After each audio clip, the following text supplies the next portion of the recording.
Samadhi Bhavana is not the only way to relax, but it is more, so much more than relaxation.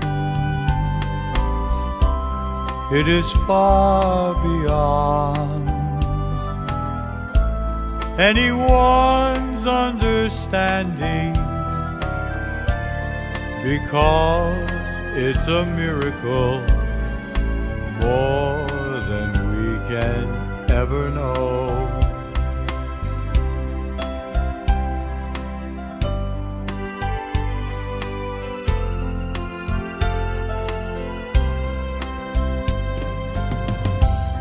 Do you know there is someone who is waiting for you? He is with you always, always with you.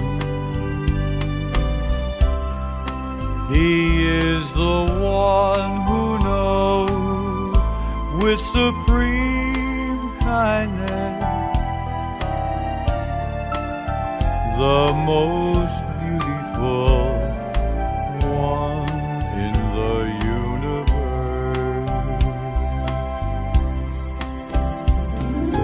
He has the knowledge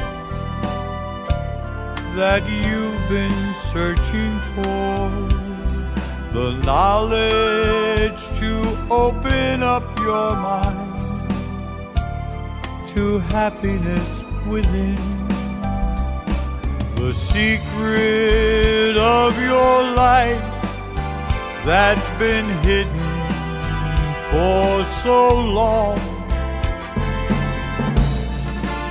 It will be clear when you become one with Him. There is no one can do it for you. Only you can do it for yourself. You'll awaken every day feeling joyful. You're the one that He is waiting for. You're the one that He is waiting for.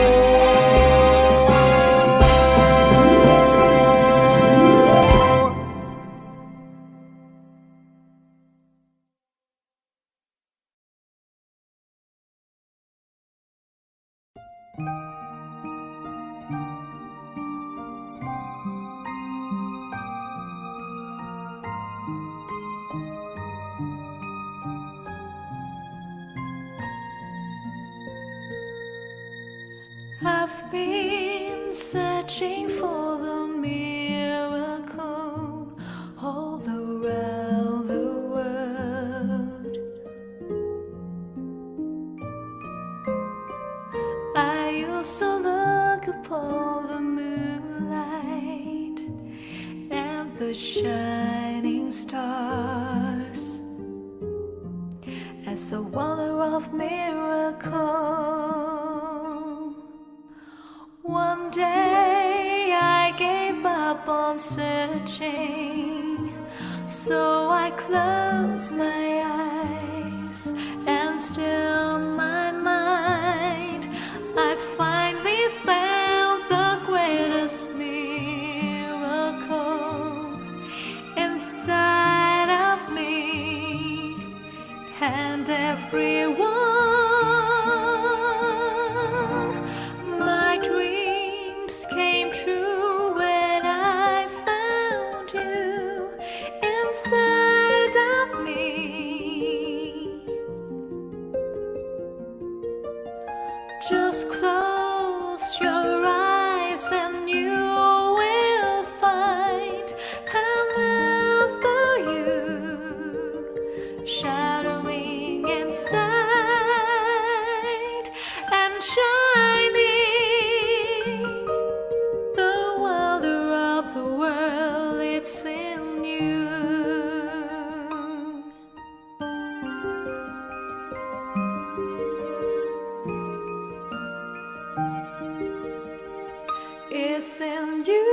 It's in you. It's in you.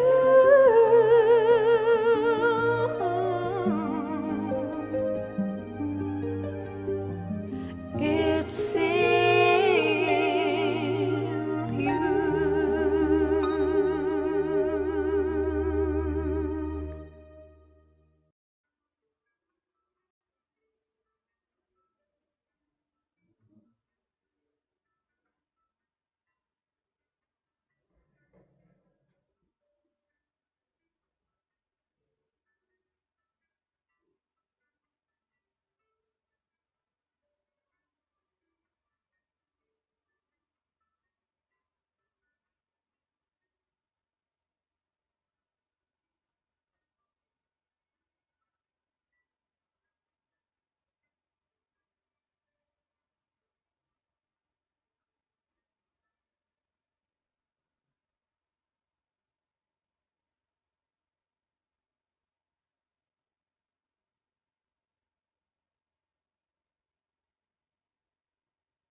Hi, everyone, and welcome to our December full moon meditation. Can you believe it? It's the end of the year, and this is our last full moon meditation before going into the new year, which only goes to show how quickly time goes by, and the only time that we have to take advantage of is the present. So we are all doing the right thing by being here today. So excited to be meditating with you tonight. A couple of things for those students who are online, if you don't mind, we always like to know where people are from. So if you can just kind of put on the chat box what cities to know. A couple of things with regards to our schedule tonight. First of all, I think everyone can hear me, right? Thumbs up if you can. Okay, cool. Awesome. Yeah, because last time I was talking to myself, and when you're on these Zoom calls, you don't know. So thank you for confirming. So with regards to our schedule tonight, intro, which is what I'm doing, and then shortly after, we'll have our wisdom talk, which is by Monk Daniel, followed by guided meditation. Candlelight will be the next thing that we're doing later on today.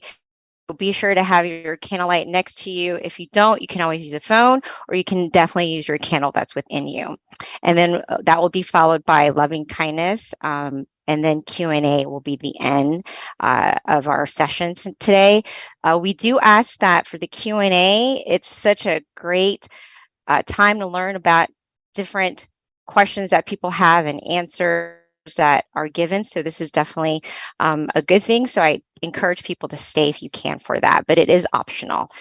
So a couple of things about our guiding monk today is he ordained in 2012 as a Buddhist monk. He is going on his 11th year, going into 2020, and his goal is to take any peace mission that is assigned to him with the utmost passion and dedication. So soon I'll be introducing our teaching monk, but before that, let me go ahead and do our quote for the day. So if you don't mind, somebody go ahead and type a number anywhere from 10 to 100. And whatever comes first is what I will read from the quote book. Okay, I see 18.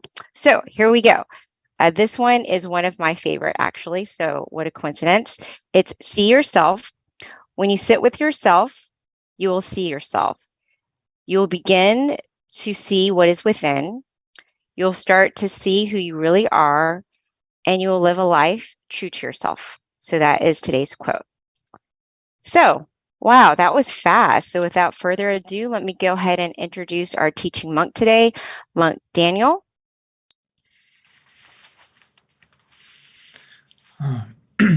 Good evening, everyone in America. It's wonderful to be back. As our lovely moderator, Miss B, mentioned, it's already the end of the year. And I feel like we just started together back in January. Myself and Monk Jackie feel like this year has flown by. I don't know if everyone else feels that way. Hopefully, you can continue the rest of this year by closing it out in a peaceful way and connecting to the full moon inside tonight, as well as keeping that full energy within you from this meditation to help throughout the month, and then going into the new year to welcome in the new year with a positive and bright mind. As we know, or learning or beginning to learn more and more, if we can stay with the present moment and stay calm and relaxed, you can access that positive energy within you.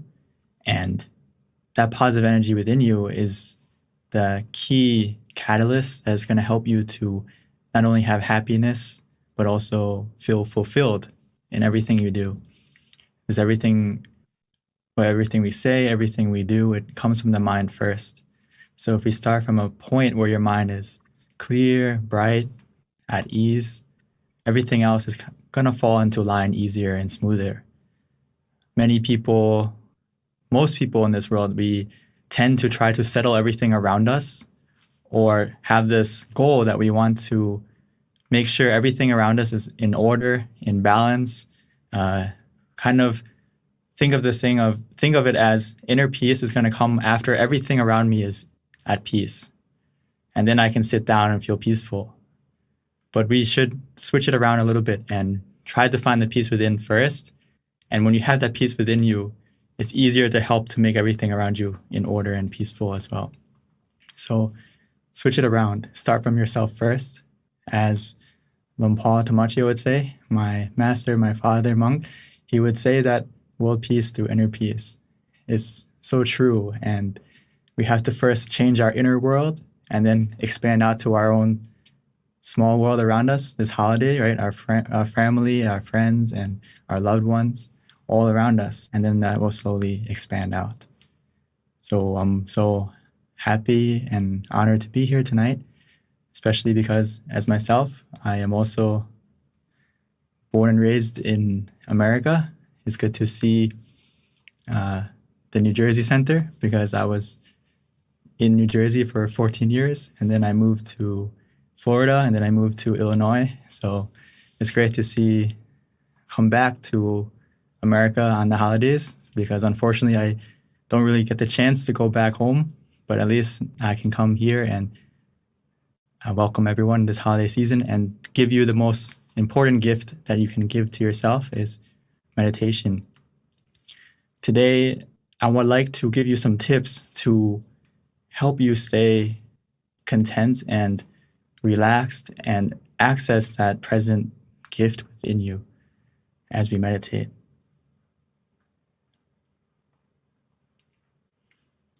So the true gift that we can give ourselves is by being content, right? If we can stay content, it's going to help our meditation progress naturally and quickly. And it's going to be almost like the key factor that's going to make your relaxation, even though it maybe not be as much as you would expect, but it can increase without you having to use any effort or use any force or rush anything. So to be content, it's all about being in the present. That's the key. As you may have heard in the past, that happiness is a choice, right? We can choose how to react to a situation and how to view a situation, and that can make you feel happy or content depending on how you place your mind. So being present is actually very important, because a lot of times we may say like, oh, I don't feel happy, or I feel anxious, I feel worried. You have to ask yourself, are you present? I once had someone ask me that, hey, I don't feel happy in the present.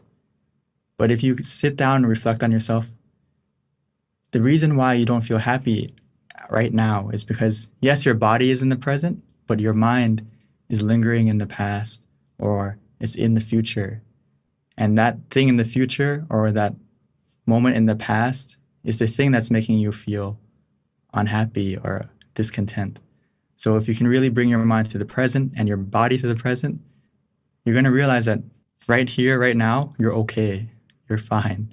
And you can kind of slowly let go of that uncomfortable feeling that you may have lingering in your mind. So remind yourself that in the future. So especially in meditation, being content is really one of the key elements of having a successful meditation, because Paul would say that if we start with a mind that is content without boredom, from that absence of boredom, we are led to the feeling of comfort and even more comfort.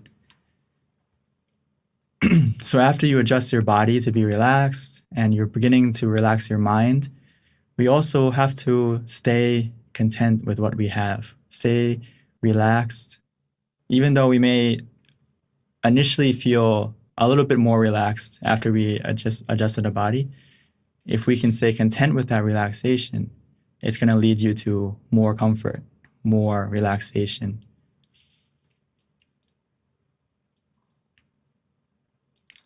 So I usually like to give this example because it's about placing your mind correctly or viewing a situation correctly. It's all about the perspective you put yourself in. So imagine this scenario with me, especially this season it's the holidays. You may get a gift, right? You may get it from your family, your friends, or someone close to you. So the same thing with meditation.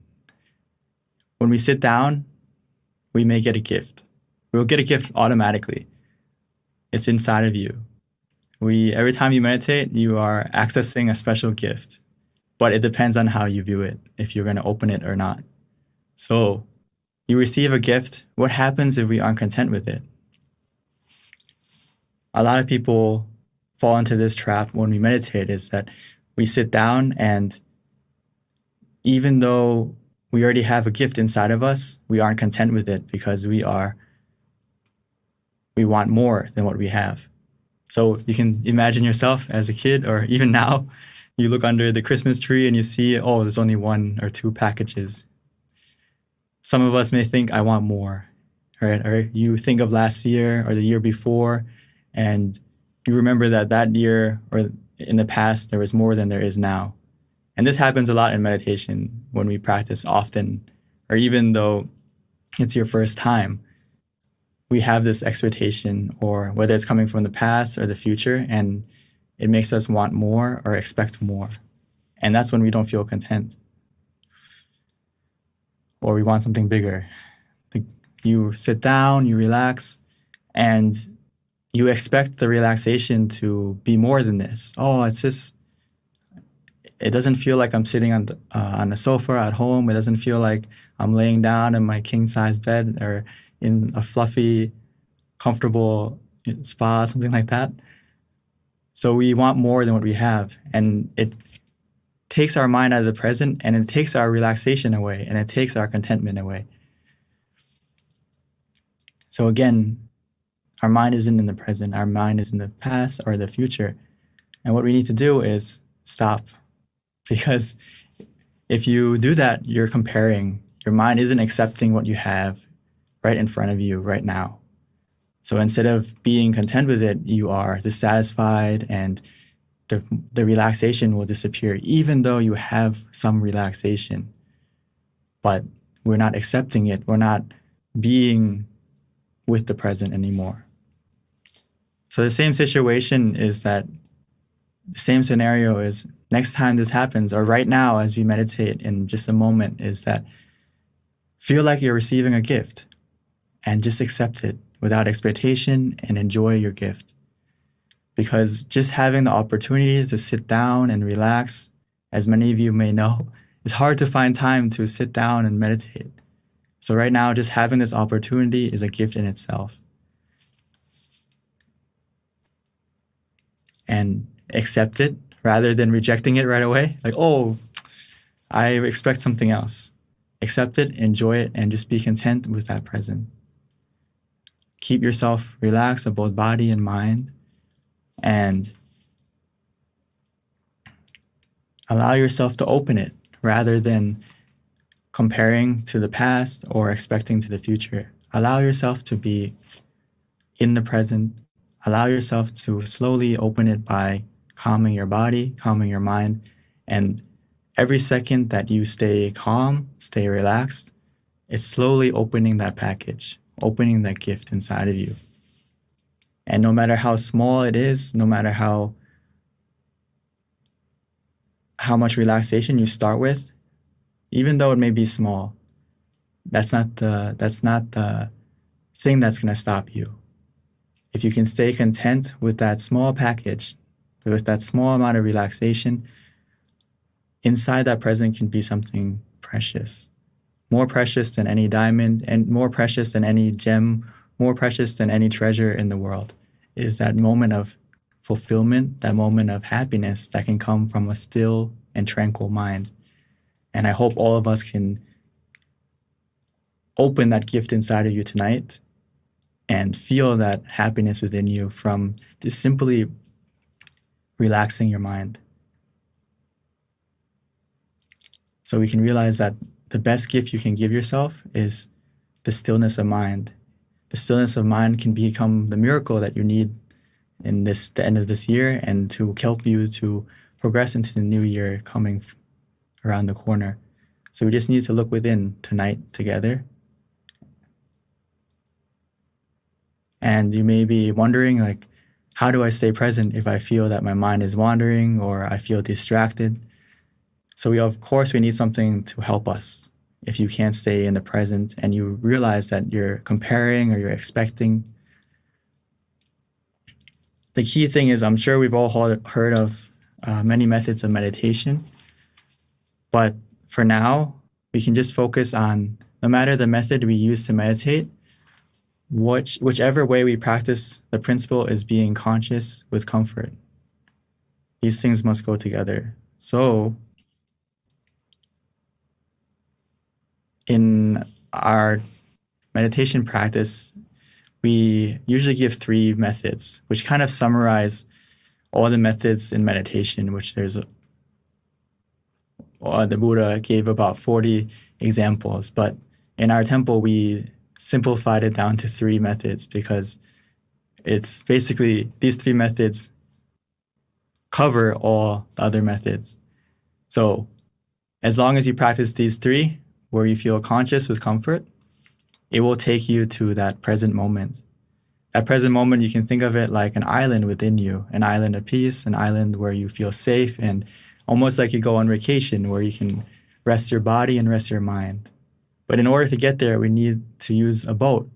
So the image, the mantra, or being still is that boat to take you there. Whether you visualize something, whether you use the mantra, or if you feel ready to, you can just be still. And the thing I like to remind everyone is that sometimes we'll fall off that boat. Sometimes we will get distracted or forget to stay on the boat. You may fall overboard, but that's okay. Just please remember to go back and use the method again to get back on board, to keep going to that island within you. It's a lot like traveling anywhere. The same way we travel inside is that if you think of it, some of us I see are at the center right now, right? So the way you got there is you had to walk first, right? You had to walk first to get to your car or get to your mode of transportation. And then after we got into the car, we traveled to the center. After we got to the center, we have to get out of our car and we start to walk again, right? So meditation is very similar. It's changing and adapting to the situation and using the method that is appropriate for the situation. So in the beginning, if your mind is not in the present, it would be very good for you to use the image or the mantra, whichever one is easy for you, and that will take you to the moment of being still. Of course, that moment of stillness won't last forever. Sometimes it will last a short time, sometimes it will last a long time. But when it disappears or when it changes to being distracted again, or you don't feel comfortable, you don't feel still again, just go back to using the mantra or the image again to help you stay still, help you to stay in the present again. And another easy way, as we may have heard, is that we have the center of the body, which is in the middle of our abdomen, 2 finger widths above our navel. That is our present. That's where you can find the present. That's where you can open the gift of true happiness, if you can bring your mind there. But don't worry, as long as you use any method where you feel conscious and comfortable. You relax your body and your mind. Our mind will go there. This point is the point where your mind is already used to it, because it's the point where your mind wakes up. It's the point where your mind ends the day automatically when we fall asleep. So as we meditate, we can connect to this point rather than being conscious and being comfortable. And an easy way as we meditate is just to take a deep breath. Take a deep breath and follow your breath in. Follow it. I would like you to try to just take a deep breath, follow it inside of you, and see where that breath takes you. You may notice that it almost ends close to that center point inside of you. I would like you to try, or if you maybe it's a little bit difficult in the beginning for you, no problem. Just breathe in and breathe out and relax, and we'll get to that point together.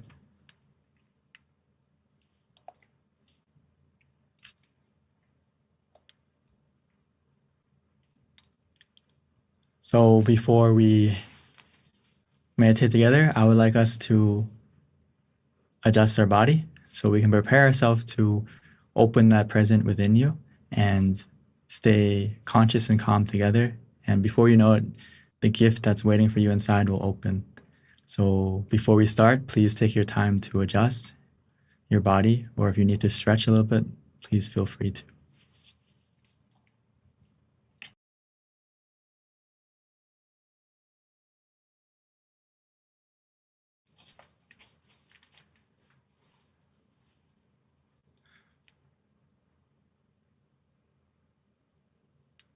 So now it's time for us to slow down, to relax, to take it easy. Don't rush into the meditation. Take your time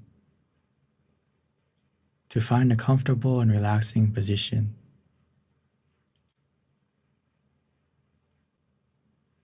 Whether you're sitting on the floor, on a chair,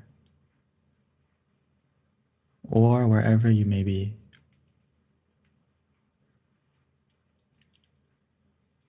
Find the position that feels comfortable for you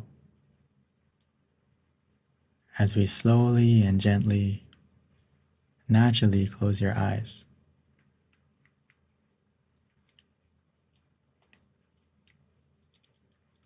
And we can begin to relax and release all the muscles in your body.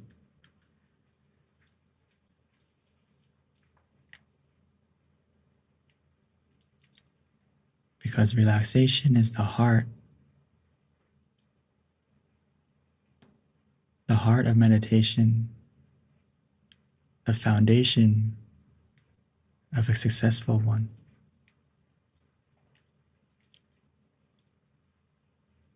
So from the moment we close our eyes and begin to relax our body, our meditation has already begun.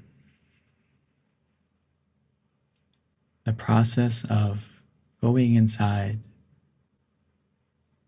to access that true happiness that can only come from the stillness of the mind has already begun.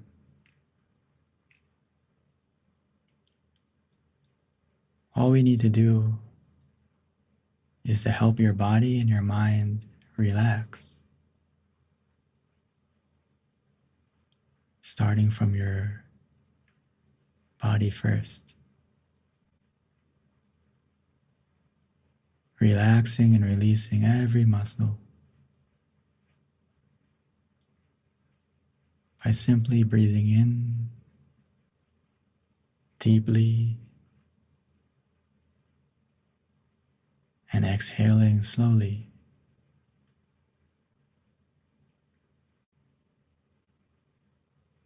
As we do this, it will help our mind and our body to come together, to be one in the present moment. So as you breathe in, try to feel your breath softly and gently.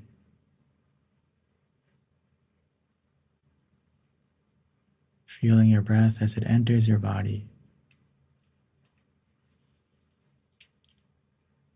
Filling up your lungs and also filling up your body with relaxation, allowing that relaxation to spread, to expand,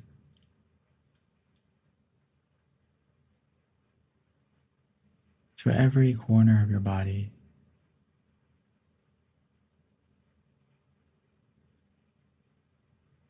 As if your breath is healing, soothing, relaxing.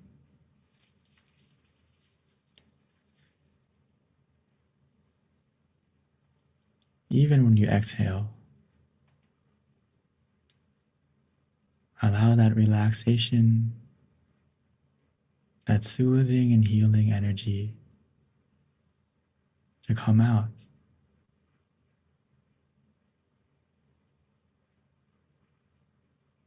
As we begin to feel relaxed within us and around us.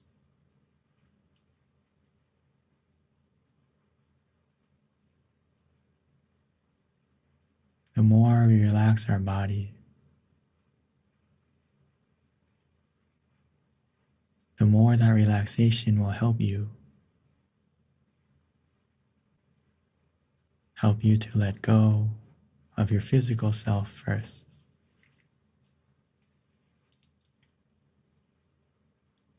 This is the power of relaxation.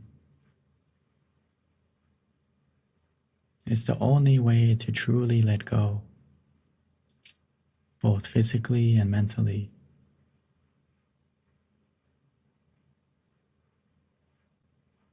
If we do it correctly, our body will begin to fade, begin to disappear,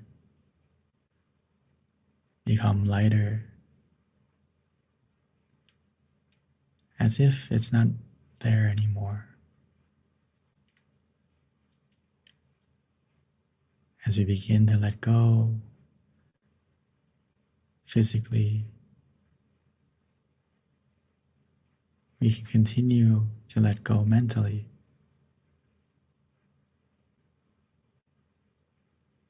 Allowing yourself this golden opportunity to reconnect with the present moment, to open that gift, the special gift that's waiting for you inside, that's always been there, waiting for you to calm your body, calm your mind, and to look within.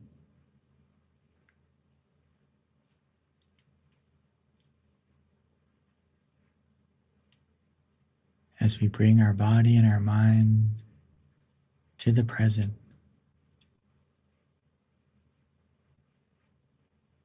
by simply relaxing, letting go of the past, letting go of the future. Bring your mind softly and gently back within you.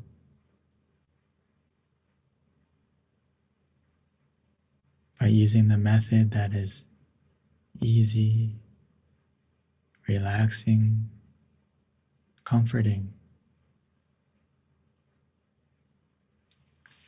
Whether that's to repeat the mantra in your mind, as if that sound is coming from within you. Repeating in your mind softly and gently,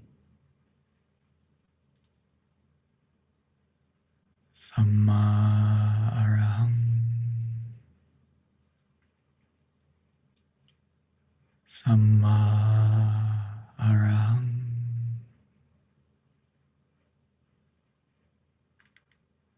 Samma Araham.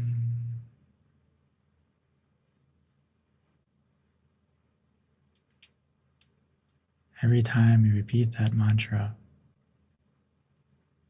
it will help your mind to come back, to be in the present.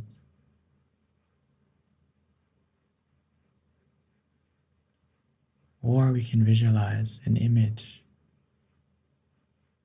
not with our eyes, but with our mind, using our feeling, not worrying about the clarity of the image.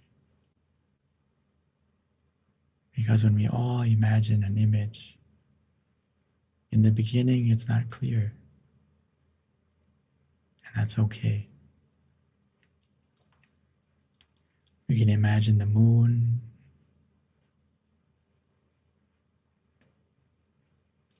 we can imagine the sun, a star, whatever you're familiar with. But try to feel the image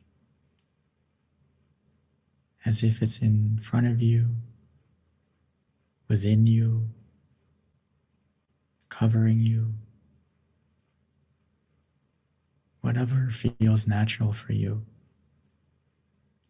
Simple and easy.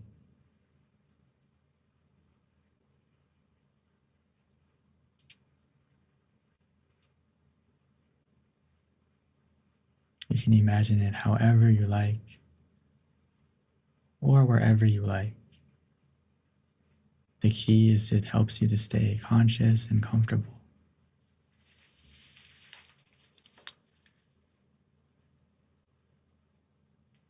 Or for some of us, you may feel that your mind is already calm and peaceful,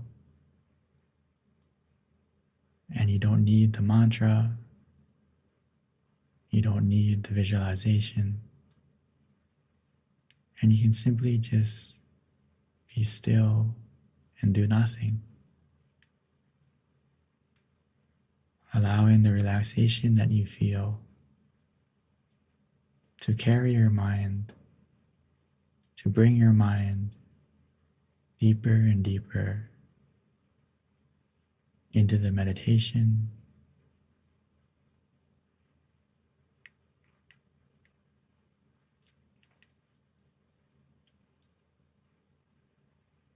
no matter the method you use, as long as it helps you to be conscious and comfortable together, and we stay content, patiently, relaxingly,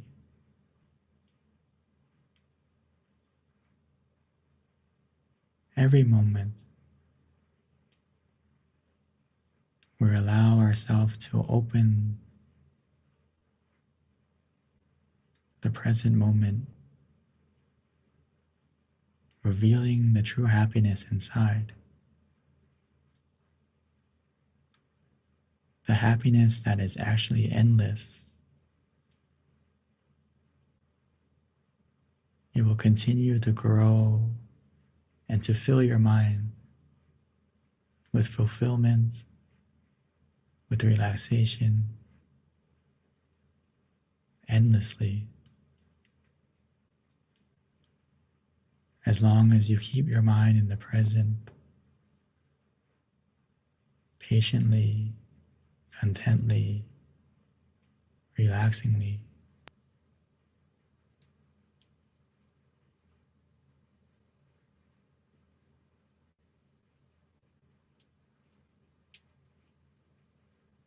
That feeling will continue to grow, to expand.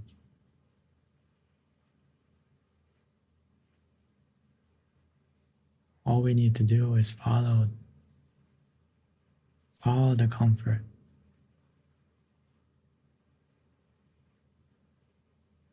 And we will naturally maintain it.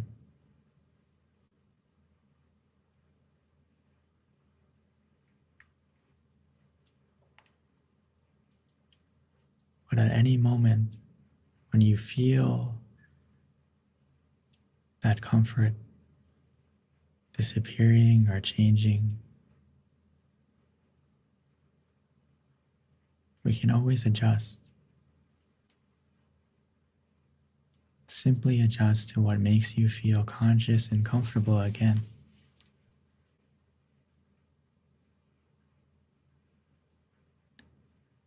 And that will help you to get back to the point of stillness, back to the center of the body within you,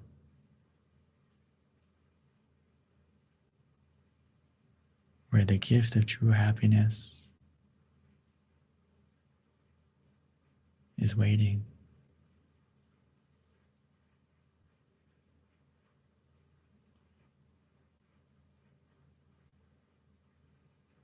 Just continue to relax, to release.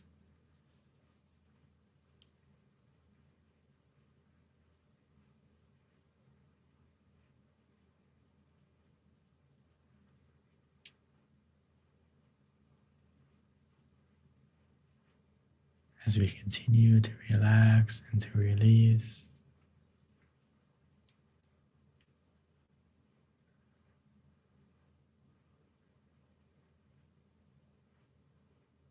our mind will begin to settle,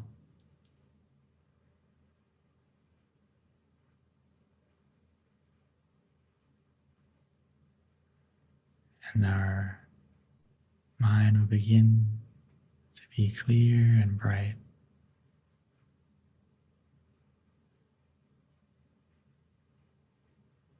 where our mind is free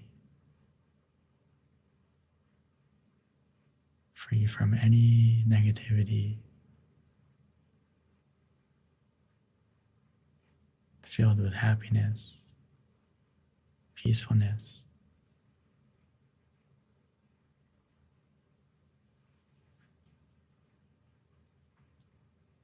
Just continue to meditate together, allowing this feeling to grow and to enjoy this present moment together in silence.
every moment that our mind is conscious and comfortable together, it helps to clear away the negativity, making our mind lit from the inside, a feeling of brightness where we feel clean and refreshed, recharged, rejuvenated, because our mind is free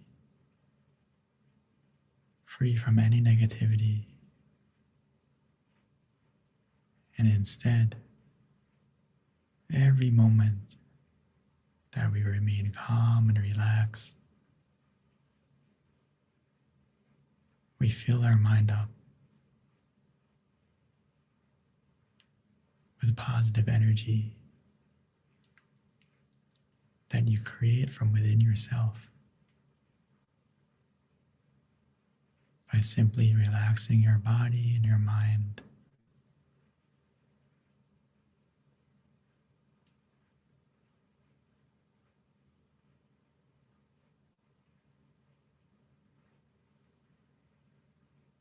So now that we've taken the time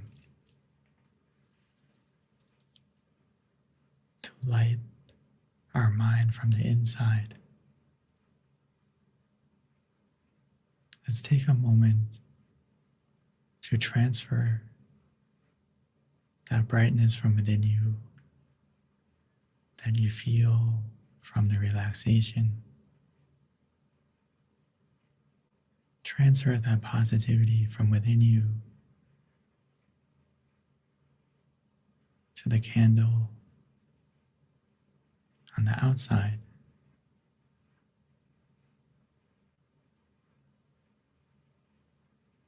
And once we've done that, we can continue to meditate together. But now I'd like to invite everyone to softly and gently open your eyes, maintaining that feeling of relaxation, and transfer it to the light, to the candle that you have.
Now that we have lit the candle on the outside, and most importantly on the inside,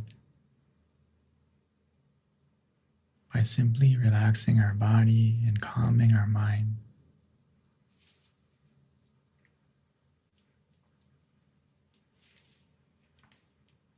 as we continue to relax,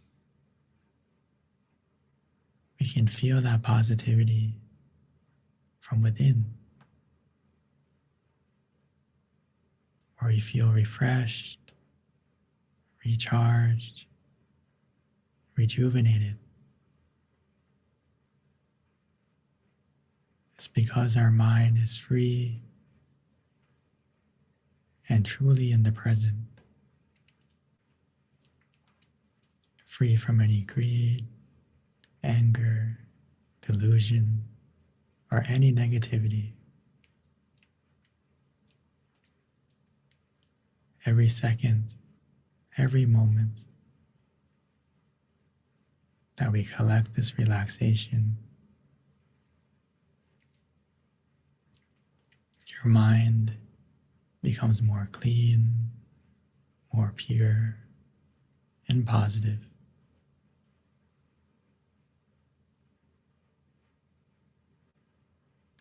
So now that we feel that way from within, we can increase that feeling by sharing it, expanding it out, like the full moon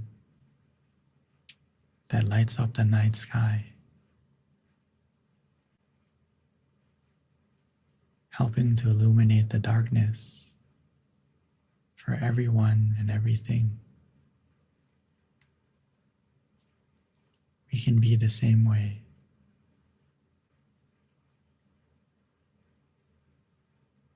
By wishing to yourself,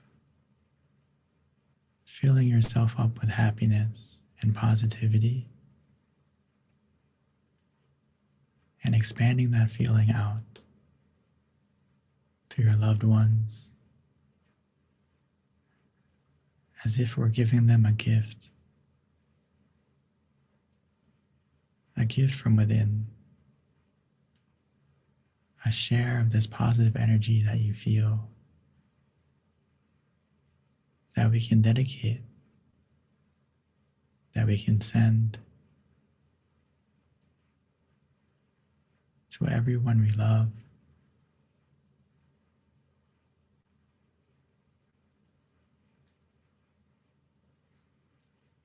no matter where they may be, or even if they've passed on.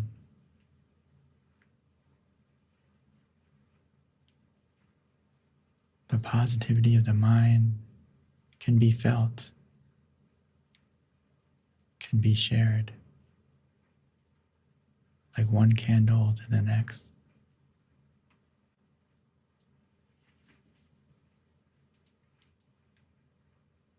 By simply visualizing them, their face, or their name,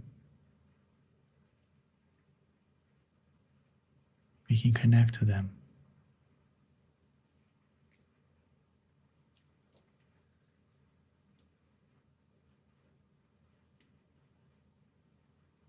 And we can expand out, opening our mind, expanding our heart to our friends, to our community, expanding out to our city, our state, and even our country.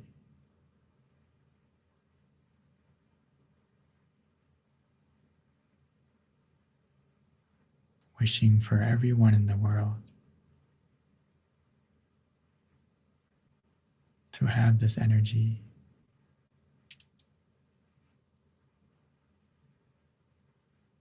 wishing well for everyone and everything, whether we know them or not. Allow the positivity you feel to shine out, helping the darkness of this world to become brighter.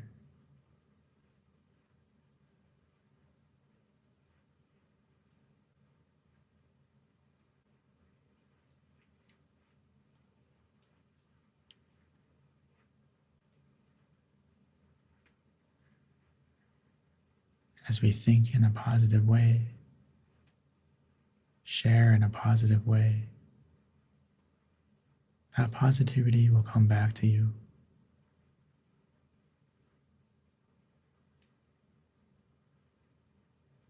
So once we've shared, we can come back to ourselves, come back to where you feel relaxed and calm. Continue to relax your body and your mind, allowing yourself to feel the relaxation and positivity from within you and receive the positivity from around you, from everyone meditating together right now. Because no matter the distance or the differences, when we close our eyes, we're all in the same place. All the differences disappear, and we're all connected by the point of peace within us.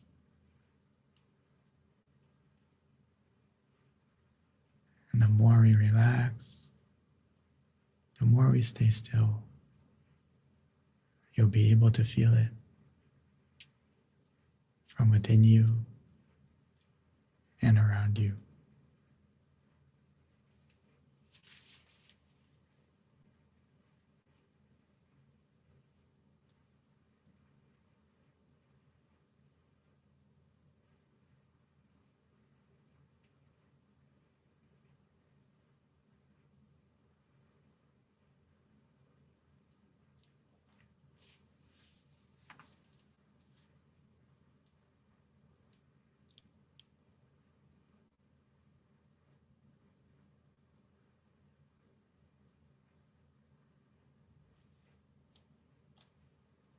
Sape Buddha Balapata Paje Ganang Jayang Palang Arahanta Nate Shirakang Pantami Sabaso Sabaputta Nupavena Sapatama Nupavena Sapasangha Nupavena Satasoti Pawandu Te. By the positivity that you've generated from your meditation, may that positivity bless you in every way. And when you're ready, you may slowly and gently open your eyes.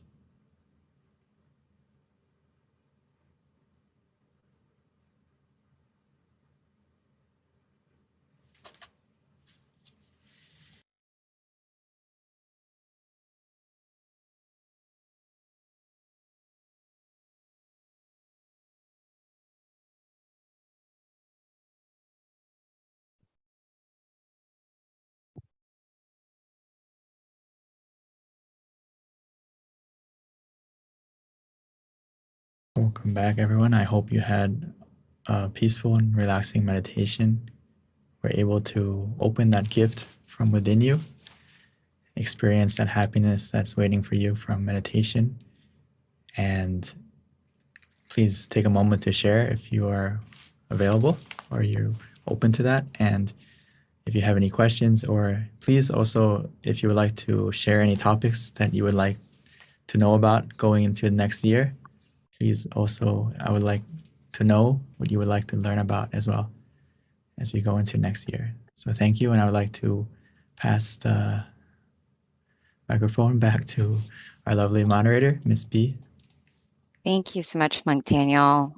I can't emphasize enough how much a gift you really are, Venerable. When I listen to your guided meditation, like every time. I really do. I'm sure I'm not the only one, but it really, your teaching, your guiding is really profound, and just a lot of things that you say, there's just so much wisdom and you can really feel it. Especially my favorite part was the end when you mentioned closing your eyes and we're all in it together and we're all in the same room, even though we can't see each other. And it just made me really have this understanding energetically of how, even though we're in different places all around the world, we're actually truly in one room when we come to listen to you. So thank you for that, Venerable. A couple of announcements before transitioning to Q&A. And please don't leave. This is my favorite part because we learn so much from each other when we ask questions. But we do have a feedback form that we'd like to kind of put up for anyone who wants to give us feedback. Please do so. The QRC code is coming up. And this is a great opportunity for us to continue to better ourselves as we continue offering these full moon meditation sessions. Yep, there you go. You can click on it right there on the link. And one thing I wanted to also notate is we've been doing this since 2020. So we're almost going on, I would say, going into 3 years. So this is pretty amazing that we've been offering these full moon meditation sessions monthly for over 2 years now. I'm going on to year 3, so that's pretty cool. And with that, our next full moon meditation is going to be Friday, January 6th. So please mark that on your calendar and join us. And also, this is, there's no time easier to share what we do and just trying to help people find peace of mind than now. I mean, Venerable Monk Daniel is in Thailand and he's able to guide us at the convenience of our home or at your meditation center. But this is such a great opportunity for people to share this to those that they love, who they know need meditation. All you have to do is pass on the link, pass on the flyer, invite them to join us. We do this monthly, and our next one's going to be Friday, January 6th. So please join us. Another thing, a couple more announcements before we transition to Q&A. If you haven't already, definitely check out our meditation, our website, tamagayameditation.org. This is a great website to go to learn about our different locations, to also learn about our upcoming virtual meditation, online meditation classes as well. But looks like what we have pulled up is MindGym, which is also another great website that we have, another great offering that we have as well. You can also find out about your center nearest you on the website at MindGym.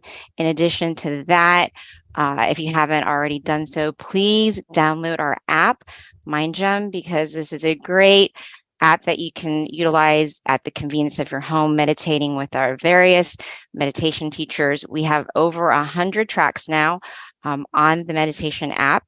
In addition to that, we also send out notifications to remind you of our upcoming full moon meditations as well, which is a good reminder, since those are notifications definitely will help. All right, at this time, let's transition over to Q&A. One other thing too, if you've got a location near you, simply go on one of our websites, mindgym.org, look at the location, click on the center nearest you and find out if there are live sessions there. But right now, most of our centers do have live sessions. So please do join us in person or online. So at this time, Venerable Daniel, we are ready for you. Thank you.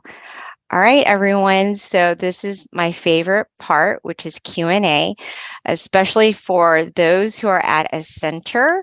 This is a great time to field questions for us so that we can learn from our teacher, Monk Daniel, and get some answers to some questions with regards to meditation, how to improve your meditation, the challenges you might have, how the Venerable's experience can help you. All right. So let me see. So Monk Daniel, I do have a question prepared for you.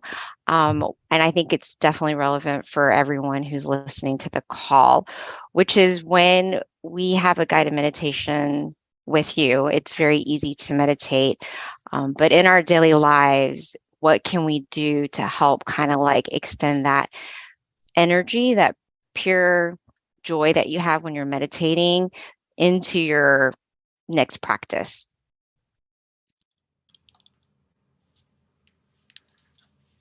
You mean in the sense of how can we connect to the same energy that we feel now in a group? Yes. Like, no, how can you have that continuity with regards to just having that brightness of mind when you're meditating on your own or with the daily distractions that happen in day-to-day life? Like how to kind of try to keep that consistent feeling of connecting to that happy source of purity when you're meditating, say with you, but being able to kind of do it on your own, like things that you can do in your life to kind of help you find that brightness inside. Mhm. Well, the first thing is it's a very good sign that after the meditation, one of the things you may notice is that that positivity will stay with you or stick with you as you open your eyes and go and the world is a little bit more bright. You may feel that way, right? And unfortunately, that feeling doesn't last the whole day. But as we practice, the key thing is consistency throughout the day. And also, whenever you really need to take more time to pause, take more time to connect to that feeling inside you more often. Meditation is a lot like a plant. Your mind needs that watering often, so you can connect to that positivity quickly and smoothly. So it's very important that throughout the day you try to connect to that center that we mentioned and connect to yourself often. Like you charge, throughout the day we need to charge our phone, charge our computer, and the mind is the same thing. You really need to charge yourself and don't let it go on low battery. So as you go throughout the day, take some moments to just, an easy way is just to focus on your breath or to focus on the mantra and say it throughout the day when you're free. Almost like you're talking to yourself, but talking to yourself positively to help clear your mind from any distractions or any negative feeling that may be lingering. You can change the focus. And the moment you change that focus, you can connect to that positive feeling that you have now. And ideally, please come to these big sessions as well, so you can also collect a lot of positivity, not only from yourself, but you may notice that when you meditate as a group, the energy is a lot different. And it's not a coincidence. It's because the positivity of the mind, it can be felt. Like I'm sure if you ever went around someone who is in a good mood, you want to be near them, right? But if you go around someone who's in a bad mood, you feel it in the room. It feels, tense. So I hope that gives you some kind of idea. And the key thing is to be consistent throughout the day. Use the mantra, use the visualization when you have a moment to pause. And if you find it difficult, I would recommend you to download the Mind app or Mind Gem, and it will help you to at least have some guided meditations throughout the day that can help you to kind of reset and have that personal, have a monk in your pocket, have a meditation session when you're free. Thank you, Venerable.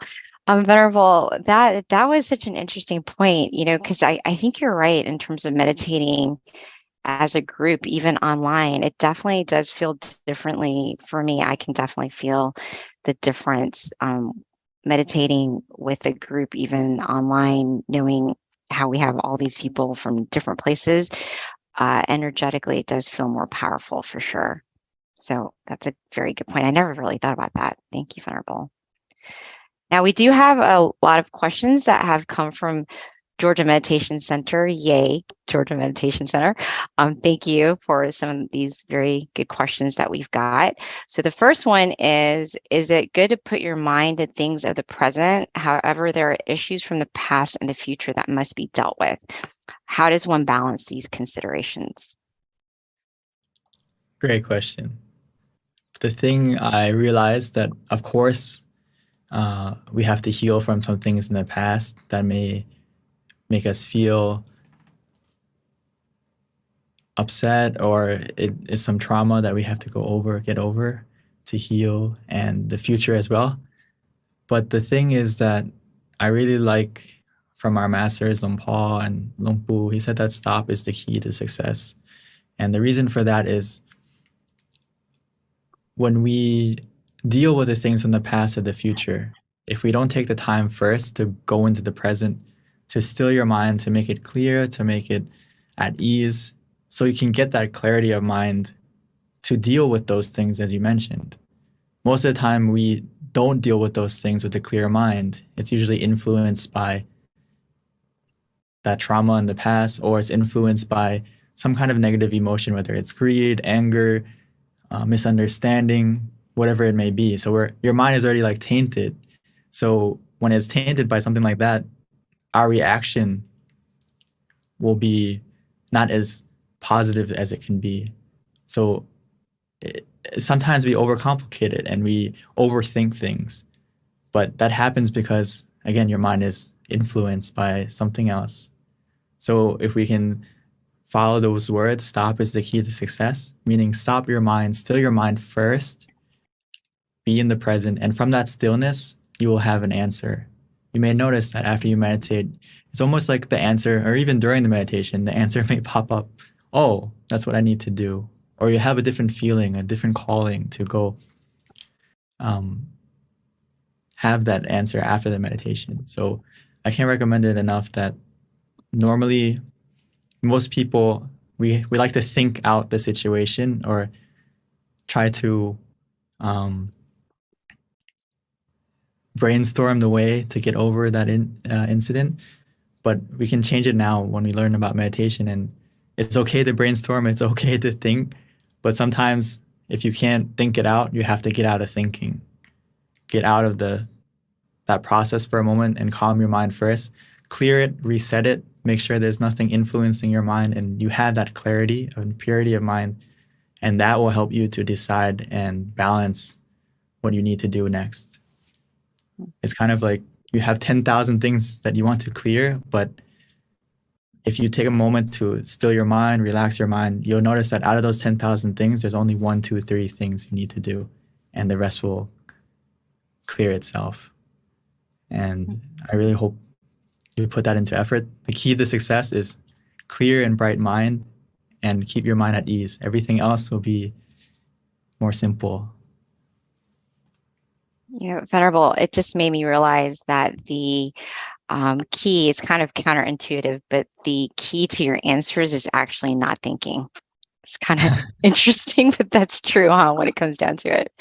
I mean, we're so used to thinking through it, and that's not a bad thing, but it's a bad thing when your mind is influenced by negativity, where you feel stress, you feel anxiety, you feel all these different pressures on yourself. So you need to get those out first by bringing your mind to the present, and then after the meditation, you will have the clarity to deal with everything else. So Venerable, this is another question that was asked by someone at GMC, which is, how do you master an attachment? I think the key thing is to reflect on that there's nothing that you can really hold on to forever, whether it's yourself, right? Your own body. You want it to not age, you want it to not get sick, but unfortunately, everything has to change. I think you have to understand that change is a universal principle. So it helps us to not be over-attached to something, whether it's people. So I think for most of us, it's easier to let go of things, but when you think about people or relationships, that may be a little bit more difficult. So I realized for myself that the more I meditate and the more I find that true happiness from inside of you, rather than most people, we rely on happiness and fulfillment from the people around us, the things around us, the status we have, so and so. And when we put that happiness and focus on things that we can't control, that we can't maintain forever, right? We can't keep all those people with us forever. We can't keep all the things around us forever. We can't keep the status that we have forever. And when we put our happiness on those things, we are destined to feel unhappy because they don't last. But if you put your happiness or your focus on Recording in meditation progress. and getting it from within yourself, getting that happiness and creating that happiness from stilling your mind, it makes you less attached in a positive way, meaning that you you're able to let go and hold on to things, because everything in life, there's a moment where you have to hold on to it and there's a moment you have to let it go. So from what I noticed, the more you practice meditation, the more you can practice and master being unattached or being obsessed about certain things. And so change your focus of that to finding happiness from within you rather than around you, if I would answer it shortly. Thank you, Venerable. So GMC's on a roll. We've got more questions. One is, how do I manage my ambitions?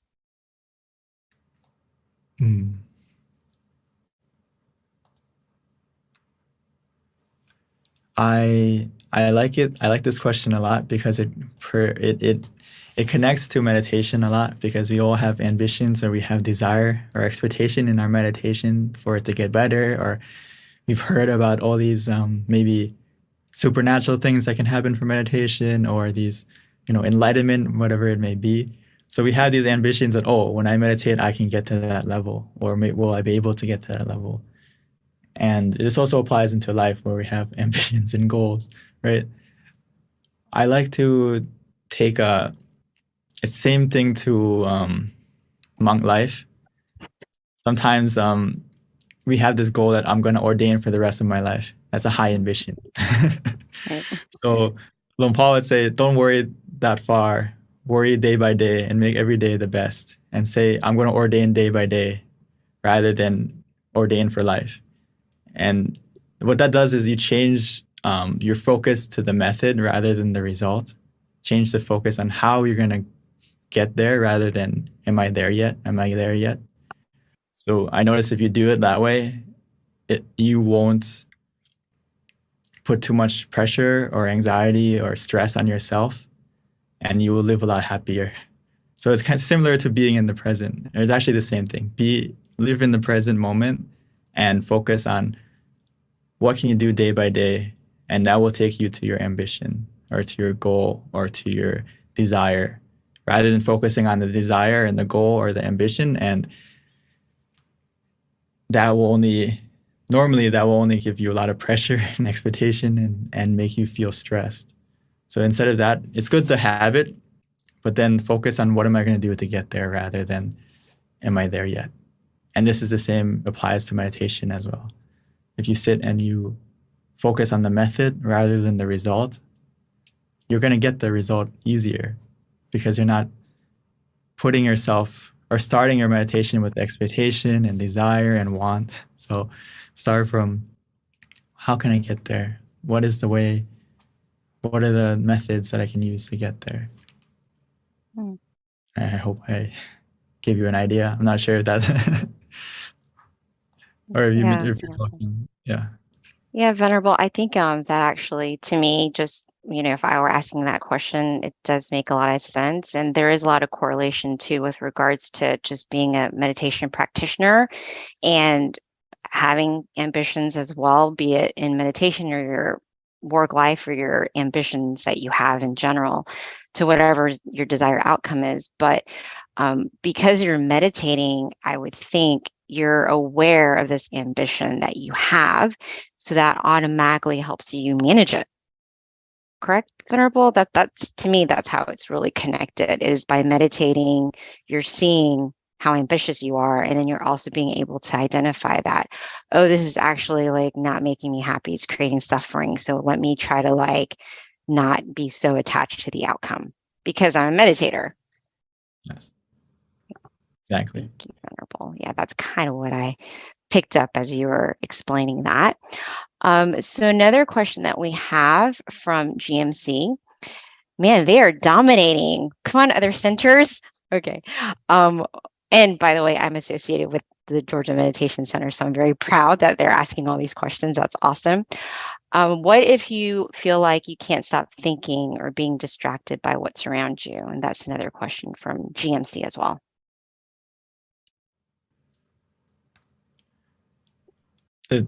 in the meditation, right? Or just in general, it's completely normal in the beginning. So don't get too frustrated with yourself. Don't be too hard on yourself as we meditate in the beginning that you're going to be distracted.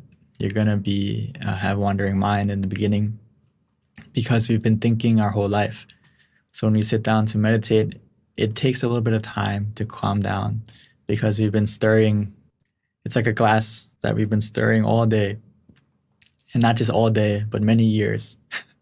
So when we take the time to put our mind down and just let it calm down, it takes a moment, it takes some time. So in that time, I can't emphasize enough that you need something to help anchor your mind in the present. Like if you think of it as a boat, you don't want it to drift too far away or drift into, get lost at sea. You need an anchor to keep you in the present. So that's why we use the mantra and the visualization, or even both at the same time, to help you stay here and now. And if you find that even using those methods, if you find that even using those methods, your mind is still really going all over the place during the meditation, just open your eyes. It's like you're a director and you're saying cut, or you're having a bad dream and you open your eyes and it'll fade away, right? So it's the same thing in the meditation. If the wandering is out of control, the visualization, the mantra is not helping, the easiest way is just to open your eyes. And that will help to cut the process of overthinking for a moment. And once that thinking is gone, we can continue to close our eyes. And as you close your eyes this time, please use the mantra and visualization again from the beginning. And this will kind of be that shield, be that anchor to protect your mind from overthinking or being distracted again. Thank you, Venerable. All right, so we've got a couple more questions before we wrap up. So let me quickly get to it. The next one is, do you think the answer to a problem comes by itself, or do you need to chase the answer? And I would suspect this is when you're meditating, Venerable. From what I've noticed is you don't need to chase after the answer or the happiness or anything that happens in meditation. You just need to be still, and the answer will come to you. The answer will come from within you. Because you may not realize it, but you have a lot of wisdom, and it can come from within you. It will come from within you. Just like the happiness or relaxation that you feel. Isn't it amazing that just by staying still and relaxed, that all of a sudden you feel happy, or all of a sudden you feel this contentment from within you? Where did that come from, right? It came from you being still. It came from you just relaxing. You didn't need to run after it. You didn't need to look for it. You didn't need to do anything but be still and relaxed. And that happiness came. So it's a lot like I've mentioned, the door of happiness opens from within. And also those answers are sometimes the answer to a solution miraculously can actually come from you just being still. And it's almost like an intuition, but the more you practice the meditation, the more clear and bright your mind will become, and it'll be easier to find those answers that you're looking for. And the deeper you go, the more profound answers you'll be able to answer, because you'll find it from within you. But it's not you're not running after it, you're not chasing after it. You're just being still, and it will come to you. Yeah, what a great benefit to meditating. All right, so the next question, Venerable, we've got two more. The next one is from Chris Amon, and the question is, what is a theoretical way to solve problems when you focus?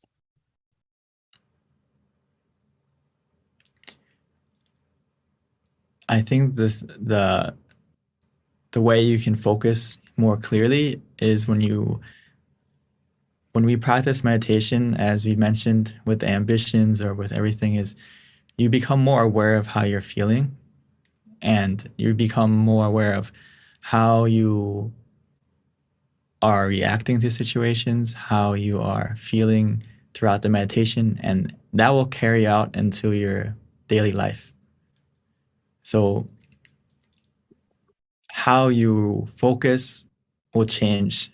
It'll be more of a central focus or a neutral focus where you see things less without a bias and more for what they are in reality. Because again, your mind is clear and it's not tainted by any like defilements of greed, anger, delusion, or misunderstanding, all these things. When your mind is still, your mind is kind of in a pure, it's in a pure state where next time you focus on something, it's going to be a calm and almost like a central focus where it's in the middle. And when it's like that, you'll be able to focus on things more deeply, and not like in the sense where you're over, like when you focus on something with your eyes, you strain them, right? Because you're using the effort to stay focused. Or even mentally, if you, in the past, you may study very hard or you may pay a lot of attention to something and you feel like a headache. This is a different kind of focus. But when you practice being conscious and comfortable together, you'll get a focus where it's clear. And the more you focus, the more calm and relaxed you also feel. Thank you, Venerable. So one last question before we wrap up. The question is, I have a hard time explaining Buddhism to people. Can you tell me how to explain it in a short, concise way, but an accurate way to people who aren't acquainted with Buddhism? I think the Buddha put it the best. He said that Buddhism is about stopping negative actions by thought, speech, and physical action. So, and to stop doing good and cultivate purity, basically, to put it in like a short sentence, from your thought, speech, and action. So whatever harms others or harms yourself, we have to stop. And we have to start helping yourself and helping others. Be a positive influence on yourself and others. So to put it simply, to stop doing negative things and to start doing positive through your body, speech, and action. And that is the core of Buddhism. And to put it even simpler than that is stop is the key to success. This is from Lumpu and Lumpua. He said that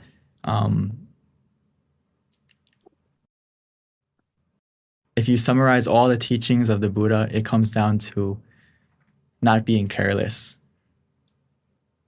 Not being careless in doing evil actions or negative actions. And then to simplify that even more is to stop. Because when you still your mind is free from negativity, that negative influence. And that when your mind is free from that negative influence, when your mind is pure, your speech, your action is pure. So actually the heart of a true Buddhist or anyone practicing Buddhism starts from meditation. Because you clear mind means clear, pure body, speech, and action. Thank you, Venerable. That was actually the perfect way to end our meditation session tonight, was that question. So thank you for asking, Georgia Meditation Center. And thank you everyone for being on the call and finishing up listening to the Q&A, which is actually my favorite part. You learned so much. And definitely thank you all for asking the awesome questions so that we can all learn. And of course, see you next year on Friday, January the 6th. Can you believe it? Oh my goodness, time goes by so quickly. So let us take advantage of the time that we have and definitely commit ourselves to thinking good, doing good, and speaking good, which is done through meditation. So hope to see you all again. Thank you. Have a good one, and meditate often and meditate well. Bye.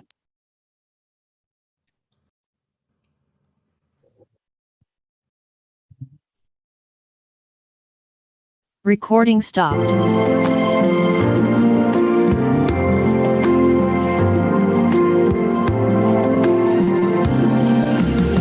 Let's come together tomorrow and do whatever to eliminate all conflicts and differences. It's time for everyone to join hand in hand.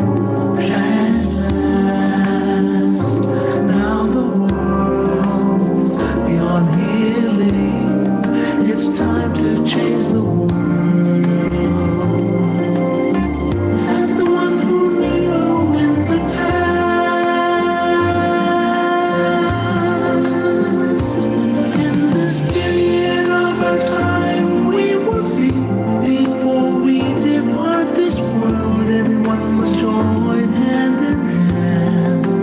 change the world from darkness to brightness, from suffering to happiness,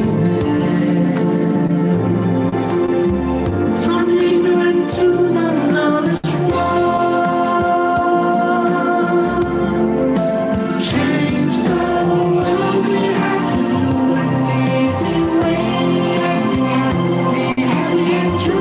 Childlike innocence, everyone must join hand in hand. Gently close your eyes, relax, relax. Still your mind at the center of the body and move at the same position of the one who moved from the past. Change the world from the era of darkness to the era of light. To this new era, the world will be like heaven on earth. No classes in society.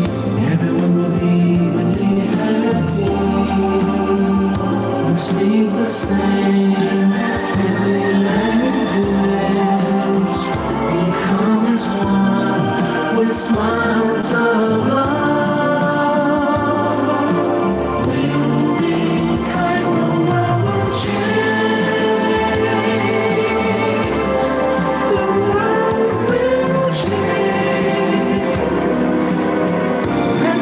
Together to change the world. Let's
All right, is that better?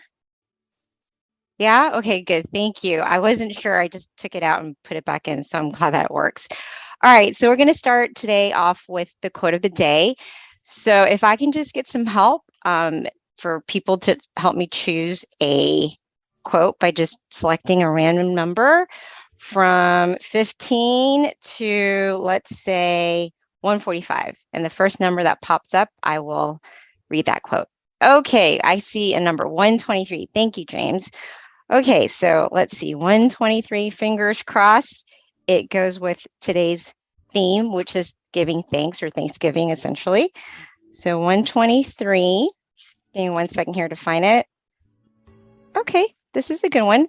Centering the mind, which is what we're about to do. So here's the quote. To center the mind means to imagine softly, similar to when you think of things that you love and are familiar with. Imagine easily and comfortably. This is called centering the mind. So hopefully that's going to help us as we begin tonight's session with regards to our meditation. So a couple things, you guys. One of the things that we'd like to ask everyone is, if you don't mind, to please put on your chat where you're from, because we're trying to kind of find out where our different meditation members are from throughout the country. So if you can just be so kind as to let us know. Another thing is with regards to tonight's session, just a heads up with regards to what we're about to do. First of all, I will give you a little with regards to our teaching monk. There's going to be a wisdom talk followed by meditation, and then we'll have a candlelight, which we ask that everyone, if you have a candle, to definitely light it. You can also use your phone as well, and that will kind of help set the pace with regards to our candlelight session, followed by loving kindness, and then a Q&A. All right, so that's going to be our session tonight. A little bit about our teaching monk. This is Monk Jackie joining us today. He's been a monk going on his 9th year. He ordained in 2014 after getting his BBA in international business. And then he found his life purpose, which is to share meditation and to spread inner peace to all. So at this time, without further ado, let me introduce Monk Jackie.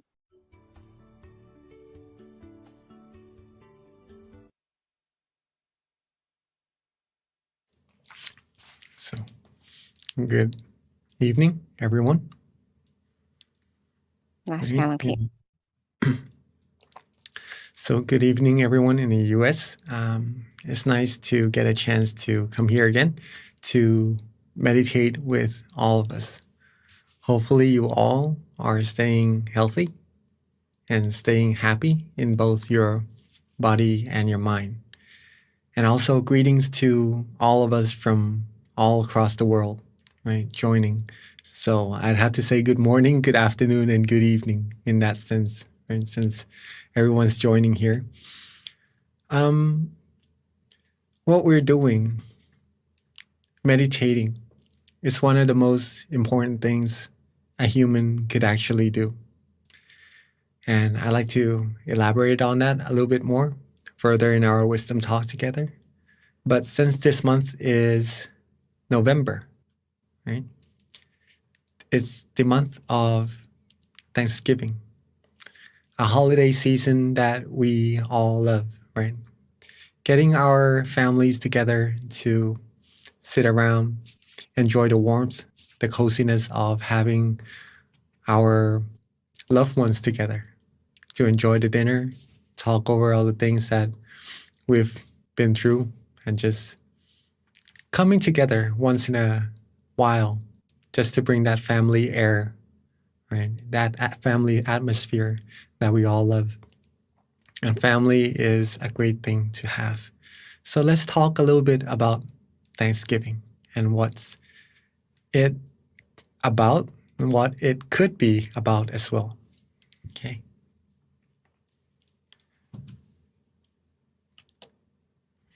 Thanksgiving. Giving thanks.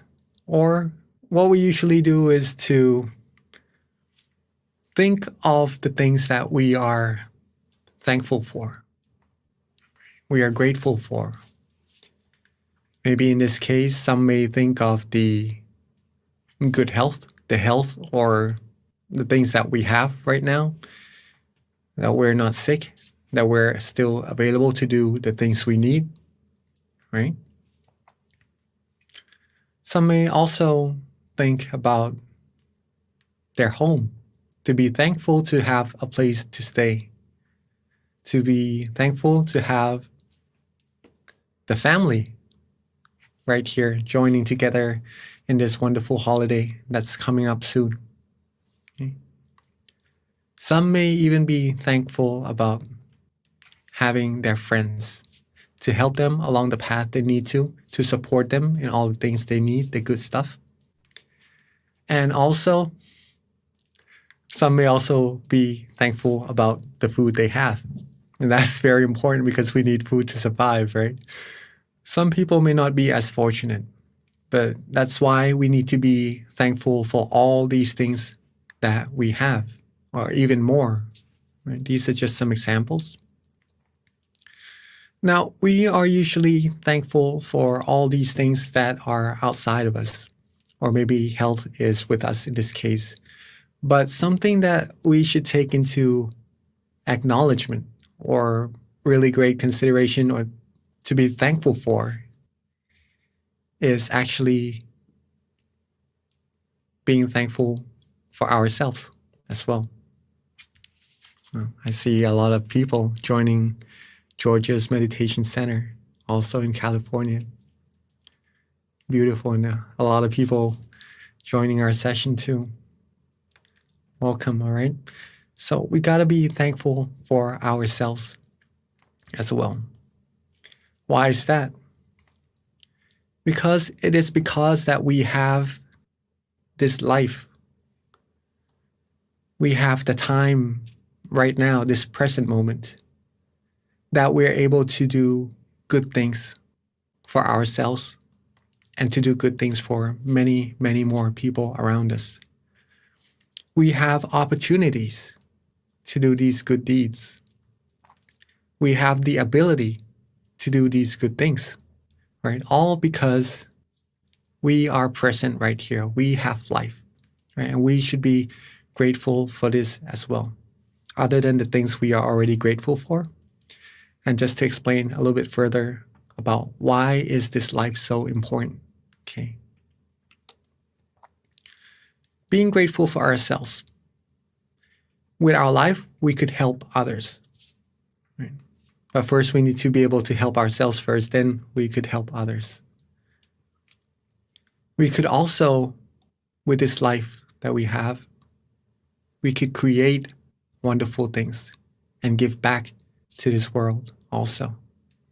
Create very useful things that would help with ourselves and humankind. That's how special human lives are. Okay. And we could also give the things that maybe sometimes are precious to us, but by giving, we're giving something valuable. We're giving ourselves first happiness, and we're giving others that happiness as well, and something necessary for them to carry on with what they need to do. And there are many, many more things that we could do with our lives. And humans are very amazing beings. We could put big chunks of metal into a sky and fly it. Right? We could put a whole big chunk of metal on water and float it. No other beings in this world could do that. Humans are very, very amazing beings. And the best thing that humans could do, actually, is to take some time and find true happiness inside. Okay, with all the wonderful things that we could do with our lives, this is one of the most important things to do, to find true happiness. We're going to be able to do this by stilling our mind. Practicing to still our mind, we'll be able to find peacefulness first, a sense of relaxation and comfort. Our mind will become purer and purer. Then we will find that true happiness inside. Okay? Some of the things that would help us be able to still our mind is to adjust our body and adjust our mind. This is very, very important if you're seeking to find true happiness. Okay. If you're seeking to find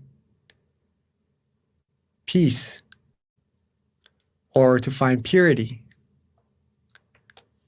to find what is actually important for humans inside of their mind, these two things must be taken into account or acknowledgement very firmly, okay, to adjust the body and the mind.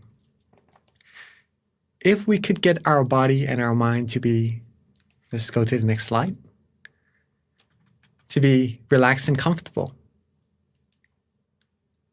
This is the key, right? This is the heart. It may seem a little bit trivial because of the baby and the smile. It may look a little bit insignificant, but just to tell you that this is very, very important, right? These two slides, adjusting the body and the mind to be comfortable. If we could do this, we'll be able to still our mind very easily. And all beings in this world, the ultimate thing, the ultimate seekings of us, right, is happiness. Okay. Whatever we do, whatever we're pursuing, our end goal is pretty much to be happy. And everyone wants that. But we're usually seeking it from the outside because that's the way we know, that's what we know to do, right? We know that the things that we need, the things that we like to fulfill our mind, to make ourselves happy is on the outside. But not many people do know that actually happiness or true happiness depends on the state of the mind. Whether we are happy, whether we are sad, whether we are angry, or maybe we have some misunderstandings or anything, it happens from inside the mind first.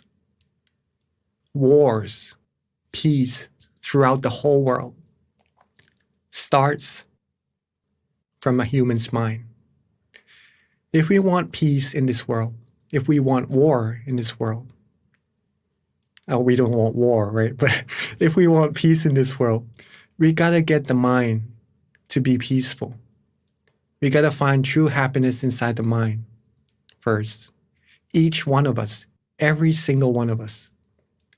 Then that's how true peace is gonna come true into this world.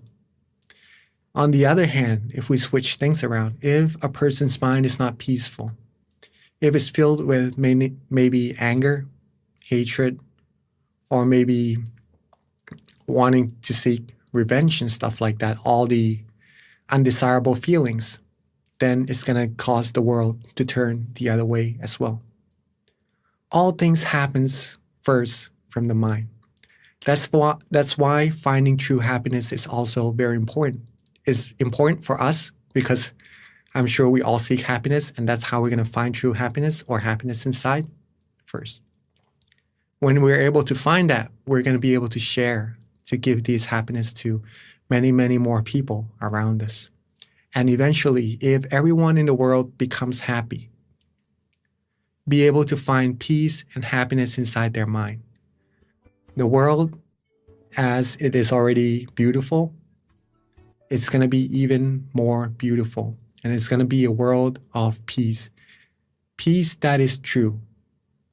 True peace because it doesn't happen from having a set of rules made or having a country having more weapons to stop the other countries from maybe invading or something like that also. It happens because everyone in this world is fulfilled in their mind. Okay. And when they're fulfilled, when you are full, when you eat, there's no need to really find more things to eat, right? At that moment, you just like to share what you have.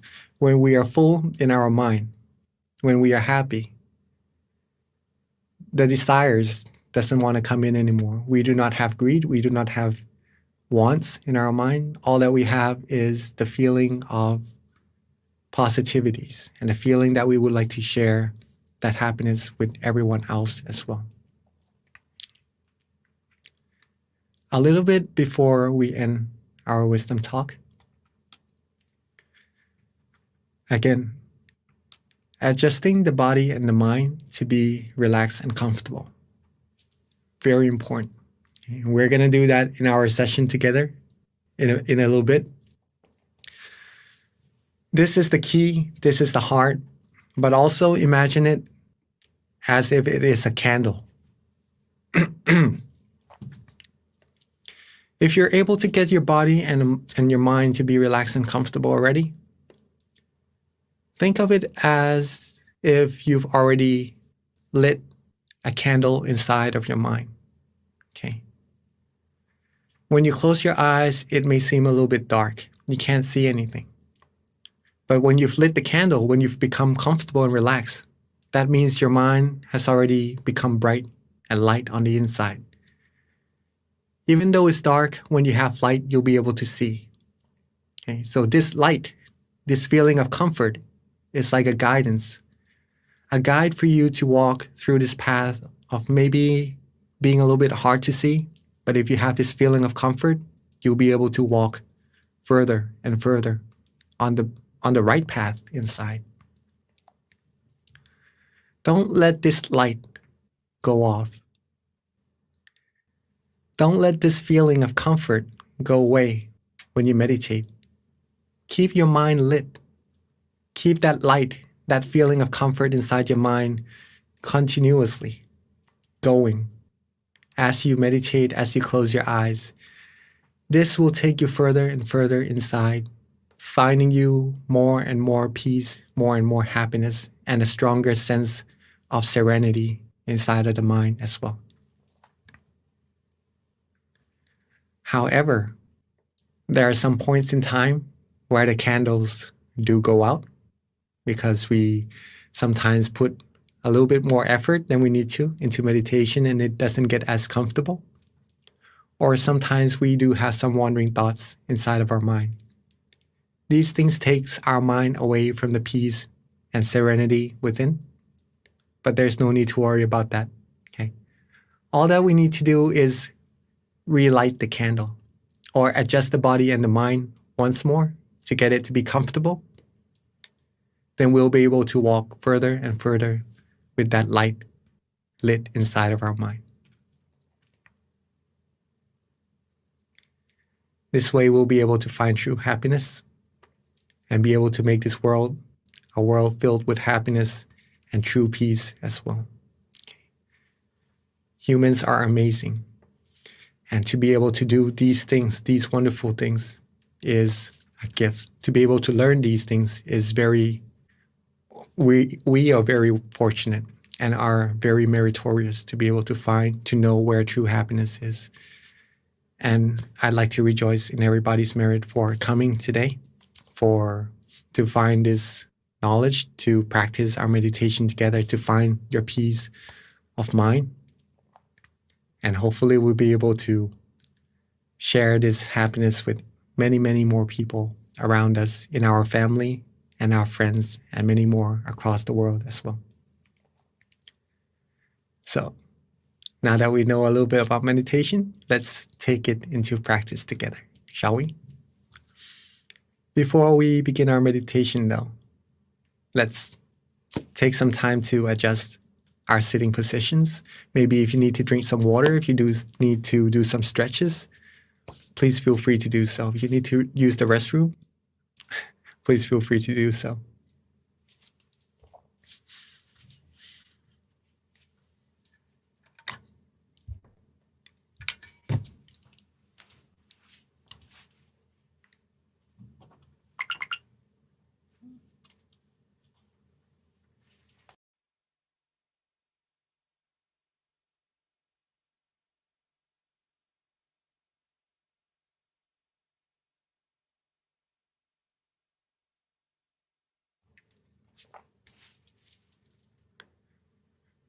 All right.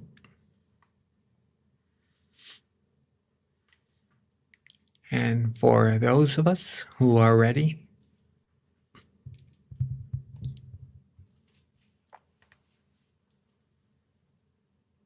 let's begin our meditation together by softly and gently closing our eyes.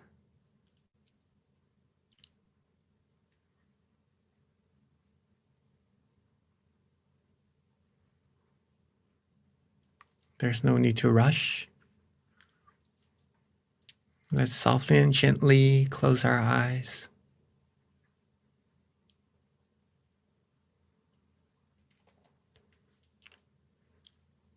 There's no need to close our eyes all the way either. Just enough so that we feel relaxed and comfortable. Leaving our slight room for light to penetrate would also help our eyes relax more. It would help us from putting the extra effort into meditation and to keep our body and mind relaxed and comfortable longer, more proficient as well. So this first step is very, very important. Make sure we close our eyes relaxingly and comfortably, the way we like it and the way we enjoy.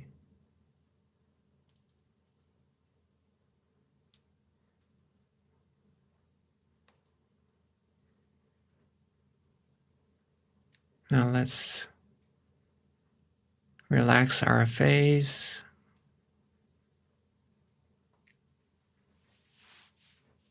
Relax our ears, our cheeks, our chin.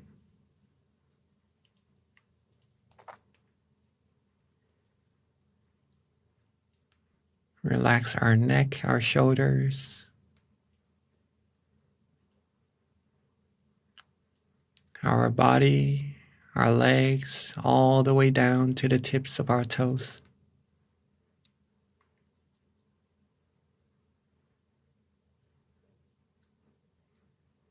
Make sure every part of our body is relaxed and comfortable.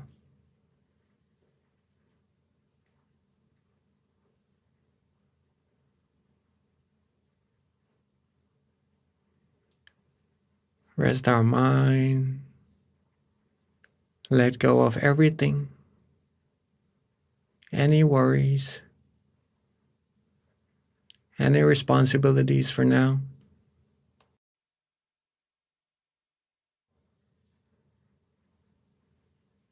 It is the time for us to rest.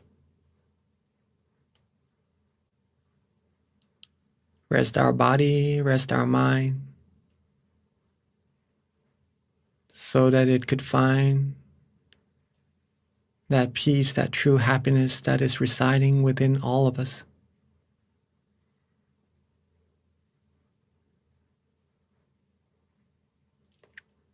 If you are starting to feel relaxed and comfortable, that is a very good indication that you are meditating correctly. And at this moment, your candle inside, the light inside of your mind has already been lit. All that we need to do now is just to relax and just keep this feeling going. Keep on relaxing and don't worry at all about anything.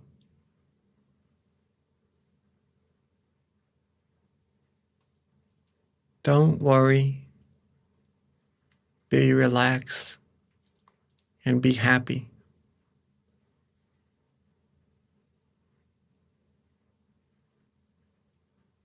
Step by step, little by little, we accumulate more of these feelings.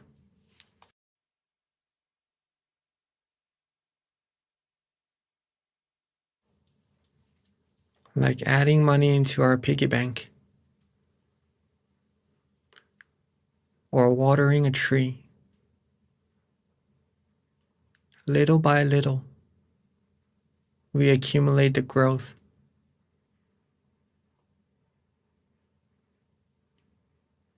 And as soon as we know, as soon as we realize our piggy bank or our tree has already been filled or grown to become big and prosperous,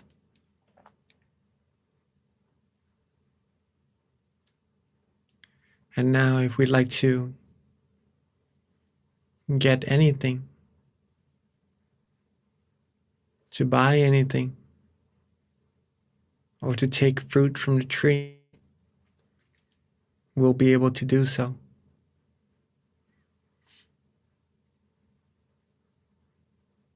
All starts by just relaxing our body and relaxing our mind.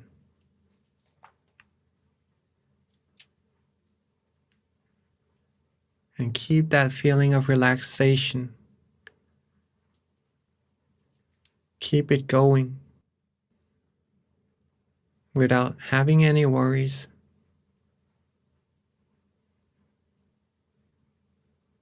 Enjoying the moment.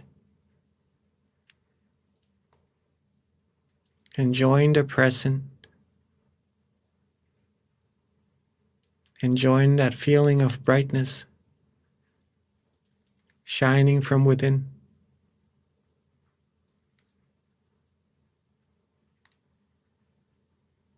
Be with this feeling. It is the most important feeling in this world.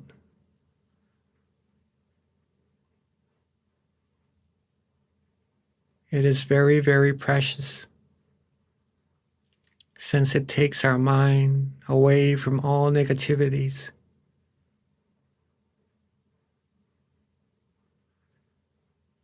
It purifies our mind.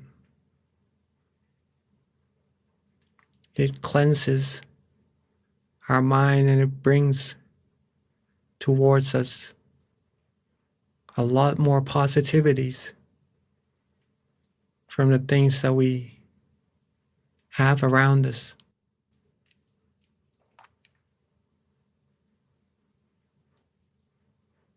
Relax, let go.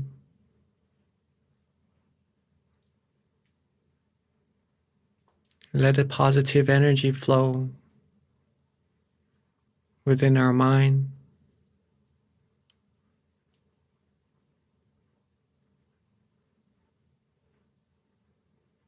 Enjoy every moment.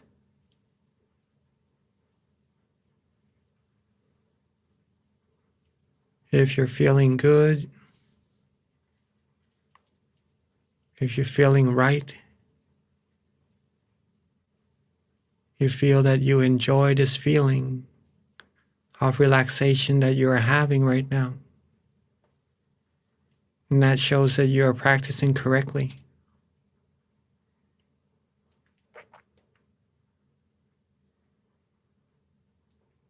Keep this feeling going. And that's all that we need to do.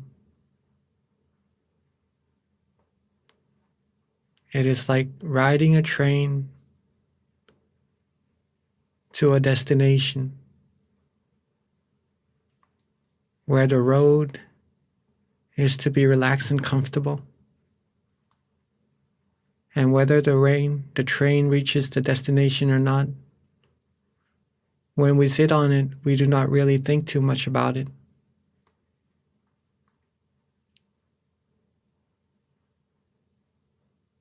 We just enjoy the ride as time passes by.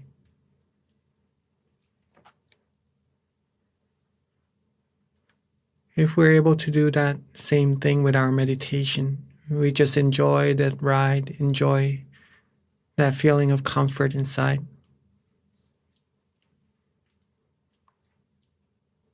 We'll be able to get closer and closer to our destination as time passes by.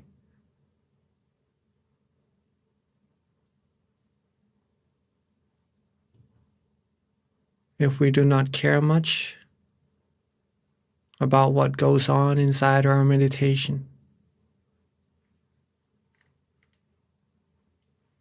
nothing will be able to hold us back from traveling further inside.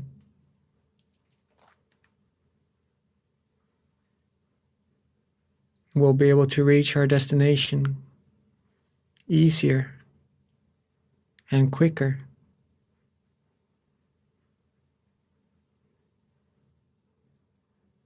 Some may start to have some meditation experiences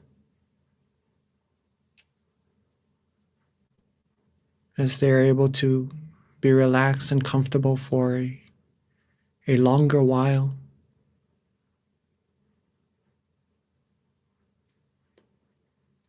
Some may start to feel calm and peaceful, having no thoughts or no worries about anything else at all. Some may start to feel light, feel spacious, feel vast, and feel nice on the inside, almost as if they're floating in space, or their body has become one with the air, the atmosphere around them.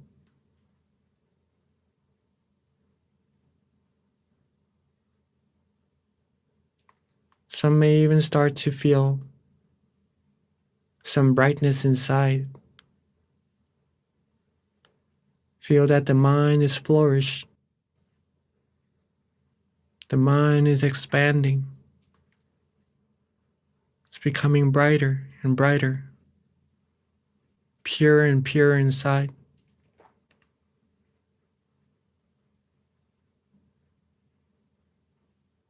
Some may even start to feel some movements.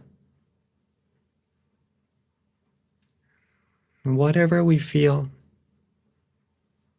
if we are still enjoying the feeling, enjoying this feeling of relaxation, whatever meditation experiences we have, don't pay any attention to them. Don't worry. If we're able to stay calm and peaceful, we'll be able to travel within even further and further, finding even more meditation experiences.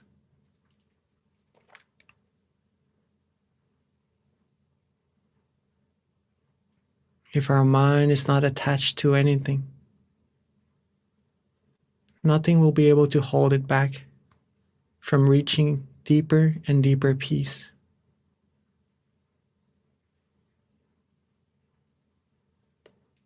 So whatever happens in our meditation, Keep on being relaxed.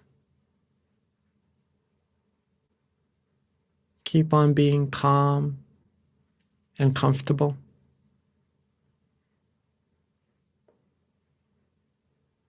Be neutral with whatever happens,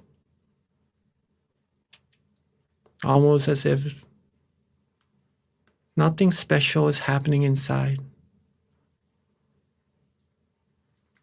Nothing that could take us away from this peace, from this serenity inside. And that's how we're going to be able to still our mind more and more firmly, find more and more purity and positivities, more and more brightness that shines within us. So later on, we could share this brightness with many, many more people. Get them to become happy and bright as well.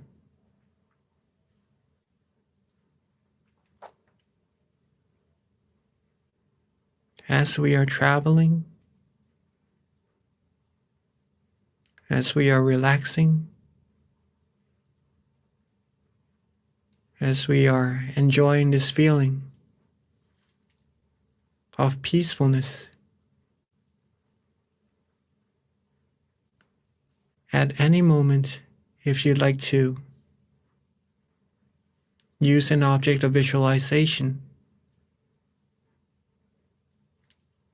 such as the moon, the star, or even a crystal sphere, please feel free to do so. But to make sure that the visualization goes along with that feeling of comfort that you had earlier, so that it takes the mind further deeper within and helps the mind be even more free from wandering thoughts.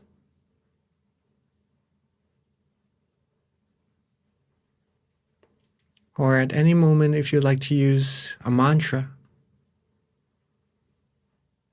to also help the mind travel further with relaxation and comfort,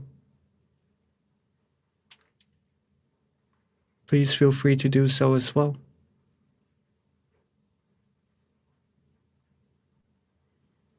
Or if you'd like to just let go and don't worry about anything, be relaxed in body and mind, and not use any visualization or mantra, please feel free to do so as well. Whatever helps the mind and the body to be relaxed and comfortable at that certain situation in your meditation, that is the right practice, the right technique we should use at that very moment. See what is best for us. That's the way we're going to learn about ourselves and our mind as well, as we further progress in our meditation.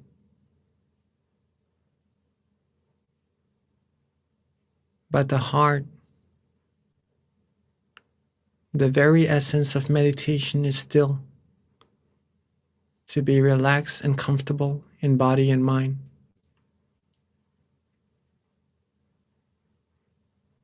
So make sure whatever technique we use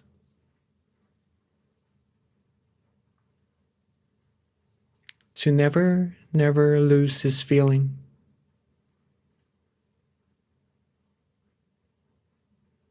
Keep our body light, relaxed.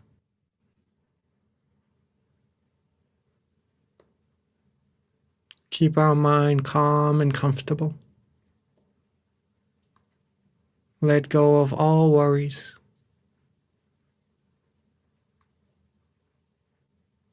Keep it that way. and let us practice meditation. Let us keep ourselves calm and comfortable together in silence for this time being.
as our mind has now become more relaxed and comfortable.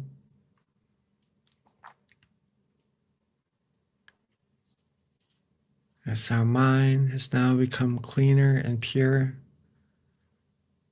from stilling our mind, from resting our body and our mind together.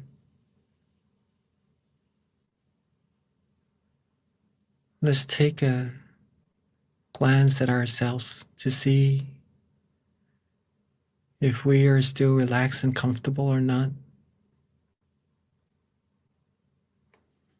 If so, then keep that smile going on our face.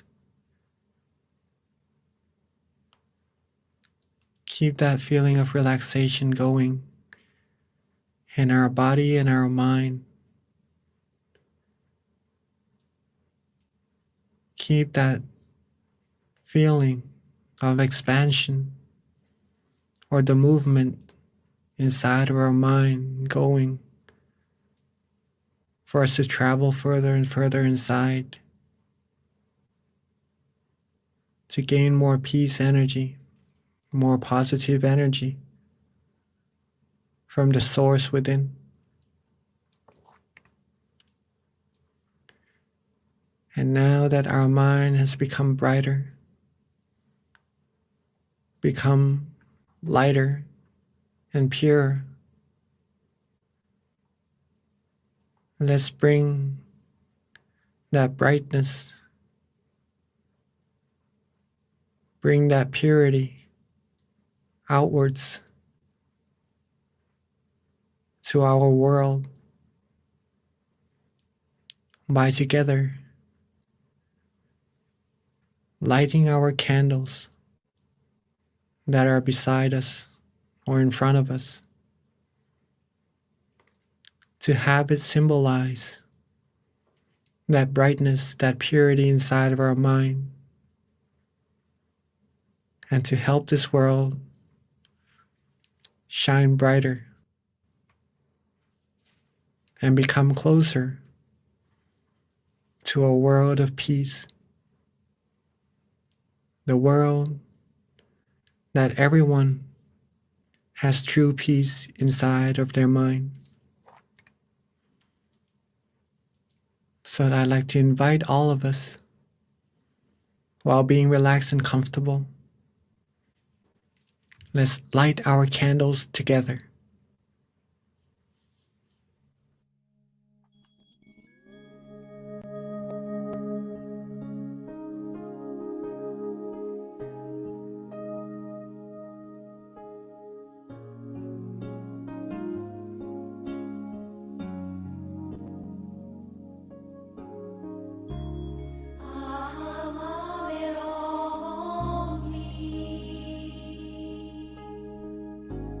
Ah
that we have lit our candles, representing our brightness and our purity from inside of our mind outwards and shine for this whole world to see.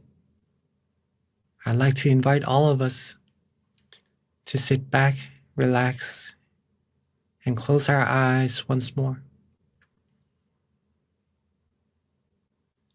Close our eyes relaxingly and comfortably, and reconnect back to that feeling of comfort and purity inside of our mind. Imagine that candle that we've just lit, or the candles together with everyone that everyone has just lit, and bring those brightness inside of our mind, making our mind shining even brighter, even purer. And let's radiate this brightness. Let's expand and spread this brightness outwards, along with our purity and our positive thoughts, our positive wills, to help all of us, all beings in this world, become happy, become free, become pure, free from sufferings and sorrows. Let's expand this brightness outwards, reaching everyone in our temple, in our meditation center, everyone around us. And let's expand it outwards even further to everyone in our community.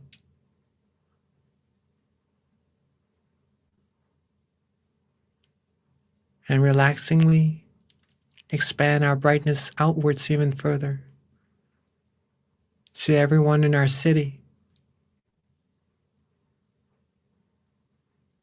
And expand it outwards further and further until reaching everyone in this country, till eventually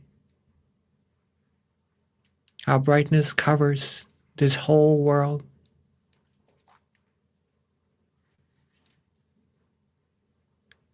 Let our love, our kindness, our good wills, our positive wishes cover up this whole world, cleansing everything, all negativities in its path, making this world clean, clear, and bright, free from all impurities. Let's share our loving kindness and wish for everyone, all beings, not missing a single soul,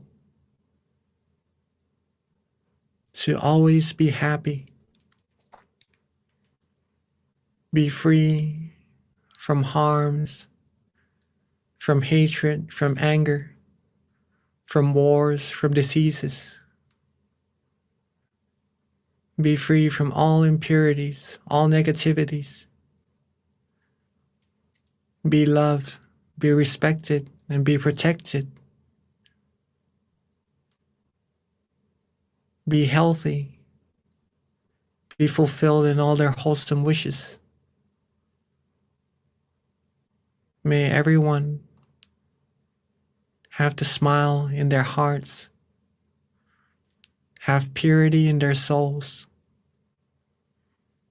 have positivities everywhere they look, all around them. May this whole world be a world of peace, a world of love, a world of true happiness. May everyone be able to find true peace, true happiness easily and quickly. And may all of us, everyone, reach the utmost of happiness, the utmost of purity, as soon as possible. Let's take a few moments to share our loving kindness to everyone across the world.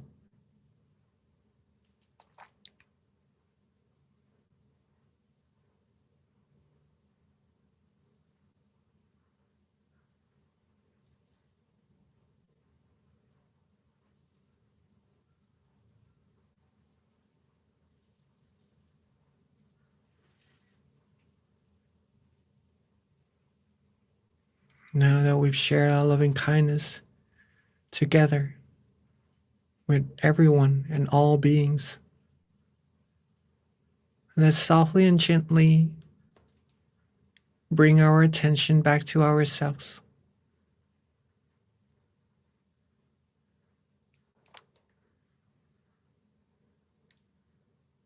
Let's softly and gently bring our attention back to ourselves, to where we feel relaxed and comfortable, where the mind wants to rest, and let it rest there. And at that point of concentrated purity, concentrated positive energy, with all of our accumulated good deeds, all the good things we've done, all the positive energy accumulated in our mind,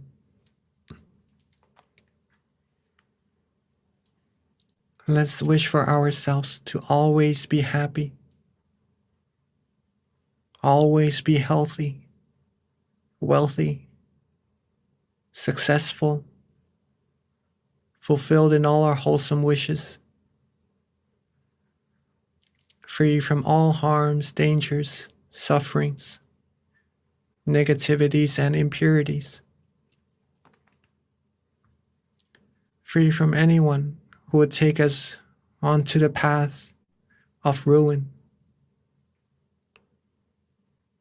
surrounded by good, virtuous, wise people that would help support us, help us reach our goal of happiness quicker and sooner, to support us along the road of righteousness always.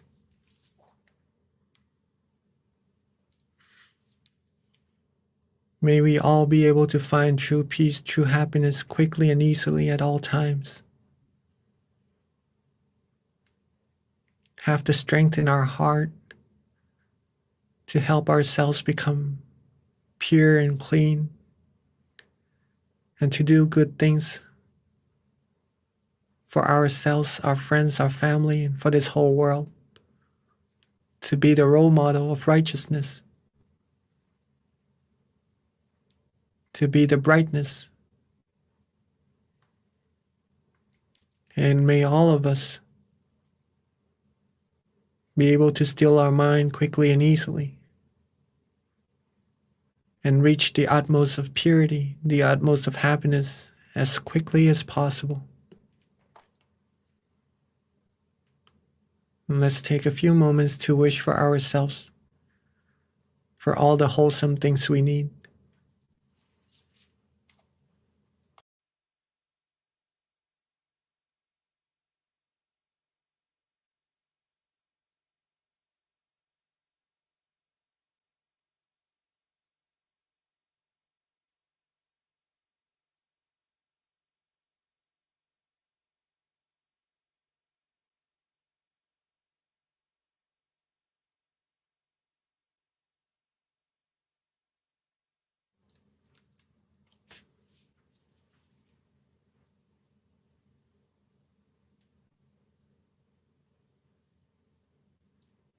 Now that we are coming towards the end of our session together,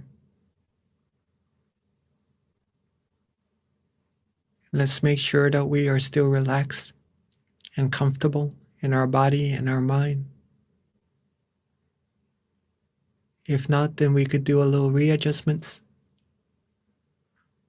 to get ourselves right where we like.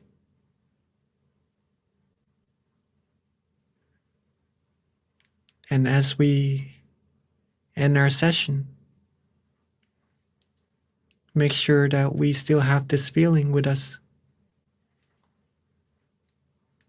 To maintain this feeling as long as possible. And to reconnect back to it as often as possible throughout our days. And if we are ready, let's end our session together. And softly and gently open our eyes.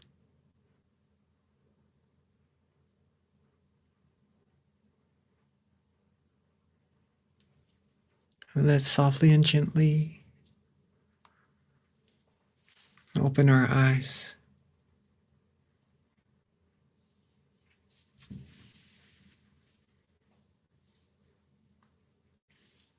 Hope you all had a good and relaxing meditation. And it's wonderful to get a chance to meditate with all of us. Okay. It's very nice to see all of you. Let me pass the mic back to our wonderful moderator, Miss B.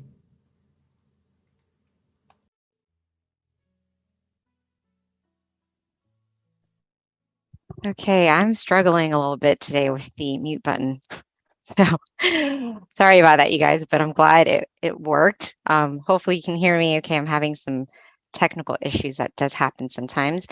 Thank you. So this about wraps up our meditation session tonight for November. Before transitioning to Q&A, just a couple of announcements. First of all, we do have a survey that we prepared. So if you are online, please do look at the chat. We've got a little link for you to click so that you can fill out the survey and let us know how we're doing. Definitely the feedback's going to help us have future sessions that we can improve on. If you are not online, no worries. The center that you're associated with will send out the link for you to fill out if you attended the session on site today. Also, please mark your calendar for Wednesday, December 7th. That is our next full moon meditation. It's going to be next month, which is actually getting close to the end of the year. So it's going to be our last full moon meditation to wrap up 2022. So please join us, invite your friends and family.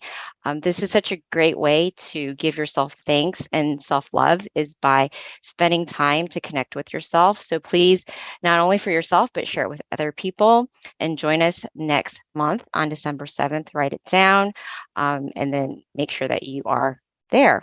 Another thing that you can do just to make sure that you're connected with our sessions is to download our app, MindGem. And actually, there's going to be a link that you can click on as well. And our app, you can use it daily as well. We've got many amazing meditation instructors that are on there so that you can meditate on your own. And in addition, be connected to our full moon meditation monthly as well, since we do send out notifications. In that, you can also see the centers that are close to you, near you, by using the app. The website of MindGem. And if you go to locations, you can find your nearest center near you. Right now, we do have on-site classes pretty much at all of our centers at this point. So just click on the center nearest you and find out the class offerings. Azusa, Georgia meets on-site, Chicago, Alabama, New Jersey, all of the locations. Now, just making sure, can you guys hear me okay?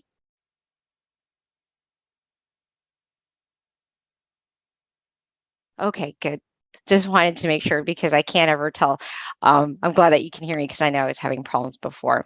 All right, so that about wraps up our meditation session tonight. Now we're transitioning to the Q&A. Do not leave. This is one of my favorite parts because you can learn a lot with regards to just your meditation practice, being inspired by other people, any questions that you might have to be committed to your practice.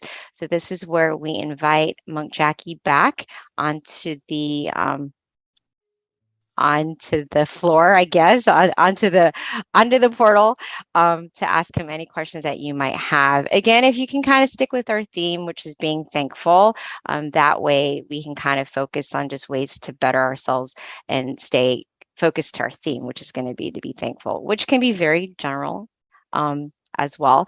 So at this time, please do follow up with any questions that you might have with regards to meditation, being committed to your practice, or anything that at all that you might want to know. And it doesn't have to be focused on a theme either, so that's totally fine. All right, so Venerable, as we wait for people to trickle in with questions, I know the theme is being thankful, and I think something that a lot of people overlook is themselves, and you had touched on this earlier before beginning our session, is being thankful for yourself. But my question to you, just to kind of start things off, is what are ways that you feel that everybody can be thankful for themselves and give yourself self-love? Because I think it's such a topic that is very common, but people don't always know how to take care of themselves.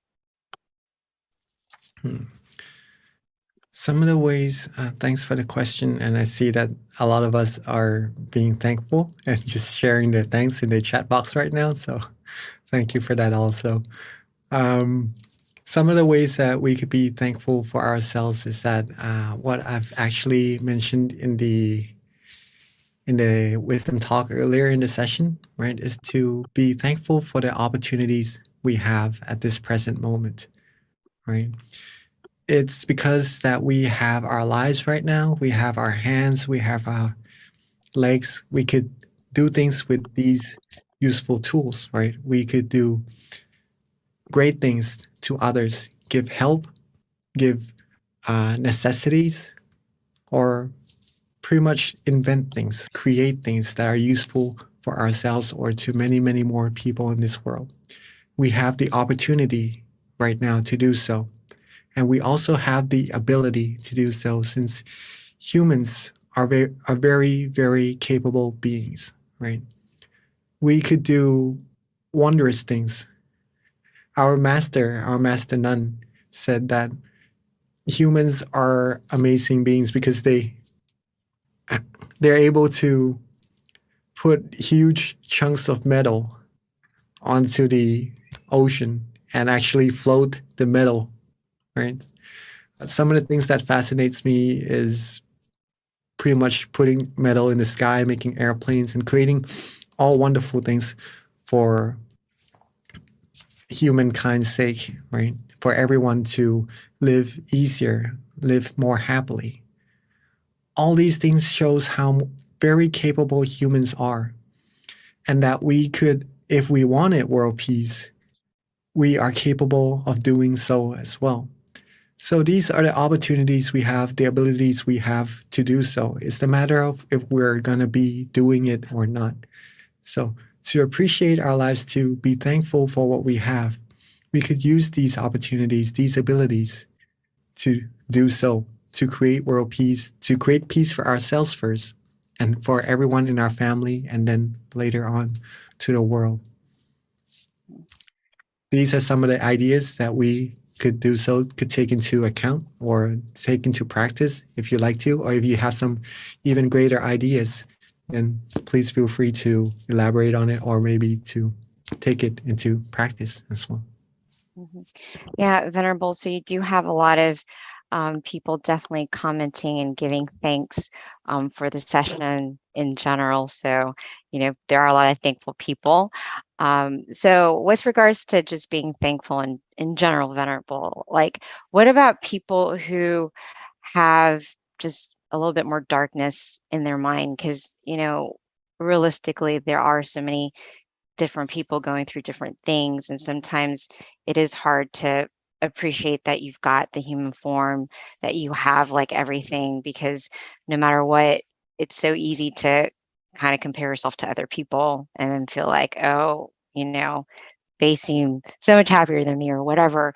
So I guess with people like that, how do you kind of help give them a little bit more insight to train yourself to just be thankful with what you have, be content with what you have, and kind of just more focus on your lane instead of just trying to like look at other people. It's always easier, I think, said than done. I do think it's training your mind as well, but it's not always easy to do that either. Mm. These things do take understandings and the openness of the mind also. The person has to be willing to take into their acknowledgement some of the knowledge that we have to be able to clear all these negativities inside of the mind. If this mind is shut from these things, then it is hard to reach in and help to take all these negativities out. So these are where friends, good friends, come into play very crucially, right? Sometimes it is hard. For myself, it took my very virtuous friend. Actually, she's my mom, right? Took her over 20 years to be able to open up my mind towards this path of righteousness to clear the negativities out of my mind. And I know it's very difficult, but we can't avoid it, right? It takes friends, it takes virtuous friends, the people who know what to do to clear out the negativities in the mind to help those who aren't yet able to do so. Okay. So first thing first, a friend, a very virtuous friend, as we all could be, as we all are, is very crucial to help out with these people who still has negativities in their mind. If they do wish to take out the negativities, then you could then help them understand that the negativities in the mind comes from basically one thing, which is desire, right? Yes. So if we have this desire, if we're able to get rid of the desire, we're going to be able to get rid of the negativities inside the mind as well. The desires help us to go on and further the other details about what causes the negativities to happen inside the mind. But the root of all of it is desire, right? So if we take the root away, we'll be able to find true happiness inside of the mind. And the way to get rid of that root is one thing only, is to still the mind, right? What we've mentioned earlier in our wisdom talk, if we could still the mind, we could then find true happiness because we're able to get rid of all the negativities inside the mind right to the roots of it. Okay, so stilling the mind, adjusting the body and the mind to be relaxed and comfortable. That's the heart. And keep that light, keep that candle going. Keep that brightness, that comfortable feeling inside of our mind going continuously. We'll be able to get closer and closer to that purity inside of the mind. At first, it may be hard to understand of why do we need to still our mind. If we truly like to help people be happy, right? And some of the things that we could start by doing is just to invite them to come to our full moon meditation together. Get them to sit and just to relax for a little bit. Our teaching monks here who comes to guide you meditation, Monk Daniel and all the other monks in your center are very skilled in meditation. So they could give you some knowledge into how to meditate, right? But first thing first, get them to be relaxed. And when they're relaxed, when they're able to find peace inside of the mind, who knows, they might be able to find even more than just peace inside of the mind once their mind becomes still.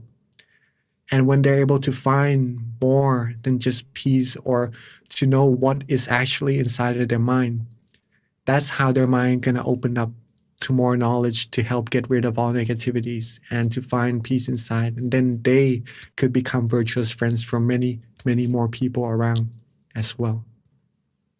Hopefully that makes sense. Yeah, Venerable, that was so good, actually. I feel like, I was trying to take notes because I think it's very profound. And one of the things that you mentioned, and I know that there's a question, so I'll get to that too. But one of the things that you mentioned that I thought was very just insightful is the delusion part, because I do feel like there's a lot of people that don't even always have an interest to still their mind. Like they don't even take the time to stop because they are kind of in a rat race. How do you help people like that, Venerable, in terms of people that, they don't even know it, that they need to still their mind? And their days are just kind of ticking by. And Yeah, you just want to be that virtuous friend. Do you just kind of wait until they get, just figure it out? Or because to each his own time, right? it may take some work to do so, but one of the things that could help is to help them find the significance of getting some time to relax instead of just working all the time, right? Because even our phones, when working all the time, it needs recharging. So our body, when working all the time, our mind, when working all the time, we need recharging as well. Some of the things we do to recharge is to sleep, right? Or maybe to rest. But meditation, sleeping is just to rest the body. Maybe the mind is not at a fully rested state when we go to sleep. Meditation is what really helps rest the body and the mind simultaneously. So that's going to be a better rest, a better recharge for the body to help on with whatever tasks those need to be done, right? So you could explain, actually your own practice would be the best proof towards why meditation is so important, why you see it is significance. You could help share that significance with the people who you wish you'd like to help also. And that's going to be more powerful, right? Because it's from your own practice. So that's why coming together to this full moon meditation to practice, to find your own peace and to find the significance for yourself of why we need to rest and to still our mind would be very beneficial to help others as well. Okay, thank you, Venerable. So we've got a really good question that came from Panavi, and her question is, could you please comment on how the feeling of thankfulness or keeping a gratitude journal can help deepen our meditation practice? That's a very good question. Yes, thank you, Dr. Panyawi, and rejoice in your merit as well. Right? So being thankful, keeping gratitude journal. When we are thankful, it almost as if our mind comes to a state of contentment, right? When we appreciate what we have instead of looking at what we want, our mind can only think of one thing at a time. If it looks at what we have and we are happy with it, that's a state of contentment. And when the mind is content, it is free from desires.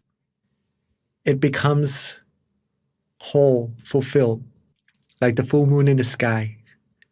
And at that state, the mind will be able to feel happiness, right? Since it's becoming still. It becomes free from desires or free from moving from one thing to another. When it can become still, it will be able to find happiness and relaxation. And if we're able to keep it that way further and further, that's going to help deepen our meditation practice. And the journal that you keep of all the thankfulness, of all the gratitudes you have, that's going to get the mind used to being at that state of contentment and of relaxation. Right? The more you think about good things, the more you think about positivities, the more the mind will be free from all negativities.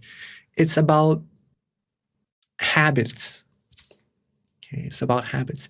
If our mind is constantly thinking about the outside things or maybe thinking about desires, then that's how the habit of the mind is going to be. It's going to be a little bit harder for the mind to become still and to find true happiness. But on the other way, if we train our mind to be content more frequently, to be more thankful, to be happy about what we have, to have gratitude, to have these positive feelings, our mind is going to have the habit of being happy, being still, being relaxed.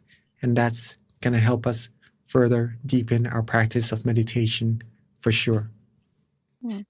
And Venerable, that brings up a good point with regards to, can you hear me okay, Venerable? Because I know I've been having problems. Okay, good. It's just been like off and on. So anyways, I'm glad that you can hear me. But, if you can expand a little bit more on the journaling aspect and how it does or how it can improve your meditation for those who, haven't really done it, including myself. I know it's something that has been emphasized, and my question is just, how does it make your meditation better? And is it important? Like, is it something that you would recommend that we do daily to improve your meditation? Yes, of course. Journals are one of the very important things to help us improve on our meditation, right? Since we do have some aspects that we need to have in order to improve our meditation very well. One is to be relaxed, right? To be relaxed and comfortable. Another one is to be conscious or to have awareness in your meditation. Now we have these two things already, and we have consistency to keep this feeling of relaxation going with awareness together. Then that's how we're going to be able to improve our meditation. Okay. Improving the meditation, meaning increasing the refinement of the mind. The only way that the mind is going to be refined is that the mind is happy and relaxed and content.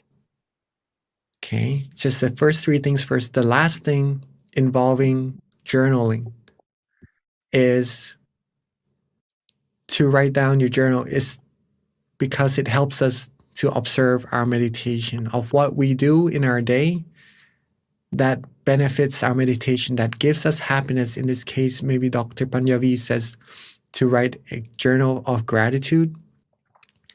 That's going to help the mind think of all the positive things, right? And when the mind becomes happy, relaxed, and positive, that's going to increase the refinement of the mind. That could help also. Some of the other things that could help is that you write down what you did that was good for your meditation. Observe yourself. And if that thing helps with your meditation, do it more, right? Do more of those things. And some of the things that you do in your meditation that doesn't help, or maybe that worsen the meditation, or that you notice that gives you that feeling of slight uncomfort, or whatever you see in your meditation that doesn't really help progress your meditation.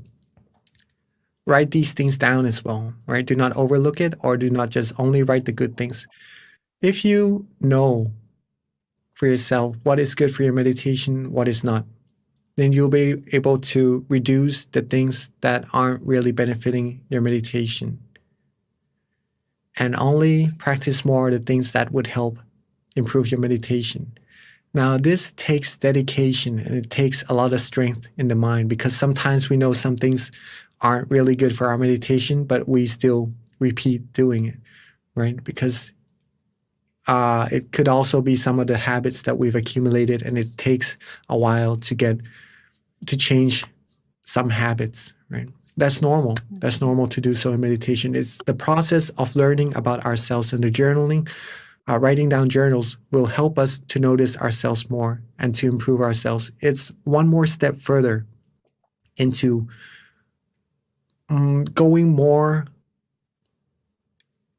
putting more effort into the practice of meditation, being more real towards meditation, shows how much you really want to get better in meditation, right? Some people just meditate to relax, to be happy, to be calm.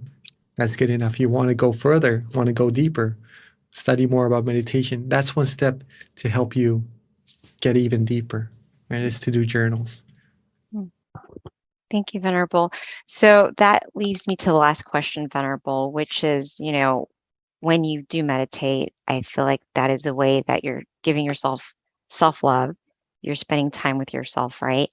My question to you, especially with regards to the journaling, which you've emphasized can help you, what are some things that you should, I guess, focus on when you're writing the journal, like a little template of just how to keep track of your meditation? Is it just kind of like journaling, like when you journal about anything, you're just kind of rambling on, or are there maybe like 3 points that you should focus on each time you write the journal?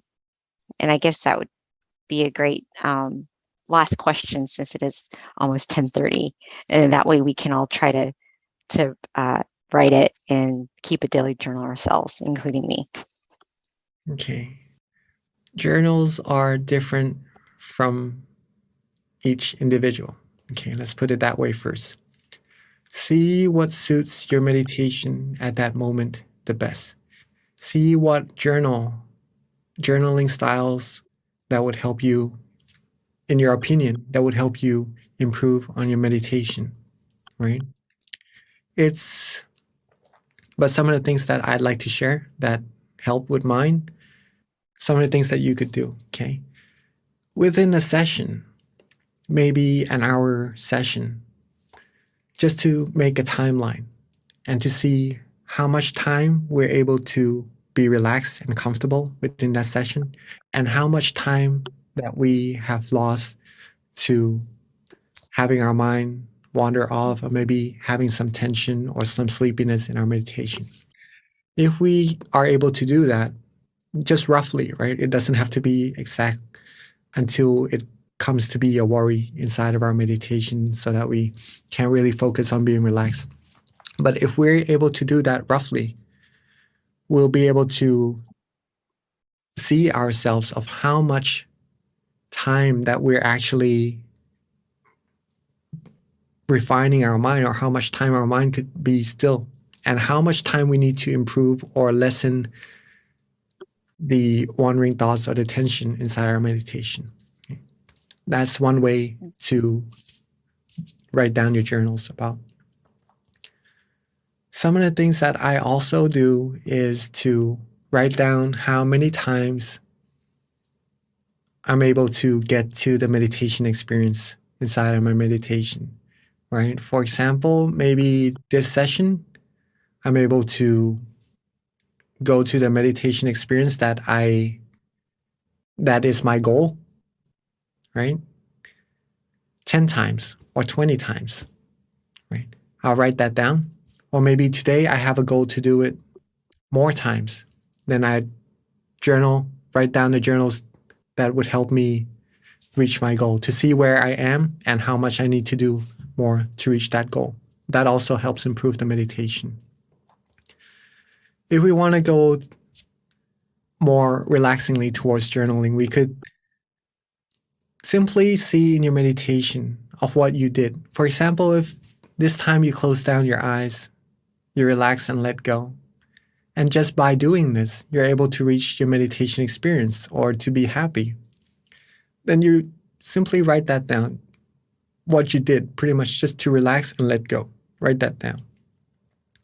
Or maybe at some point in your meditation, you're able to use an object of visualization and get in even deeper in your meditation. Maybe you write that down also. Okay. Or if you use an object of visualization and it doesn't help you go deeper, you write that down also. And maybe you could figure out of why does this happen at that situation? Why does this happen in this situation? Then you can contemplate on these things and help reduce the errors, improve more on what is done well, and then that would help you improve on your meditation also. So these are some of the ideas that you could use. Thank you so much, Venerable. I definitely am committed to trying to improve my meditation. So I'm, everything that you're saying, I'm taking very seriously, because I do want to. Not seriously, I shouldn't say that, because you don't want to take meditation too serious. But one of the things is, and I think that this is probably a common thing for a lot of people who do meditate daily, is, you kind of reach a plateau and you want to get better, and of course it's hard when you want anything. So having a little bit of guidance and kind of self-reflecting, I think, is going to be beneficial, not just to me, but to anyone who's trying to improve. So thank you so much, Venerable. All right, so Venerable, at this time, we are wrapping everything up. If you can just give us a blessing before we head out. And everyone, if we can just put our palms together to accept this blessing from our teaching monk, Jackie. All right, so let's reconnect back to that feeling of comfort inside of our mind. And thank you for everyone for joining. Hopefully you all are relaxed and happy inside of the mind and are more pure and cleaner. With all these positivities accumulated in our session, all our good deeds, let them all come together into a clean, clear crystal sphere. And let these merits bestow to all of us the greatest of health, wealth, success. May we always be fulfilled in all our wholesome wishes. May we always be free from harms, dangers, all negativities. When we meditate, may we be able to still our mind quickly and easily. And may we all reach the utmost of happiness as soon as possible.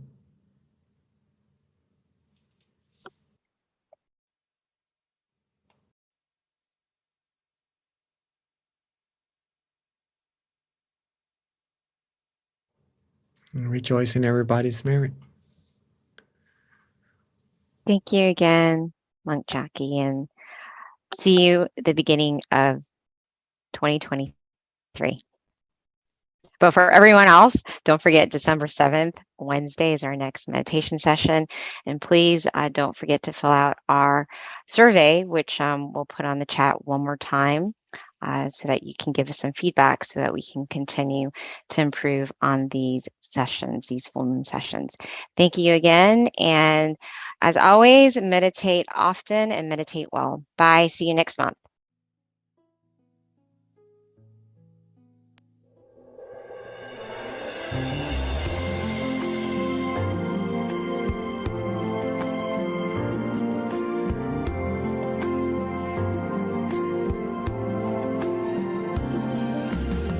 Let's come together to open the new whatever to eliminate all conflicts and differences. It's time for everyone to join hand in hand. At last, now the world's beyond healing. It's time to change the world. As the one who knew in the past, in this period of our time, we will see before we depart this world. Everyone must join hand in hand to change the world from darkness to brightness, from suffering to happiness, from ignorant to the knowledge world. Change the world, we have to do it the easy way. Be happy and cheerful and childlike innocence. Everyone must join hand in hand. Gently close your eyes, relax, relax. Still your mind at the center of the body and move at the same position of the one who knew from the past. Change the world from the era of darkness to the era of light. From the old era to this new era, the world will be like heaven on earth. No classes in society. Everyone will be really happy. We speak the same holy language. Become as one with smiles of love. We'll be kind, the world will change. The world will change. Let's come together to change the world. Let's come together to change the world.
everyone, and welcome to today's full moon meditation. Today is October 10th, and for those who don't know, today is considered World Mental Health Day, which is actually marked every year on this day, which is October 10th. So it's pretty special that we're all here today to meditate together. So one of the things that I did last month that was pretty awesome and worked really well because it like the theme was on, I don't exactly remember what the theme was on, but whatever quote was pulled was actually in line with the theme. So let's see if we can do that again today. Today, our theme is World Mental Health Day. If I can get someone to, let me make sure I've got the chat on so I can see this, but if I can get someone to pick a number from 8 to 150, please.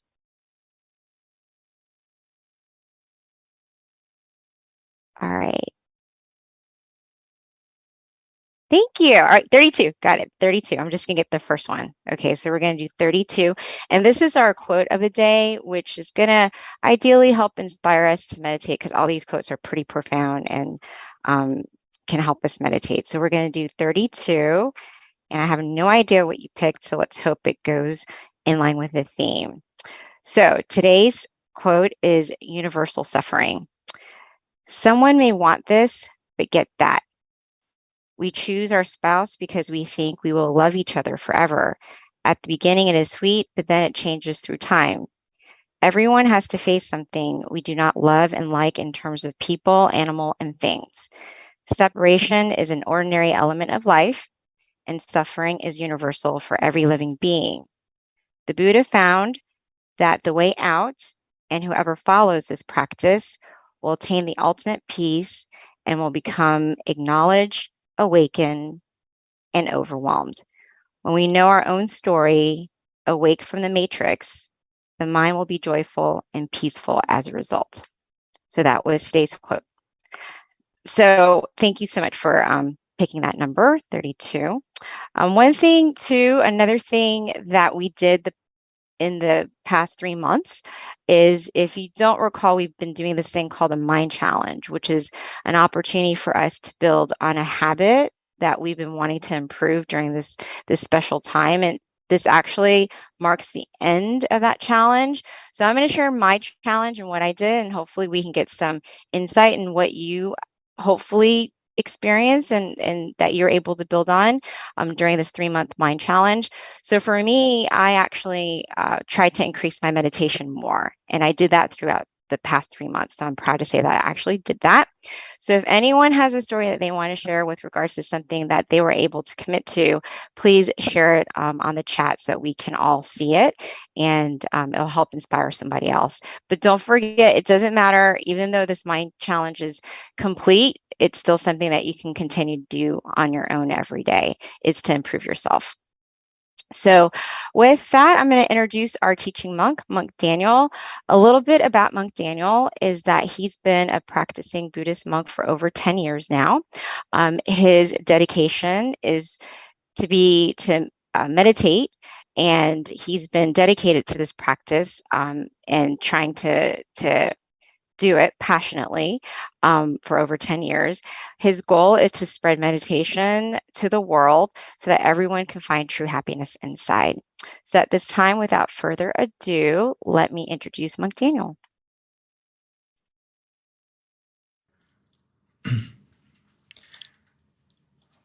Good evening to everyone in America and all around the world. Good morning from Thailand. It's good to see everyone gathered here today on this full moon. It's a very auspicious day today because not only is it the full moon of this month, which symbolizes the brightest night of this month, as well as the 138th anniversary of our great meditation master, Luang Pu. So for those of us who have been practicing and joining every time and know about the Dhammakaya method, everything that we've been learning and practicing together is from him. So today is a good day to pay respect to him and honor him by taking the time to meditate together. And coincidentally, it's also the 10th of October is also the day of World Mental Health Day. which is, actually in Buddhism, there's nothing coincidental. Everything happens for a reason. So it's special that on Luang Pu's birthday, it's also a day about World Mental Health, because he dedicated his whole life for mental health, spending every day from the day he ordained until the day he passed away. He never missed a day of meditation. And he dedicated his life to understanding it and teaching it and giving us the knowledge to now, over 138 years later. So we are taking the steps in the right direction for ourselves to look after our mental health, which, as we know, nowadays, now than ever, we really need to look after that. As we are starting to learn about it more in the Western world, maybe in the East, we've known about it for a little bit, but in the West, we're still learning step by step on how can we develop our mental health and look after it. As our lovely monitor, Miss B, mentioned a moment ago, right? We just finished our challenge, our Mind Gym challenge, right, for the 3 months. I would like to also give you the positive energy or the merit for me for making it 11 years as a monk now. So I'd like to share that positivity to everyone as well. Anyway, let's learn today about how can we take care of our mental health. As we know, as I mentioned just a moment ago, today is the anniversary of this monk, a very special and our great master of the Dhammakaya method. He is the reason why we have this special and powerful phrase that we need to practice in our life, which is, stop is the key to success. This phrase is short. It's only a couple words, right? It's only 5 words. So it's a short phrase, but if we practice it, it's very profound. If we take the time to stop our mind, by taking the time to still it, we can achieve the happiness within us. So this is something that we really need to, if you can't remember anything through today's talk, remember these words. Stop is the key to success. He meant not only in meditation, but also in our life. Because if we take the time to stop our mind, still it, we can unlock something so precious and so valuable that comes from stilling our mind. So, as we're talking about mental health, right, we all want to get positive thinking. We want to get this level of positive thinking because our mind is the element of success, and it's the most important thing that we have to look after. Other than our body, we're used to doing that, but what we need to make a habit of is looking after our mind. Because if we look after our mind, these are the things that we get. We get confidence, we get motivation, we have, most importantly, happiness and belief in ourselves, motivation, enthusiasm, inspiration. Everything that helps us to live a better life comes from our mind. So we really need to take care of it. You know, we know about taking care of our heart, taking care of our lungs and all these organs, but we forget one of the most important parts of our body, parts of ourself, is our mind. So, of course, mental health really depends on this phrase, is we need to declutter our life.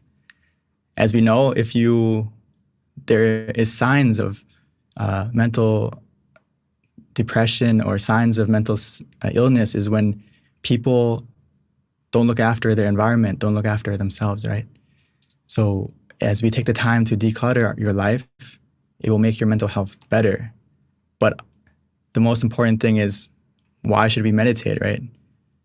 Because it's like this. If we don't take the time to declutter, what happens? Like this picture. Let's say you want to have a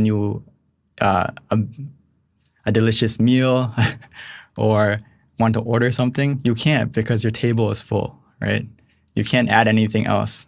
Even though you want to order something else or make something else and eat it, you can't because your table is full. The mind is the same way. When we meditate, it's like this. When we start, if we don't take care of our mental health, our mind will become similar to this. As our mind becomes filled with clutter, and sometimes, a lot of times with negativity, whether it's being anxious, being sad, being depressed, or anything negative, our mind becomes dark like this. But when we meditate, we make space for something better. So as we start to relax our mind, still our mind, we start to make space in that darkness, or in our mind that is filled with other things. So when we make space, we make room for happiness. We make room for positivity to grow. That's why we need to meditate, because the longer we meditate and the better we meditate, the more space you make into your mind. And as we continue to relax, continue to calm our mind, we make even more space and even more space until the darkness in your mind, the negativity in your mind, the bad influence that we may have created or we have absorbed, it will start to disappear by itself. And as you can see, there's more space for happiness, more space for knowledge, more space for understanding, compassion, as we push out the negativity in your mind. And coincidentally, it's similar to what? Tonight, the full moon, right? The moon is shining in the night, surrounded by darkness. Your mind can be the same. As we meditate, we still it, our mind becomes like the full moon. And eventually, our whole mind will have true happiness, a happiness that you create within yourself by simply relaxing and making space so you can receive something better, letting go of the things that are hurting you mentally, and being able to, once we make the space, we're able to receive something else. It's similar to this. As we fill our mind up with true happiness, it's like we fill ourselves up like this balloon, and we're able to float above any negativity, float above any darkness that we may uncover, or we may have obstacles come into our life. But when we are filled with happiness from within, we can rise above it, the obstacles and the negativity that we may encounter within ourselves or from others or from our environment. So it's so important to maintain our mental health by simply meditating. We can be like this. We can float above our obstacles and the negativity, or we can be like the balloon, keep rising. Our mind will keep rising and be strong and pure and positive and rise above all those difficulties. You can see like our full moon tonight over the sun, right? It's higher than the clouds. If we're on the ground, maybe it's cloudy. We can't see the moon, we can't see the sun. But if we make our mind like the moon and the sun, we rise above those clouds. We rise above any obstacles as well. So keeping your mind filled with happiness from within, we will be like this. So when we talk about meditation, to get to that state, we really need to learn how to let go. That's the key. Let go of the past, let go of the future, and simply get to the present, which is a little bit difficult in the beginning, but not too hard. Just think of it this way. If our hands are full, right? Our left hand is holding something, our right hand is holding something, and we don't put it down, we can't receive anything else. Let's say in front of you, there's something more precious. Let's say you're carrying something heavy, right? A lot of boxes you're moving, and in front of you, there's like $1 million, like a check or something like that, or a diamond. You can't pick it up because you're holding things in your hands, right? You're filled. Same thing. You have to put it down, whatever you're carrying, so you can pick something new up. And the way to put it down, and you just have to put everything aside for a moment mentally, or be able to relax our hand, relax our fist. You can't open your fist by using more effort, right? You have to relax, and you can slowly open your hand. Your mind is the same thing. A lot of times throughout our day, as we use our mind and we think a lot, our mind is closed like this, sometimes very tight. But as we relax our body, relax our mind, it starts to open up naturally.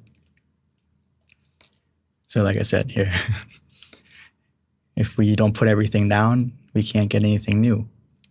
So we take the time right now before we started the meditation is put that into your mindset that when we start the meditation, try to put everything down for a moment and you'll feel lighter right away, right?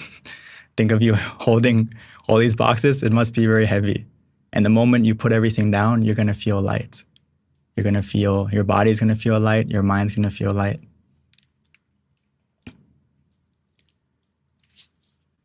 So as Luang Pu said, right, stop is the key to success.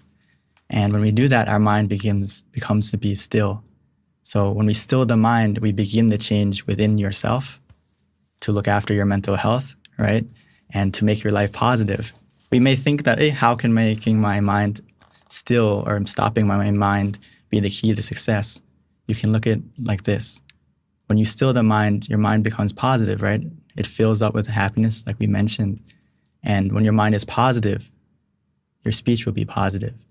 Your action will be positive. Your habit will be positive. And of course, what you do as a habit becomes your destiny. So this is the pathway to make your life better in every way, starting from within yourself and then spreading out to everything. It's like you find that inner brightness within you and you can share that brightness and shine that brightness through your speech, through your action, through your habit, and to everyone around you. So the stillness of mind becomes the miracle that we need in our life. Whenever we feel down, whenever we feel that we are overwhelmed with negativity within ourselves or from others or from our environment, don't wait for the miracle to come. Don't look for someone to help you or rely on someone to help you or some, magical thing to come. If you just take the time to look within instead of looking outside, you can find the miracle that you've been searching for or looking for. Just remember this recipe. It's not a secret. Most recipes, we like to keep it in the family or keep it as a secret. We don't want to spread it.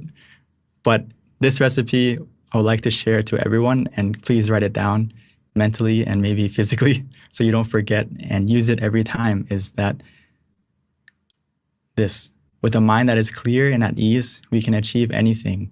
If our mind is at the seventh base, which is at the center of the body, anything can be achieved.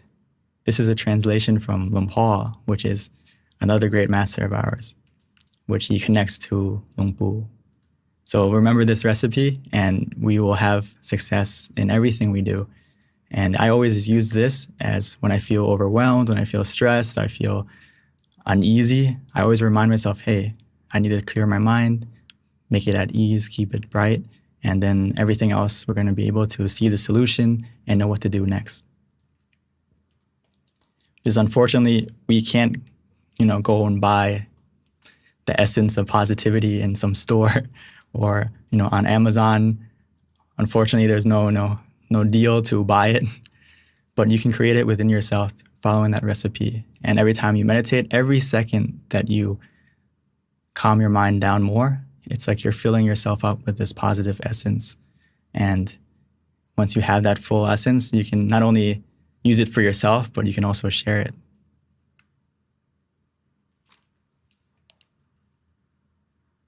All we need to do right now to do that is have a comfortable body and comfortable mind. This is the foundation that we can't skip. We mention it every time, but sometimes the small things go a long way. Remember that before we start the meditation now, keep your body comfortable the best you can. You can stretch a moment or adjust yourself to a comfortable position that works for you. So it's very important to adjust the body to prepare yourself. So, sometimes you have to take a sip of tea, some coffee, some water to freshen you up. Maybe in the future, before you come to meditate, you can take a shower. And most of us tonight, we've already taken a shower, so we're probably fresh and alert and ready to meditate. And of course, a small stretching can go a long way. And the comfortable mind part, this is a little bit more difficult, but actually easy if we just do in the beginning. Just learn how to put everything down mentally by just talk to yourself. Today's this moment for the next 30 minutes that we're going to meditate together is the time for yourself.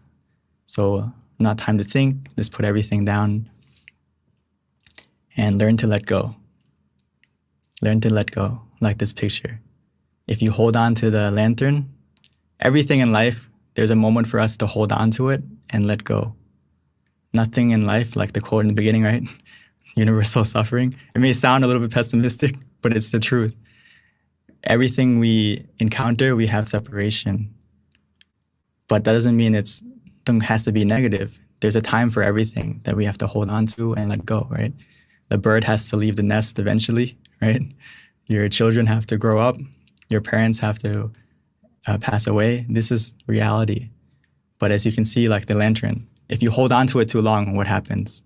It burns, right? It burns up and it hurts you. So eventually, when the lantern fills up with the energy, with the oxygen, right? With the gas, we have to let it go. And when we let it go, it floats up and it lights up the night, right? So as we let go, it actually creates something more beautiful as well, making the light, spreading the light to the sky, and we get to see that event happen. So sometimes we have to let go, and when we let go, we actually may feel better, and we may be able to experience something new. So right now, all we need to do is change our focus to comfort, and we can do that by using the mantra, using the visualization to help you change your focus. And now all we need to do is follow the comfort. Follow the comfort. That's it. If you can't remember anything, just follow what makes you feel comfortable. And if you don't feel comfortable mentally or physically, just adjust. Don't use force. Don't use any effort. In Thai, sabai, relaxing and comfortable. That's all we need to do. So without further ado, let's take the time to meditate together and look after our mental health and take the steps to develop ourselves mentally, and then we will see that success happen in our life. So before we start the meditation, like always, let's take the time to relax physically first. If you are ready, you can start. If you're not, take the time to adjust until you feel comfortable.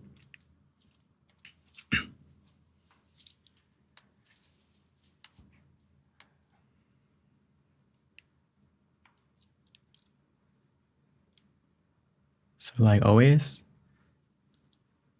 no matter how many times we meditate, or especially if this is your first time,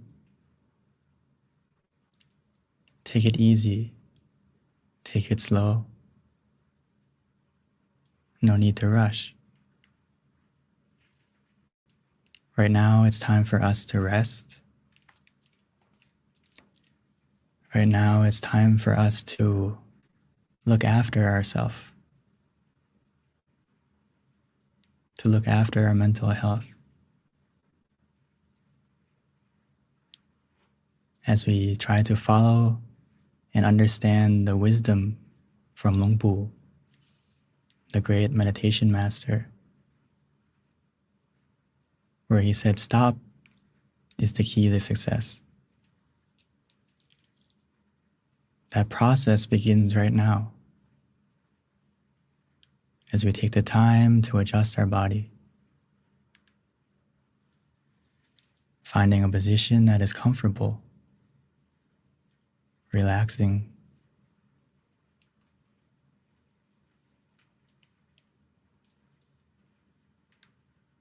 And once we've found that position, we may slowly, gently, naturally close our eyes. Closing our eyes in a way where we feel relaxed. The same way we would when we go to sleep. Because right now is a time for us to rest.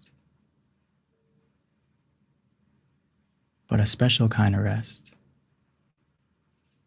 where we feel conscious and comfortable together.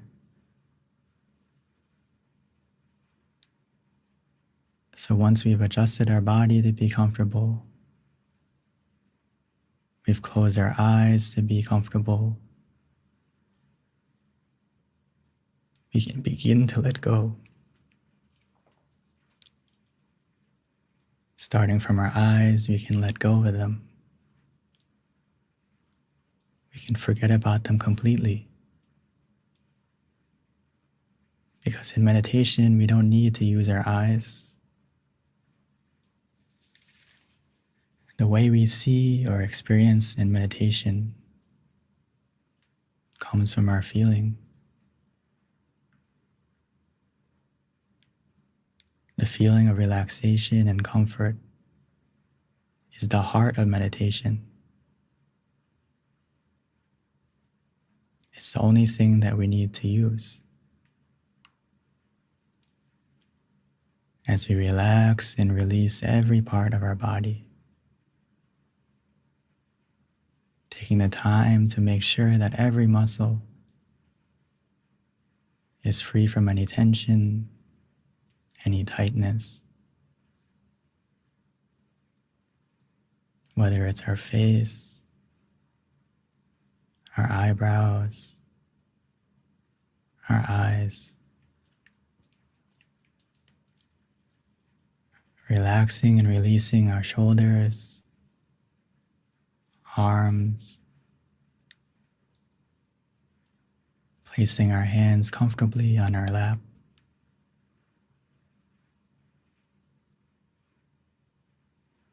releasing and relaxing down our back, legs, all the way down to your feet.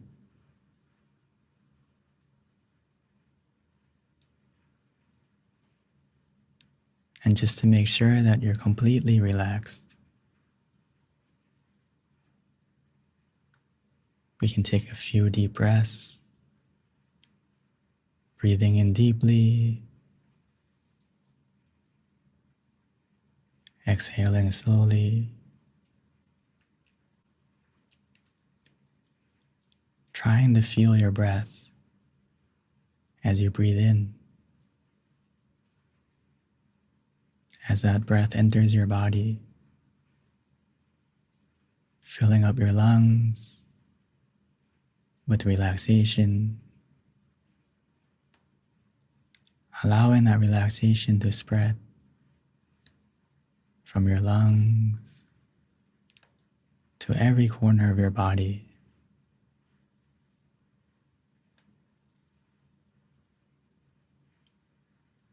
As the sensation of relaxation soothes, relaxes every muscle.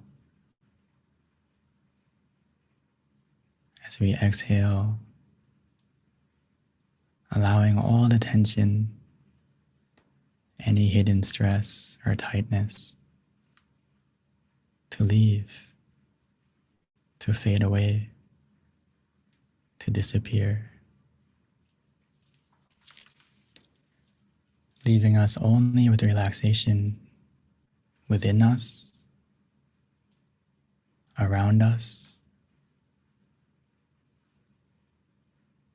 You may notice the more we relax,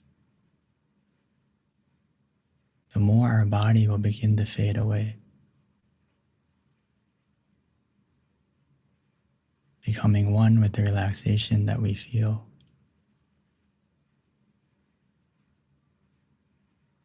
This is the power of simply relaxing. It's the only thing that we need to do in meditation. Relax our body and calm our mind.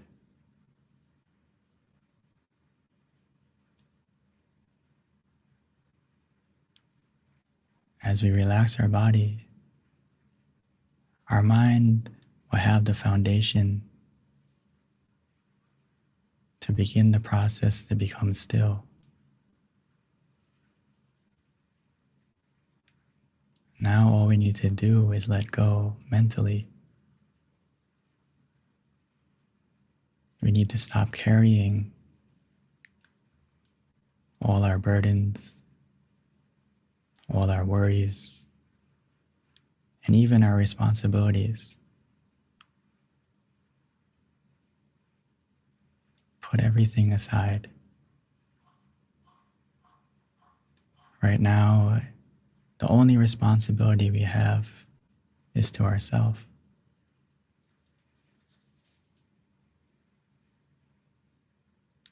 We have so much love to give to everything, but now it's time to give that love to yourself.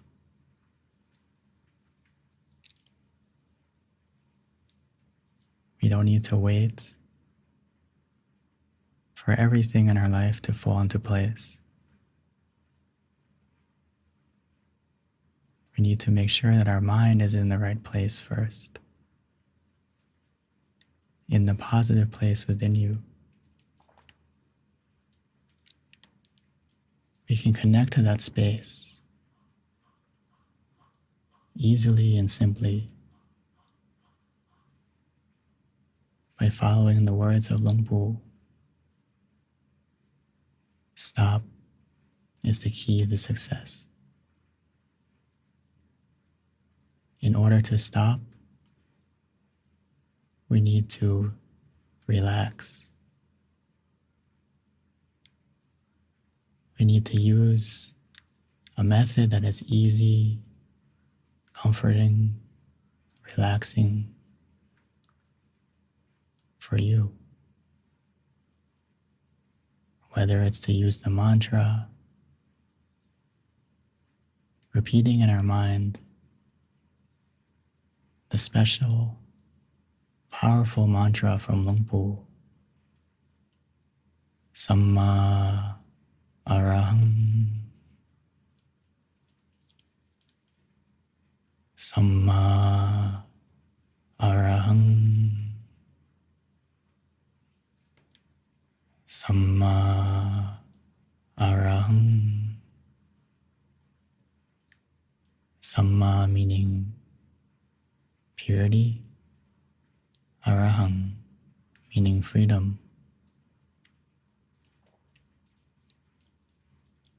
So as we use that mantra, our mind is becoming more pure, more free, as we make space, clearing out the clutter, clearing out the darkness and negativity within our mind.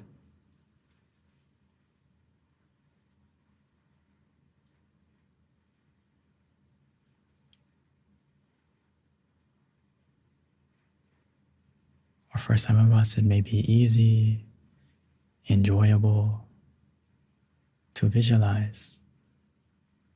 Visualizing the full moon tonight,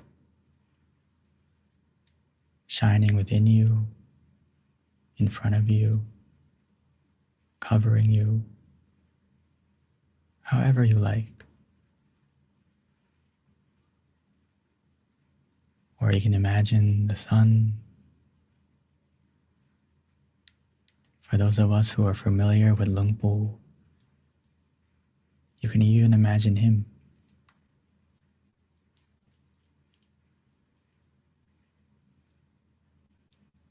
We can do it however you like, not worrying about the clarity. As long as it feels relaxing, the image will get clear by itself.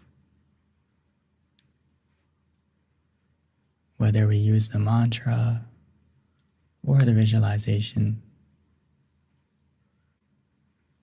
we need to follow our feeling,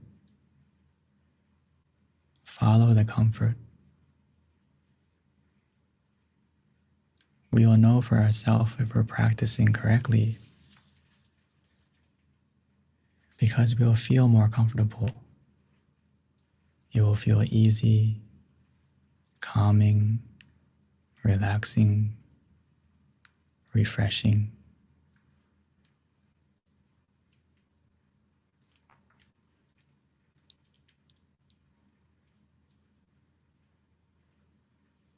For some of us, as we begin to feel more calm, more relaxed, where we feel conscious and comfortable together. Every moment, every second that passes by, our mind is becoming more clear, more bright, more positive.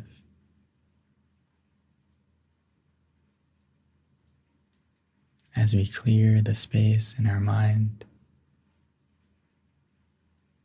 we make room for the happiness to grow. We make room for the positivity, which will begin to enter our mind.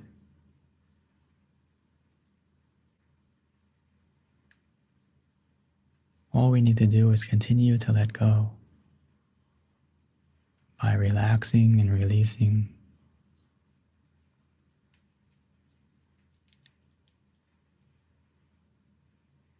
Before we know it, we will feel for ourselves that we just want to do nothing. We just want to let go and allow the comfort to carry us, to bring us to the point of peace within you that we all share, that we all have,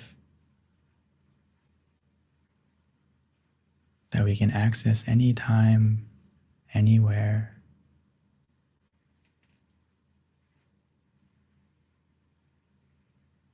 As we continue to relax and release,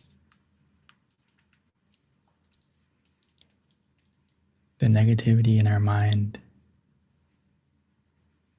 or any darkness that we may feel, it won't be able to stay.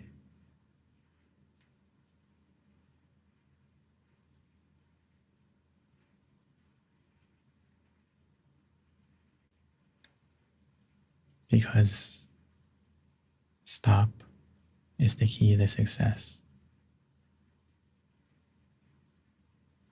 The more we still our mind, the more we stop the negativity, and we start the positivity within you.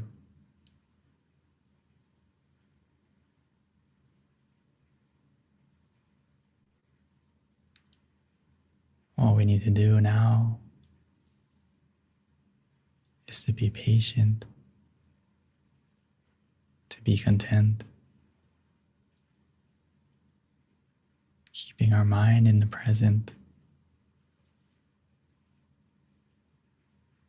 allowing ourselves to open this gift.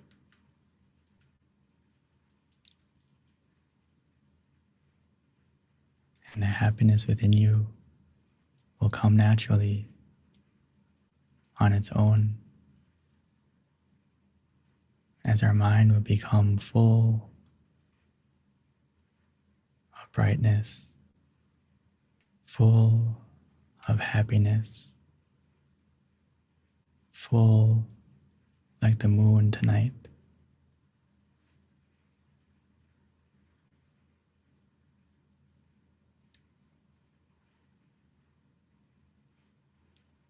So let's continue to meditate together, allowing our mind to become full, to become bright.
Samarang. Samarang.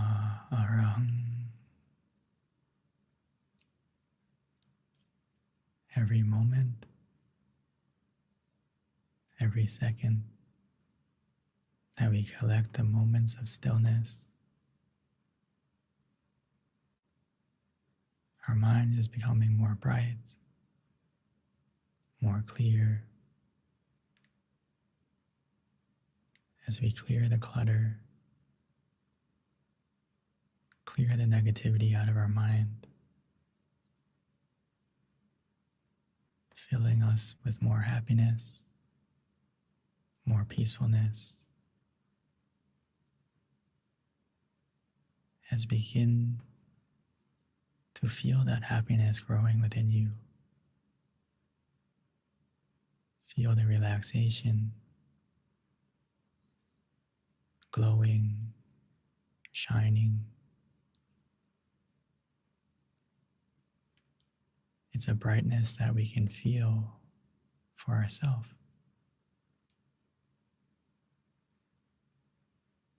A brightness that we can experience and even see simply by relaxing.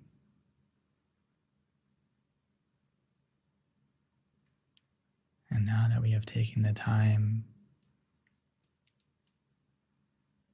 to light that brightness within you, which is the most important step that we should practice before we do anything, making sure that the brightness of our mind is always lit.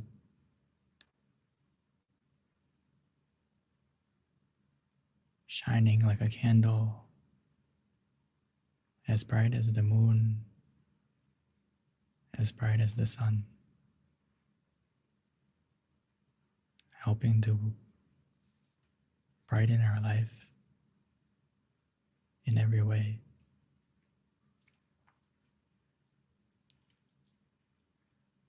And now that we have lit that brightness within us,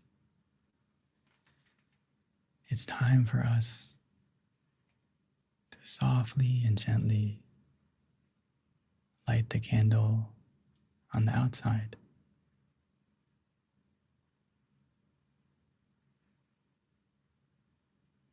When we are ready, please take the time to light that candle. And once you've lit it, we can slowly and gently close our eyes again, continuing to relax. And we can even use that light, imagine it, try to feel it, glowing, shining, filling us with warmth and positivity.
And now that we have taken the time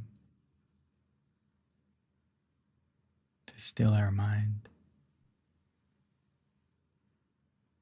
making space for the true happiness to grow.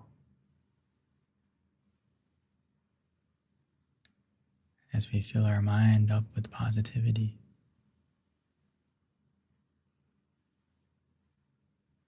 filling our mind with a brightness that we can feel through the relaxation of the mind. The more we relax, the more our mind will become still. And that happiness will grow exponentially, continuously, like a light that will only get brighter.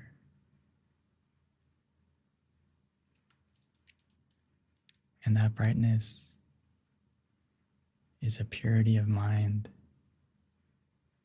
that is free from all negativity, free from greed, anger, delusion.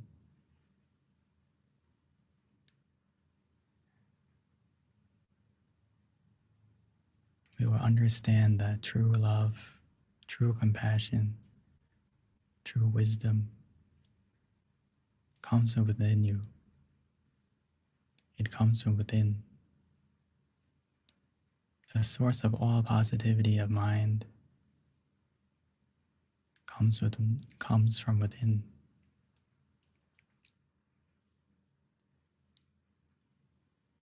As we go to that source, we allow it to grow, and only then can we spread it. Now that our mind is filled,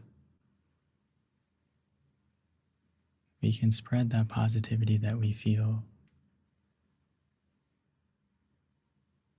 spreading our love and kindness, dedicating this energy to our loved ones. For those of us who are familiar with Lung Pu, we can even dedicate this positivity to him and continue to spread this energy that we feel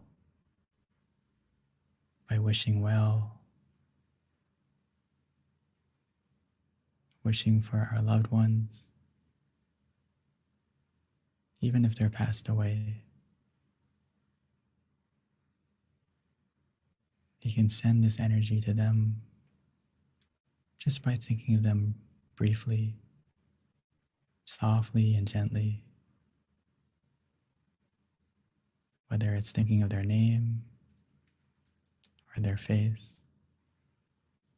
whatever is easier.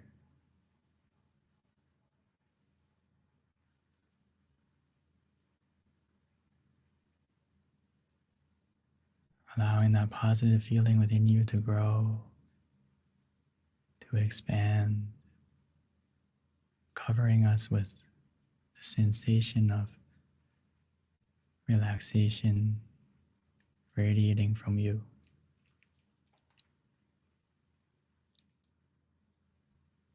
As we take the time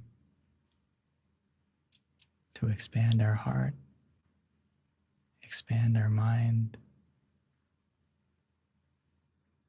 wishing for everyone, our friends, everyone in the Zoom, everyone around the world, wishing for them to be happy, to be free from suffering of both mental and physical.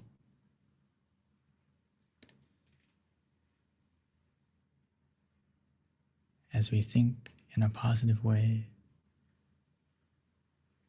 and we send out this feeling, that positivity will come back to you, making our mind feel more bright, just like one candle. As it lights the next, it continues to light the next candle and the next candle. Not only do we spread that brightness to others, our path also becomes more bright.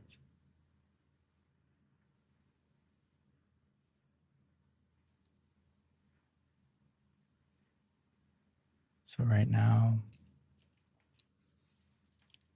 continue to spread out.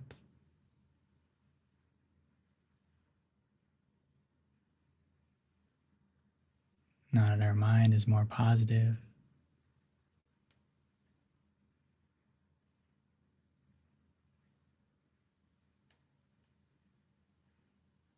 we have taken the time to make ourselves better.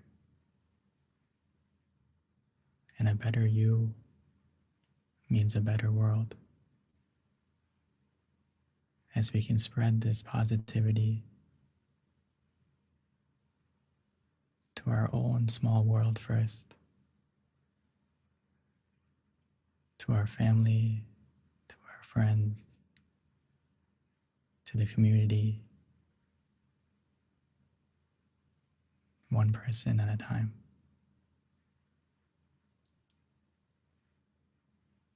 And once we have spread out, we can come back to ourselves, continuing to relax and absorb the positivity coming back to you.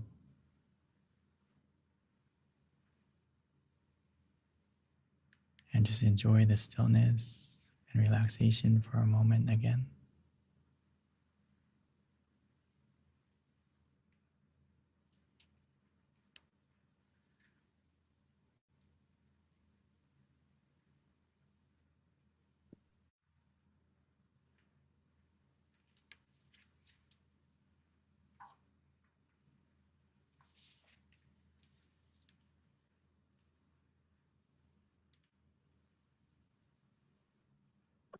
Sabhe Buddha Palapada Pache Kanang Chayang Palang Arahanta Nate Shirakang Pantami Sabaso Sababuddha Nupavena Sabadhamma Nupavena Sabasangha Nupavena Satasoti Pawandu Te.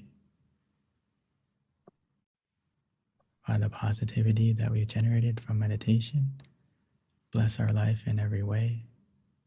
And when we are ready, we may slowly and gently open our eyes.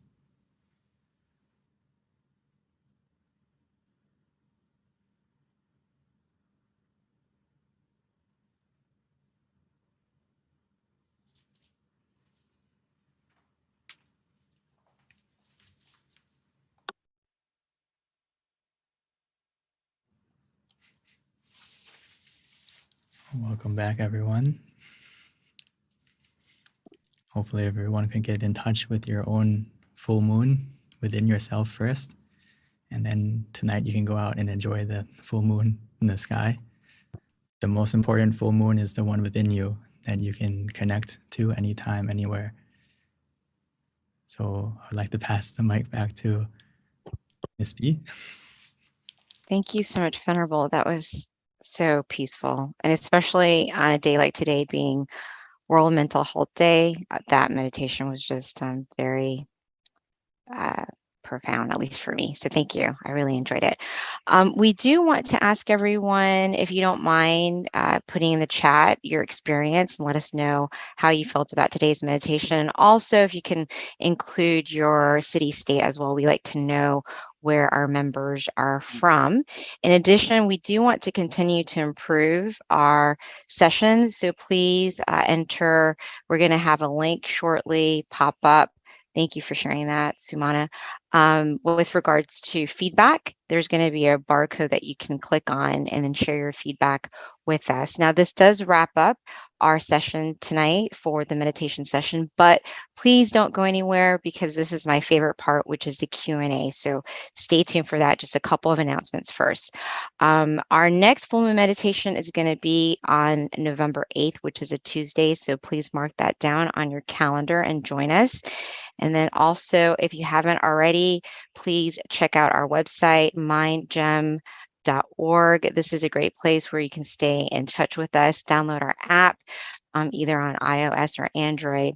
And again, we send notifications when we have upcoming full moon meditations. So it's a great way to keep in touch with us and join our sessions monthly.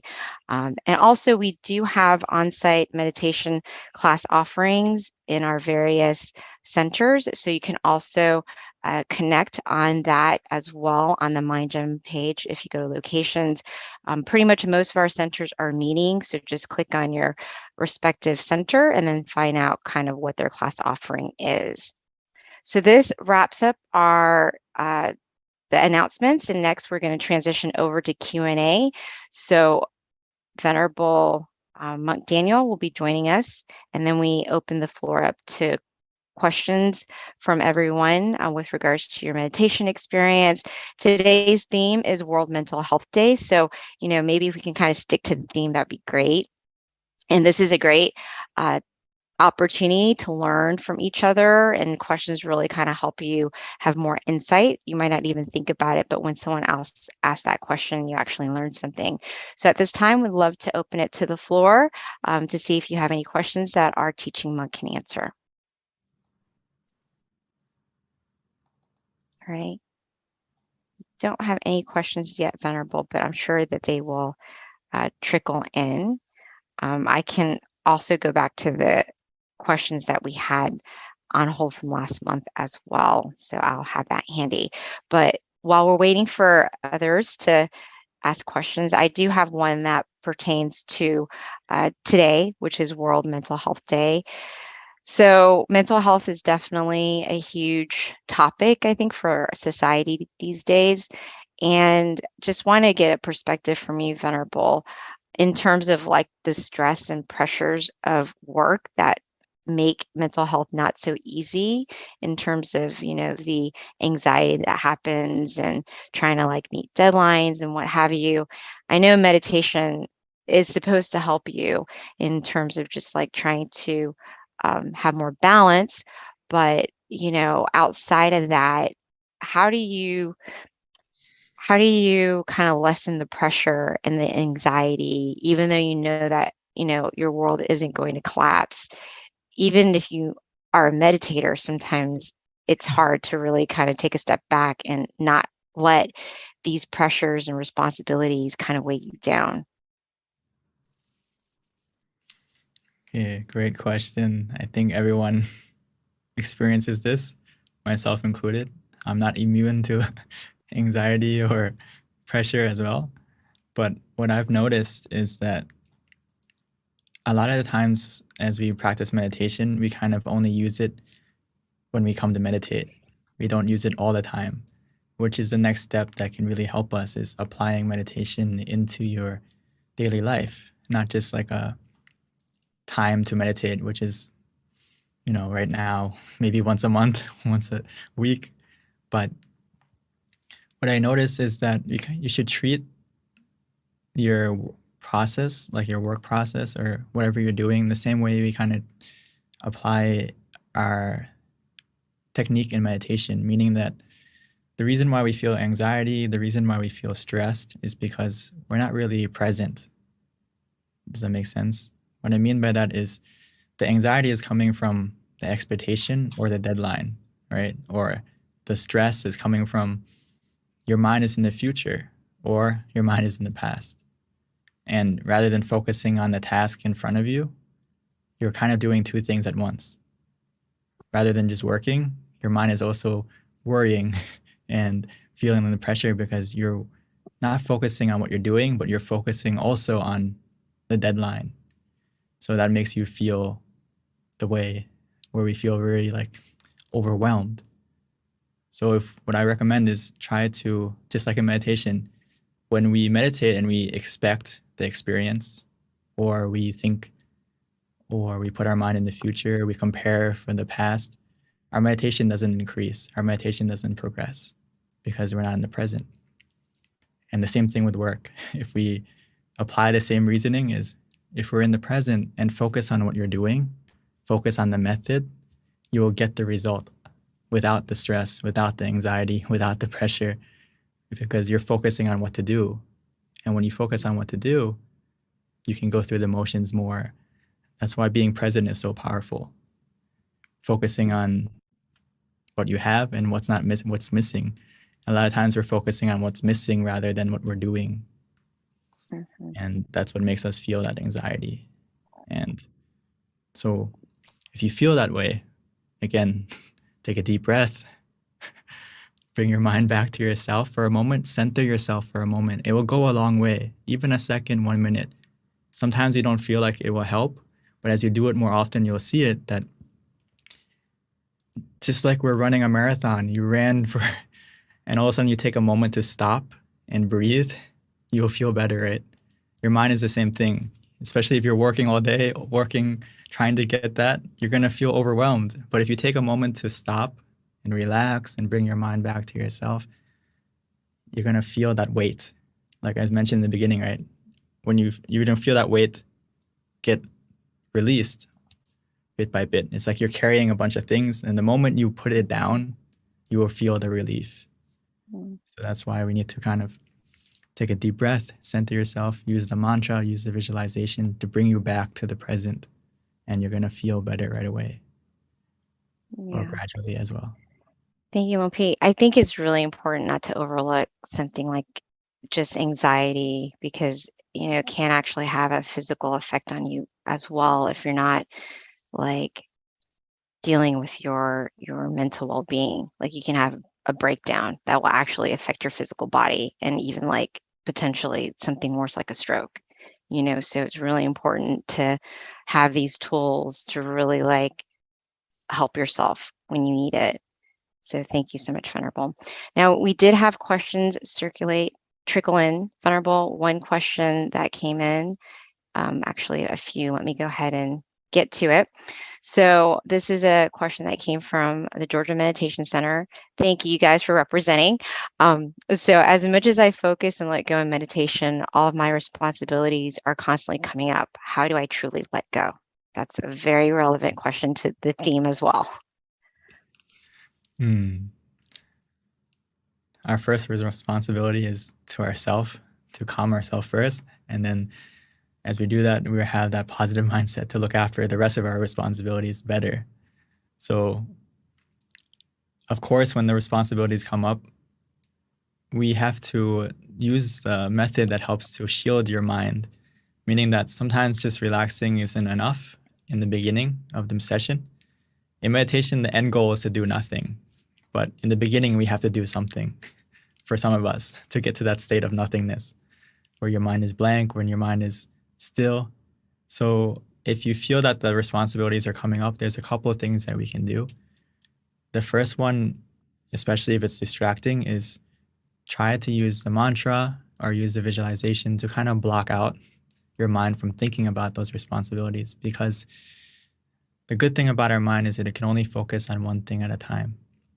Even though it may feel like we can think of 1,000 things, it's only because it's jumping from one thing to the next thing to the next thing.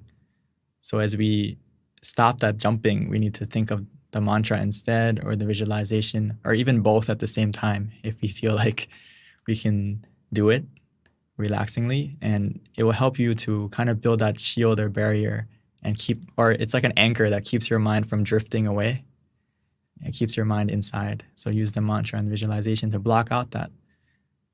And if you feel that that's not working, then we can go to the next step, is just open your eyes. Open your eyes, and it will help to cut the thinking. It's like a director. If you say cut, the movie stops, right? They stop filming, stop everything. And in the beginning, sometimes we have to open our eyes often, but it will help it's better than continuing with the process of thinking, because it's like a habit. The moment you stop it, by opening your eyes, the habit can stop. The bad habit can stop. And don't worry about restarting often, because the process or the progression that you had in the meditation didn't disappear. Because if you continue to meditate with that wandering mind, we're not really progressing. So the best thing to do is just to cut it out as soon as possible. So those are two things that you can try, and it will get better gradually. And before it's going to exponentially get better. So, Venerable, that was actually a pretty good question. And, your answer kind of like made me think of something myself with regards to the wandering mind when you meditate. So when you're sitting down to meditate and you do have a wandering mind, do you think there are moments in there where you're actually meditating, or if you're just having wandering thoughts, is it just kind of like a waste because you really didn't meditate? What is your take on that? There is moments between the wandering that are moments of more calm, and those are moments that we are progressing. But in the moments where you are wandering truly, where your mind is thinking of this or that, it's not really progression. It's like you fell off the path. So even though you're still walking, you're walking in the wrong direction, or not going in the right direction. So that's why the sooner you realize is a good step. You realize so you can adjust, and the sooner you adjust, the sooner you come back on the right path and start walking in the right direction again. Oh, wow. That makes a lot of sense. So you're still walking, but you're just not walking in the path to the destination. Yes. Oh, okay. That's pretty awesome. Thank you for that analogy, Venerable. All right. So our next question comes from New Jersey, and I think this is a good question too, quite relevant to our theme. Thank you guys for these awesome questions. How to create a positive mindset and make a good connection between body and mind for people who are suffering mental disability. This is it depends on how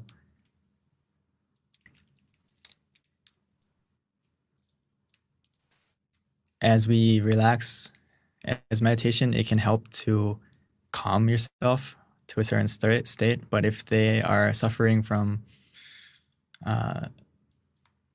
very strong mental disability, it's not that they won't benefit from meditation, but it won't be as strong, if that makes sense. But it can definitely make it better, whether it's anxiety or depression. It can get better from the meditation. But for the mental disability that is more physical, meaning that there's severe trauma to the brain or something like that, it could be a little bit difficult to meditate. But the best thing that they can do is, if they have the mental capacity to repeat the mantra, that can definitely help. And for us, as a friend or as a family member, we can also meditate and send the positive energy that you feel and dedicate it to them. And that can also help to benefit them. So hopefully that gives some kind of perspective. Thank you, Venerable. So our next question is from someone from California, Andrea. Being from California, how do you think social media affects young adults and teens' mental health, in specific with comparison from others? This is the biggest challenge right now in our generation and in the future generations, is as technology grows and develops, our mental health goes down if we rely on it for our happiness. And that's the problem for teens, young adults, and I don't think just young adults, I think for anyone who, or whether it's any age, if they rely on social media as their source of happiness, their source of gratification, their source of achievement, fulfillment, they're only going to suffer, because in Buddhist philosophy, or just in general, nothing lasts forever. Everything is impermanent. The follows don't always come. The likes don't always come. Sometimes they come, sometimes they go. So it's not a constant happiness. And most of the time, it's suffering that we feel. And so for those of us who, the more we can use social media in a positive way, but as I said, if we use it as our main source of happiness, our main source of fulfillment, it's only going to make us suffer mentally. So really need to take a break from it. If it's, detox from social media, a lot of people feel better, right? If anyone's ever been on a meditation retreat for 7 days, 5 days, or even longer than that, even a day, where you just put your phone away and don't look at it for a day, you feel better, right? And I would recommend try to reduce your usage of it if you feel like it's impacting your happiness, and remind yourself that true happiness can come from meditation. I think many of us were able to experience it tonight, at least a glimpse of it, and it'll get even better the more you meditate, the more you practice, and you make your source of happiness not from social media, but from within yourself, and make true connections with yourself, true connections with the people that are close to you, that you love, your friends and your family, that, your true social media should be the people that are close to you and around you, and help you to look after you and make yourself feel better. So those simply, if social media, it does have an effect on your mental health, more negative than in most cases. Yeah. I think, Venerable, you're spot on about that. One thing is, I think if you're going to use social media, you also have to train yourself not to get too attached to it and kind of like use it responsibly. Otherwise, you can kind of like fall through like a rabbit hole where you just get consumed. And, there's so many negative things that can come out of it, really, from being attached to having desires to want to have these likes, to having gratification from outside of yourself, to being sad when you don't get it. So I feel like there's so many different components of like defilements that kind of get in there, that it can be quite unhealthy if you're not trying to be responsible with it. We definitely, it's hard to avoid, but at the same time, you also have to realize how it can be negative, like the positive and the negative, and just try to like use it responsibly. So, Venerable, another question that we have, this is from last month that we can bring up to try to get some of the ones that we had that we weren't able to address. This one is how to have a peaceful resolution to meditation. A timer isn't pleasant when it sounds. If I try to time myself, then my mind will not be fully meditating, but thinking about how much time I have left to meditate. Great question. I think first, you shouldn't use a timer, exactly. Go by your feeling. When you want to make a resolution, or when you want to spread your love and kindness, or anything in that way, what I use, or what you should do, is basically fill yourself up with relaxation first, fill yourself up with happiness first, and then you can use the resolution, do the resolution, or do the love and kindness, meaning that feel for yourself. Don't worry about when am I going to make the resolution. When you feel still, when you feel calm, and at that moment, you should try to use to do the resolution. When you feel for yourself that, okay, I'm okay, I'm ready, I feel calm, I feel still, and you feel for yourself that this is the right time. And then at that time, you can do the resolution. So it doesn't necessarily need to be at the end. It doesn't necessarily be, it can be at any time that you feel comfortable, or you feel for yourself that, okay, I feel good now. Ideally, after you feel more good, you feel more calm, you feel more positive, that's a good time to make a resolution, because your mind is in a good state.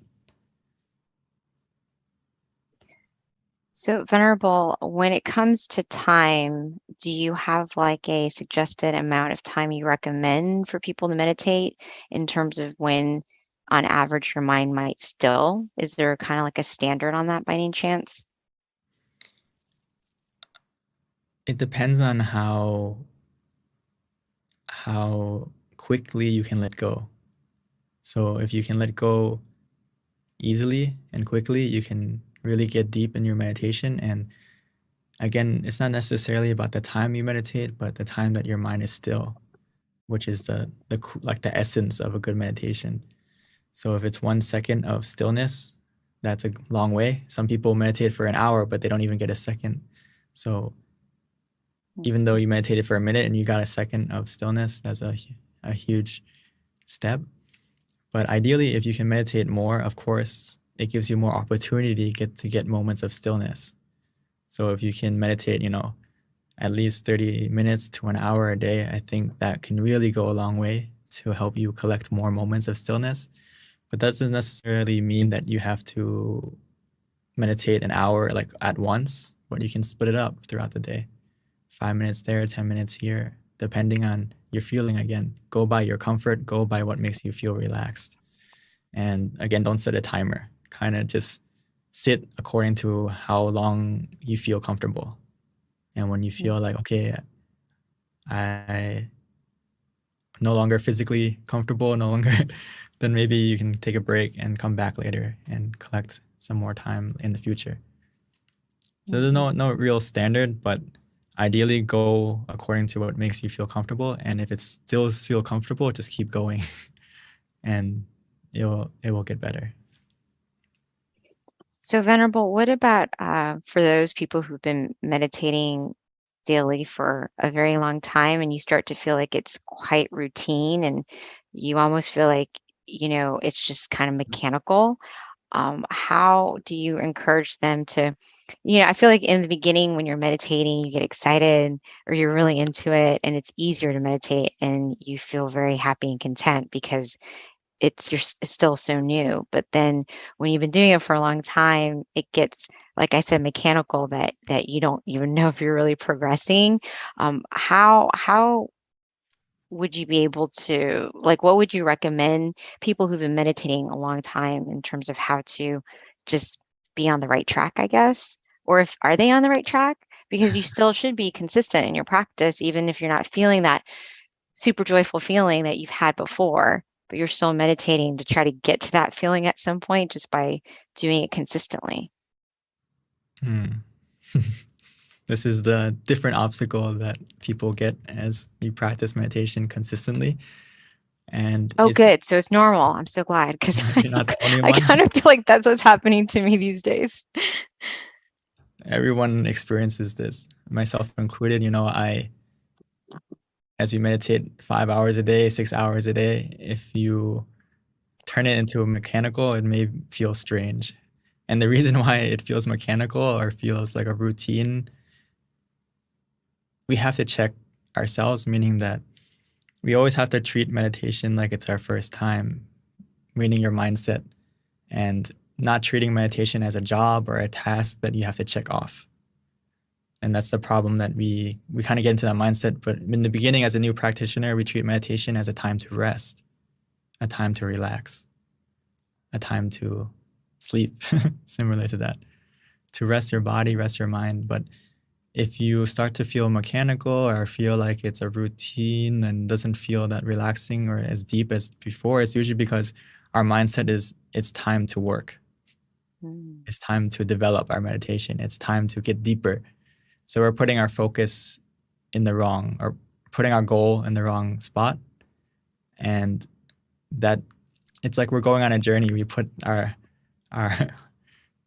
waypoint or our destination in the wrong place. And as long as we keep walking, but we're walking without happiness, we're walking without the true clear goal. So I always remind myself, and even every week that I also have to check up on my meditation and tutor and stuff like that. And from my masters, from my teachers, they always say that you have to check when you meditate, do you feel happy? If you feel happy, you're on the right track. But if you feel bored, you feel stagnant, it's usually because your mind is in the mindset that I don't treat meditation as meditation. Treat your meditation as time to relax, and that will help. Just think of it. I'm just here to relax. I'm just here to rest. And if you think like that, it's only going to get better. But if you treat meditation like it's time to clock in, time to get to work, then it's gonna feel kind of the way you described. Thank you, Venerable. Actually, meditating with you, or anytime I meditate with a teaching Venerable, I don't feel like that. But on my own, it's easy to do it when I'm practicing daily. But thank you. That actually makes a lot of sense. We do have a couple more questions, Venerable, that trickled in. This is from the Georgia Meditation Center. For someone there, the question is, how can I do more good deeds? How do I find more opportunities?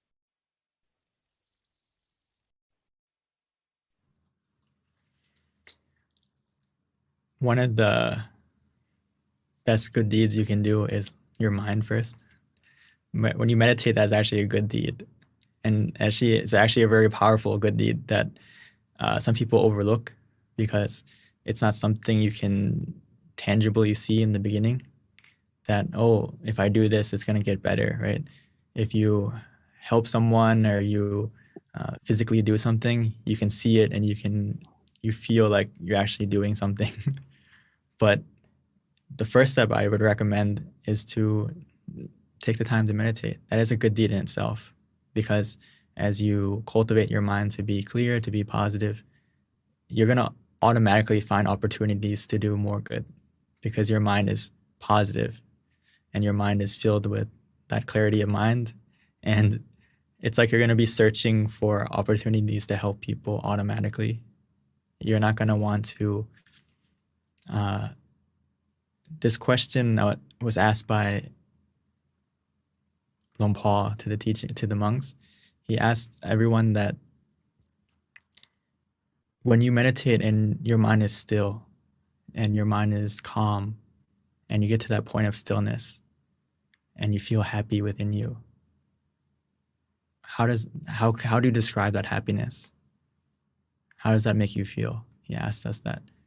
And when you notice that when you get to that stillness and that happiness within you, it feels like you don't want to do any negative.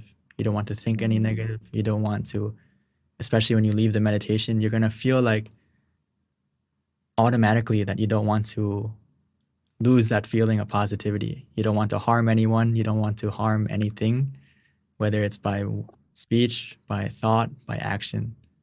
So that's why one of the best good deeds is looking after your mind. And through that, you're going to find more opportunities to do good and continue to do good deeds. Wow, Venerable, that was such a good explanation for that question. I really like that. Thank you for sharing that. It resonated with me for sure. So one last question, Venerable, before we wrap up. Sylvia, she says that, and this is a good point too, in terms of feeling anxious during meditation, hoping it finishes quicker. What is your recommendation for people when they sit and that happens to them? Do you feel like you want the meditation to end quicker? Sorry. Yeah. So when she's meditating, in the meditation, it's like, when is it going to end? Like you're meditating, and if you're thinking about doing it at a certain amount of time, you're waiting for that time, and you're kind of like anticipating it and being anxious. And how do you deal with that?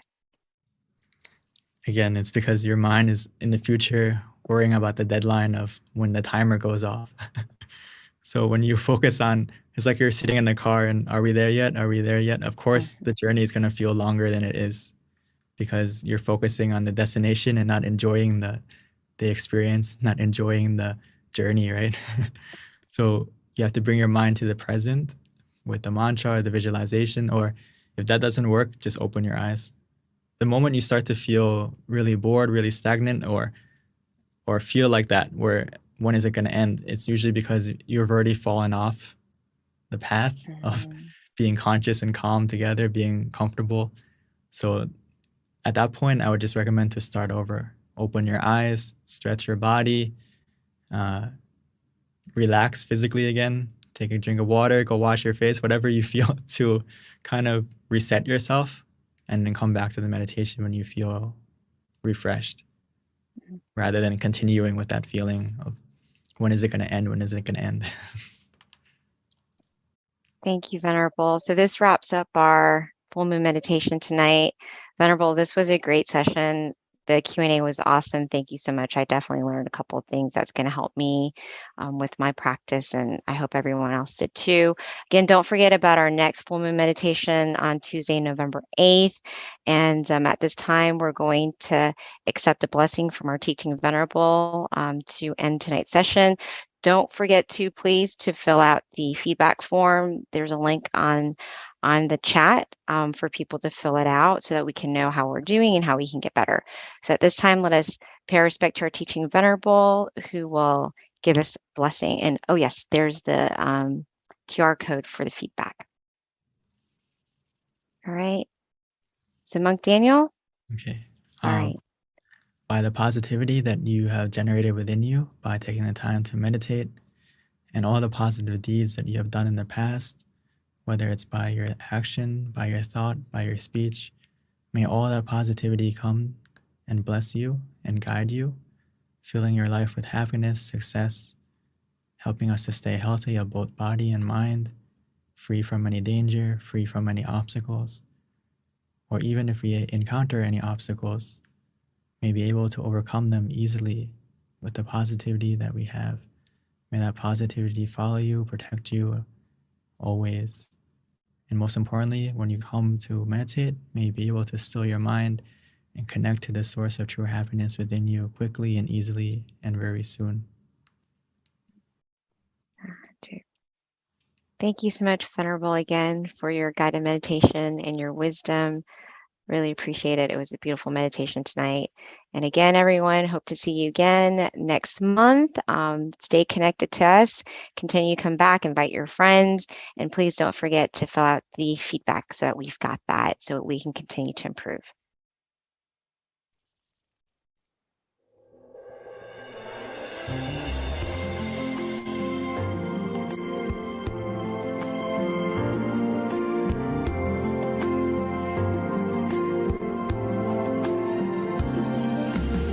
Let's come together to open a new world era to eliminate all conflicts and differences. It's time for everyone to join hand in hand. At last, now the world's beyond healing. It's time to change the world. As the one who knew in the past,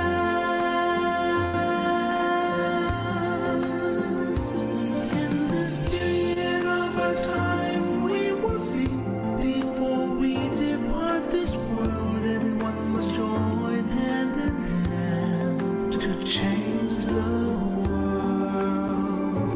from darkness to brightness, from suffering to happiness,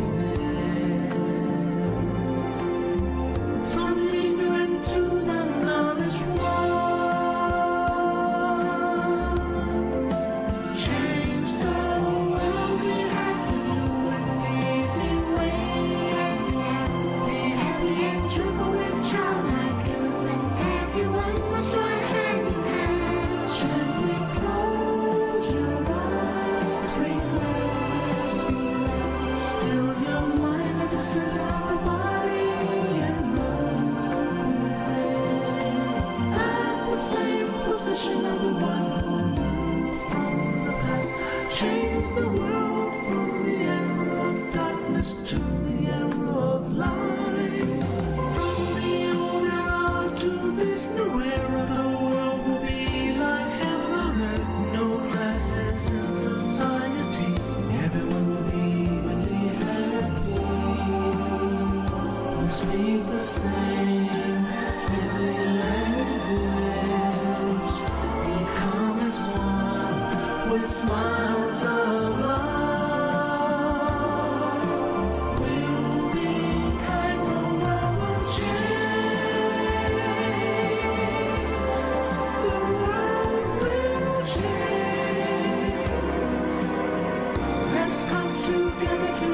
Recording in progress.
Hello, everyone, and welcome to our full moon meditation tonight. The theme is International Day of Peace, and I'm going to do something a little different today. Hopefully, I'll get some participation, but I normally read out of Paipo, which is an awesome meditation quotes from our teacher, Lompata Machayo. And normally I have one already picked out, but I was hoping to field it from the audience. So if you can pick a number, whatever number I get, the very first one, I'm going to read the quote in the book. So if you can just pick a number from 1 to, let's just say 130. So if I can get someone to just throw in a number out there. Oh, thank you. I saw 53. Okay, so we're good. Thank you so much. There are so many numbers coming.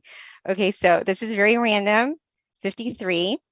And this is from Paipo, and thank you so much for your participation. All right, 53. Okay, so this is a quote, and it is nothing worth. So I have no idea what I'm about to read. So hopefully it's going to fit with the theme, but we will find out together. So many times we waste our time and emotion to trouble and pressure when it's not worth the lost energy. There is nothing more worthy of our time than stilling the mind to a stop. Stopping is a key to success, making us more satisfied with our life, making us enjoy every moment, and helping us attain true happiness. Stopping helps us to spread the purest, most powerful, loving kindness to all beings, regardless of race, religion, and nationality. All right, so thank you so much for your help. All right, so that is our quote for the day. So hopefully that's going to help inspire you as we come together to still our mind. Thank you.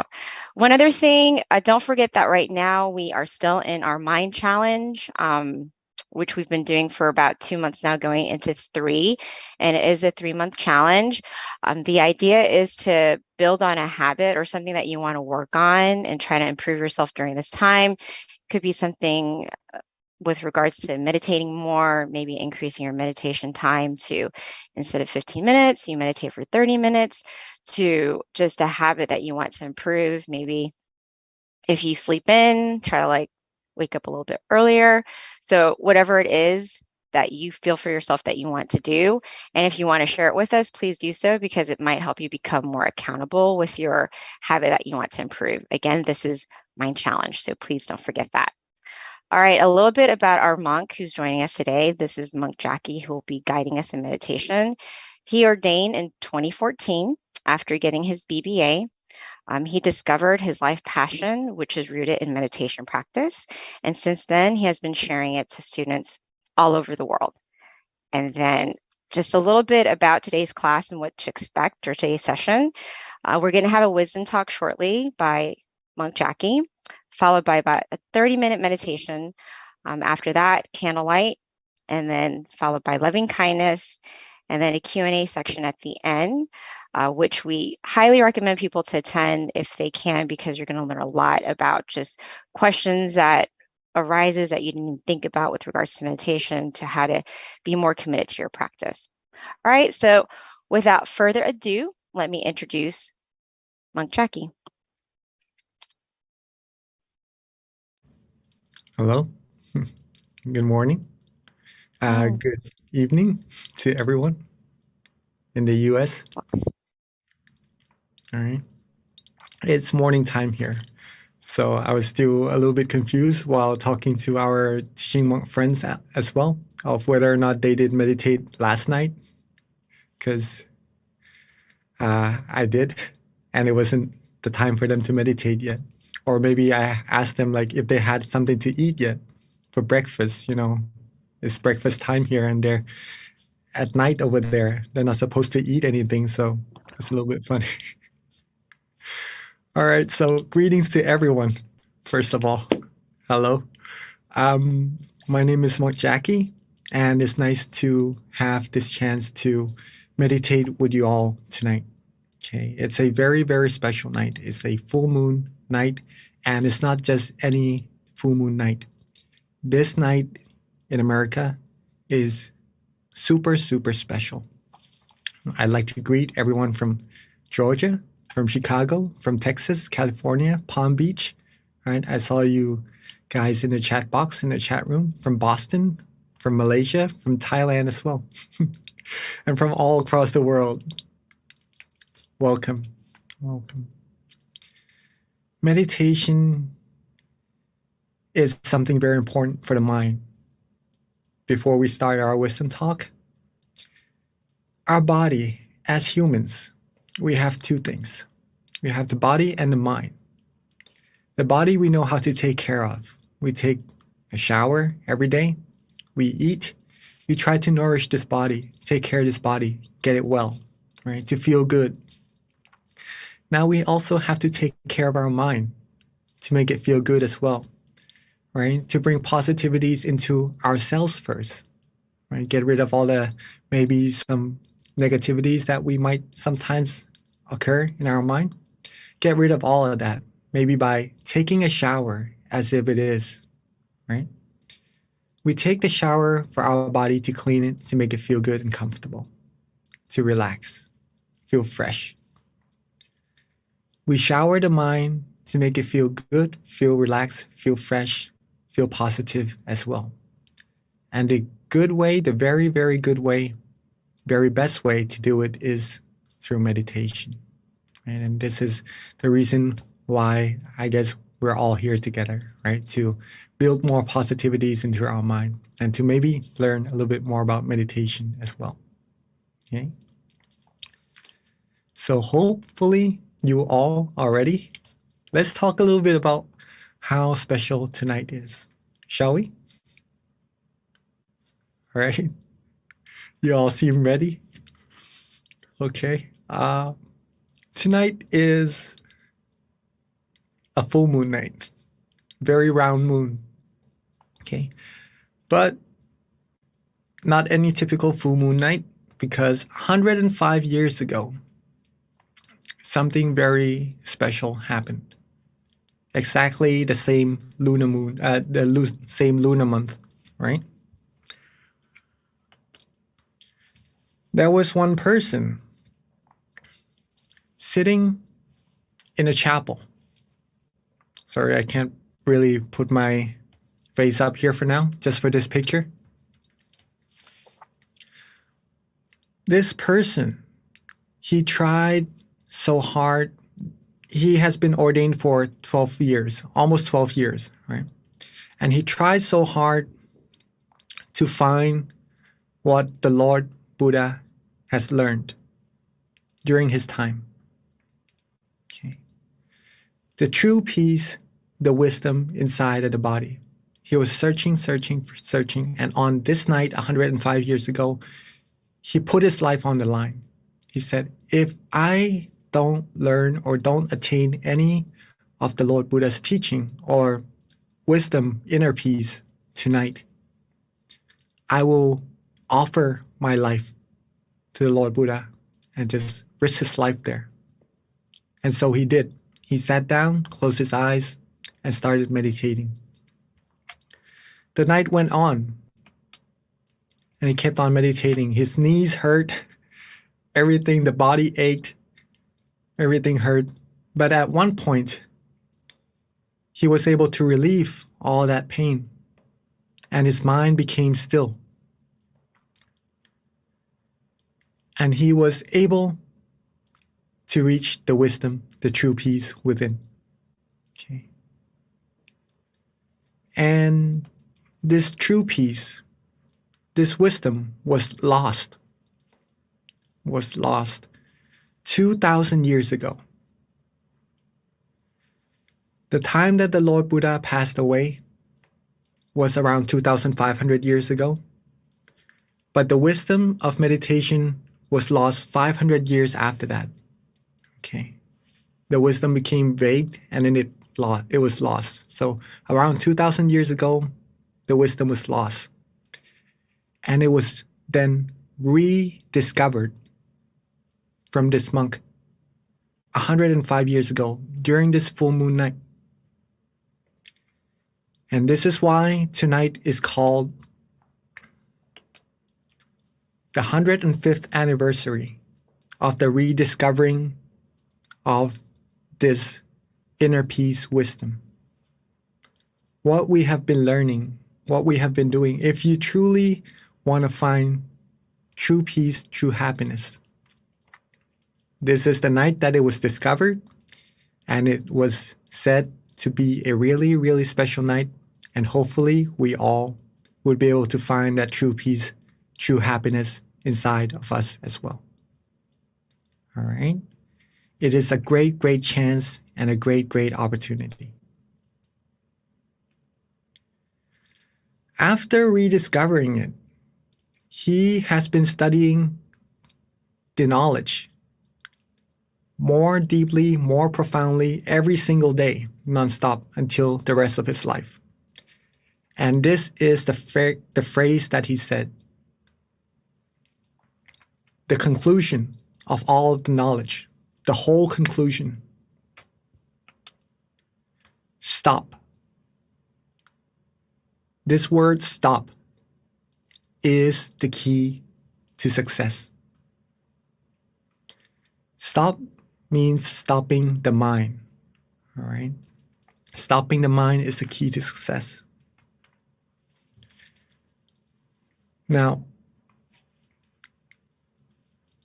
I'd like to ask if any of us know already how to stop the mind. Yes, I'm sure for some of us who has been meditating for some time now. Stopping the mind sometimes seems difficult because our mind always runs around, always goes wandering, always goes thinking of things. It's like a monkey sometimes, right? Jumping from one branch to another and bringing it to a standstill. Maybe needs some artistic skills, right? Maybe giving the monkey a banana or something just to lure it and just to sit it still. Give it something to play with, something it likes, right? Instead of just trying to cage it, it wouldn't feel good. If we try to still our mind, it would try so hard to just break free from that situation, and it won't feel comfortable for you. Okay? So in order to stop the mind, we have to be a little bit artistic, right? How do we do that then? Does any of us here likes to be comfortable and relaxed? Yes, I see some noddings. Yes, thank you, Pat. Thank you, Dawn. And hopefully we all at Georgia as well. I can't really see each one of us, but sure we all like to be comfortable, right? To be able to stop the mind. Being comfortable is the heart of it. You see the heart behind it? It's the very heart of meditation. In order to still the mind, to stop the mind, you have to be comfortable. Be relaxed. Nurture yourself. Both your body and your mind, right? As simple as that. If you're able to do this, your mind will come to a standstill very, very easily. And you'll be able to reach true peace, true happiness right at that moment. But it doesn't just stay there. If you're able to keep it comfortable and relaxed, it will go deeper and deeper. You'll find deeper happiness as well. just a little bit to share on how we could get our body and mind to be comfortable, if that is interesting to all of us. Okay, let's talk a little bit about the body first. We all are different, right? Some of us may like to sit on a couch, a sofa, a chair, right? A comfortable seat. Feel free to do so if it feels comfortable for your body, all right? Some of us may like to sit on the floor, on a cushion on the floor, an asana. Feel free to do that as well if that makes you feel comfortable, all right? Now, here are some of the things we could also do to adjust our body to be comfortable. Some stretches, some exercises during our free time, maybe, or even before meditation, just so we can sit for a longer period of time. Find some comfortable seats, as we've mentioned a little bit earlier, and your sitting positions as well. You don't need to sit always cross-legged, right? You could just relax any way you like. Make sure the body is comfortable, and that's going to improve your meditation. That's going to get your mind to become still, right? Just for your information. Also, the way we close our eyes, that's also very, very important. This is one of the very first steps in meditation. If we're able to close our eyes comfortably and relaxingly, the rest of the meditation will be very easy as well. Close it just enough so that we feel relaxed and comfortable in our whole facial area. And then it will relax our body automatically as well, and the rest of our body. And then later it relaxes our mind automatically as well, only by closing our eyes correctly, if you're able to do that, right? Hopefully this is not too difficult for all of us, right? Relaxing our body. Next, let's talk a little bit about the mind. How do we relax our mind? Some people that I've met likes to think of nature. Maybe even walk around in the nature before coming to meditate. Just to think of nature makes them feel relaxed. They like it, right? You can do that. Or maybe you like to think that you're at the beach, just relaxing, having no worries at all. My teaching monk told me to do this because my house was close by to the beach, right? So I guess he learned where I'm from, so he taught me to think of the beach. Think what you do when you go to relax at the beach, and just use that feeling to improve your meditation. These things you're able to do so as well. You could even practice letting go. Letting go means to let go of anything that is within the mind at that moment. Okay? Let go, be detached. Some of the things that we could do to help let go is realize that nothing really lasts. Nothing really lasts. It comes, it stays for a while. One day or another, either us or the things that we love, right? Maybe a tree that we love, that we grew, would be detached from each other for sure. Okay, so there's nothing to really hang on to. Therefore, we can let go. If we're able to do this, our mind, from holding something, maybe even if we know it or not, holding something light or heavy, maybe some burdens that we accidentally acquired during the day. If we're able to let go, our mind will be light, soft. And when that happens, it becomes still, and it travels to the source of purity within automatically as well. Now, all these things are called methods. simple, right? Each of us, everyone here, would probably have your own method to get your body comfortable and to get your mind comfortable. Do what you like. Do what your mind feels comfortable doing. That is important. Learn more about ourselves. That's meditation. The method leads us to being comfortable. Okay? But then sometimes, only sometimes, we lose the comfort. Maybe from putting a little bit more effort into our meditation than what we need,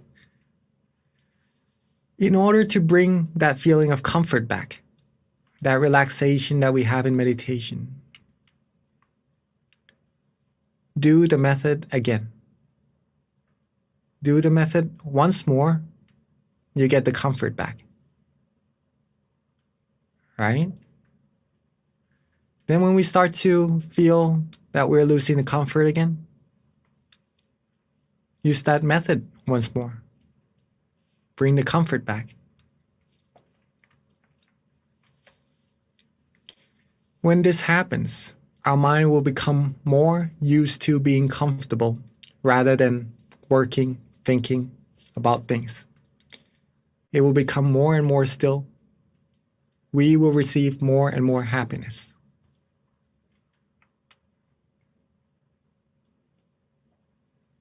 And this inner peace, this inner happiness is international. It's international, right? But it's also inside of everyone, so it's international. Even though we are different on the outside, but we all have this place in common. No matter who, no matter where, no matter when, you can all access this inner peace. Okay. Hopefully this is simple enough for all of us to understand. If you are able to find this inner peace inside of you, no matter who you meet, you'll be able to share it with them, get them to find this peace inside of them as well. The more people with peace inside of the mind, that's how world peace will be able to come true. All right? I guess that's about a good enough amount of wisdom talk. Right? Hope that was interesting. Now, the important part is what we're about to do, to take all of these things into practice. All right? So let's begin with that. Before we begin our meditation, once again, get your body ready. Be relaxed and comfortable. Maybe if you need, drink some water. If you need to use the restroom, feel free to do so. If you need to move around, find yourself a comfortable position, please do so as well. Let's take a few moments to adjust our body before we begin, right?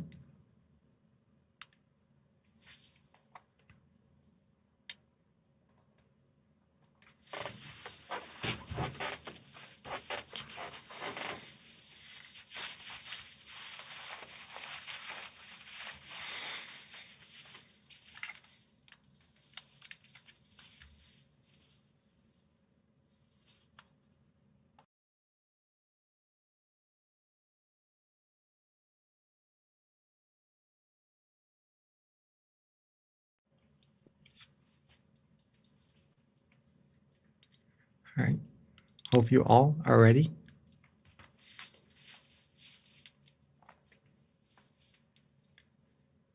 When we are ready, we can softly and gently begin by slowly closing our eyes.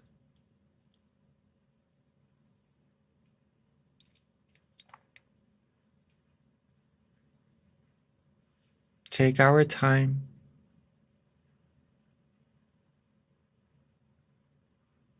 There's no need to rush at all. Softly and gently close our eyes.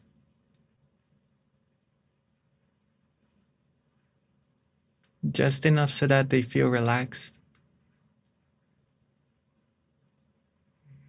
They don't need to be closed all the way.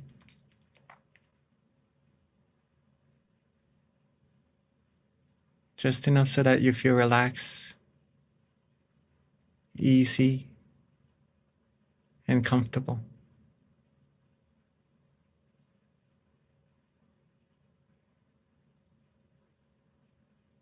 Once our eyes is relaxed, comfortable,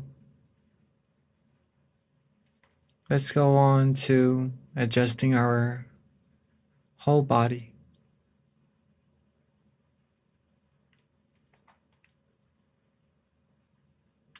Let's take our time, relax our head, our forehead,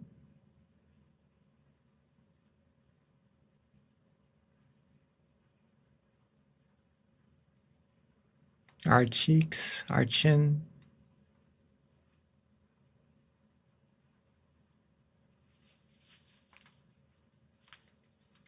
relax our neck, our shoulders,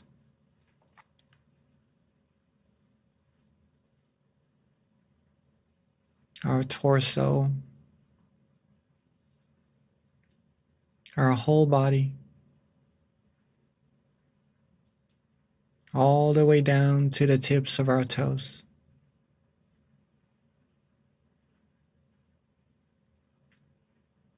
Go slow, relax, take our time. Make sure our whole body feels comfortable.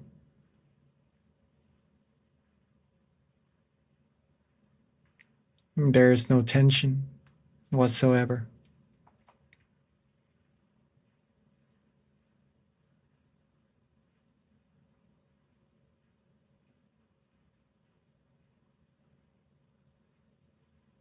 Let's relax and let go.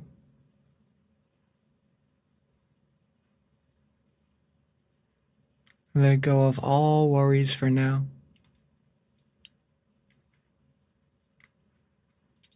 Leave them rest.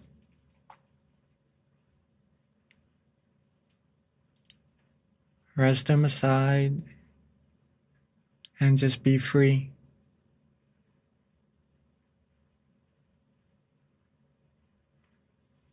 We can go back to our responsibilities after our meditation. But for now, let's let them all go. Let our mind get its chance to relax and to rest.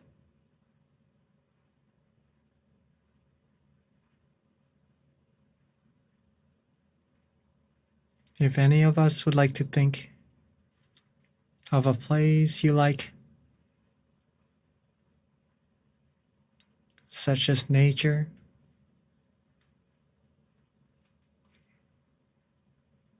if you like to be at the beach, you can feel as if you're resting there as well.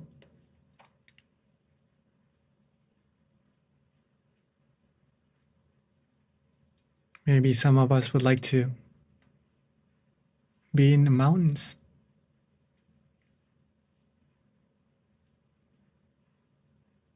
Or maybe just thinking that we're sitting in space, the only one in space, alone, with no worries whatsoever. You can do so as well.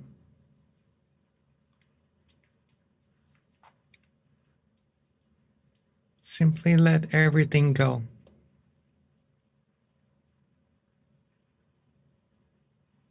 If you feel good, if you feel relaxed, if you feel calm at this moment, it shows that you're meditating correctly.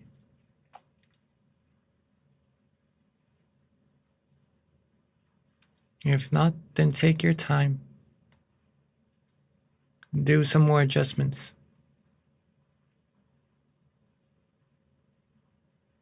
Adjust the body. Adjust the mind. See what we like. See what's suitable for yourselves. And just take our time and do what is right for yourselves.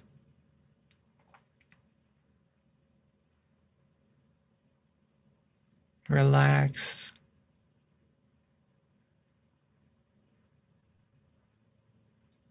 There's no need to rush at all in meditation.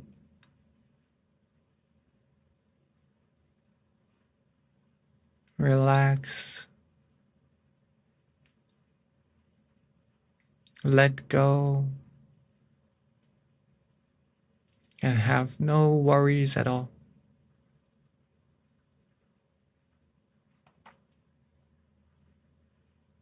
If you're starting to feel good, feel right, keep yourselves relaxed and don't worry about the feeling as well. You're doing really, really great.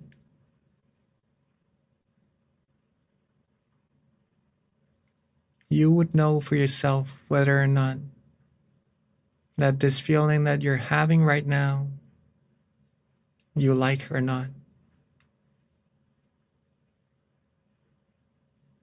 If you feel good, you're satisfied, you're happy with the feeling, and that is it. That is really, really good. Keep that feeling going. Keep this light, this peace shining inside.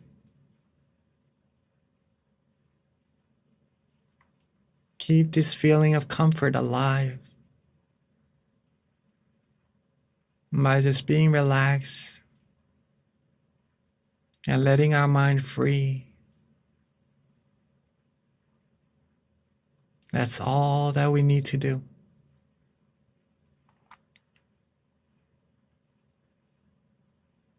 This is peace. The longer we're able to keep this peace, keep this feeling of relaxation with us, the longer our mind will become still, free from any thoughts, free from all impurities. And it will cultivate positivities automatically.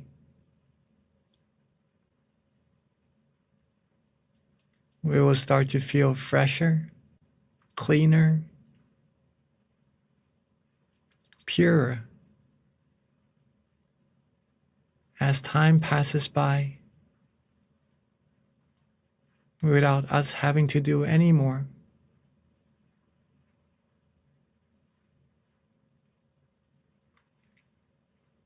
It may seem very subtle, very simple, very easy, maybe too easy.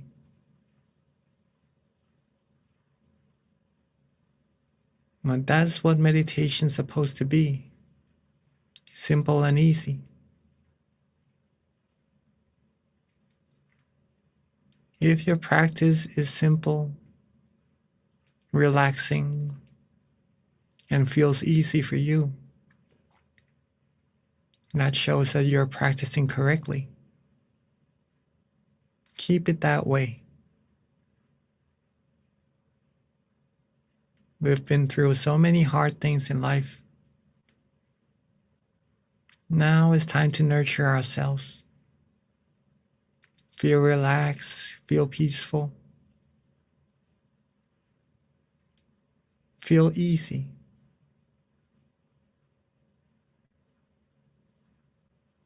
The results, though,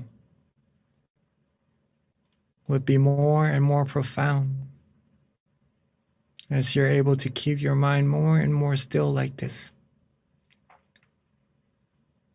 And only you, yourselves, will be able to find out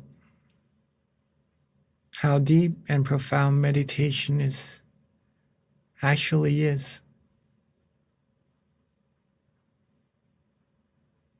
But for now, don't worry about anything at all. If you feel good, if you feel calm, feel relaxed, that is amazing. That is excellent. Keep relaxing. Be as comfortable as you like, as you can. Let this feeling keep accumulating.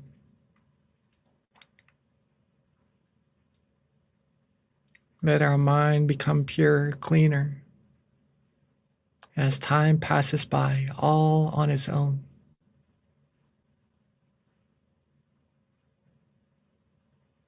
Whatever meditation experiences we may have, don't worry about them either. Let them pass. Let's maintain our relaxation and our comfort.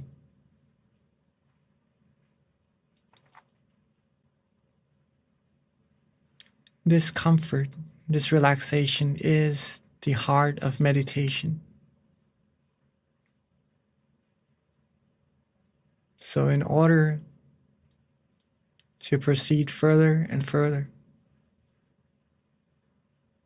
it is necessary to keep on being relaxed and comfortable, to keep the heart of meditation beating. And the methods to doing so is all your own. It is learning about ourselves, of what feels good, what our body likes, what our mind likes. And when you're able to do what you like, what you feel good, feel pure doing, your mind will give you a very, very profound gift. And more gifts as time passes by. And for this time, if any of us would like to use an object of visualization, such as the moon, the star, a crystal sphere, feel free to do so as well.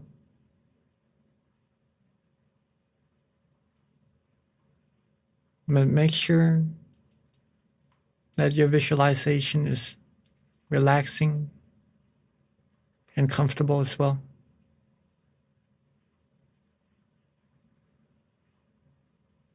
Or if you'd like to use a mantra, a recitation of a phrase or words, feel free to do so as well.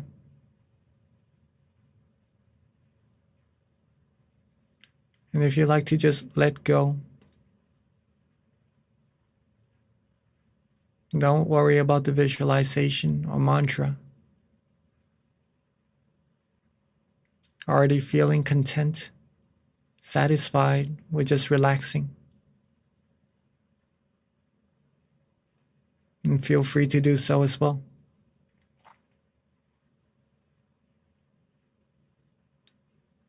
And let's keep ourselves nice, calm, cool and easy, and relaxed. as we are going through this very, very special night, so that we all can receive the most amount of positive energy, positive feelings inside of our mind. Let's relax, be calm, and still our mind further. Feel this positive energy further in silence together for this time being.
as we are all relaxing,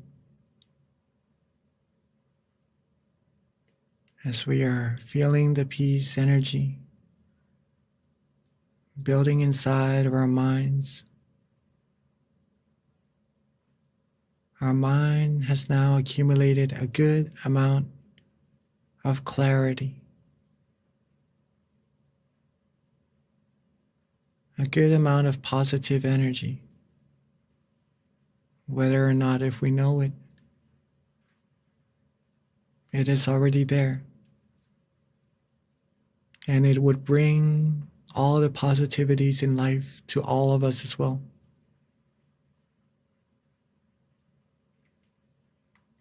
And as we are feeling calm, relaxed, light, bright, and shining inside, it is time for us all to bring this brightness on the inside, outwards, to light our candles, for it to symbolize that our mind now has become clean, clear, and bright on the inside. And to let this candle shine outwards, bringing brightness and peace into this world as well. So if you all are ready, let me invite all of us to bring this peace energy with us outwards, and let's light our candles all together.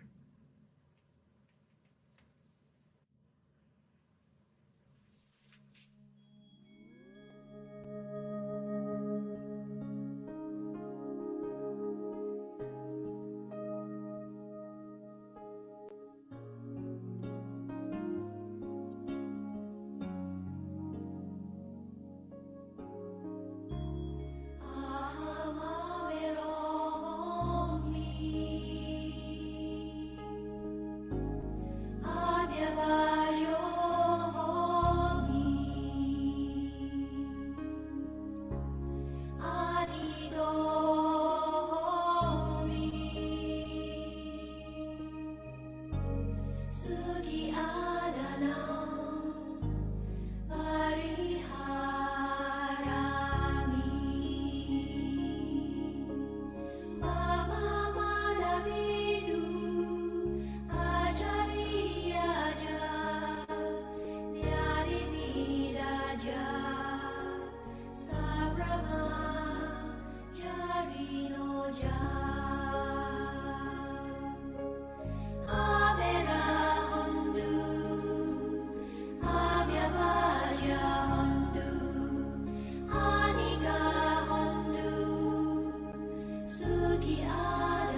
As our candles has now been lit, our inner brightness, inner peace has now been symbolized throughout. Let's softly and gently relax our body, relax our mind back to where we feel comfortable.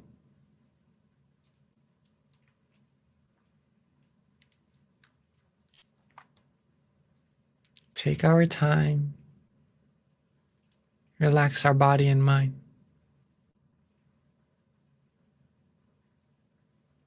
Once you feel good, feel calm, feel nice, let's think of the brightness of the candles that we've all lit together.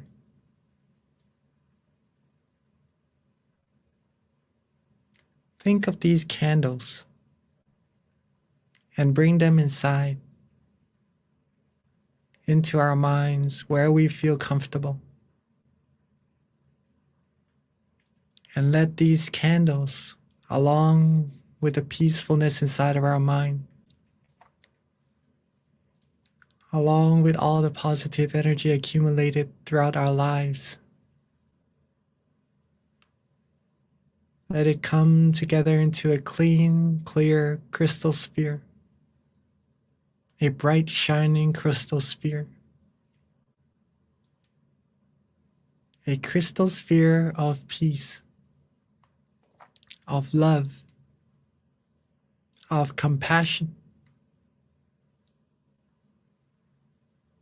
and relaxingly, let's radiate its brilliance outwards.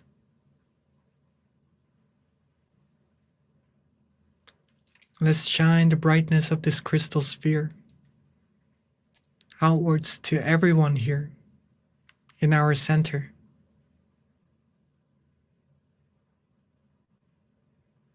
Share the brightness, share the love, the kindness with everyone here in our Zoom room.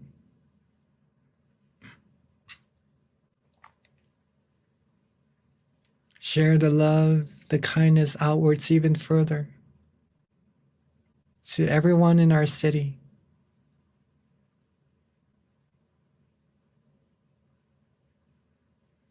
And let's radiate our brilliance outwards even more. Outwards, reaching everyone in our country.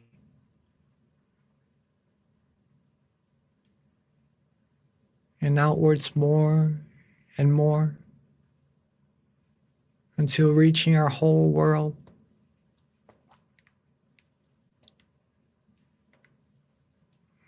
Radiate outwards even further. Share our loving kindness, our positive energy outwards into space,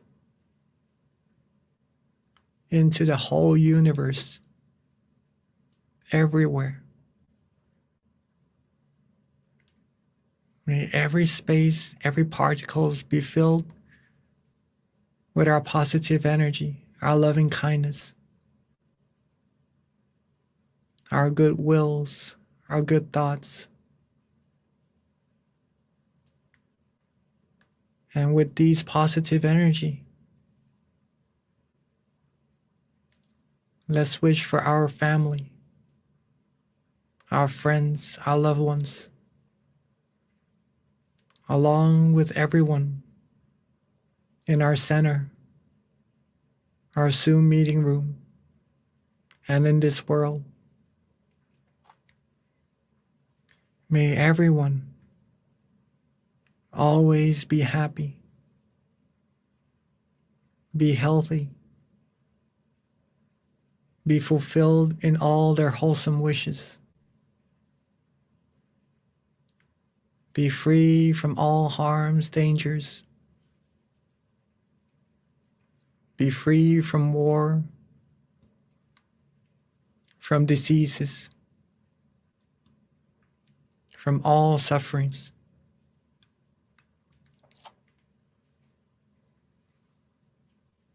May everyone be able to find true peace, true happiness quickly and easily. May everyone have love and kindness for each other. May our world be a world of peace, a world of love, a world of sharing. And may everyone and all beings find peace, find purity, and reach the utmost of happiness as quickly as possible.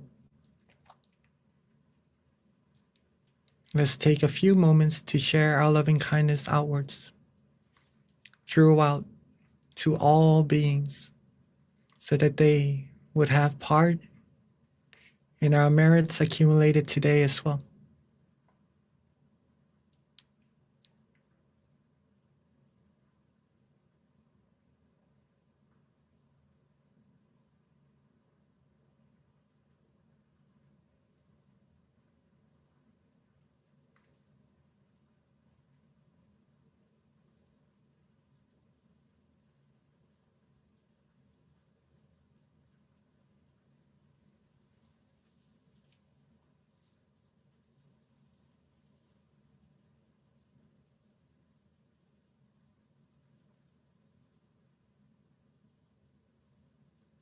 Now that we've shared our loving kindness to all beings together,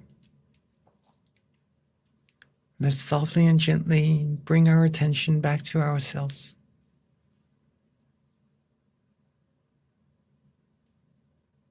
Calmly and gently, softly and relaxingly, bring our attention back to ourselves.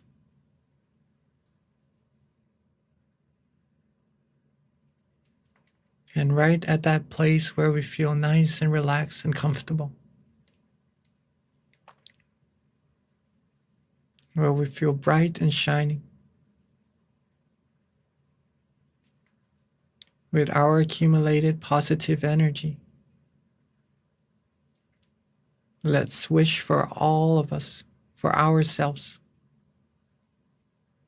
to always be happy, healthy, wealthy, and successful. Be fulfilled in all our wholesome wishes. May we all be free from harms, dangers, diseases. Be free from all negativities, impurities. May we all be loved, respected, and protected. May we find true peace quickly and easily. Always be virtuous. And may we all reach the utmost of happiness as soon as possible. Let's take a few moments to wish for ourselves for all the wholesome things we need.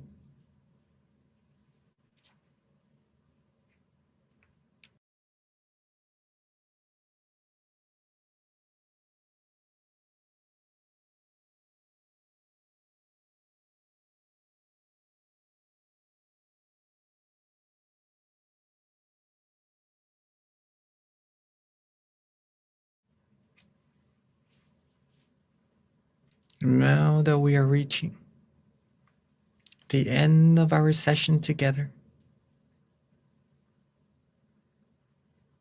let's make sure that we are still calm, relaxed, and comfortable. Our body is still feeling nice, feeling the way we like. And our mind is enjoying that peace energy from within. And while being nice, relaxed, and comfortable, let's recall that this feeling is very, very important. It will bring us positivities into our lives. It will bring happiness to all of us. Ourselves first, and then we could share it with everyone around us as well. And as we are ending this session, let's maintain this feeling with us as much as possible, as often as possible, as long as possible throughout the day.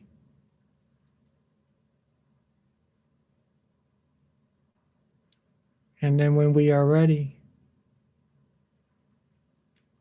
we could end this meditation session together by softly and gently opening our eyes.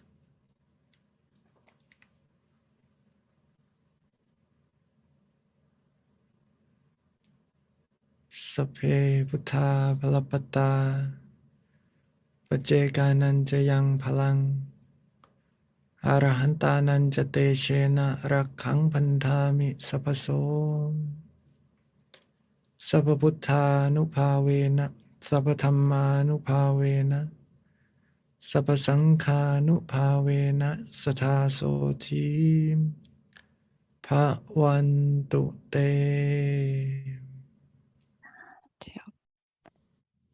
Thank you so much, Venerable Jackie. That was so beautiful and peaceful. I actually had a very good meditation. I hope everyone else did too. Maybe because of the significance of today, like you had mentioned earlier, but it was a very good experience for me. One thing that I did want to mention that I thought was really cool was in the beginning when we pulled a random quote, 53. I mean, how perfect was that? I had no idea what I would be reading, but then you actually had it on the slide. So guess it was meant to be. So thank you for the person who suggested 53. Okay, so with that, you guys, this does wrap up our full moon meditation tonight. We do have a Q&A, so please do stay because this is probably one of the best parts of the experience where you get to learn from each other. If you have any questions about your own experience or anything that you want to know, this is a great time to take advantage of our teacher who's here with us who can answer pretty much any question that you have. So feel free to ask away. I do have a couple of announcements. First, we do have a survey that we put together. We're going to have the QR code and the link pop up. Actually, it's right there for you. Please do give us feedback because we do want to get better at what we're doing. Your feedback is really important and it lets us know what we can do better, lets our monks know like what you want to learn about. So please do take the time to fill out the form that we've got right there in the chat. Thank you. So our next full moon meditation, please mark it down. It's going to be Monday, October 10th. Definitely join us once a month. This is such a great opportunity for all of us to come together in the hundreds of numbers to just come together to meditate under the full moon. And what better way to really honor the earth than to come together to meditate on a full moon day. And there is a lot of good energy. So try to have that marked in your calendar every month and join us because we've been doing this consistently for over going close to 2 years now. So this has become something that we do every month. So please do join us, invite your friends, your family, come meditate with us. We've got different centers that actually meet as well, bring their members together to come and meditate with us during the full moon. And all you need to do is go to tamagayameditation.org to find the center closest to you and then find out if your center actually has the full moon meditation in person or join us online. Yep, so that's for this month. And our flyers are actually getting better and better. And then, of course, the one that we have next month as well, which is going to be on Monday, October the 10th. So mark that on your calendar. And then if you haven't already, Mind Gym, download it because it's a great way to get reminded of our events that we have. We send out notifications on often to kind of help remind you to join us. So if you don't have the app, please do download it. It's available on iOS and Android, has over 100 different tracks from our various teaching monks that you can learn to meditate or use it as a tool to supplement your meditation as well daily. And I'm also very excited to let you know that we are launching another version of Mind Gem that's super duper snazzy. So that's coming probably in 2 more months. So stay tuned. But our current app is really good and it'll transition to our new one as well. We've improved it tremendously. So if you don't have it, download it. MINDGEM, and there's a website right there. And then a couple of other things. We do have in-person meditation sessions at our different centers where you can come to meditate with us that have classes ongoing. Chicago, Georgia Meditation Center, Alabama, New Jersey. As you said, pretty much most of our centers are meeting in person now. So simply go to tamagayameditation.org and you can find out your local center near you. All right. So with that, the most important thing is please do not forget to fill out the survey for us. We just revamped it. We want to get feedback from you. So if you can, please complete that for us so that we can continue to improve what we're doing. All right. So with that, we've got our Q&A. Let me invite Monk Jackie back to our session. And then we've actually have utilized our different centers as well to facilitate questions at their local center, in addition with those who are online, so we can get more engagement and everyone can benefit from this Q&A. So the floor is now officially open. Please ask away and I will help moderate the questions. Right. I didn't see you all from New Jersey also. I'm lighting the candles. I did see all of you. So greetings, all of us as well. Right. Welcome, everybody.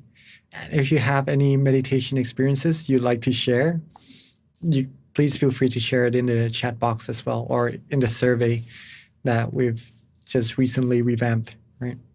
Mm-hmm. Yes. Venerable, do you know, I don't know if this is something that you can answer, but we do have someone in chat that recommends that there needs to be a center in Hawaii. Are you aware of any potential possibility for that in the future? Maybe so. I have heard of something like so as well, but I have to find more information about it. I'm not sure, not 100% certain yet for that. I have to find more information, but that's a really good question. There should be one. Yeah, that's our first question, actually. Venerable, while we are waiting for questions to funnel in, what is your recommendation with regards to how to continue to improve your meditation on days when you don't really feel like you're meditating well? How are we able to be not that consistent is not what, if you're already being consistent, how do you have the consistency with regards to how you're feeling when you're meditating, that you actually feel like you're progressing every day? That's a very nice question, because sometimes we need something to let us know whether or not if we are improving or not, right? Some motivations maybe. Well, first of all, if you're meditating, if consistency is already there, you're doing really good. If you're meditating, no matter if today is good, tomorrow maybe not as good, the next day maybe a little bit less, the next day could be more, right? But if you're meditating, you are improving. You're improving. If you're not meditating, and that's going to be a little hard to improve, right? Consistency is very, very important. Other than being comfortable, consistency is one thing, one element that we 100% need to take into acknowledgement that it could be another heart of meditation, if that sounds all right with all of us, right? Comfort is the heart already. Consistency, keeping that heart beating, will keep your meditation going, right? That's the first part, right? How do we know if we're improving? The second part to it. If we're meditating, we are also observing, right? Observing means we have to find out what we do. what we did in our meditation that gave us improvements, that made us feel good. The methods, right? The methods. If we learn what makes us feel good, do more of those things. Do more of those things. Now, sometimes we may do something in our meditation also that may be not as correct as the previous ones and causes us to feel somewhat a little tension, or maybe sometimes have even more wandering thoughts. In this case, also observe. Observe what caused that and reduce some of those things that we did. If we observe what we did in our meditation, whether it gives us positive results or not so positive results, we'll be able to learn from our practice and then improve more and more. Some indications that would let you know whether or not you're improving is that if you are feeling that meditation is easier or not. If you feel it is easier than before, I'm able to get to that feeling of relaxation more quickly, right? Without as much effort, with less effort, that means your meditation is improving. Writing down your meditation experiences, like what we're sharing here in our chat box, is also another very important thing to observe ourselves whether or not we're improving. Okay. If we meditate today together right now, maybe we have some feelings of lightness, of relaxation. We could write these meditation experiences down, right? Maybe tomorrow we meditate again, and maybe we have some other meditation experiences. Write those down as well. And then you'll be able to come back, take a look at what experiences in meditation that you had. And first of all, be proud of yourselves that you're able to get there. And then we could learn what we have and what we could do to improve. And maybe we get more things and we could learn what we did on that day that led our meditation to being a little bit more special. And we notice that, we improve on that. That's how we notice our improvements, and that's how we're going to be able to improve more in our meditation. Thank you, Venerable. Venerable, so in addition to that question, just to kind of add to it a little bit further, is how do you know, like, when you're dozing off in meditation? For someone who's new, maybe, they're not really sure if they're sleeping or if they're actually meditating. So that's actually a pretty good question. That comes from GMC.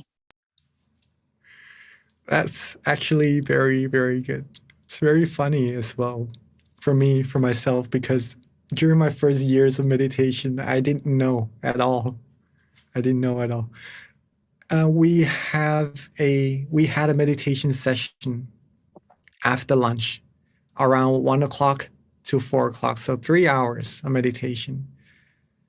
My method was to keep my mind at the center of the body. I didn't really learn about being comfortable yet at that moment, just to keep my mind there as much as possible. When I meditated, I felt good. And then when the end of the meditation session comes, I had good meditation experiences. But in between, I had no idea of what happened at all. But I thought that I was doing good, right?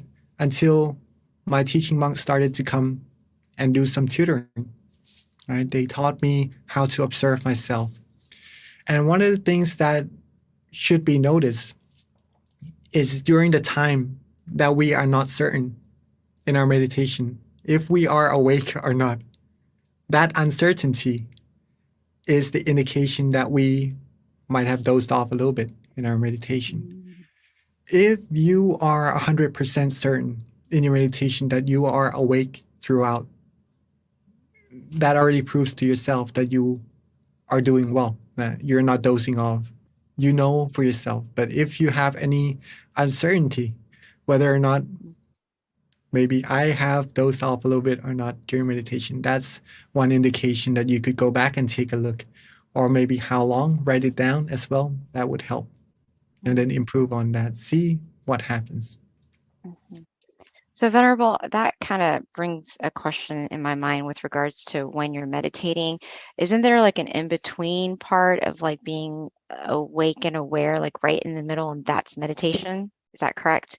So it could feel like you're sleeping, but you're actually really progressing, or is that just me overthinking it? No, that's actually very good. Remember what I said a little bit earlier just now? I had some good feelings Mm-hmm. during the beginning of meditation, and then I had really good meditation experiences at the end. But in Right. between, I'm not sure what happened, right? Because I dozed Oh, off. okay. Yeah, I dozed off. My awareness was down, but my comfort was at its maximum, right? I was feeling right, really relaxed. right. I've been there before too. Yeah. Okay. Uh, yeah, pretty much that because you're feeling really relaxed, maybe feeling a little bit tired as well. So you may fall asleep in your meditation, but Right. the awareness is not there. Ah, yeah, yeah. At the end of the session, when you're starting to wake up, right, you're gaining awareness back. And right where it comes into balance, when you are awake, when you are aware and feeling really comfortable, almost as if you just woke up, right? Yeah. That spot, that connection between awareness and comfort brings you that meditation experience when your mind is focused at the right amount as well. Yeah. It's almost balanced. Yes, yes. Yeah. If you are able Okay. to catch that feeling, if you're able to notice that feeling and keep that feeling for a longer periods of time, you'll be able to go deeper and deeper into your meditation. Okay, thank you, Venerable. So we do have, hopefully we'll be able to answer most of these questions that have come through. But the next question is, and I think this is a good question too, that is probably a lot of other people might have a similar question, which is, how do I get unstuck on anger and disappointment when someone has wronged me? Okay. Yes. Again, very good question. Mm, practice meditation. Learn this feeling of comfort, right? Bring your mind back to that feeling more often. You'll be able to let go of all the undesired feelings more easily, right? Instead of keeping it with you, we'll be able to learn how to let go, let it out of the mind, and then keep that peacefulness within our minds. The thing is, the method that I've mentioned earlier in our talk before the session, if you remember, the method brings us the comfort. Okay. So if we're starting to lose the comfort and anger and other undesired feelings are starting to come in instead, use the method. Again, relax your body. Maybe at that moment we aren't able to really relax our body, relax our mind. Think of a crystal sphere, maybe a moon, a star, or maybe just let go. Do what you did in your meditation that led you to feeling comfortable. When you feel comfortable, the other negativities, the other undesired feelings will be pushed away automatically as soon as that happens. But it takes practice. It takes practice. And be proud of yourselves that you're able to not burst out, be able to still maintain that calmness inside of your mind. That's a good indication that you have trained your mind well already and that you have high morale. Keep that with you and extend your practice of your mind further and further. Now, instead of just holding it back, let it go and put peace, put happiness in front. Feel good, feel happy. Whatever people do to you that may have wronged you, one thing you could do also is share loving kindness, right? Our teaching monk, our master taught to think of it as if may everyone on earth be happy, right? Every time we wake up, share loving kindness. We are lucky that we're still breathing.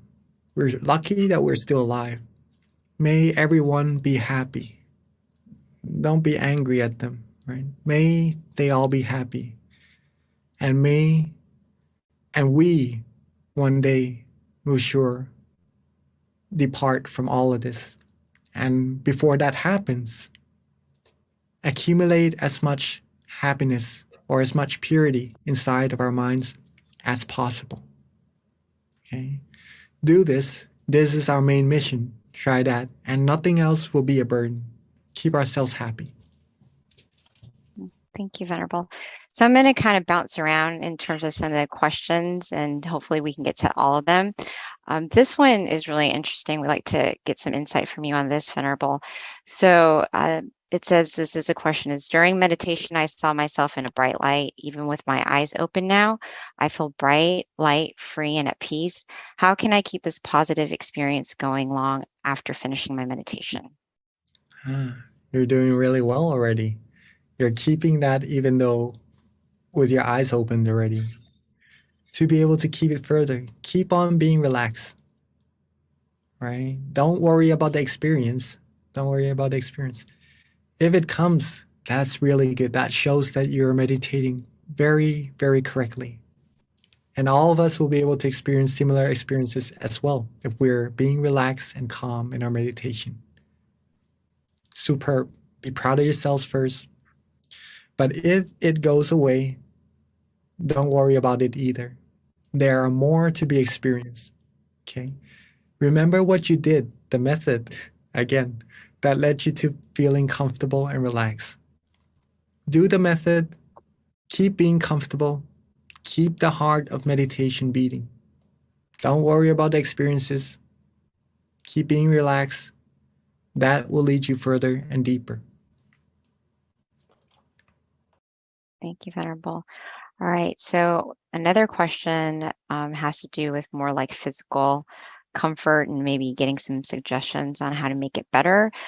So this question has to do with my neck muscle was relaxed initially, but got tired towards the end of meditation. It seems that I could not detect when the muscle started to become tense. Do you have any suggestions? It is normal, right? It is normal at first. Not a suggestion yet, but just to let you know. If we're in one same position for a long time, for a human body, we will ache for sure. That's humans, right?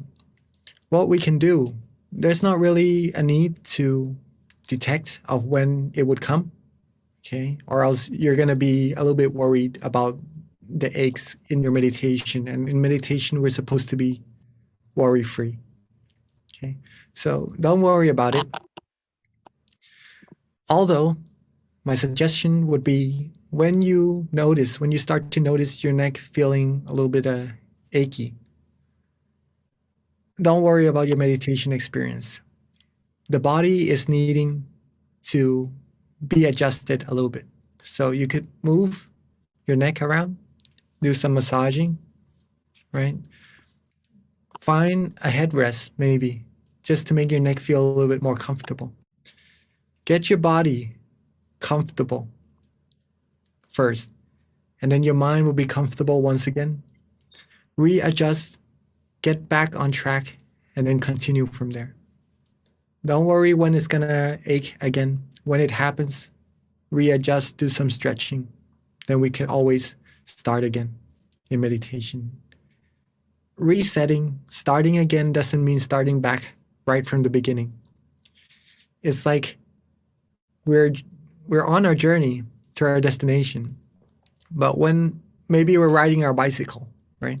But when something happens to our tires, we need to rest a little bit, fix up the bicycle tire, right? Instead of just trying hard to ride it further without the tire being how it's supposed to be.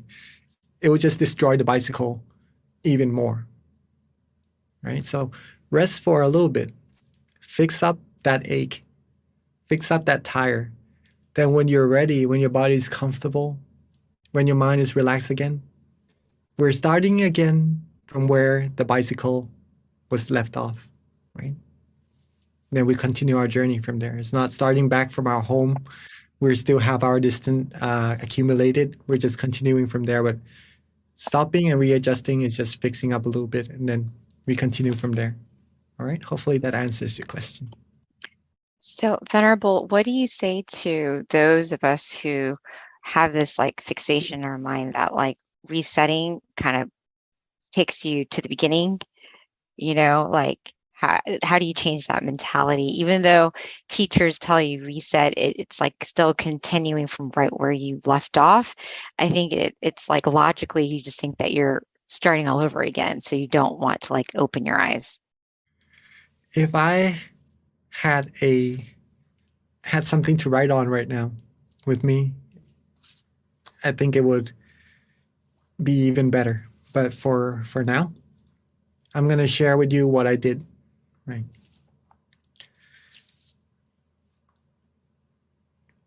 During my first years of meditation, I only learned how to meditate a certain way, right? It's good. It's really good. It gave me really good meditation experiences, but it didn't give me the observation I needed to be able to meditate for the whole session and just to improve my meditation experience, to make it more stable. Then my teaching monk came and he taught me to reset. Whenever you feel drowsy, whenever you feel aches, whenever you feel tension, whenever you feel you have wandering thoughts, reset. And at first, the monks who were learning, or including me, were a little bit confused of why does this happen? But as we practice, we start to learn that resetting doesn't start us from the very beginning. It continues us from where we left off and takes us further. I experienced this myself by writing down what I did in my meditation. Whenever I am able to be relaxed, to be comfortable, I put one line down in my notebook, right? When I put one line down, I had to open my eyes, right? I had to reset. And then when I go back to meditating again, try to get back to that relaxation. When I got to another one, I put another line down in my notebook. That's another reset. I kept repeating this 100 times, 200 times, for days, for weeks. I started to know some difference in my meditation experience. Every time I reset, it becomes easier. I become more skillful at getting to that relaxation, right? I'm practicing how to meditate. Instead of just one whole hour, I practice one time and try to maintain. I'm practicing hundreds of times now in one session. That improves me a whole lot quicker. Also, my meditation experience didn't just stay at being relaxed and comfortable. It improved. After a few hundred times, I started to notice some differences in my meditation experiences. And that's a proof to myself first that resetting helps you improve for sure, 100%, but do it when you need it, okay? Along with my friends, they're practicing the same things and they are improving as well. And no matter how many people we share, resetting and being comfortable with, they're able to improve their meditation as well. Try it for yourself. See how many times you are able to, first of all, keep your relaxation for a good period of time, but when you need to, reset, relax, and come back to that feeling of comfort. Keep going. See how your meditation experience improve. Thank you, Venerable. So we have like many questions that kind of flooded right as you were speaking. So I'm going to go ahead and save these questions since it's already 10:30 and, you know, we do need to wrap up, but please do join us again next month. Your question will be in a repository and we'll bring it up. So join us and you'll get your question answered. So at this time, Venerable, if you can give us a blessing, and those of you online or at the centers, if we can just put our hands together to accept the blessing at this time.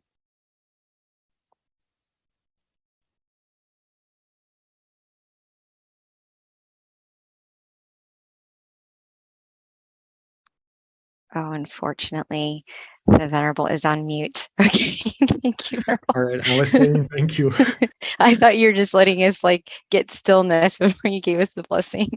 Thank you, Venerable. Okay, ready. All right, I was saying thank you to all of us for coming, for joining, right? Rejoice in all of our merits And hopefully it's been a wonderful time for all of us as well. With all of our accumulated merits,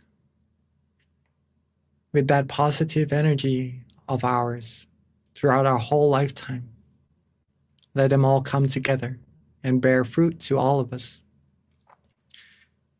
giving us the utmost of positivities, everything. And may we all always be happy, healthy, wealthy, and successful. Be fulfilled in all our wholesome wishes. Be free from all negativities at all times. May we all find true peace, true happiness, inner brightness quickly and easily, and reach the utmost of happiness, of purity, as soon as possible.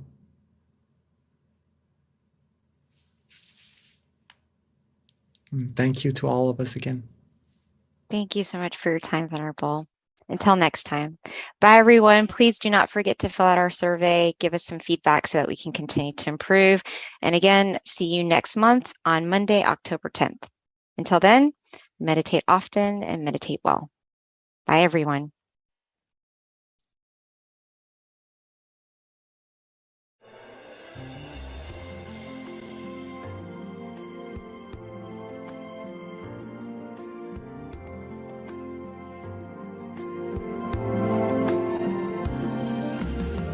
Let's come together to open up to whatever to eliminate all conflicts and differences. It's time for everyone to join hand in hand. At last, now the world's beyond healing. It's time to change the world. As the one who knew in the past,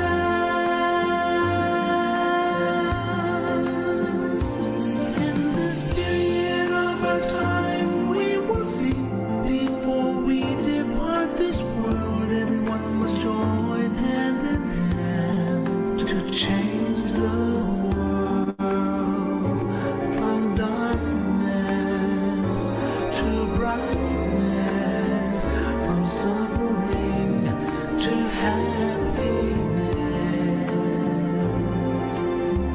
from ignorant to the knowledge one. Change the world, we have to do it the easy way. Be happy and cheerful and childlike innocence. Everyone must join hand in hand. Gently close your eyes, relax, relax. Still your mind at the center of the body and move. At the same position of the one who knew from the past. Change the world from the era of darkness to the era of light. From the old era to this new era, the world will be like heaven on earth. No classes in society. Everyone will be evenly happy. We speak the same heavenly language. Become as one with smiles of love. We'll be kind, the world will change. The world will change. Let's come together to change the world. Let's come together to change the world. Let's come together to change the world. Change the world, we have to do it the easy way and relax. Be joyful with childlike innocence. Everyone must join hand in hand. Gently close your eyes and relax. Still your mind at the center of the body and look within. As the one who needs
Hello, everyone, and welcome to our August full moon meditation. Today's theme is World Meditation Day. So with that, I picked a quote from my favorite book, which is Pipo.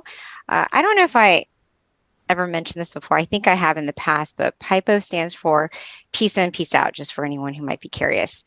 So the quote is fitting to the theme, and the quote is, "We are the light." So when we become the light, the world will be brighter. We are lucky to have seen the light before many, so we must share it with them, starting from the smallest world we know, our family. Then expand to our workplace and be bright and brighter wherever we go. So I thought that was very appropriate for our theme with regards to trying to be that light so that we can help not only the people around us, but eventually extending it to our community and even eventually to the world. So that is the quote today. A couple of things before we get started with our meditation tonight. If you were with us last month, we were talking about trying to do a mind challenge. So trying to challenge everyone to try to better themselves within the next 3 months. So last month, this month, and next month will be 3 months with regards to the mind challenge. And the idea is to try to develop yourself, like a habit that you want to improve. It could be meditating more, like increasing your meditation to 10 minutes.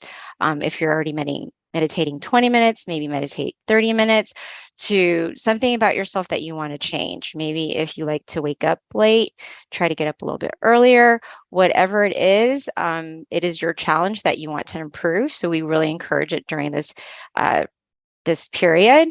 And last month, we asked everyone to share what that challenge might be for you, that habit that you might want to improve. That way you kind of you can possibly encourage yourself more if you kind of put it out there, and it'll help you become more accountable sometimes. So if you want to share it with us, please put it in the chat if you feel like it's going to help you with your challenge.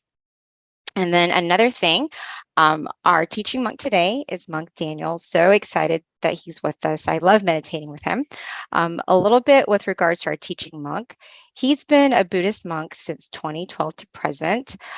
He has been with the goal to spread meditation to the world, and that's kind of what he's doing now with us today. And also to whatever inner peace mission that he's given, to do it with his whole heart.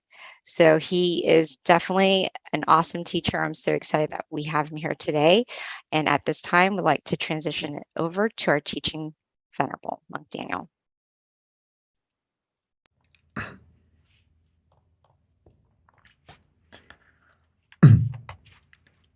Okay. Good morning from Thailand, but good evening to everyone in America. It's wonderful to see everyone again tonight on the full moon, which is a very special time, actually. I get the question a lot. Why do we need to come and meditate on the full moon? What's so important about it? But I like to explain it this way, is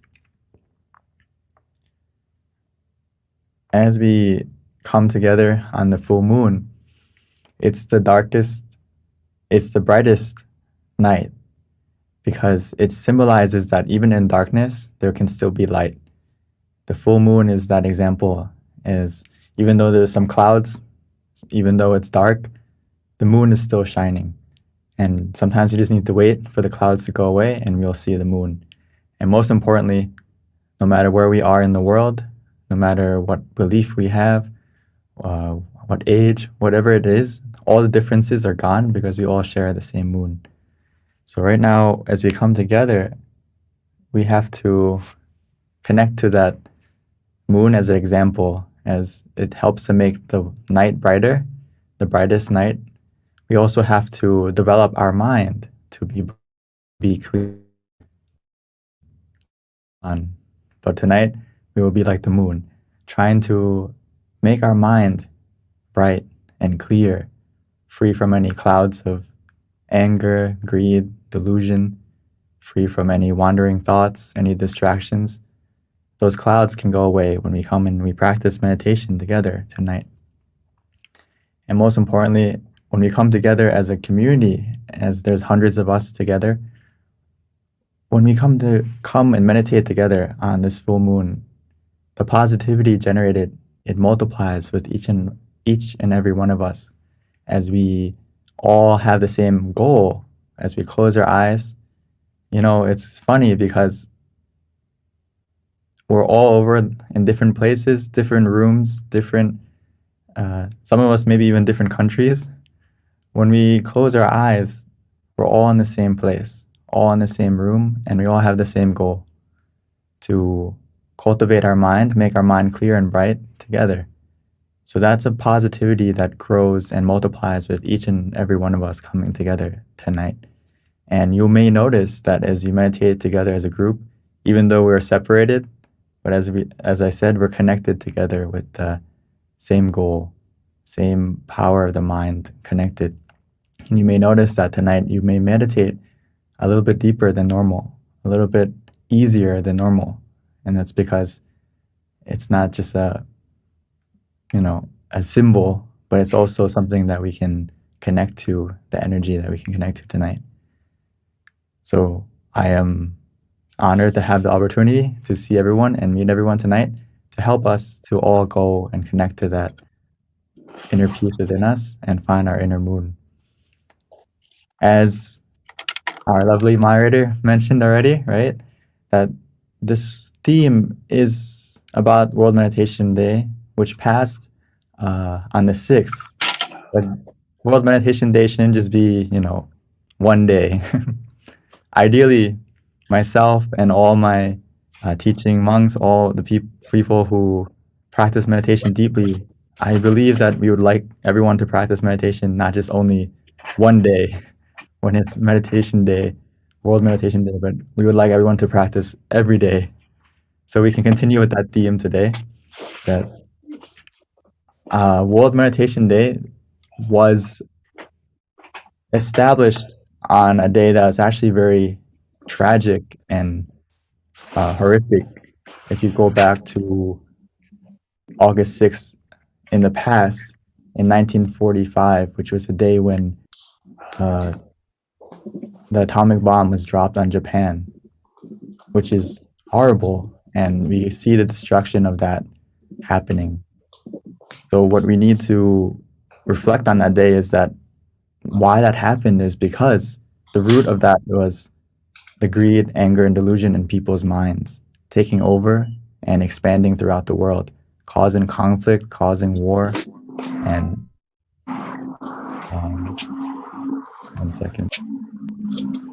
I think someone's mic is still not muted. I'm not sure if someone could help mute.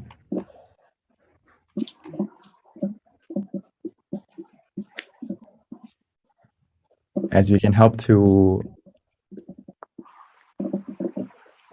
change and conquer the root of the problem, which is human mind, right?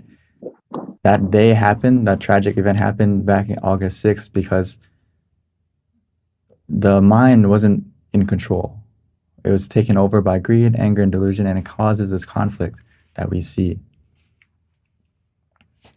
As I've mentioned before, but I always like this example because as children, or especially in the West, we're taught that under our bed there's monsters. We have greed, we have anger, we have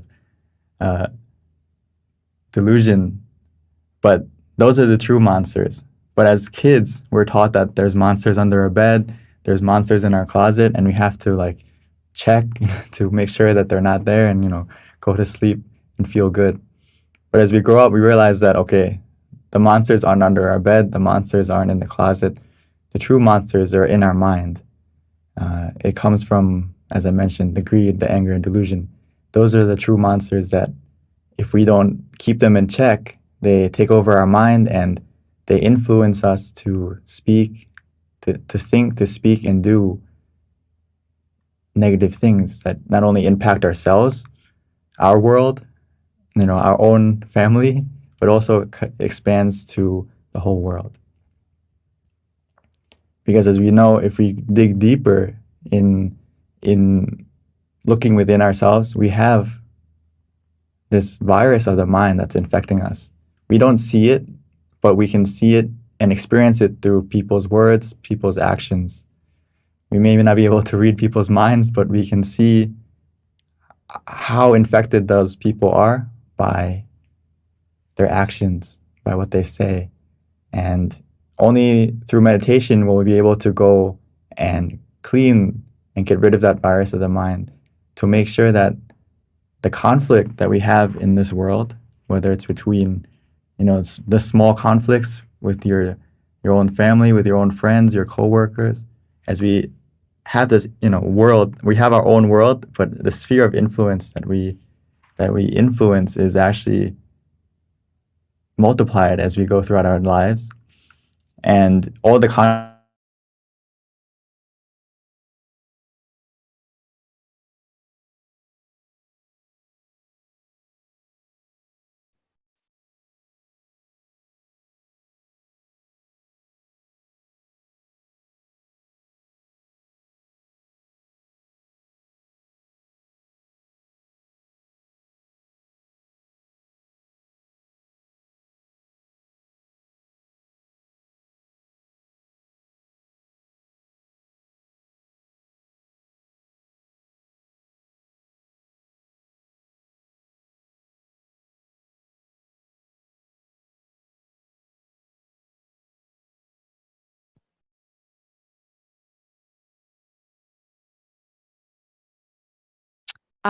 I am not sure, but can someone put in chat if you Oh, can hear? sorry. Okay, excellent. Thank you, Venerable. I wasn't sure if it's just me. All right, thank you. Welcome back. Okay. I don't know how long I was muted for. Yeah, you might have to go up one slide. Not this one, but yeah, there you go. The Okay. monsters. Sorry. No problem, Venerable. So as I Okay. mentioned, in the West, we learn about finding the monsters under the bed, in the closets. But as we grow up, we may realize that those monsters aren't under the bed, aren't in the closet, but they're actually within us. And those are the most scary monsters, is when the greed, the anger, the delusion, and the negativity of your own mind takes over. And that influences us to have conflict, not only with yourself, but with others and everyone around you more and more. So if we can't conquer those monsters within us, we won't be able to truly end the conflict around us. This is something that is so important, and luckily for all of us coming together on this full moon, is we're going to the root of the problem that causes conflict, not only within you, but around you. So we have to really be proud of ourselves that we're coming together now, and we are actually helping to make the world a better place. Not only your own world, your own inner world, your own home, but also your community. Because all the conflict that we see, especially in the world now, and will continue to happen, is all coming from one thing, which is the mind. As we may learn about and see in the future, as we have another event coming up on the 27th, which is Earth Day. And Earth Day, for many people over the world, the general theme is to look after our Earth, to look after how we can make it sustainable and how we can look after our environment. But those are huge goals. And those goals are hard to achieve if we don't focus on the first one, is everyone's mind. Whether it's World Meditation Day or that day, the whole theme should also always come back to how can we cultivate our mind to get rid of the negativity within us, to clean it out, which is the only way we can do that is as we're coming together to meditate right now. Because each and every one of us, we're like a candle. Like tonight, we're going to light a candle, right? It's not just it's symbolic, but also something that we can cultivate, as we heard from the quote in the beginning, is finding your own inner light, right? Finding or becoming the light that we need in times of darkness, which can only come from a mind that is clear and bright, which we can develop through meditation. So even though we may just be one candle, one light, as you can see in this picture, that one light shines very bright. No, it may be very dark, but the darker it is, the brighter your light. The darker the sky, the brighter the star, right?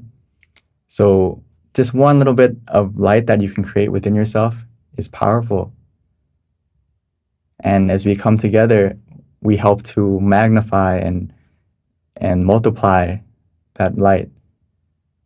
And we all have a part to help to make the darkness brighter. The negativity right now in the world, it can go away. It will get worse. It may get worse, but as our brightness of the mind comes, it will help to lessen it until eventually it will go away. Because as we come together, we help to shine together, just like all the stars that we have at night. If there's only one star, it won't be as beautiful, but it takes millions of stars in the sky to make the sky at night beautiful and inspiring and not as dark as we would expect.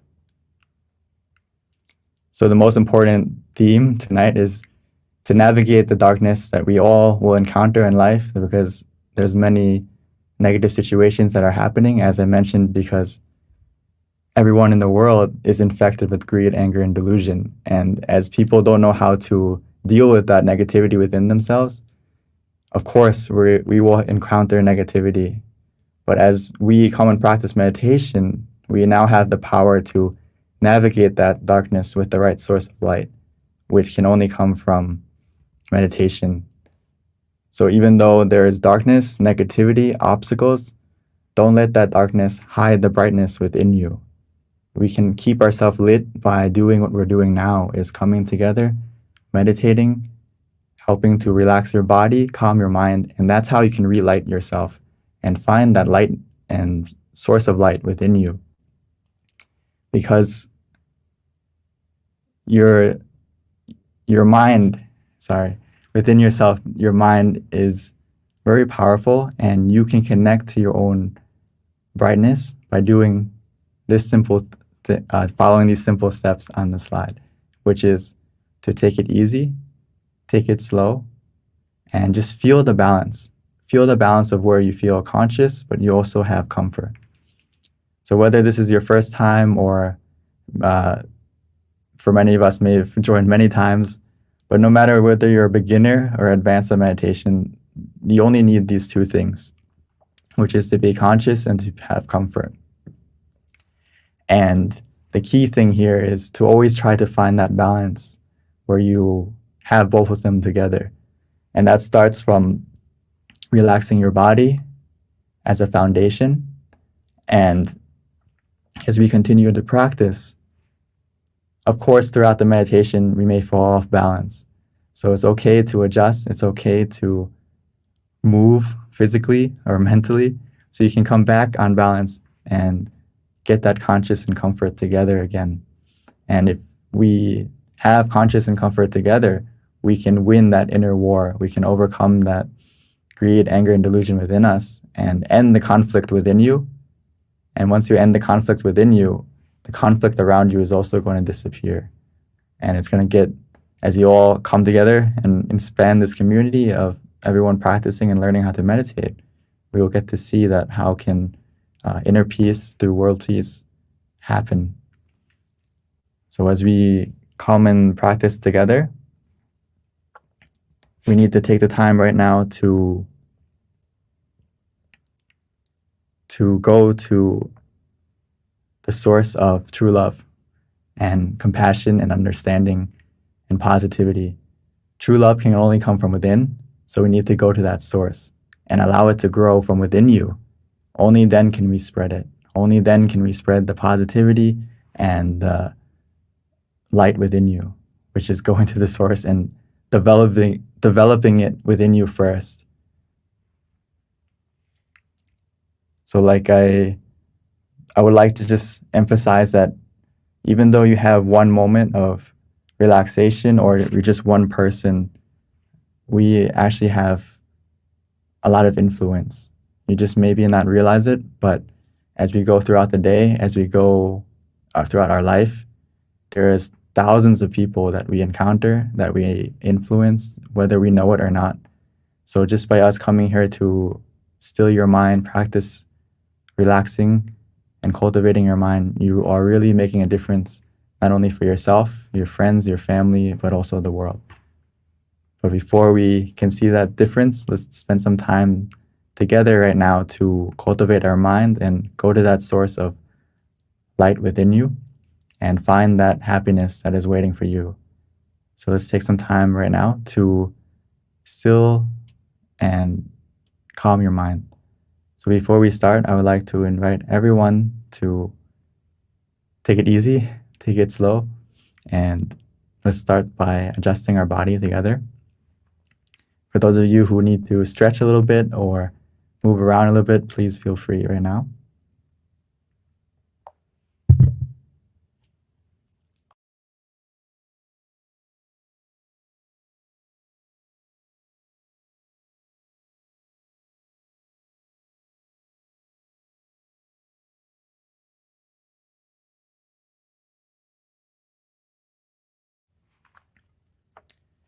Okay. So let's take some time together to become the light that we need, which we can attain easily and simply. All we need to do is start by adjusting our body first. There's no need to rush, no need to hurry. As we take our time, taking the time to find a comfortable and relaxing position, whether we're sitting on the floor, on a chair, wherever we may be. Find a comfortable position that works for you, that helps you to be comfortable and relaxed. And once you've found that position, we may slowly and gently, naturally close our eyes as if we're about to go to sleep. Because right now is time for us to rest our body and truly rest our mind, giving ourselves the opportunity to allow our mind to rest, to heal itself, which it will automatically and naturally as we just simply give it time.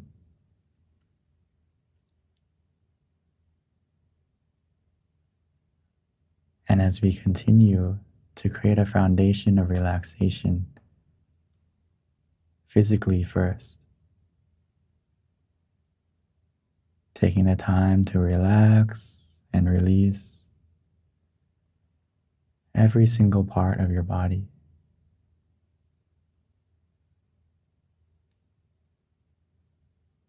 Making sure that we are free from any tension, any tightness.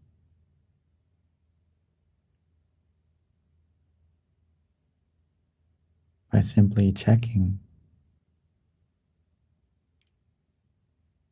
making sure every part, whether it's our face, our eyes, eyebrows,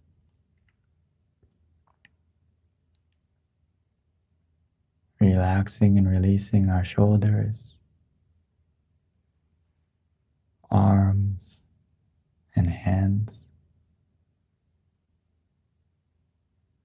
relaxing and releasing down our back, our legs, all the way down to our feet.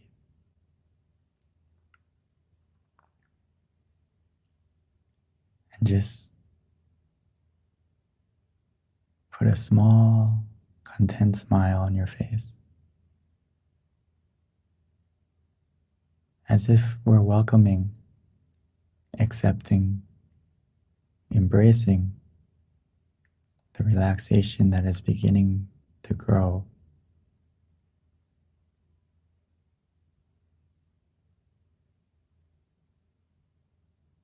And just to make sure that we're completely relaxed, we can take a few deep breaths, breathing in and out, inhaling deeply and exhaling slowly.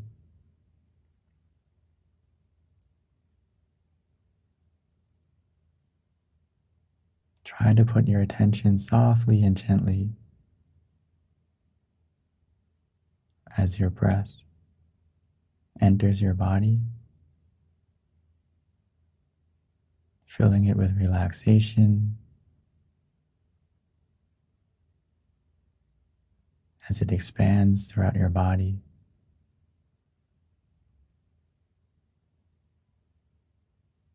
Allowing all the tension, all the tightness to fade away, to disappear, to melt away, leaving only relaxation and comfort within us and even around us. As we begin to feel that relaxation expanding from within,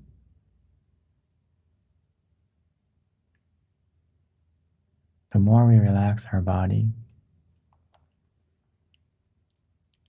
the easier it is for our mind to calm down.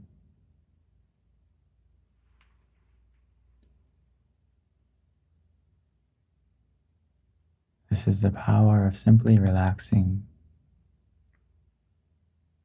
trying to find that balance between being conscious and comfortable.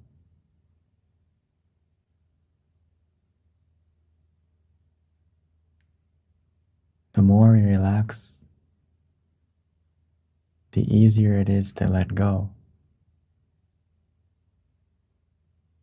As we relax and release physically, we also need to learn how to relax and release mentally.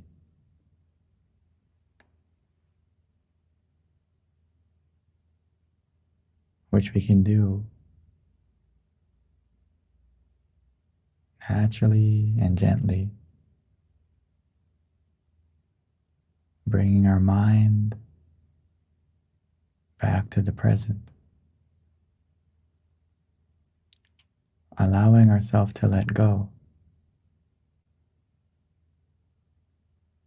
of the past, because for many of us, we're holding on to it tightly,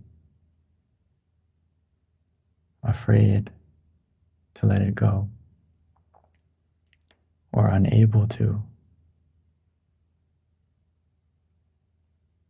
Right now, it's a golden opportunity to let go temporarily.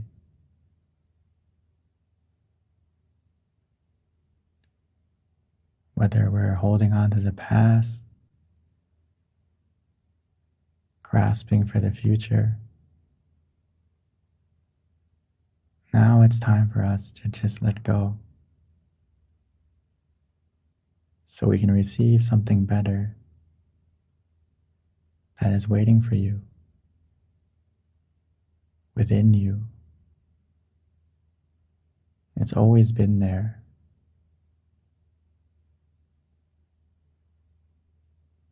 A true source of happiness and positivity that that we can connect to anytime, anywhere, because it's already inside of you. All we need to do is relax our body and calm our mind, allowing your mind to fall into the right place.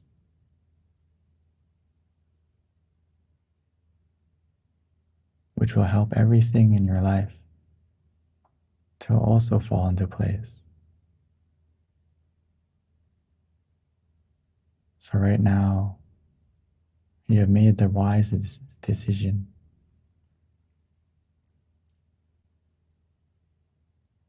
to let go of everything so we can receive peace of mind. We can connect to that peace by using whatever method that you find easy and relaxing. Whether it's to use the mantra, repeating softly and gently in your mind, as if it's coming from within you, resonating, repeating softly in your mind, Samma Arahang,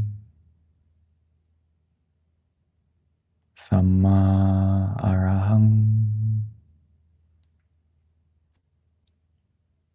Samma Arahang,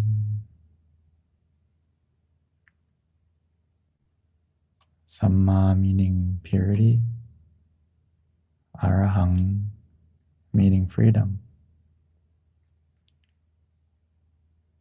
So it is as if our mind is becoming free and pure, free from the distractions, free from the negativity, as your mind will naturally, at its own pace, settle down.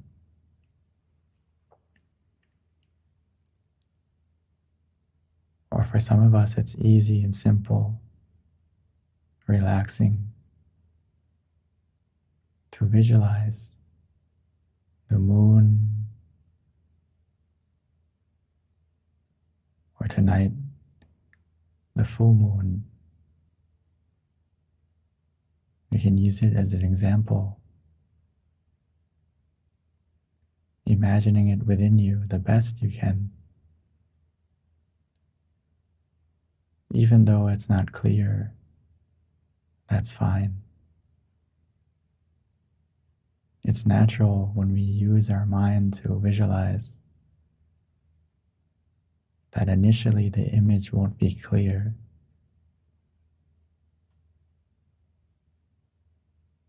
As long as it's calming and relaxing, that's the key. The image will get clear and it will change on its own.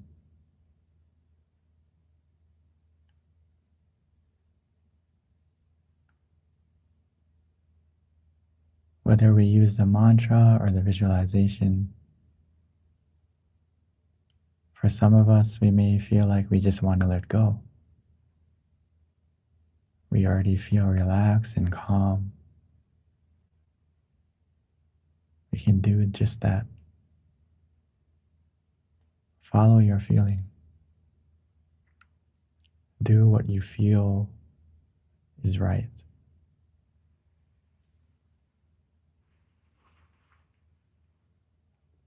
We can just let go.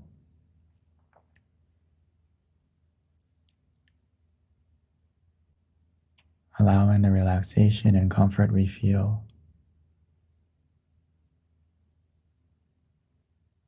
to take our mind inside.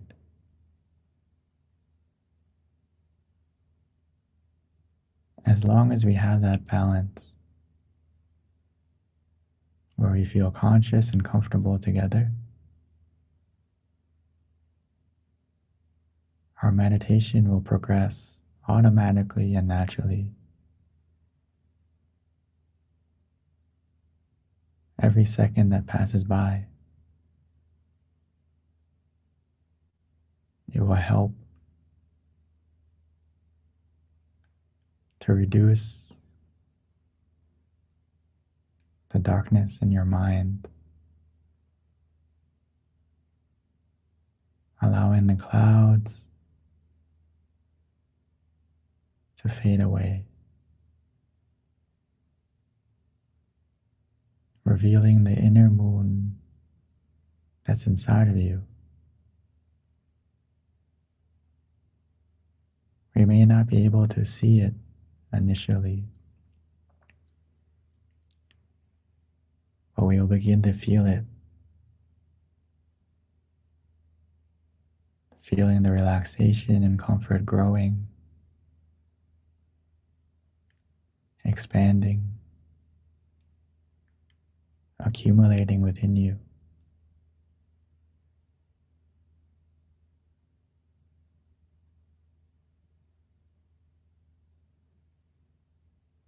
It will continue to grow, to gather,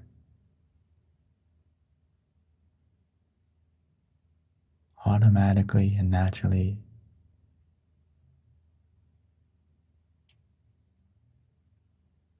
as long as we have that balance, where we feel conscious and comfortable together.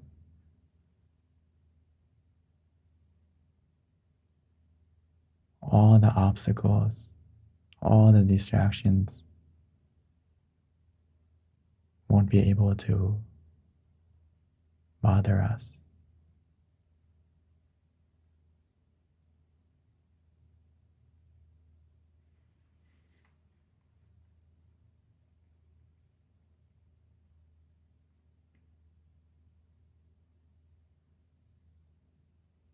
So continue with that feeling.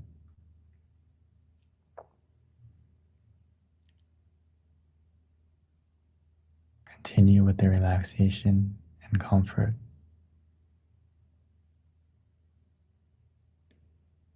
As your mind will become clear, bright, and positive.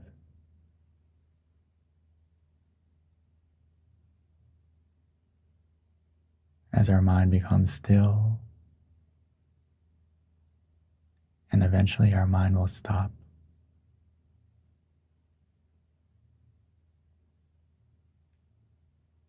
When our mind stops, a true happiness will begin, starting from a spark of contentment and igniting into a happiness that we have never felt before, but that has always been waiting for you.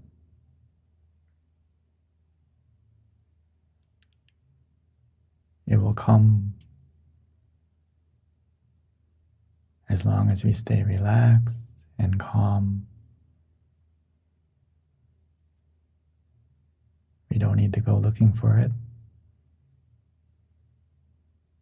All we need to do is to look within, keeping your mind relaxed and comfortable. Before you know it,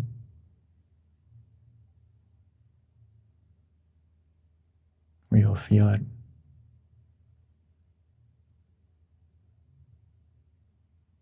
So for now, let's continue to meditate together.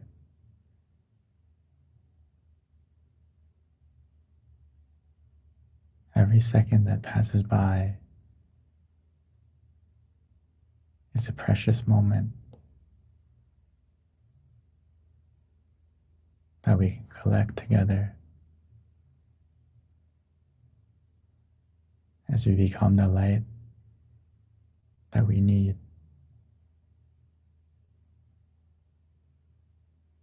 So let's enjoy the meditation together in silence.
Now that our mind is more calm, more relaxed,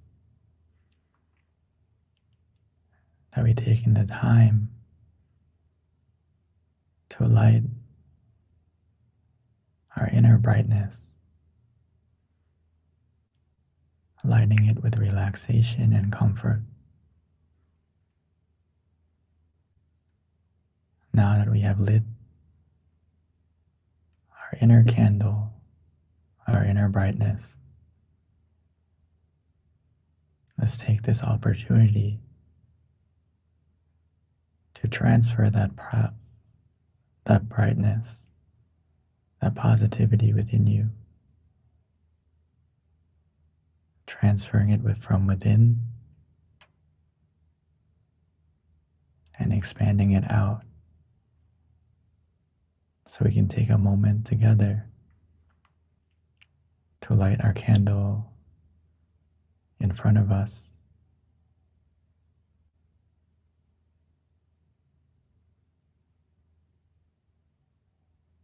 So when we are ready,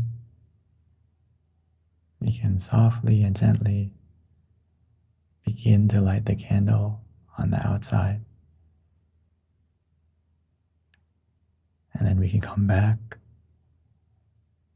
and continue to maintain our inner light, our inner candle together.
Now that we have lit the candle on the outside,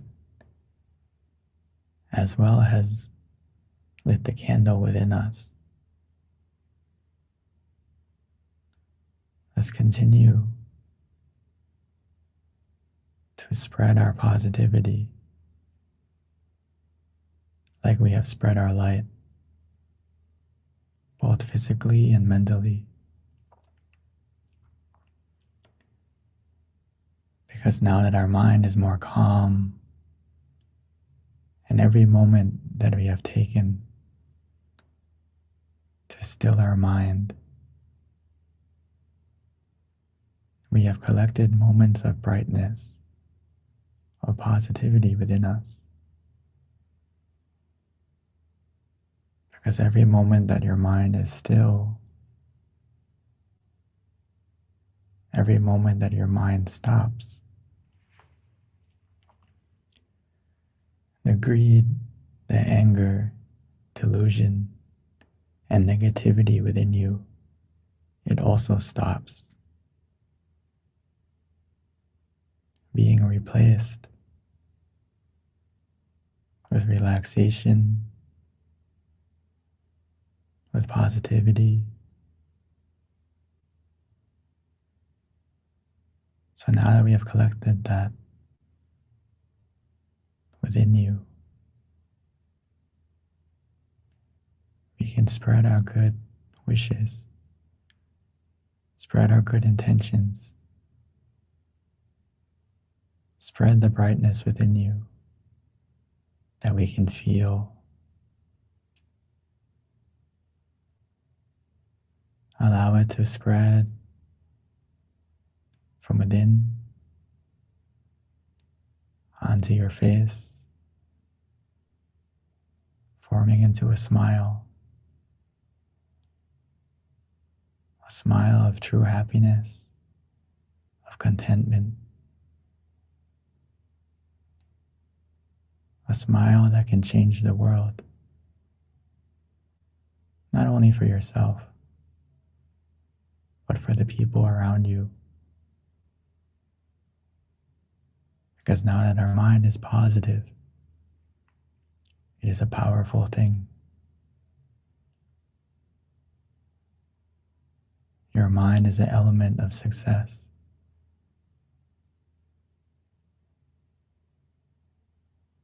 So use it wisely right now.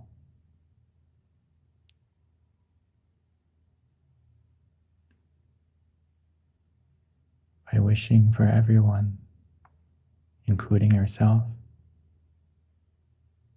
your family, your loved ones,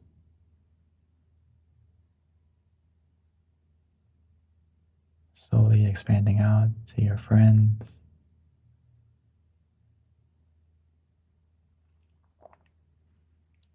expanding out to everyone in the Zoom, everyone listening right now together. No matter where we may be, no matter the distance, no matter the differences, when we close our eyes, we're all in the same place, connected by the peace and relaxation within you.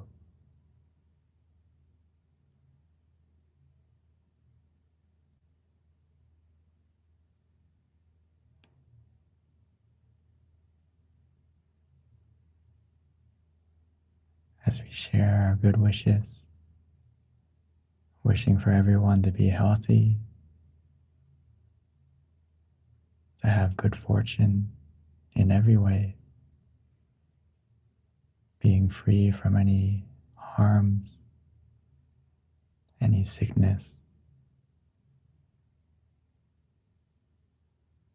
and most importantly, wishing for everyone to have the opportunity to cultivate their mind,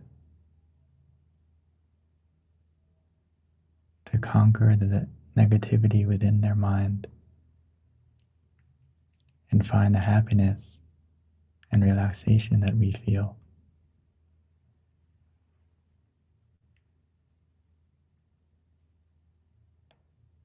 Even though it's just a wish, it's helping to change the way we think, which will help to change the way we speak, the way we act,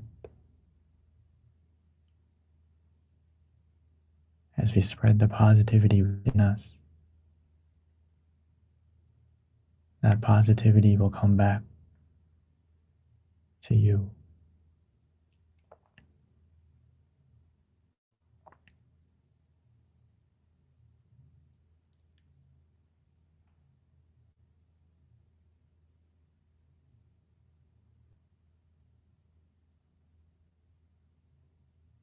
So let's continue for a moment,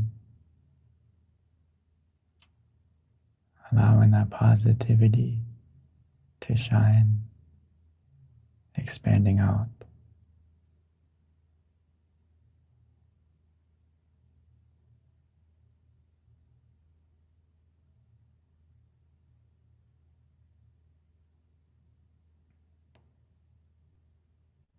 And once we finish wishing, spreading our good intentions to everything and everyone, we can slowly bring our attention back to ourselves, going back to wherever we feel comfortable.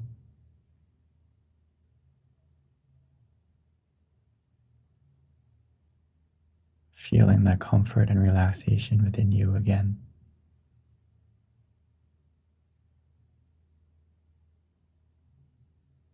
And keeping your mind with that feeling just for a moment.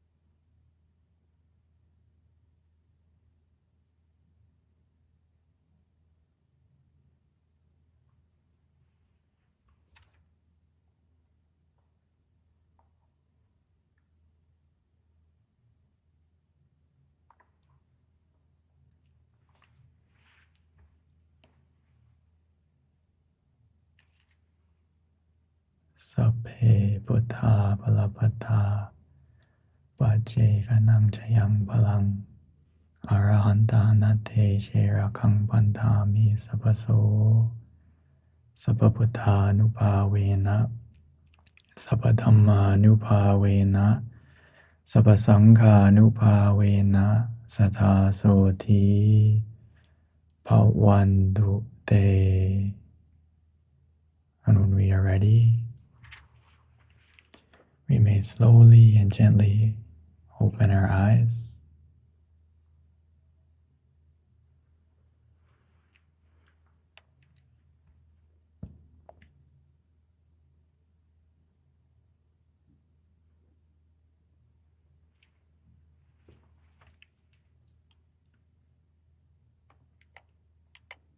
Thank you, Venerable Daniel. So everyone, we do have a couple of announcements before we transition to Q&A. Just to let you know, for those who need to hop off, that's totally fine, we understand, but the Q&A is actually one of the best parts of the session, so you don't want to miss it. You can learn so much, so I do definitely encourage you to stay on, and it's about half an hour. So for those who have questions, please be ready. This is a great time to ask our teaching monk with regards to your experience or anything that you want to know with regards to meditation.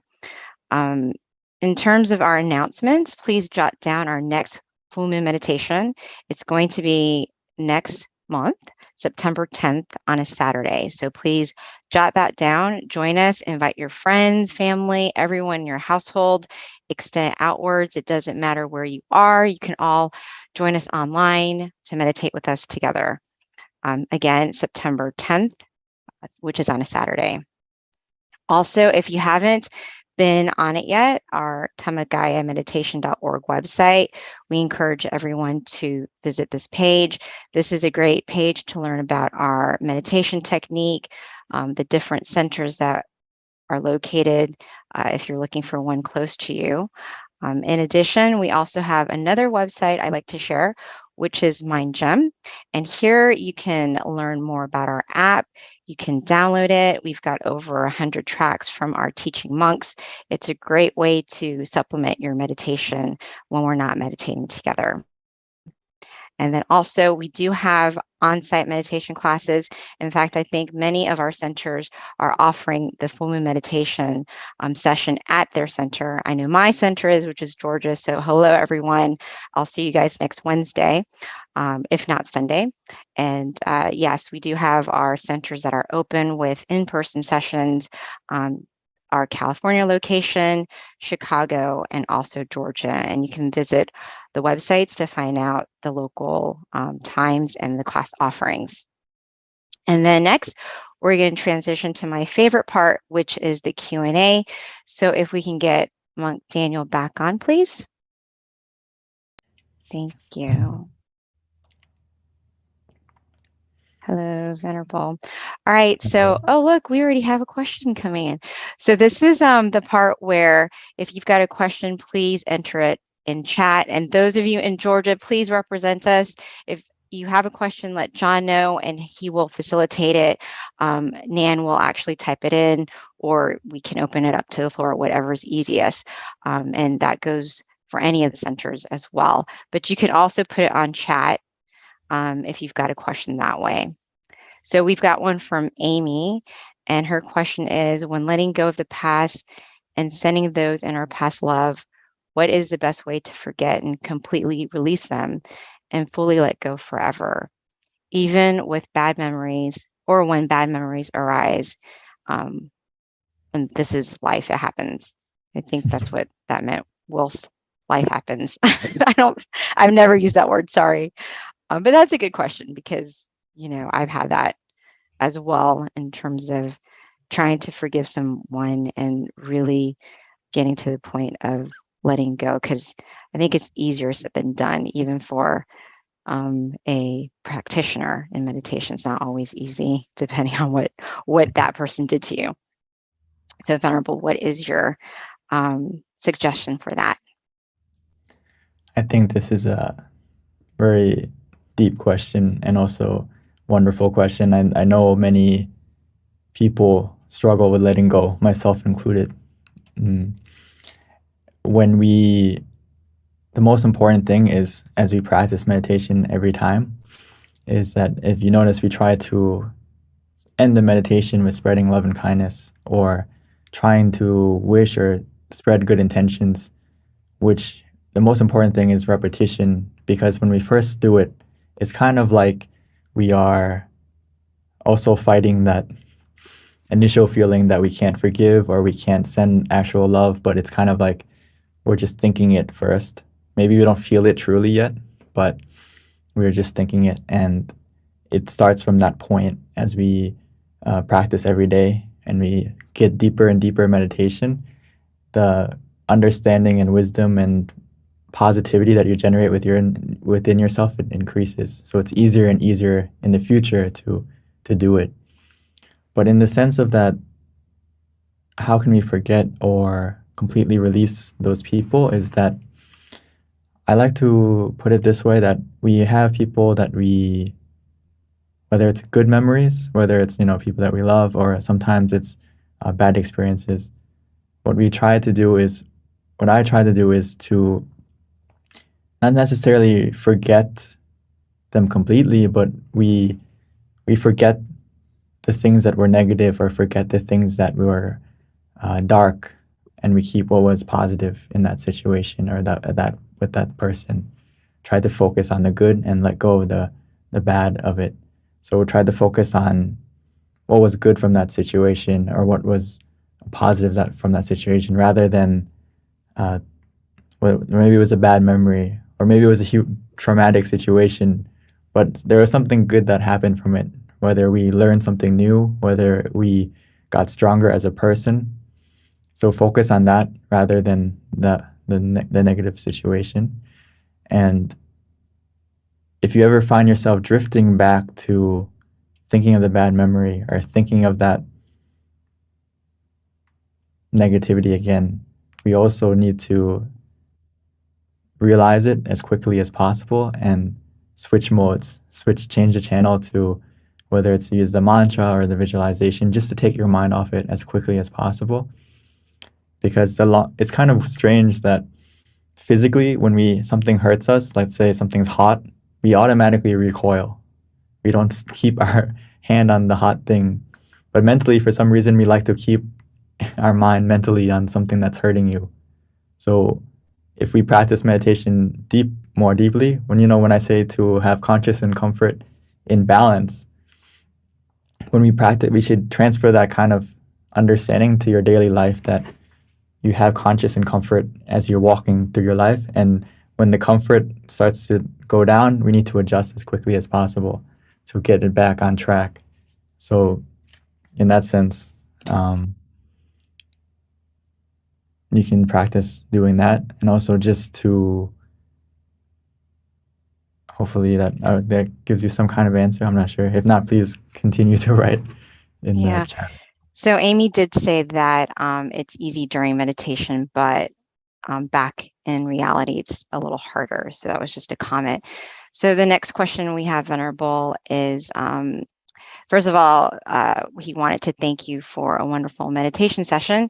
And the question is, how do you clear your mind completely to allow meditation to help you find your path in life when you feel like there are too many distractions and too many different paths? Sorry, one more time. I saw the comment. Okay.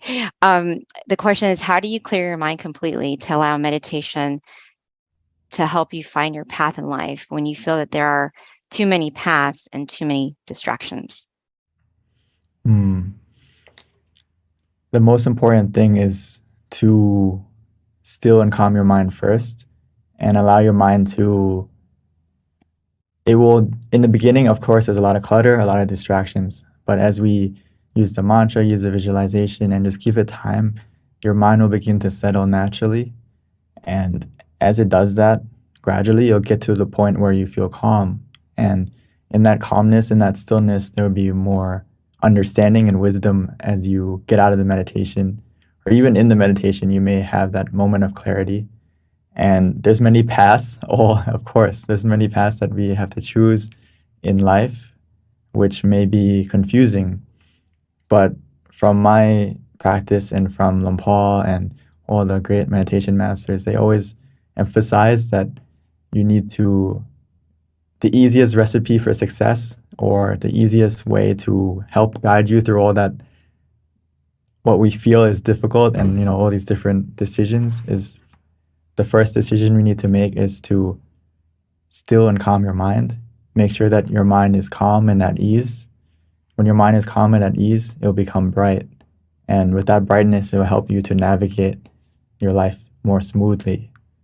So if you don't know what to do, you have to if you can't think it out, get out of thinking. If you don't know what I should do, what I should decide, a good tool you can use right now is to sit down and meditate and try to calm your mind first before you do anything. If you make that a habit, you're going to start to see that all the difficult situations or the different paths, it's going to narrow it down. Maybe it'll be only one left. So it takes a little bit of effort in the beginning, but as you continue to meditate, it's only going to get easier. Because I know in the beginning, initially, it's hard to clear the clutter and calm your mind down, because we haven't done it in many years. Many people, maybe this may be your first time even meditating. So if you can only get a moment of calm, a moment of peace, that's a good start.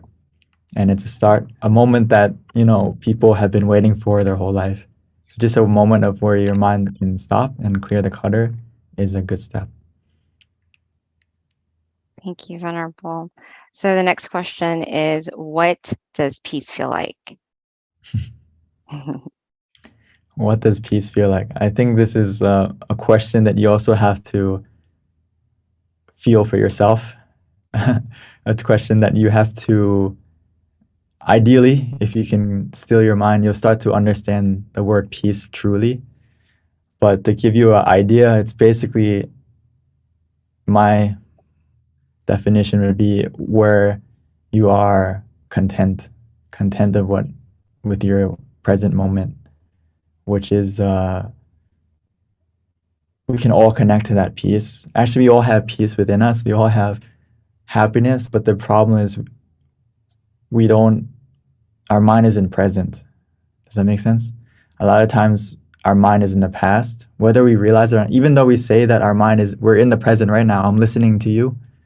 Or sometimes they say like, I feel sad.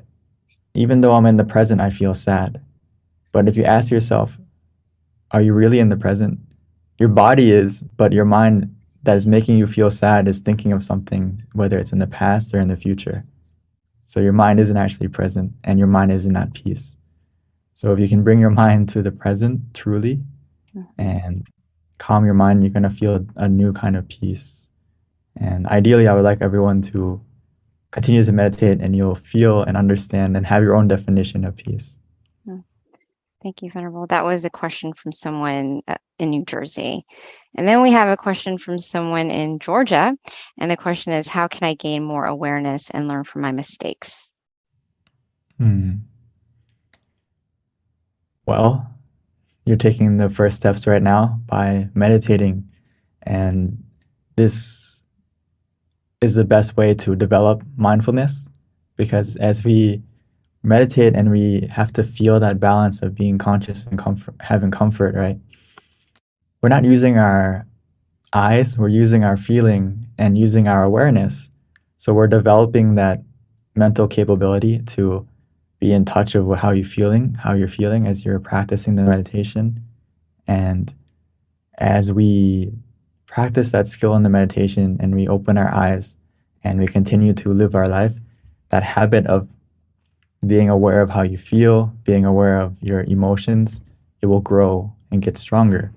So it's very beneficial to continue to meditate so you can develop that awareness and you can be able to have more wisdom and learn from your mistakes, because it's very hard to learn from mistakes when your mind isn't clear, when your mind is filled with clutter and your mind isn't, working at an optimal level. So when you practice meditation, it helps to get rid of the clutter, makes your mind clear. So when you do make a mistake, you can see it, you can reflect on it. But a lot of times, if we don't practice meditation, your mind is filled with clutter, your mind is very dark. So you just keep repeating the same mistakes. So you're doing it right now. You're learning how to learn from your mistakes, and you're increasing your awareness right now by coming to meditate. So please continue to not just meditate on the full moon day, but every day.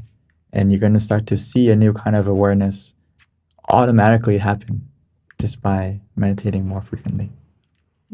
Venerable, so we have so many good questions flowing through. I hope we have a chance to answer them all today. But here's a good question too. And it's, what is your definition of the human connection, and what advice do you have in obtaining it? This can be answered many ways, the human connection. I would say that from our practice, from my master Lumpata Machio, my father monk, he would always say that, no matter the person, no matter the differences, the beliefs, we all have this kind of common ground, which is the center of the body. We all have this point within us, which is, the exact point. You may not have to focus exactly right now where it is, but generally that center of the body is, at the 2 finger widths above your navel in the center of your abdomen. But in practice, we can connect to that point by just relaxing and allowing your mind to settle down. It will go there automatically. But when talking about human connection, is that no matter where you are in the world, we all have that point. No matter who you are, what age you are, as long as you are a human, you have that point. So as we all practice, as we're doing now, meditation, we can connect to that point. And we as we cultivate meditation more deeply, we understand ourselves more. And we can realize that we all share that same point. We all share that same peace and happiness. And also there is more that you can feel from that connection. So as you can put it, let's say it simply, if we all take the time to go to the center of the body together, that will create a human connection stronger and stronger. To as we connect to ourselves, we're starting to connect to the people around us more, because we realize and understand ourselves more. And when you realize and understand yourself more, it's easier to understand others, because we're more alike than we think. We're more alike than we like to put ourselves. To put it like that. We all have same emotions, right? Just different degrees of it. We all have love, we all have anger. But when we understand ourselves more, it's easier to accept others too. When they get angry at us, right? Or something like that, it's easier to realize, okay, we are same. We're not that different. So I would say that, yeah. Agree. Yeah, we all kind of essentially want the same thing too, right? Venerable, like everyone's looking for that everyone is looking, peace of mind, okay, happiness. to conclude, the human connection is happiness. We're all looking for what makes us truly happy, whether it's in people, in situations. But if you come and practice meditation, you realize that the true happiness comes from within you. So if you want that human connection to be stronger, we need to find that happiness within you first. Wow, lots of questions today, Venerable. So here is another one that is a good one too. We've got plenty as well coming. But what is the best way to meditate after a traumatic brain injury? This can be, depending how traumatic it is, it can be difficult in the sense of actually practicing meditation to a deep level. But if we're still able to maintain the feeling of, like, be aware of how we feel to a certain point, it can help to at least calm your mind. So like a thing that I use often if I'm in like physical pain or bedridden in the hospital, like I had before, I had a operation on my knee in the past, so obviously I wasn't able to meditate as normally and I had some pain.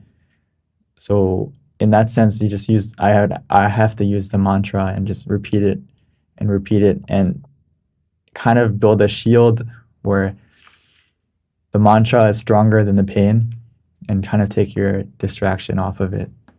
So you can give that a try and it can help you to recover. Venerable, there's a question with regards to self-discipline, and it has to do with trying to understand why in the self-discipline to abstain from eating after midday. So the eight precepts in Buddhist philosophy and is the main reason for it is to cultivate your mind deeper. So it's a deeper practice, or more a higher level of discipline. So with the goal to cultivate your mind deeper. So all the 8 precepts or the additional precepts that are added are to help get rid of the distractions or to help increase the likeliness of success in meditation. Like, for example, not worrying about perfume, not worrying about not listening to much music or all those things, and as well as not eating past noon, because that abstaining from eating after noon, if you practice it, you may realize that, especially when you're coming to meditate, you don't need as much energy as before.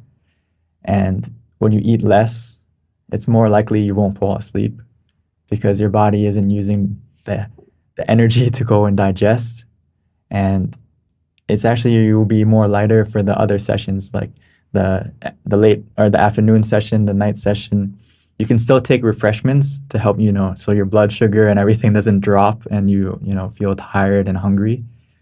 but it's also about reducing the meal and the energy intake to be in moderation so you can meditate more deeply and more easily. So that's basically why we abstain from eating after noon, and that's why monks also practice that as well, because our main goal is to meditate and cultivate your mind, and you don't need as much energy as you would as if you weren't practicing meditation all day.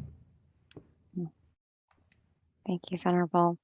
And then here's another question with regards to losing someone that you love. How should we keep them in our mind and stay still and happy? And this person says, sometimes my mind is down when sometimes it's normal because it's been a difficult experience. For losing a loved one is obviously very traumatic, and it's not easy to just like let them go. But what I try to do, with myself included, I lost my father as well and it doesn't mean that we let go of them, but we let go of the pain, but we keep the good things from them, the lessons we learn from them, the good moments. We keep the good, but we let go of the bad, and try to focus on the things that were good with them rather than focusing on why aren't they here anymore. Does that make sense? So focus on the positive things that you had with them rather than why aren't they here. And we also have to realize that if they were here, they would want us to be happy, right? So I don't think they would want us to focus on the things that are the sadness of that they're not here. If you focus on what they did or what they taught or what they gave us, it's like they're with you anyway.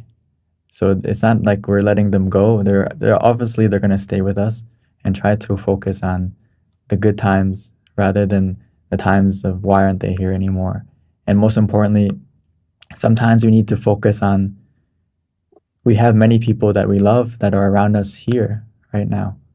So focus on the people that are still here, that love you. They're all around you. And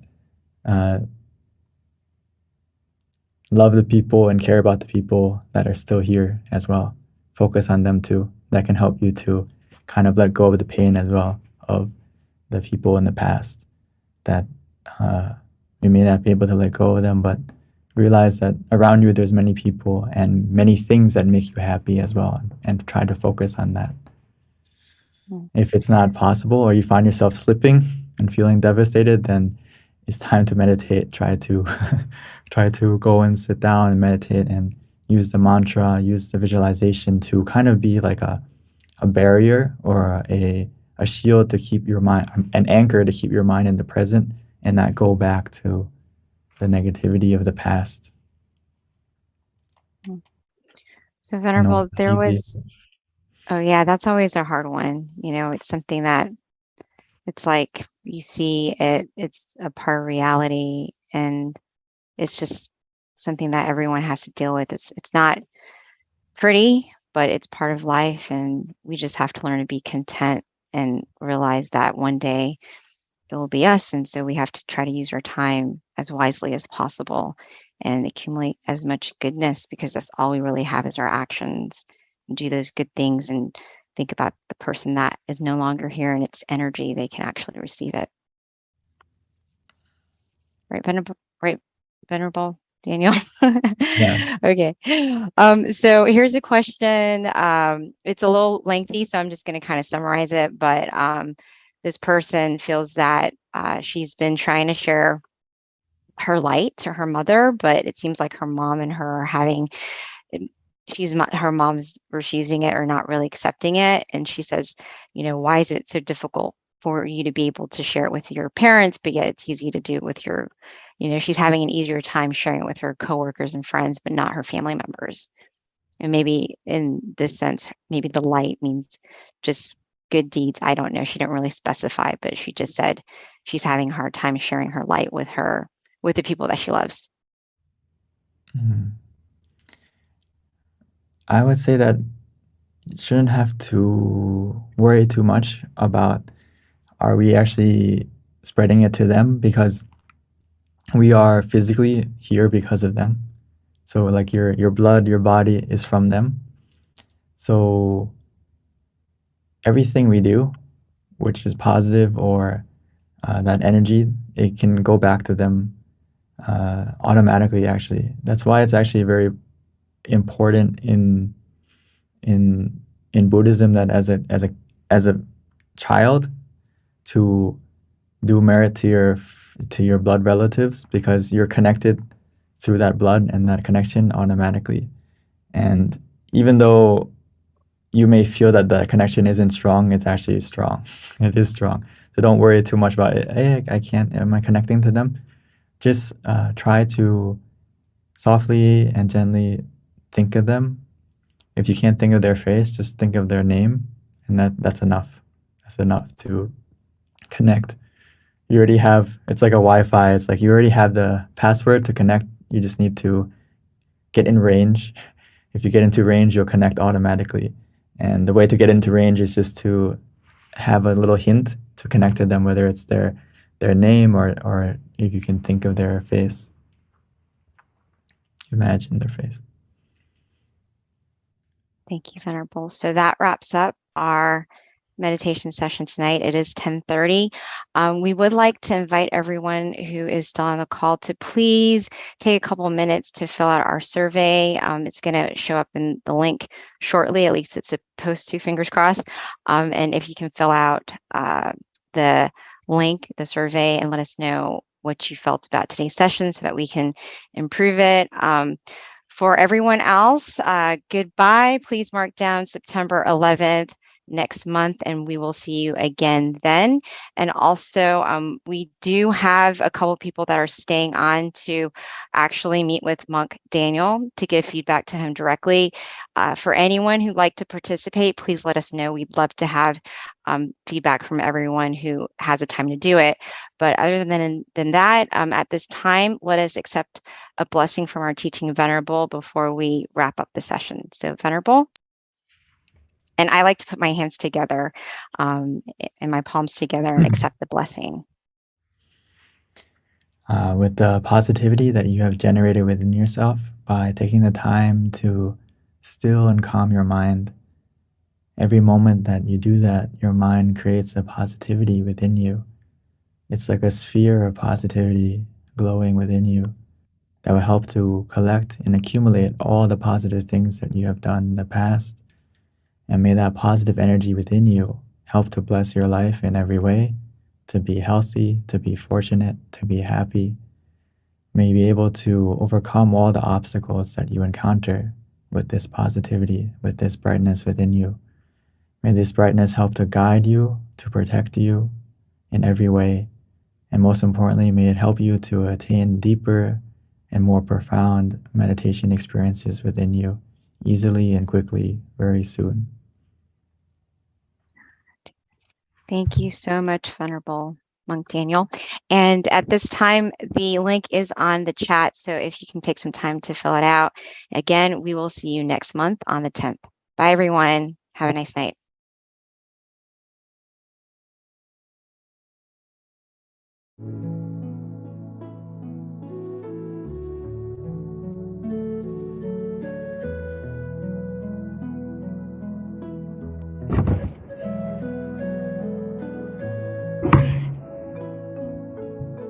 Questions are...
Hi, everyone, and welcome to our July full moon meditation.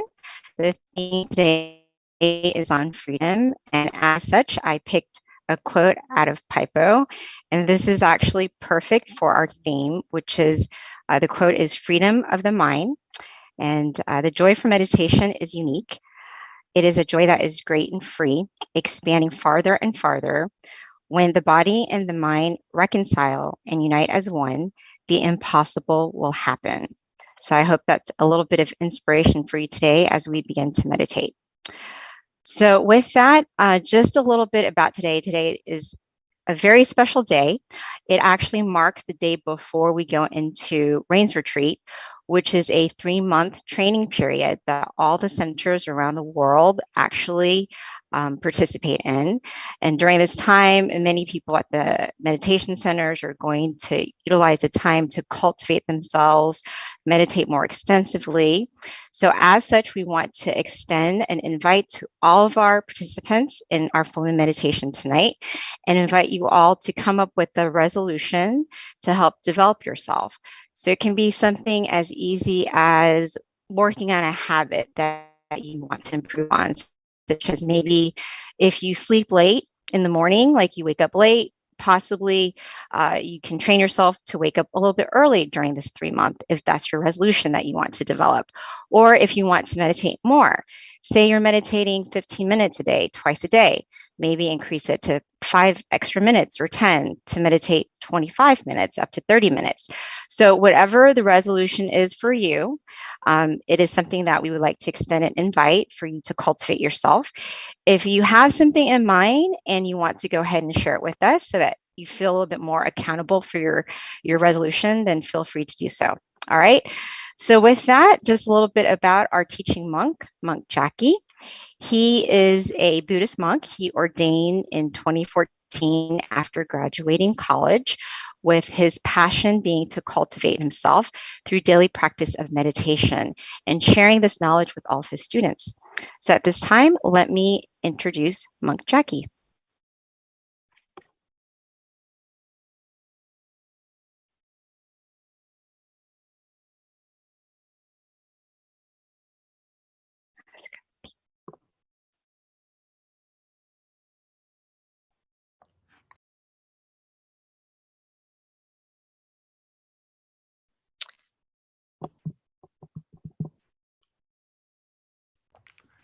Okay, good morning, good afternoon, and good evening to everyone.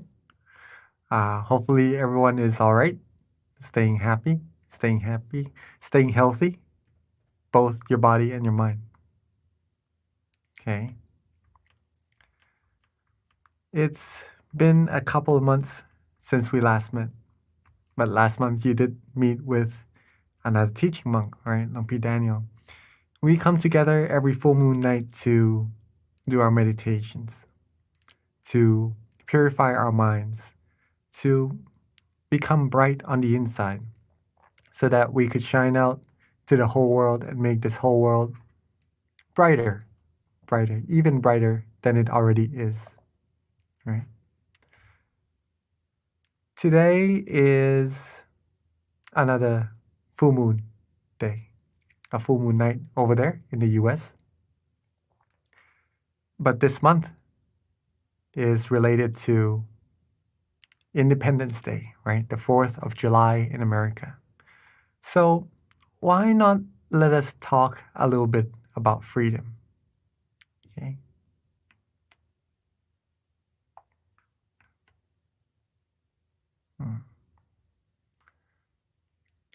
Now, let's start with this quote. Okay. A mind that is still and refined will feel delightful. Notice that the feeling won't really be attached to anything. Okay. This is a quote from our master, Longpa Tamashio. What this shows is that when your mind becomes still, you will feel happy, right? You will feel delightful. And at that state of mind, you won't really feel of thinking about anything else. Okay. You will be at the moment, at the present moment, unattached to anything. And that is true freedom. Let me elaborate on that a little bit. Give me a second.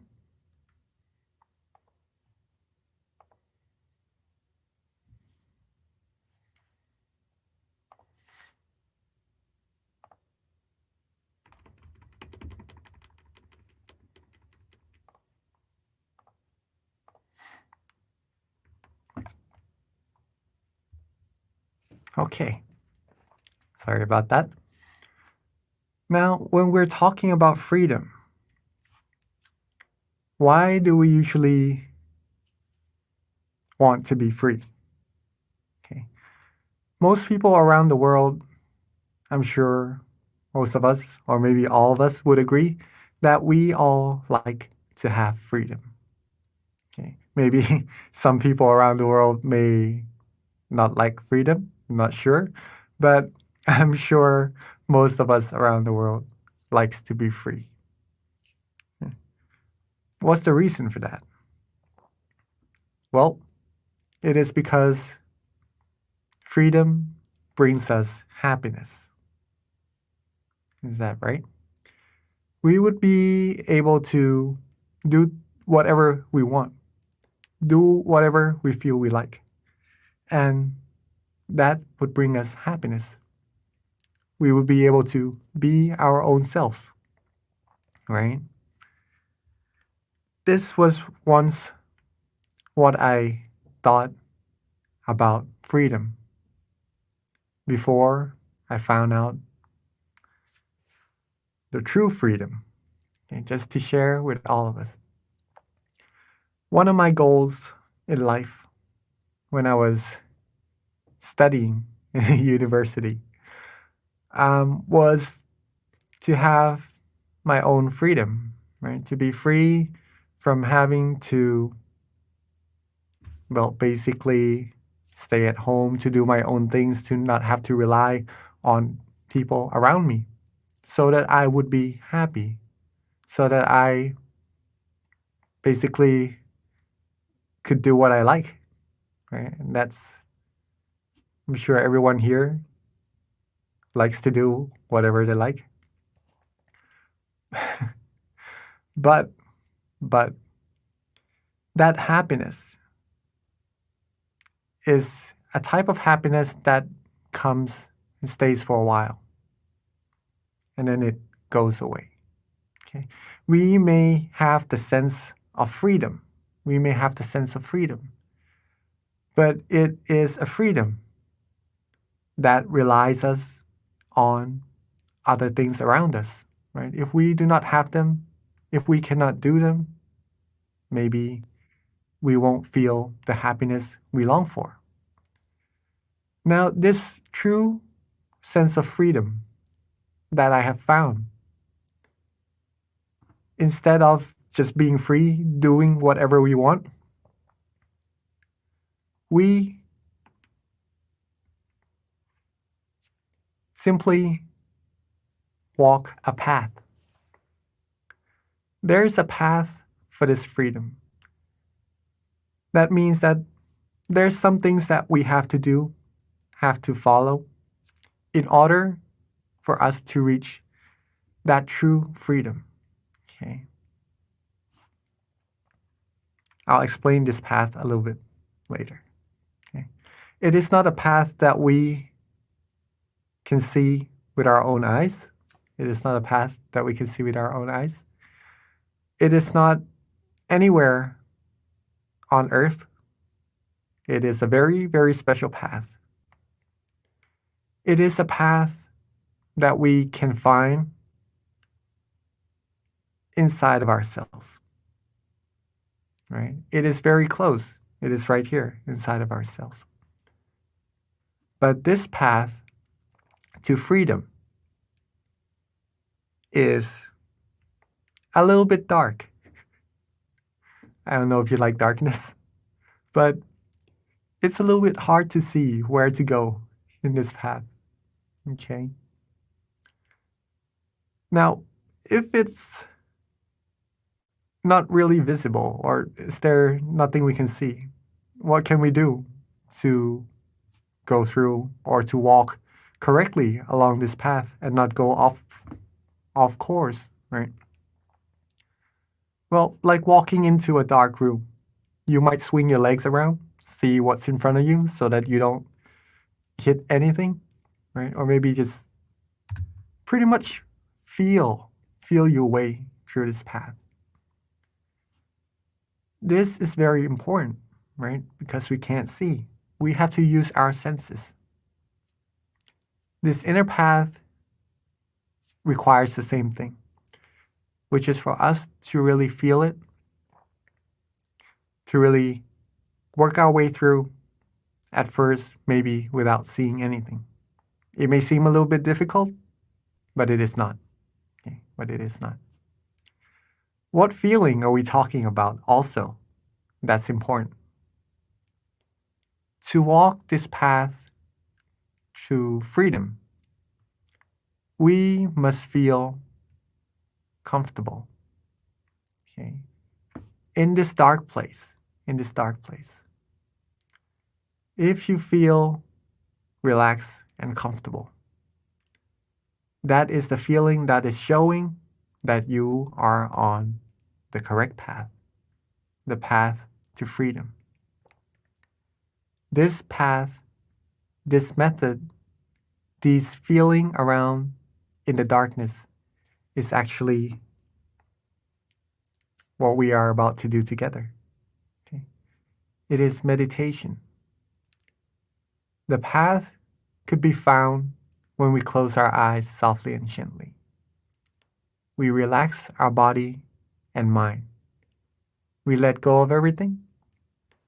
Once we close our eyes, we may feel or see only darkness, right, at first. Now, if we feel comfortable, if we feel relaxed, then what we are actually doing inside of our mind is we're actually walking further and further. Okay? At first, we may just feel nice, feel good. But as we build that feeling up more and more, you may start to feel other sensations that lets you know even further that you are walking the path of freedom, of true happiness.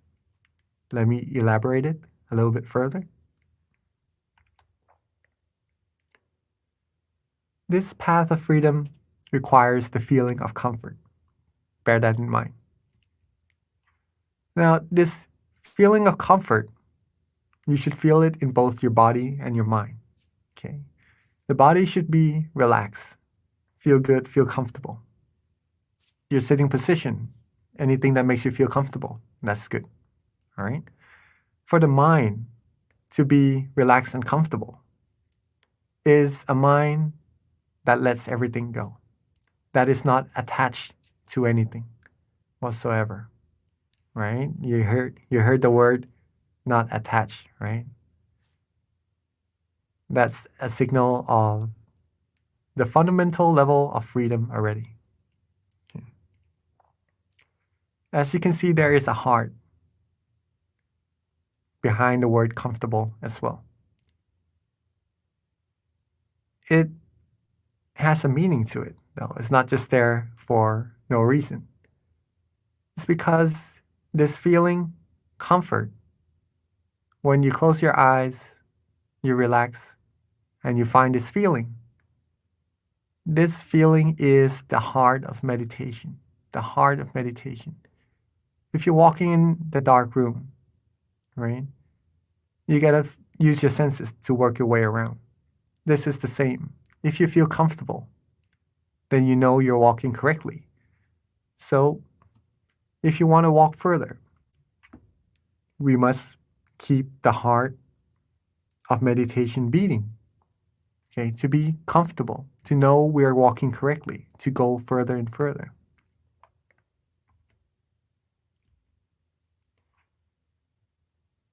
If we feel comfortable at first of body and mind, we might just enjoy the feeling. at that moment. Maybe it's not too good, not too flourish, or it's not tough on us either, just to sit there. Okay. But as we progress a little bit further, we may start to feel light. Okay. This comfortable feeling, we may describe it as being light instead of just normal. We might even feel as if there's a wind blowing through us, like it's blowing through the top of the grass and waving it a little bit. Okay. A light wind, a soft breeze coming through us. We might even describe this comfort inside of ourselves as brightness, feeling bright, feeling shining, feeling radiant inside. All right? Or we might even have this. Not Star Wars, sorry, not the Matrix either. But this is just a picture showing or representing a type of feeling, okay? As if we are maybe moving. Okay, some people may have this in their meditation. They're moving, but yet they're feeling calm and comfortable, feeling good. These are all the indications that your mind has already come to a standstill. Okay. And when the mind has come to a standstill, then at that point, at that feeling of relaxation, that feeling of comfort, you would have found freedom. Okay. Freedom from all attachments, freedom from all negativities, freedom that will find you true peace. And the further you go, the freer your mind will be. Okay. Let's finish up with, again, what we have read earlier. The mind that is still and refined will feel delightful, feel comfortable, feel light, feel the breeze from within, right? As we've described a little bit earlier. Notice that the feeling won't really be attached to anything. That is the teaching of our master. If you have been meditating for a while now, you may start to have this sense of comfort, of relaxation, of feeling really good in your meditation. Try noticing yourself at that point. Whether you want to do anything else, whether you think of anything else, whether anything else seems more significant to you at that moment, or do you like to just be with that feeling, to feel relaxed, to feel the flourishness from within? It is likely that the mind would just like to be there inside. We like to be where we are comfortable, same as our mind.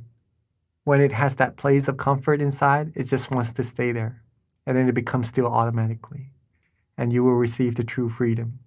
The mind will keep traveling further and further along this path that we are talking about until finally reaching its destination. Okay. Tonight is a very special night also. It is the night that the first teaching of this freedom was talked about. Okay. It was taught to a group of people, and one was able to go inside and find freedom for himself. All right. Tomorrow morning in America, as our moderator Kunbi has just said, right, is the first day of the Buddhist rain retreat. So the monks would be staying in their temples, and they won't really go elsewhere to spend the night.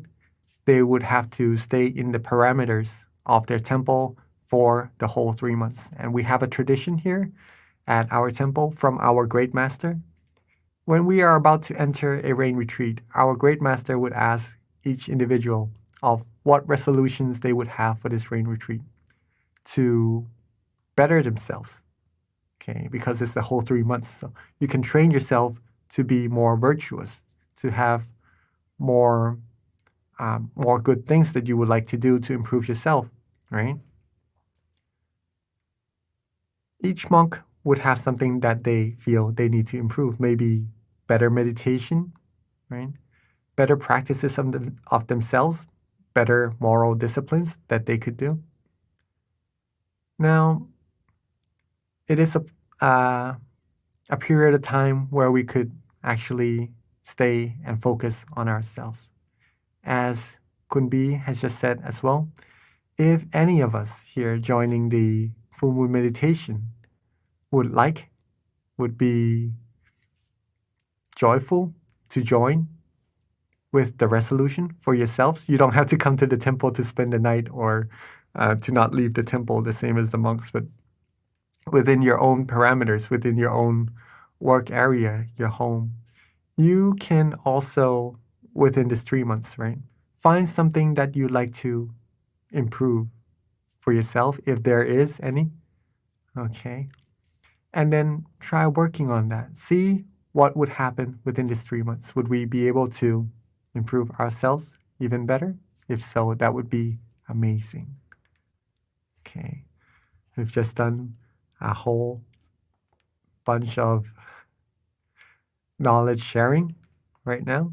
Hopefully you all are ready to join that path of freedom inside.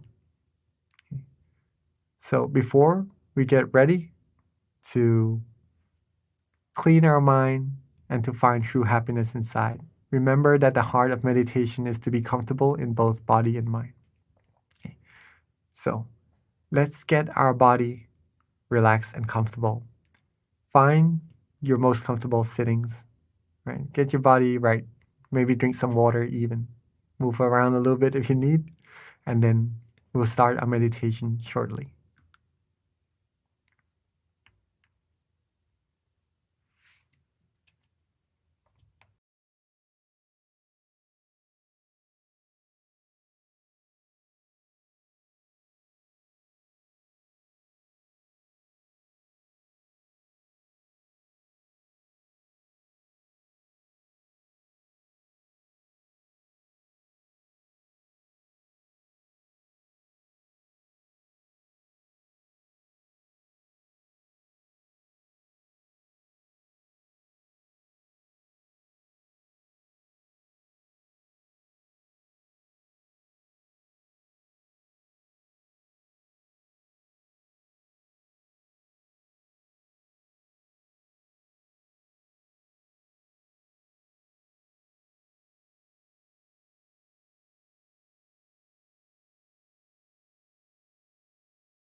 If we are ready, let's begin by softly and gently closing our eyes.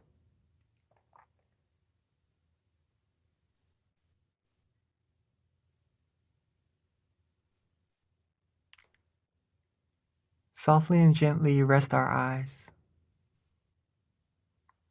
Rest our face, rest our head, rest our cheeks, our chin, rest our neck.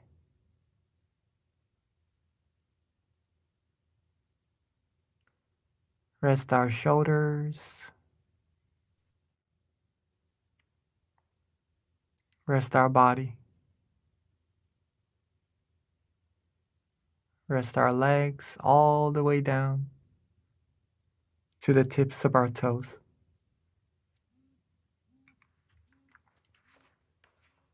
Relax every part of our body. Make sure there's no tension whatsoever in any part of our body at all.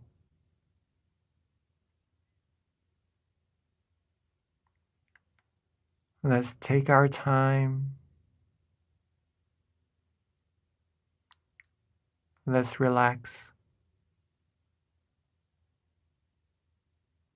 and let go.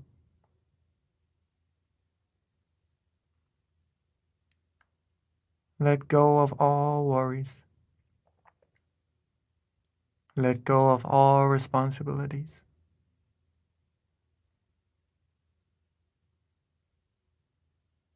Feel that relaxation from within. Make sure our eyes are closed properly. Make sure we are relaxed the way we rest our eyelids.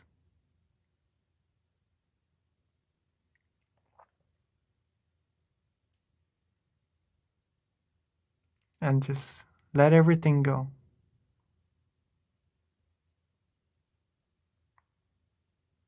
Be relaxed.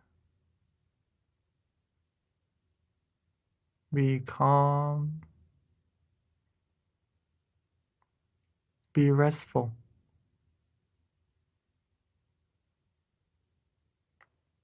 Now, as we've talked about earlier, this path inside could be a little bit dark at first. But as long as you feel good, you feel relaxed, you are good.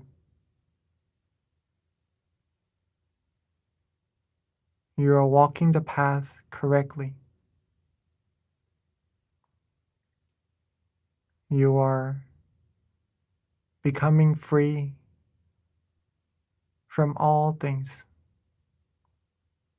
from all attachments, from all worries, all burdens, and from things that one day we would depart from.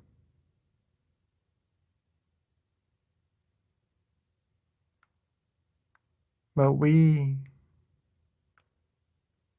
would be able to walk this path of light, of brightness from within, relaxing ourselves, letting go with no worries whatsoever.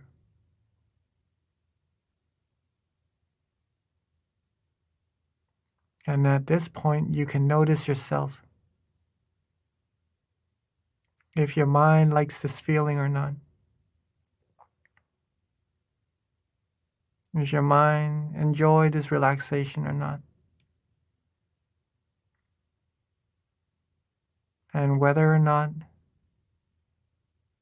you are thinking of other things.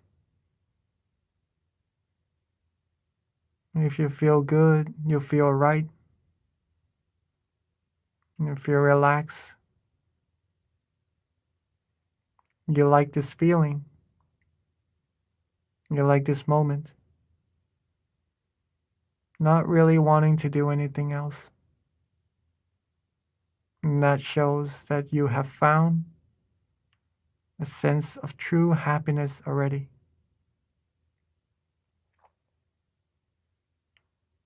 Your mind has already become still. Your mind has already been free from things that could take the happiness away from us.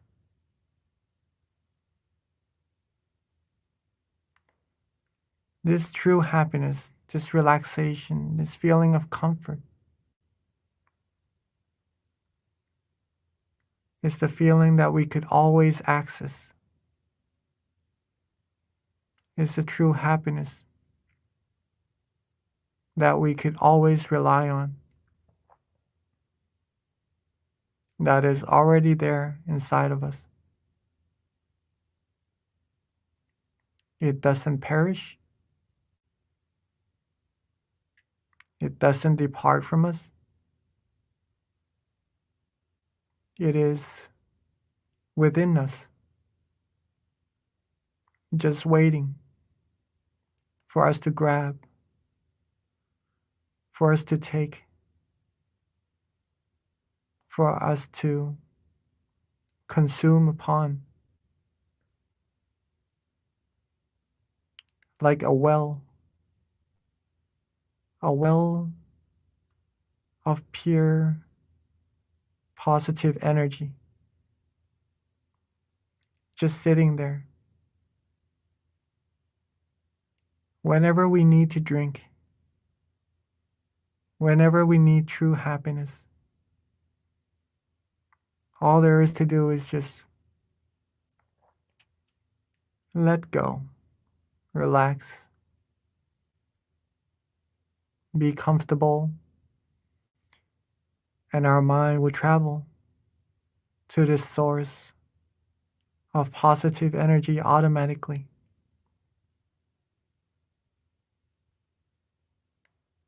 We will find that it is very refreshing, this energy.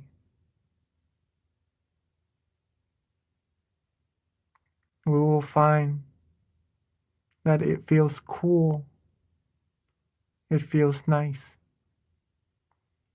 it feels rejuvenating.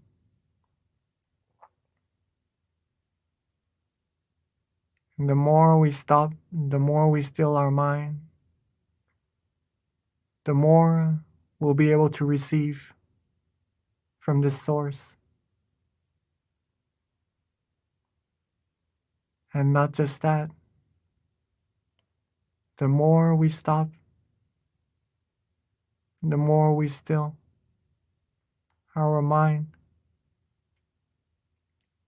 the more the happiness would arise as well. As if the taste of this positive energy has gotten better and better, capturing our mind stronger and stronger towards it, taking us deeper and deeper, more happier, purer, feels even more flourish and rejuvenating as time goes by.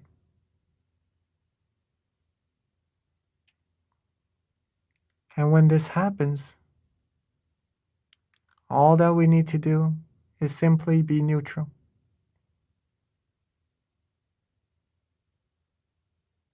There's no need to do anything at all. Be relaxed. Be calm. Whatever happens, let it be. Let it go. The more we're able to be unattached and free,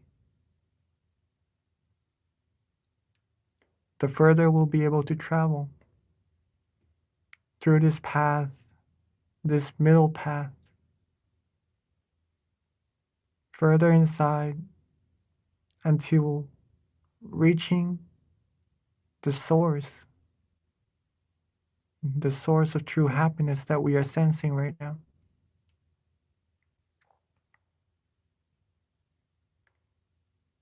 And the closer we are to that source, the more happiness we will receive automatically.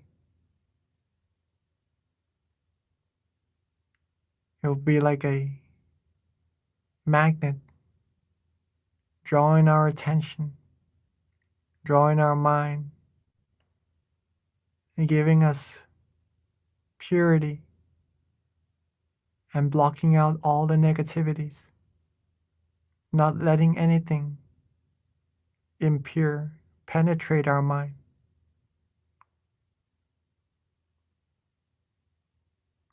So let's relax. Let's be calm.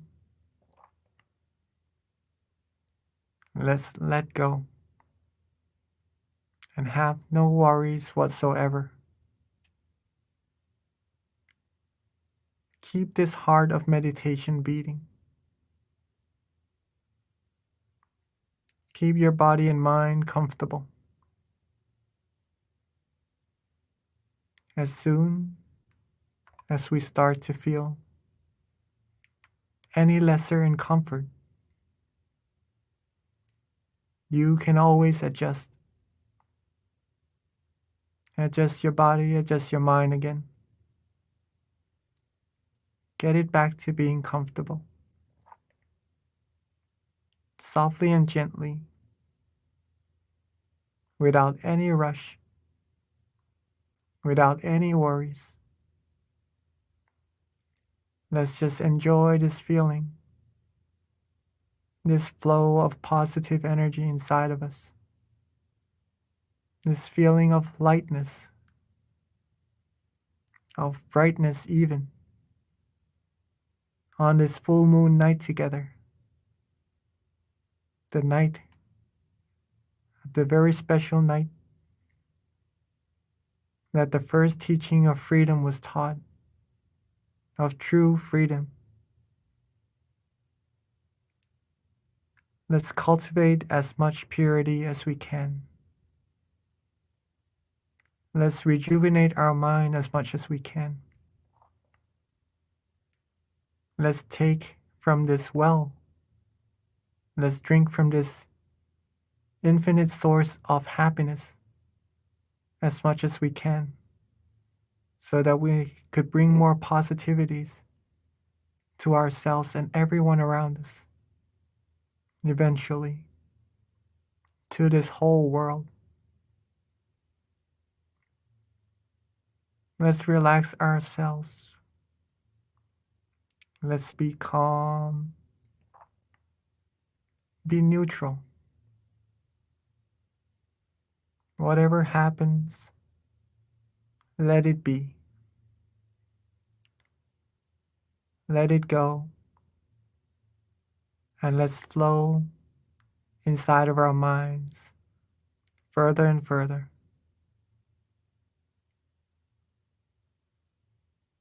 Let's stay calm and relaxed together in silence for this time being.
as we are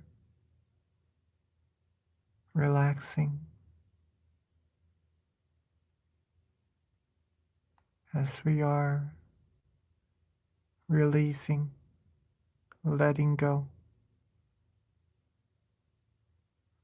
At some point along our journey, our mind might go off to think of other things,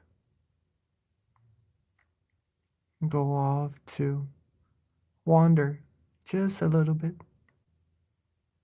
It is completely normal. We might even feel slight tension, or maybe some drowsiness even in our meditation. In this case, there is no need to worry. Simply reset, readjust our body. Be comfortable once again. Slowly, softly, and gently. There is no need to rush. Make sure our eyes are still relaxed. Make sure our body is still relaxed. And make sure our mind is feeling nice and comfortable with that feeling of relaxation. And so as we travel further and further, become more and more relaxed and comfortable, we may even start to have some meditation experiences. Whatever happens in our meditation, whatever comes, let it be. There's no need to worry about any of it for now. For this moment, this present moment, it is for us to cultivate as much happiness as we can, to gather as much purity as we can for ourselves. And then later on, we could then brighten up everyone around us and the people of the world. So let's keep our body and mind relaxed.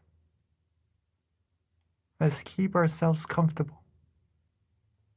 Be with that feeling. And let's meditate together in silence for a little bit further.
as we have now accumulated a good amount of positive energy inside of our minds, feeling calm, feeling relaxed, feeling light, maybe even being bright. Let's together bring that positive energy forward. Bring that brightness outwards, calmly and gently. Be relaxed, be restful. Let's softly and gently open our eyes to light the candles in front of us, to represent the brightness within our minds, to represent the purity of our minds together.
Now that we have lit our candles to represent the brightness of our minds,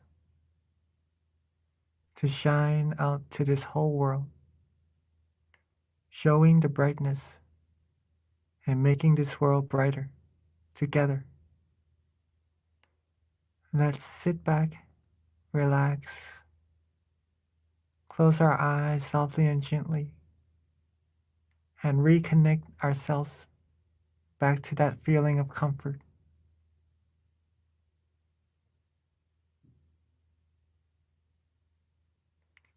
Take our time, relax, and be comfortable. As we are being bright and shining on the inside right now, with all our accumulated positive energy, let's bring those positive energy together into a clean, clear crystal sphere. Let's bring all the brightness, all the positive energy together to build up a clean, clear crystal sphere, locating where we feel it is comfortable for us. Relax, be calm, and let's radiate the brilliance of that crystal sphere softly and gently outwards. Let's share our positive energy and our brilliance outwards to our family and friends, our loved ones, our brothers and sisters, wishing for our family and friends to always be happy, always be healthy, be free from all dangers and negativities, be able to find true peace, true happiness quickly, and reach the utmost of purity as soon as possible. Let's share our loving kindness outwards a little bit further. Radiate our brilliance outwards to our whole community. Radiate it outwards further, reaching our city. Outwards further, reaching our country. And outwards further, covering our whole world. Seeing this world clean, clear, and bright, and shining. Seeing everyone in this world clean, clear, and bright, and shining as well. And with all of our accumulated positive energy, let's wish for everyone to always be happy, always be healthy, be free from all dangers and negativities, be free from harms, diseases, wars, be free from all disputes. May everyone on earth be able to find true happiness quickly and reach the utmost of freedom, the utmost of purity as soon as possible. And let's take a few moments to share our loving kindness outwards, infinitely, reaching all beings, wishing for all beings, all the wholesome things, in silence.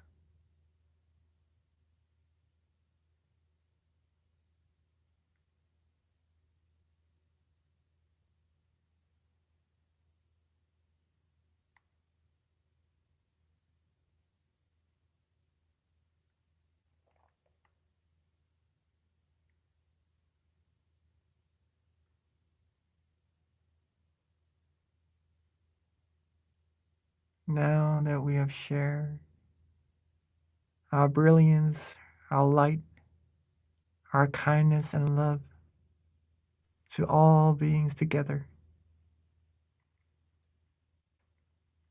Let's softly and gently bring our attention back to ourselves.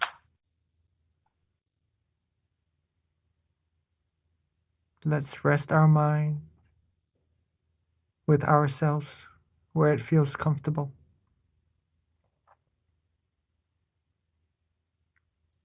And at that point of comfort, at that source of purity, let's wish for ourselves to always be happy, always be healthy, be calm, be clean, be pure, be free from all negativities, be free from all harms, dangers, diseases, free from anyone who would try to harm us, free from the path to ruin. May us all be surrounded by good, virtuous, wise people. Always travel the path of righteousness. May we all find true peace, true happiness, quickly and easily. Reach the utmost of purity, the utmost of brightness, as soon as possible. And let's spend this moment to wish for ourselves, for all the wholesome things we need.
Okay, Venerable Jackie, looks like you forgot to turn on your mic, so we didn't get to hear your blessing, but it's okay because we'll get it again at the end of the session. So yeah, for those that didn't get to hear the blessing, it's okay. We normally do it again at the end. So with that, I do have a couple of announcements before transitioning to our Q&A. And this does wrap up our July full moon meditation for those who need to hop off. The announcements, there's a few, so bear with me. First of all, our next full moon meditation is going to be on August 11th. That's on a Thursday, so please jot that down. Please do join us and definitely invite your friends and family to discover this inner happiness within as well. Next month, it will be Monk Daniel who will be guiding the meditation session. Another thing, our tamagayameditation.org website, if you haven't gone on it yet, definitely check it out. You can find out like the nearest center closest to you. Not only that, you can learn more about our meditation technique by visiting this website, tamagayameditation.org. Again, it lists all of our US centers, and you can find your nearest center closest to you, in addition to just information on our upcoming events as well. Our next website is MindGem, which is very close to my heart. If you haven't already done so, please download our app, MindGem. It's on iOS and Android, and this is a great tool to supplement your meditation when you're at home, and also to stay in touch with our meditation events that we have upcoming as well. And then as of right now, all of our centers are meeting and having on-site meditation classes. So check out your center nearest you to find out the calendar of those online on-site meditation classes. We do have a special event that's happening in California. It is going to be on July 30th. It's a candlelight meditation and vigil. I actually got to experience this in Georgia myself with Venerable Michael and Venerable Nick. Amazing experience. You're not going to want to miss it. It's actually one of the last events that Venerable Michael and Nick will have before returning to Thailand. So if you're in California, definitely you don't want to miss this event. So please mark that down on your calendar and join. In addition to that, those who are in Georgia, we will have a intensive meditation training for 2 weeks from July 18th through the 30th, where you can meditate with our monks every day from 7:30 to 8:30. In addition to that, on our Wednesday classes, we will be meeting at 7 o'clock, even though we will meditate with our monks at 7:30. And that's going to be Wednesday, the 24th and the 31st. And then also, just a few more announcements. We do have a Guinness World Record that we're trying to make, which is to participate, just send a picture of yourself meditating. And then if you can go to meditationphoto.com to submit your photo. And then we are now ready for our Q&A, which is actually one of my favorite parts of our sessions, because you can learn so much from people's questions, and our monks who are extremely knowledgeable when it comes to answering questions with regards to meditation or any challenges that you have. So at this time, Venerable Jackie. Hello, Venerable. And also, this is a engaging opportunity, so please do submit your questions via chat, or if you're on site, you can ask the moderator and they will type it in or ask the question on your behalf. By the way, So let's see. Yes, Venerable? yes. Yes, if you have any questions or if you'd like to share any of your meditation experiences, please feel free to do so, all right? You could maybe raise your hand so that we know that you would like to share, okay? Just to share with you a little bit during that maybe silent moment that we had after lighting the candles. If you felt good in your meditation, if you feel relaxed and calm, that is really good, reconnecting with your inner light, right? When you feel that, you can share that with everyone around the earth, your family and friends, your loved ones, okay? So that they could have part in that energy as well, that positive energy. Okay. Do we have any questions? Kunbi? Not yet, Venerable, but it'll probably start to trickle in soon. Lisa Langley did, she said that she thought that the meditation start at 9. It just depends on where you're at, because we have all time zones essentially. So you'd have to check your location, but we've got people all over the world actually who join this. But if you're in Eastern Standard Time, it is at 9 o'clock. Yes. So, Venerable, I have a question prepared as we're waiting for some questions to trickle in, and I think it's a very it's actually a question that I'm quite curious about. So, I definitely want your input on this, which is when it comes to upholding morality, one being to not lie, right? But what about white lies? I just want to hear your input on that. If you tell a white lie, are you breaking a precept? Because, in some ways you're not harming anyone from that white lie, but it is a lie. So I just want to get your input on that. Yeah, I would say if it is a lie, it is a lie, right? So Mhm. it is best to tell the truth. That is pretty much the the whole thing, right? The bottom line. So even though we would like for someone to feel good and to not to hurt their feelings, right? You may try to speak the truth, but in a more compromising way as well. Okay, if that helps. But to lie and to talk about it in a distorted way wouldn't really be recommended, in my opinion. Right. Okay.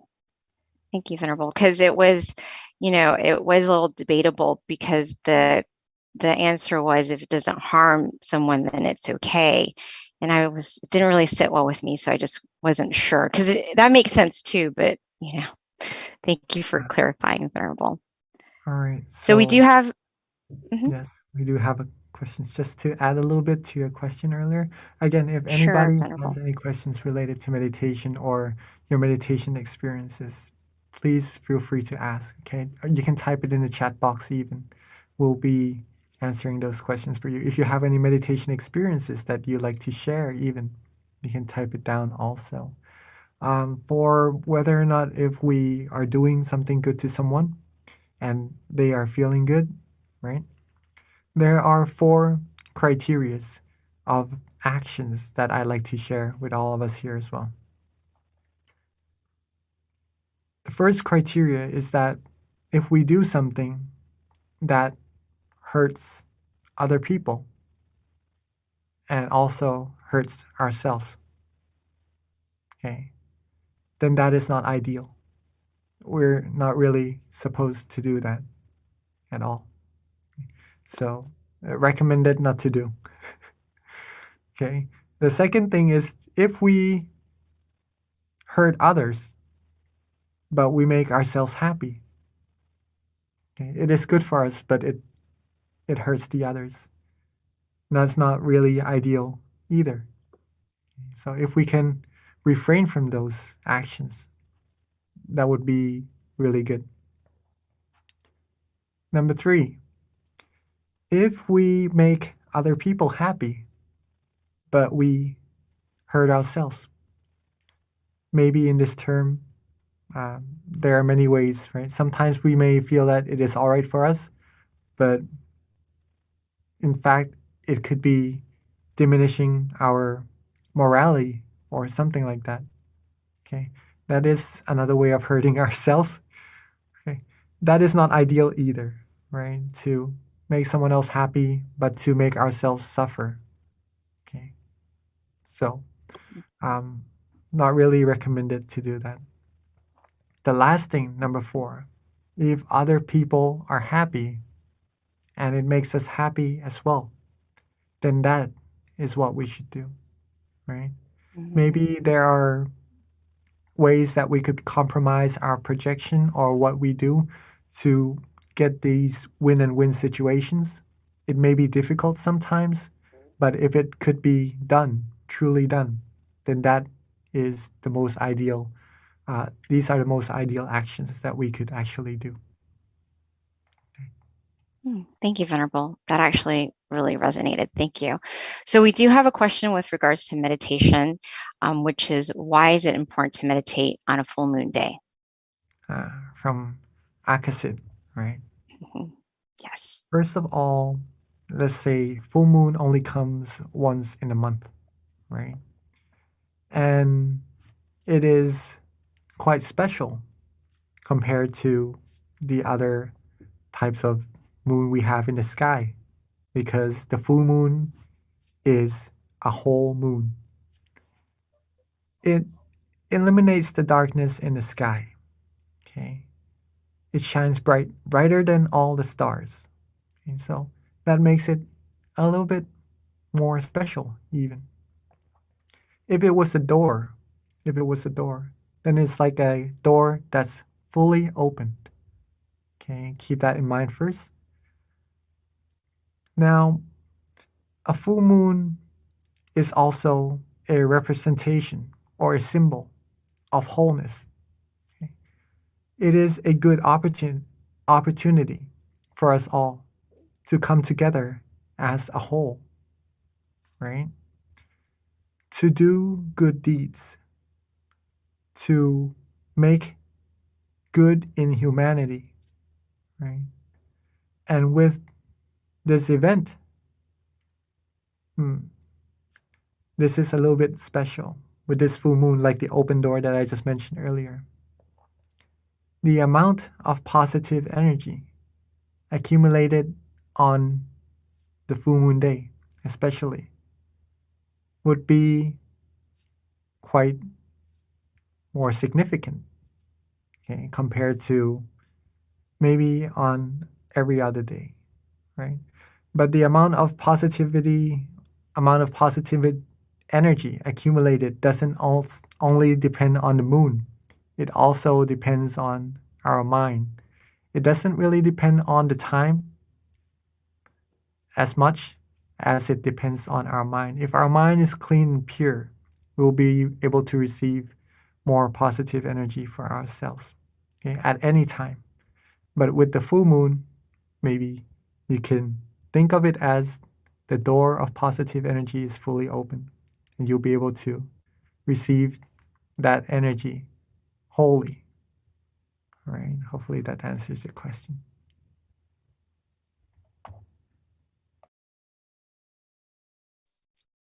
Thank you, Venerable. I think that's a common question. So that's, it's important to know why as well. So there is another question that has come through, not really pertaining to meditation, but more about beliefs, and your opinion on this. But how do you stay with somebody if you're in a partnership with someone who has a different belief system than you?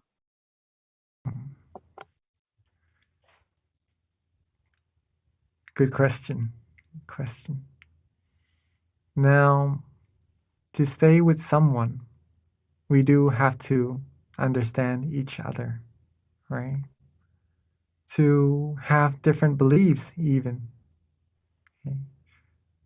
If you could stay with each other, it shows that you have love, or have not passion in this case, but compassion for each other. And that is what counts. That compassion will prolong your relationship even further. We are all humans, right? So in this case, compassion is universal as well. So it doesn't really depend on beliefs at this moment. If we could understand each other, maybe one has a belief and the other one has another belief. With love, with understanding, then these two would be able to be with each other.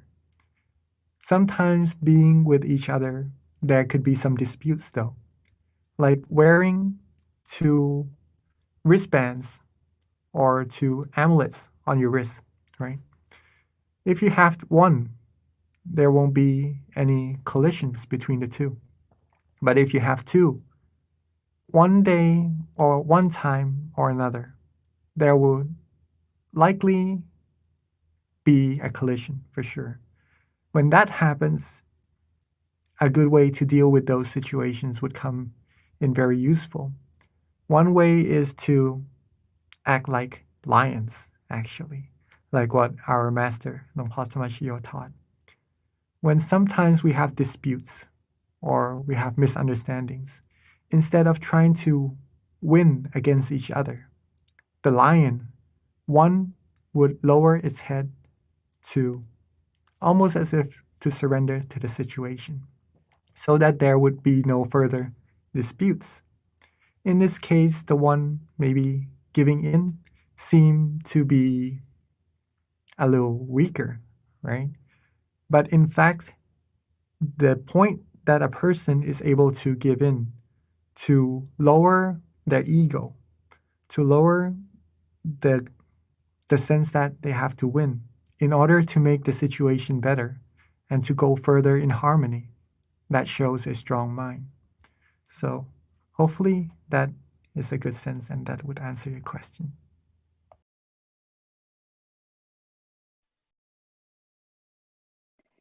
Thank you, Venerable. Yes, that was I think that's quite a relevant question for many people in our world, and who are members of our center. So does anyone else have any remaining questions before we wrap up tonight's session? We do have time for one more question if you have one. No? All right, Venerable. If not, we can transition it back over to you if you want to expand on anything further for those of us on the call. Food for thought until our next meditation session. All right, so some things that I would like to add before we end. The sense of freedom, or in this case,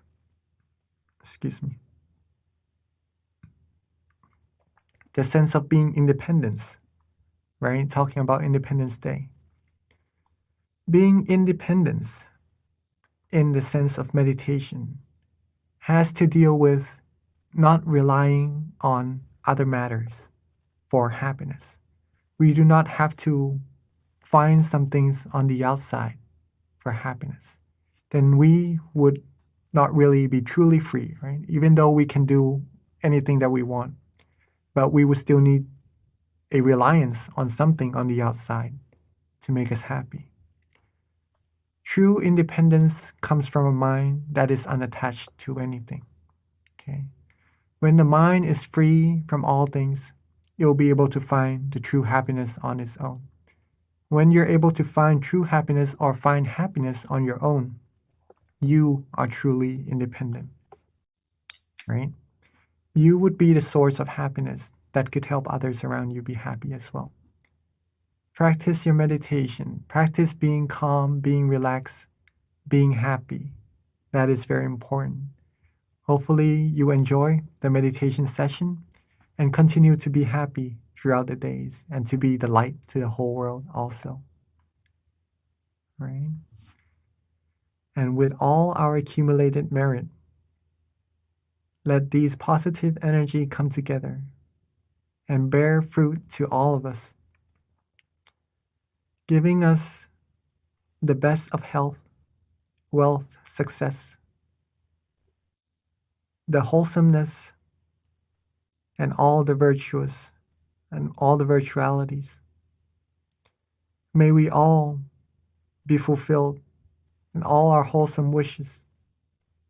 May we find true peace quickly and easily, and reach the utmost of purity as soon as possible.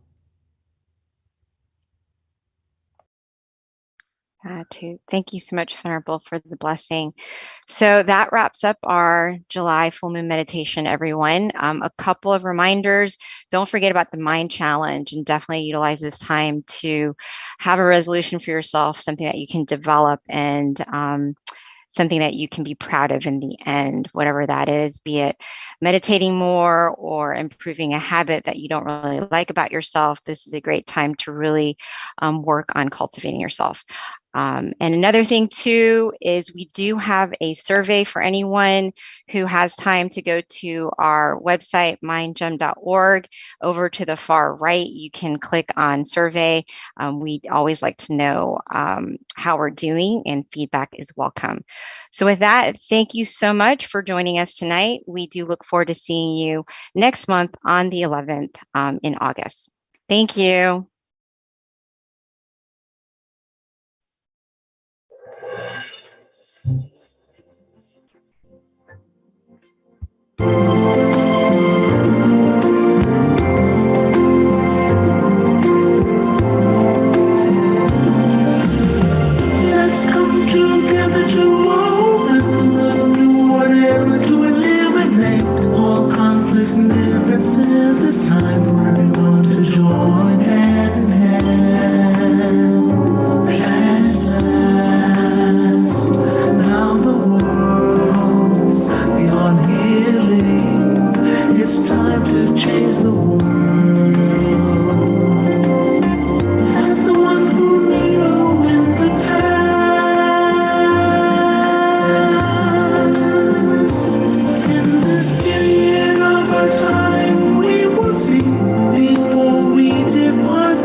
one society. Everyone will be really happy. We speak the same heavenly language. We come as one with smiles of love. We will be kind, the world will change. The world will change. Let's come together to change the world. Let's come together to change the world. Let's come together to change the world.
Hello, everyone, and welcome to our June full moon meditation.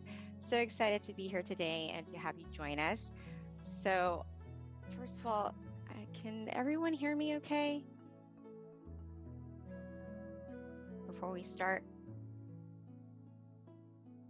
Yes? Okay, excellent. Thank you.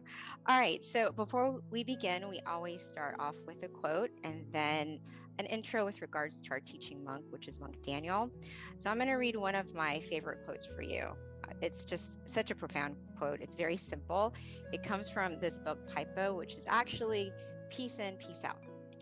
So this is one of my favorites. It's called See Yourself. And I think it goes with our theme, which is gratitude.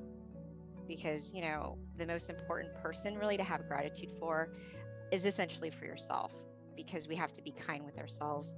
We have to love ourselves and nurture ourselves. So seeing yourself is very important. So with that, when you sit with yourself, within yourself, you'll begin to see yourself within yourself. You will start to see who you really are, and you will live a life true to yourself. And that is why meditation is really important, because this is actually quite true. And with that, let me tell you a little bit about our teaching monk today. So Monk Daniel, for those who haven't meditated with him before, he is simply amazing. One of my favorites. Actually, in all honesty, all of the monks are my favorites because we've got such amazing monks here at Tamagaya in general. But Monk Daniel, he actually ordained in 2012. So he's been teaching Buddhist monk for over 10 years, going on to his 11th year. His goal is to pretty much help with any peace projects that he's assigned with his greatest potential. And he's been training monks and staff and people from all around the world to find true inner peace. And he has a wealth of wisdom. I actually had the opportunity to meditate with him and meet him for the first time in 2019 with a whole bunch of staff and volunteers in Thailand. And you guys are definitely in for a treat. So I'm so excited to welcome our teaching monk, Monk Daniel. But before we transition over to him, a couple of announcements or a couple of things to keep in mind. First of all, we do ask that if you can, please share with us in the chat where you are from. We have people from all around the world, so it's just nice to know what city, state, country that you're from. It's just something that we like to kind of keep up with. So if you could put that in the chat for us. And then also we do have a candlelight meditation as well that will be done later after our guided meditation. We do ask that you have your candles ready. If you don't have a candle, that's fine. Simply, you can use your phone. There's an app in terms of a candlelight, and you can use that as well. So at this time, let me transition over to our teaching monk, Monk Daniel. Okay, good evening, everyone. Welcome, Venerable. Good morning from Thailand. Nice to be back on the full moon of June as we go into, the halfway mark of the year. Before we know it, it's already the 6th month of the year. So time really flies by, right? So true. So it's a very good time to reflect as we're halfway through the year. How's it going, right? As today's theme is about gratitude, and also in June, there's a special day that we have, right? In June, we have Father's Day in America, right? So not only should we have gratitude for our parents and especially our father in this month, but we should have gratitude for something very important that they gave us, our parents, our father, and we got the most important gift the moment we were born, which is life. So this is why which connects to the quote just a moment ago from our lovely moderator, from Ms. B, about having gratitude for yourself, having gratitude that you have life. This is the most precious thing we have, right? Time, and we have life. So we still have an opportunity to make things better. We still have an opportunity, as my master would say, Lam Paul, is have opportunity to train your mind, to get to know yourself, understand yourself truly, and acquire this true happiness that's waiting for you within you. So this is something that is so precious, even though not everything is perfect, but we still have life to make things better. So this is something that we should be so grateful for, that even though then it's something that we practice as a homework from Paul. It's like when you wake up in the morning, the first thing you should do is reflect and meditate for a moment and just appreciate that I have another day, I have another morning. You know, every morning we're born again, we have another chance to keep doing good and another chance to cultivate our mind, to unlock that hidden potential within you. So I'm very happy that everyone's here tonight on full moon, because we can be just like the full moon and shine. Even though we're surrounded by darkness, we can be the full moon and shine to illuminate that night, make it, you know, such a beautiful and auspicious time. We can be just like the full moon. And today I just wanted to go over some basics about meditation for those of us who are new, and also for those of us who aren't as new. But we always have to remind ourselves, because you know, the foundation is easy, but sometimes it's so easy that we overlook it and we forget to do it. So, but first, like I said, something we should practice every morning when we wake up is our first blessing of the day is that I woke up today. So instead of hurrying up to, you know, turn off the alarm clock and rushing to get ready to go to work or to start a day, start your day peacefully and calmly, and just sit up, and before you get out of bed, start your day in a positive note and reflect on how lucky you are to have another chance, another opportunity. So it's the first blessing to be grateful for, right? We have another day. And why is it so grateful? Because we have another opportunity to not only go through our life and do everything, but one of the things that we should love and take into consideration is to practice our mind and to cultivate our mind to become, as the Buddha would say, it's so important. And he would say that whatever precious jewel there is in the heavenly worlds, there is nothing comparable to one who is awakened. So we have this precious like jewel within us that we can attain, and it's not just a physical jewel. It's a happiness and something that's so precious that we can attain within ourselves. So every day that we have another chance to train ourselves and meditate, we can get to this precious treasure that's waiting for you inside, which is just being able to control your mind, be able to be in control and understand yourself. This is something that we need to focus more on in life, because the stillness of mind can become our miracle. We just need to look within. And a lot of times in life, we are always searching for something on the outside to help us to be our miracle, or depending on something or someone to come along to make our life better. But actually, if we practice the stillness of mind, we can become the miracle we need for ourselves and also for the people around us. We just need to look in the right place. So for all of us here, all like almost 300, 400 of us, you are looking in the right place. You are starting in the right place to meditate and to still your mind so you can find that unlimited potential that's waiting for you inside. So just like today, it's the full moon, right? The full moon is a good example, because when we meditate, it's very important to do something, which is what? To adjust your body and adjust your mind. That is this foundation that we have to always do, and sometimes we kind of rush through it. So I can't emphasize enough that we need to always adjust our body, adjust our mind to be relaxed and comfortable, suitable to meditate further. So just like the full moon tonight, if you want to see it clearly, we can't focus on the moon and move it to get it clearer to us, right? We can't get the moon close to us so we can grab it and try to get close to it to see it clearly. We need to use the right tool and we need to adjust the telescope correctly so we can see the moon clearly. If you want to, look at the details and see it more clearly than we can see with our eyes. So the same thing is true in meditation, is we don't adjust the picture or we don't adjust the experience that we see. We adjust our body and our mind so that the picture we see or the experience that happens will become clearer not just visually, but also the feeling will become clearer. Does that make sense? So don't try to skip the steps. If you want to see the full moon, we need to use the right tool.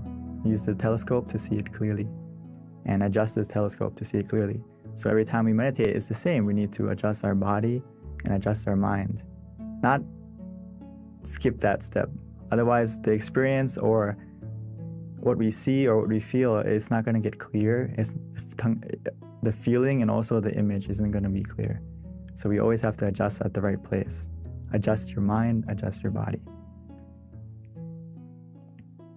So Paul would always say this, and I can't, if you understand this quote, you basically master meditation because this is the heart of it. Is Paul says that meditation practice is about finding the point where one feels just right, where one feels comfortable, where one feels content.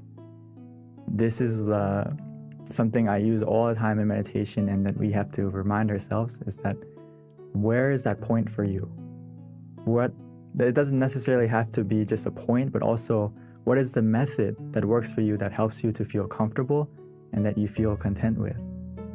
So that's the key. When you adjust your body, you adjust your mind, and then what method are you going to use? What technique are you going to use that helps you to stay comfortable as well as being content with that feeling?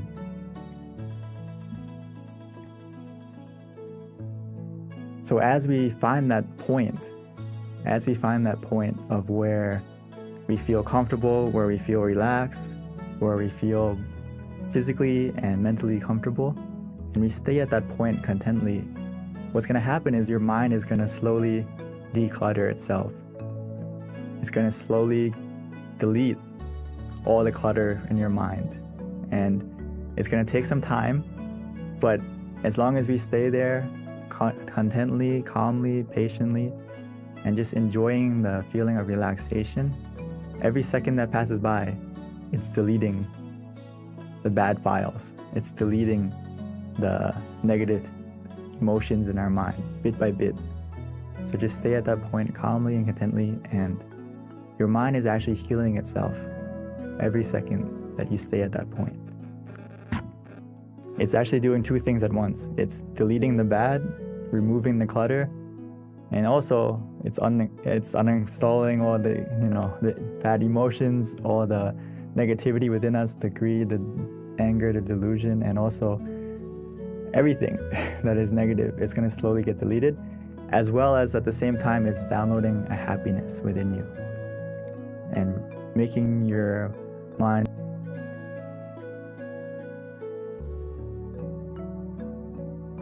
filled with happiness and peacefulness, or at the bare minimum, you're going to feel neutral. And even though you feel neutral, this process is already happening as well. As long as we stay content, stay patient, and embrace the meditation at that moment, and just trust that your mind is healing itself. As long as you feel calm, you feel comfortable, you feel relaxed. So like I said, we always need to check.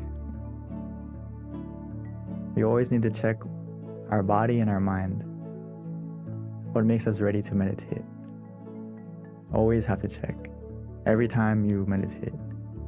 And how we do that is physically, we always have to make sure that we feel calm, relaxed, and comfortable. As you can see in the picture, she's sitting very nicely with the back straight, but this is the standard position. But if you don't feel comfortable in that position, it's okay. Start from what position works for you, and we can always adjust according to how you feel, and just go with the go with your own flow, go with how you feel. If you feel relaxed, you feel comfortable, you need to adjust, feel free, because it's the foundation of making your mind calm and relaxed as well. So physically, if you're not comfortable during the meditation, you can adjust, you can move, okay? Always go back to making sure physically you're as comfortable as you can be. And your mind, how can you adjust your mind? When you go, after you adjusted your body, we also have to adjust our mind by just changing our mindset and switching modes, like we would do with our phone. If you turn on airplane mode, there's no Bluetooth, there's no connection anymore, right? You turn everything off and no one can call you, no one can contact you if you have this on. So we should kind of get the same feeling when we meditate, is put your mind on airplane mode. It's not time to think, it's not time to plan, it's not time to do anything but connect with yourself. Disconnect from everything so you can connect with yourself, recharge yourself, recharge your mind. And it's just about starting from that mindset. And then, of course, we need something else to help us to stay in that mindset, is why we use the visualization and the mantra to adjust the mind bit by bit. And I always love to use this example about adjusting the body because it's really important. It's really important that you don't rush to start your meditation. You know, when I say let's start to meditate, it doesn't mean you need to start as a sprint to get to the peacefulness. You need to see what works for you, what position works for you, what method works for you at this moment. So the crab and the shrimp, they have their own specialty. You know, the crab runs side to side, the shrimp goes backwards. So it needs to adjust itself in the right position so it can go in the right direction. Our meditation's the same. When you adjust your body, adjust your mind, it's about looking at yourself, reflecting on yourself, what method, what technique, what position works for you that helps you to feel comfortable this session. It's not always the same. It's not always a fixed 1 + 1. It's sometimes you have to find the position that works today. And it's not always the same. And the method is the same. Sometimes we use the mantra, sometimes we use visualization. Sometimes we just relax and do nothing. It depends on you. It depends on how you're feeling now. That's the key thing. So just a small checklist to check when you're meditating is, and when you start, is what's easy. If it's easy, it's going to be the next bullet point. It's going to be calm and relaxing. So do what's easy for you and helps you to stay calm and relaxed. And if you do these two things, it's obviously going to make you feel like the time passes quickly because it's easy, it's relaxing. And what happens? You feel happy, you feel content. So just like anything in life, if you have fun with it, if you're enjoying it, time is going to pass quickly. And you're going to feel eager to continue to meditate. You're not going to be like, oh, when is it going to stop? When are we going to get to the end? You're going to be feeling these 4 things. So this is the only thing we need to observe is, do you feel easy? Does it feel calm and relaxing? And then just allow the time to pass. But at any moment, if you feel that it doesn't feel easy, it doesn't feel relaxing, it's just like driving. It's like you're about to go off the road. You're off the middle way. If you fall off track, we just simply restart. If you feel that balance is off, you don't feel comfortable, you don't feel relaxed, physically or mentally, always be ready to restart. Restart in this sense doesn't mean going back to zero. It means just coming back on the road, coming back on the path so you can continue going in the right direction. But if you don't reset, if you don't readjust, you're still meditating, but you're still sitting, but you're not actually meditating. You're going in the wrong direction, and yes, you're sitting, but your progress isn't going anywhere if you don't come back to the right path where you feel in balance, like Paul said, where you feel content, where you feel comfortable again. So the sooner you readjust, the sooner you restart, the better. So just keep that in mind, that it's okay to reset, restart as many times as you need. And before we start the meditation in just a moment, just remind yourself to take it easy, take it slow, and to feel that balance between being conscious, and also to have comfort. These two things are all we need after you adjust the body, adjust the mind. All we need to do now is to find that balance. Feel that balance for yourself where you feel conscious of your comfort. Does that make sense? Meaning that you are able to, if you feel and are aware that you're comfortable right now, and that feeling is still with you, that means you have both, right? You have you're conscious and you're also comfortable. So just do that and stay with that comfort feeling, stay with the feeling of relaxation, and just observe it neutrally. See where it takes you. The only time you need to react, readjust, or do anything is that comfort is starting to change in a negative way. It's decreasing, or you feel not as relaxed as before, then okay, that's something we have to interact and adjust by whether adjusting the body again to be comfortable, or mentally, maybe we need to use the mantra again or use the visualization again to help you to get back on track. So hopefully we got some sort of picture of how to meditate. And now I would like to invite us to practice meditation together, and we can put it into practice and have some time to cultivate our mind as we can become the full moon we need tonight, find our brightness within us. So I would like to invite everyone to prepare yourself to meditate. And if you need to adjust your body, you need to take some water or freshen up, stretch a little bit, please feel free.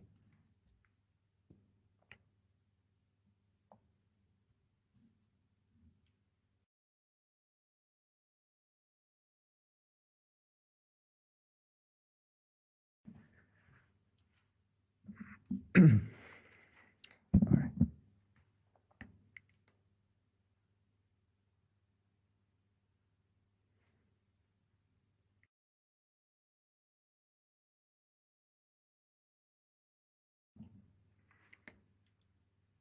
So let's take some time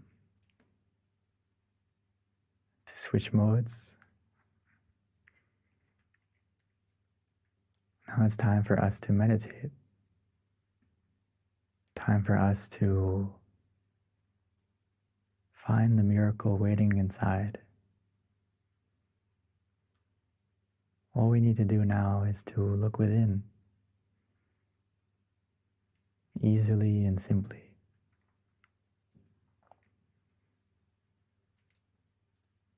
So let's take our time, take it easy. No need to rush. As we softly and gently, naturally close our eyes, the same way we would when we go to sleep.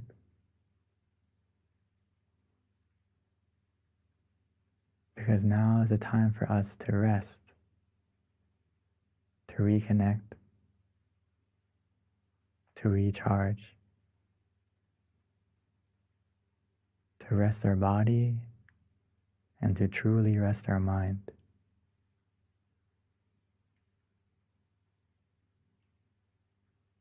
And we can do that easily and simply by first taking the time to adjust our body, making sure that our body is completely relaxed, comfortable, by finding the position that works for you. Whether you're sitting on the floor, in a chair, wherever you may be, take a moment to check yourself. Finding that position that feels good. feels relaxing.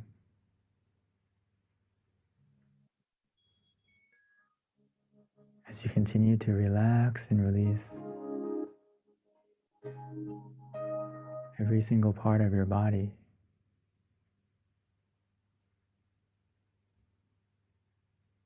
making sure that every single muscle from your eyes, your face, your shoulders, arms and hands is relaxed and released. Our back, our legs, all the way down to your toes.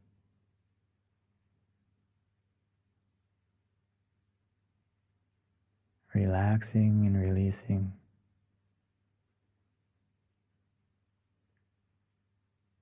Sometimes it's easy to relax and to let go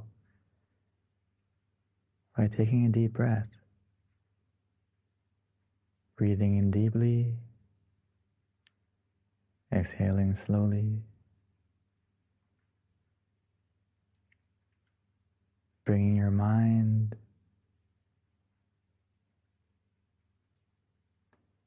to the attention of your breath, feeling the relaxation, the coolness as it enters your body, filling up your lungs and spreading to every corner, every part of your body.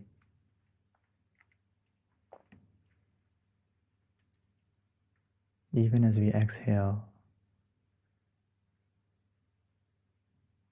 allow all the tension, all the tightness to leave, to melt away, to fade, leaving only relaxation and comfort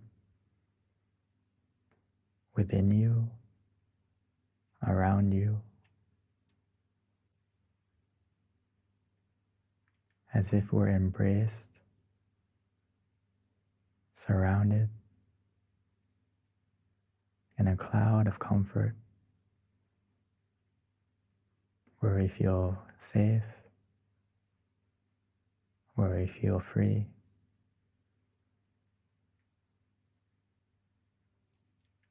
And just continue to relax, to release.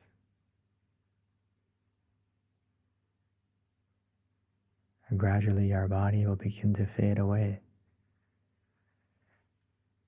almost as if it's not there.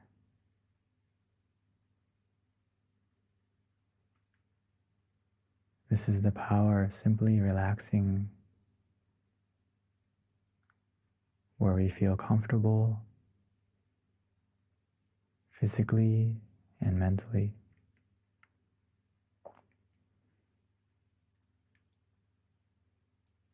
Now that our body is more relaxed and comfortable,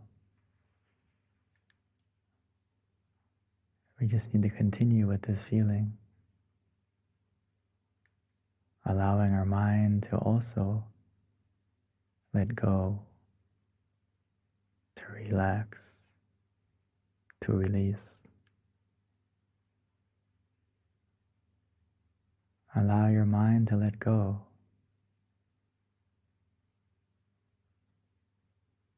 Put everything aside,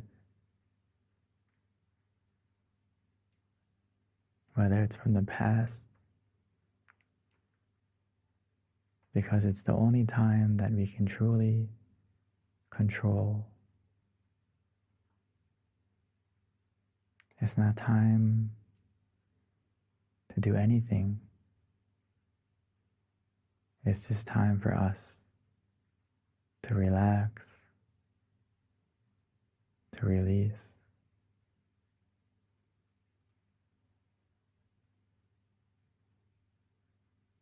Allow your mind to be free.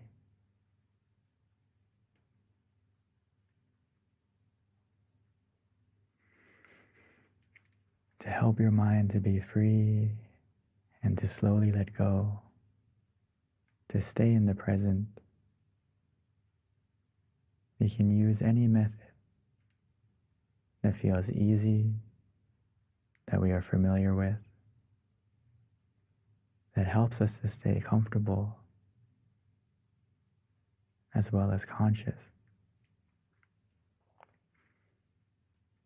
But the key is to use the method that helps you to be relaxed,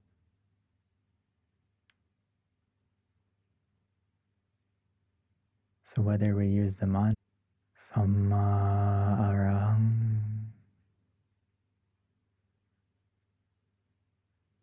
Samma Arahang, Samma meaning purity,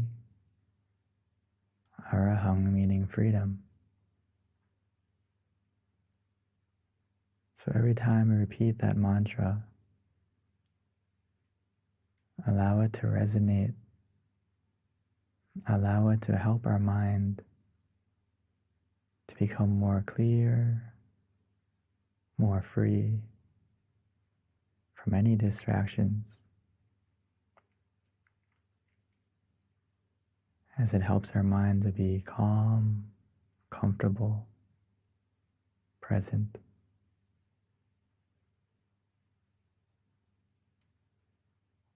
Or some of us may enjoy to visualize, especially tonight. We can imagine the full moon, however small, however big. We can imagine the moon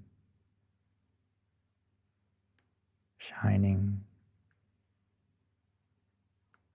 even though it's not clear, as long as it helps you to be calm and comfortable. It's not about the clarity of the image that we imagine. It's about the feeling. You can imagine it anywhere, any way, as long as it feels easy, feels relaxing.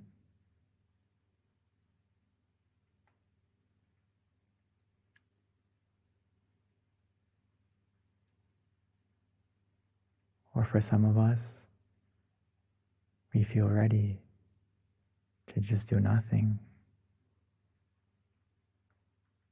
just to relax, allowing that relaxation to take us inside, as if the relaxation and comfort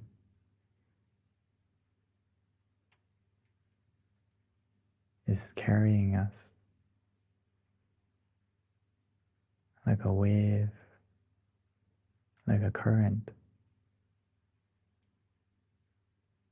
pulling us softly and gently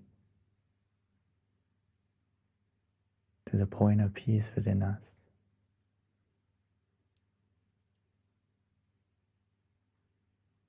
Within us, we all have a point of peace, a place of peace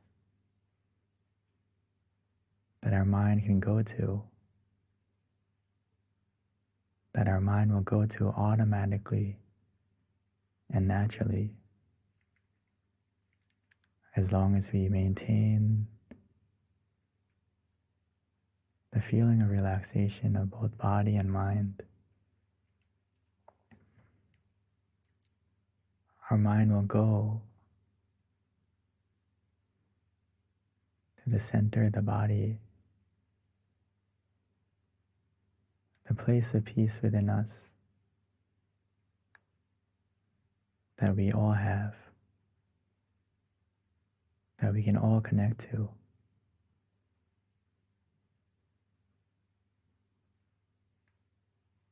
It's located within us. at the center of our abdomen, 2 finger widths above the navel.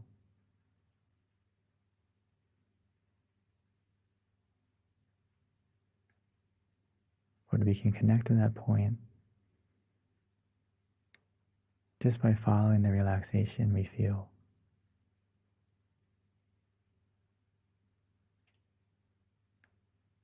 The relaxation of both body and mind will be our guide.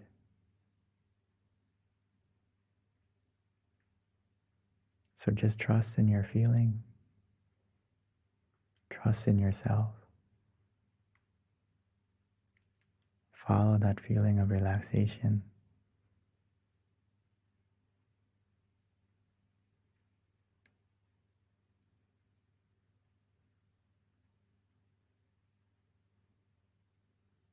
As long as we stay in balance, where we feel calm and content, comfortable and relaxed, our mind is becoming clearer. Our mind is becoming brighter. As bit by bit, gradually and naturally, our mind will heal itself.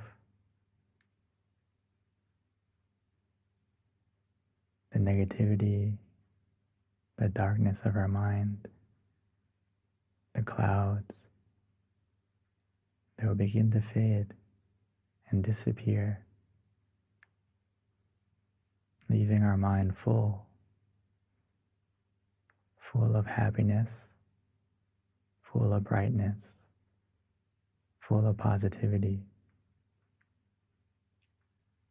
as you'll be able to find our own full moon shining within us. It's always been there, waiting for you to look within, calmly, comfortably, relaxingly.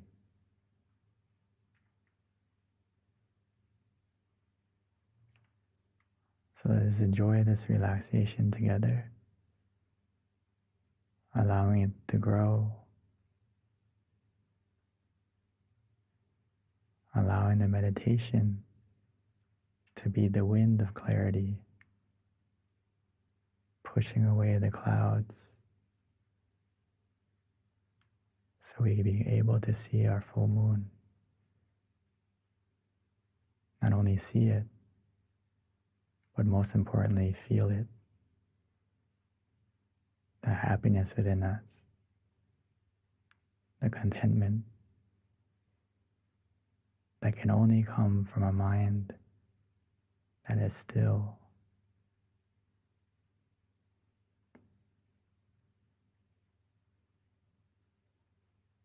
So let's enjoy the meditation together in silence.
Now that we have taken the time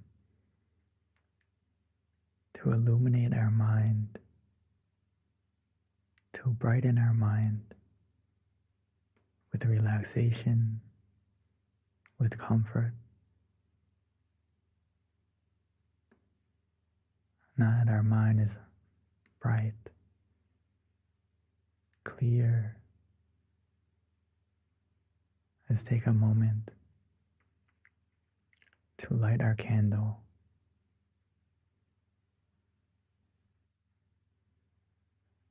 Now that we have found our light within, with the positivity that we feel.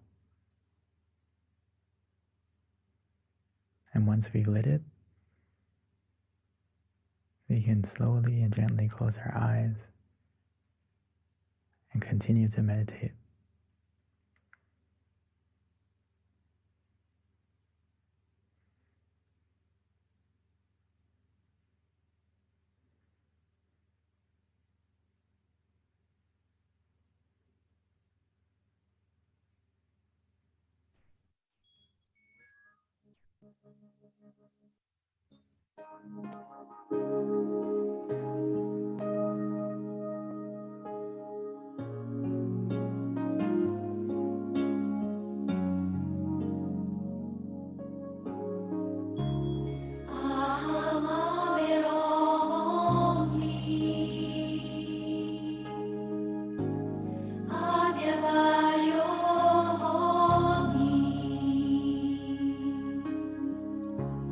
Arigato.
Now that our mind is more bright,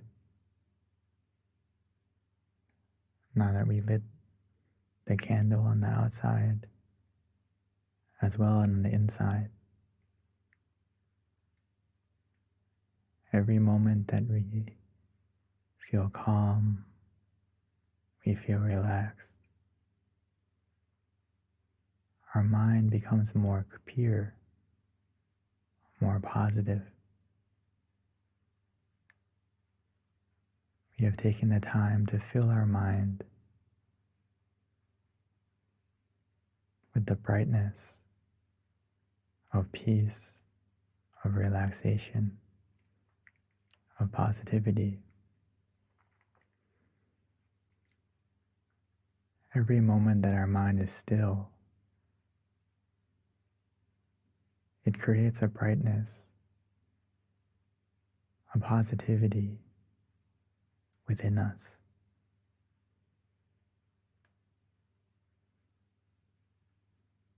Because every time our mind is still, it becomes more pure. It stops the greed, it stops the anger, it stops the delusion. So now that we have taken the time to fill our mind with positivity,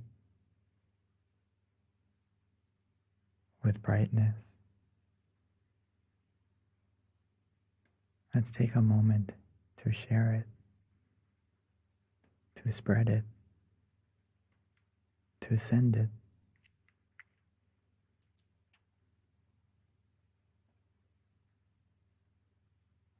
We can imagine our mind is shining like the candle we lit. And we can spread our positivity, our love and kindness, our good intentions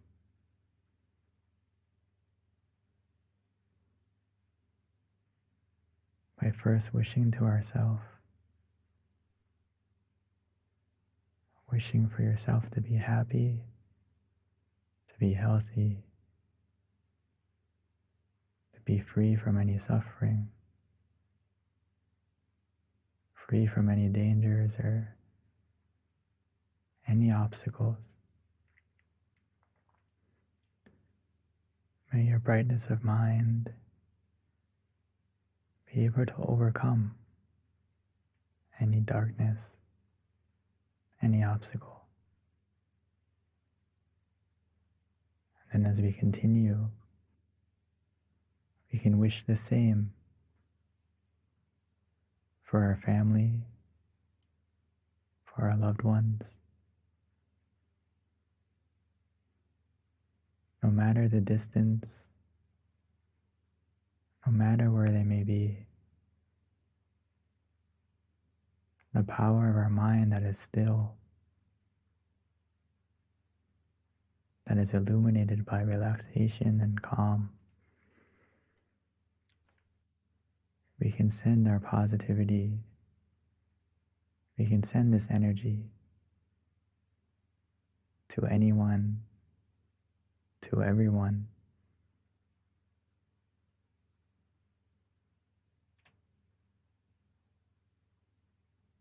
So take a moment to wish,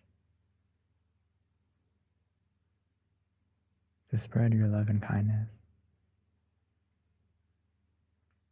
Like the full moon shines its brightness to everything, to everyone.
Sape Buddha Palapata Pache Ganang Chayang Palang Arahanta Nate Shirakang Pantami Sabaso Sapaputta Nupavena Sapathamma Nupavena Sapasangha Nupavena Satasoti Bhavantu Te. By the power, the positivity generated within us from our meditation and from all the good things we have done that we can remember, that we can recall, or that we can't recall. May all that positivity bless our life to be more bright, to be more positive in every way.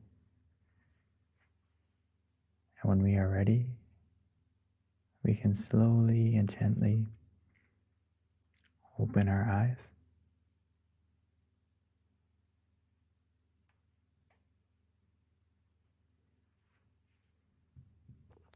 Thank you, Longpi, for an amazing meditation session yet again. I always like a lot of your analogies in terms of just the brightness within and the full moon bringing it inside. That's very just helps me envision that. So thank you, Venerable. So before we transition to Q&A, a couple of announcements. Our next full moon meditation is going to be on July 13th, which is a Wednesday of next month. So please mark that on your calendar. Again, the next full moon meditation is going to be on the 13th of next month. Please invite your friends and family to join us. Please definitely check it out online, tamagayameditation.org. This is where you can find out about our other centers, various online meditation classes that we offer, which is in person. We've got a couple of centers. Actually, all of our centers are open at this time. So definitely visit your local center. You can just look at the locations to find out the center nearest you. Azusa has a couple of events going on as well. So check out their website, peacepointmeditation.com. Chicago has online courses, and so does Georgia. We have classes every Wednesdays from 7 to 8:30 and Sundays at 12:15. One other thing, MindGem, if you haven't downloaded it yet, please do so. We are available on iOS and Android. This is a great way to stay in touch with us and get notifications on our upcoming Zoom sessions, on our upcoming full moon sessions. We also have Zoom sessions as well on the calendar that you can check out on our website. In addition, it's really nice to have the app because you do have a selection of some of our amazing teachers. We have over 100 audio tracks as well that you can listen to in terms of guided meditation at the convenience of your home. So please download it if you haven't already, MindGem on iOS and Android. And then one other thing, we have something that we're doing that's going to get us exposure. We're trying to get into the Guinness Book of World Records with the most amount of people meditating online. So if you can, please upload a picture and send it to meditationphoto.com. And that's the flyer right there. All right. So with that, I think I have given all of our announcements that we have. We are now ready to transition over to Q&A with Monk Daniel. So, Venerable, we are ready for you. So this is where we invite everyone to join us and ask questions. The more questions you have, the more engaging it is, the more you're going to learn. So this is actually one of my favorite part of our online meditation sessions because I learn a lot and it's just very inspiring hearing some of the answers that the Venerable gives us. So with that, if you have any questions, you can either raise your hand and we'll spotlight you, or you can ask it through the chat and I will read it out loud to the Venerable and then he will answer it accordingly. So at this time, the floor is open. And sometimes I have to start it out, so I always do have a question in mind if I need it. Yeah, please. Okay, here's a good one. Okay, yeah. How can I apply mindfulness to romantic relationships? And that was from John Upshaw. Okay, thank you, John. Very good question. How can I be mindful or apply mindfulness to my relationship, right? Romantic one.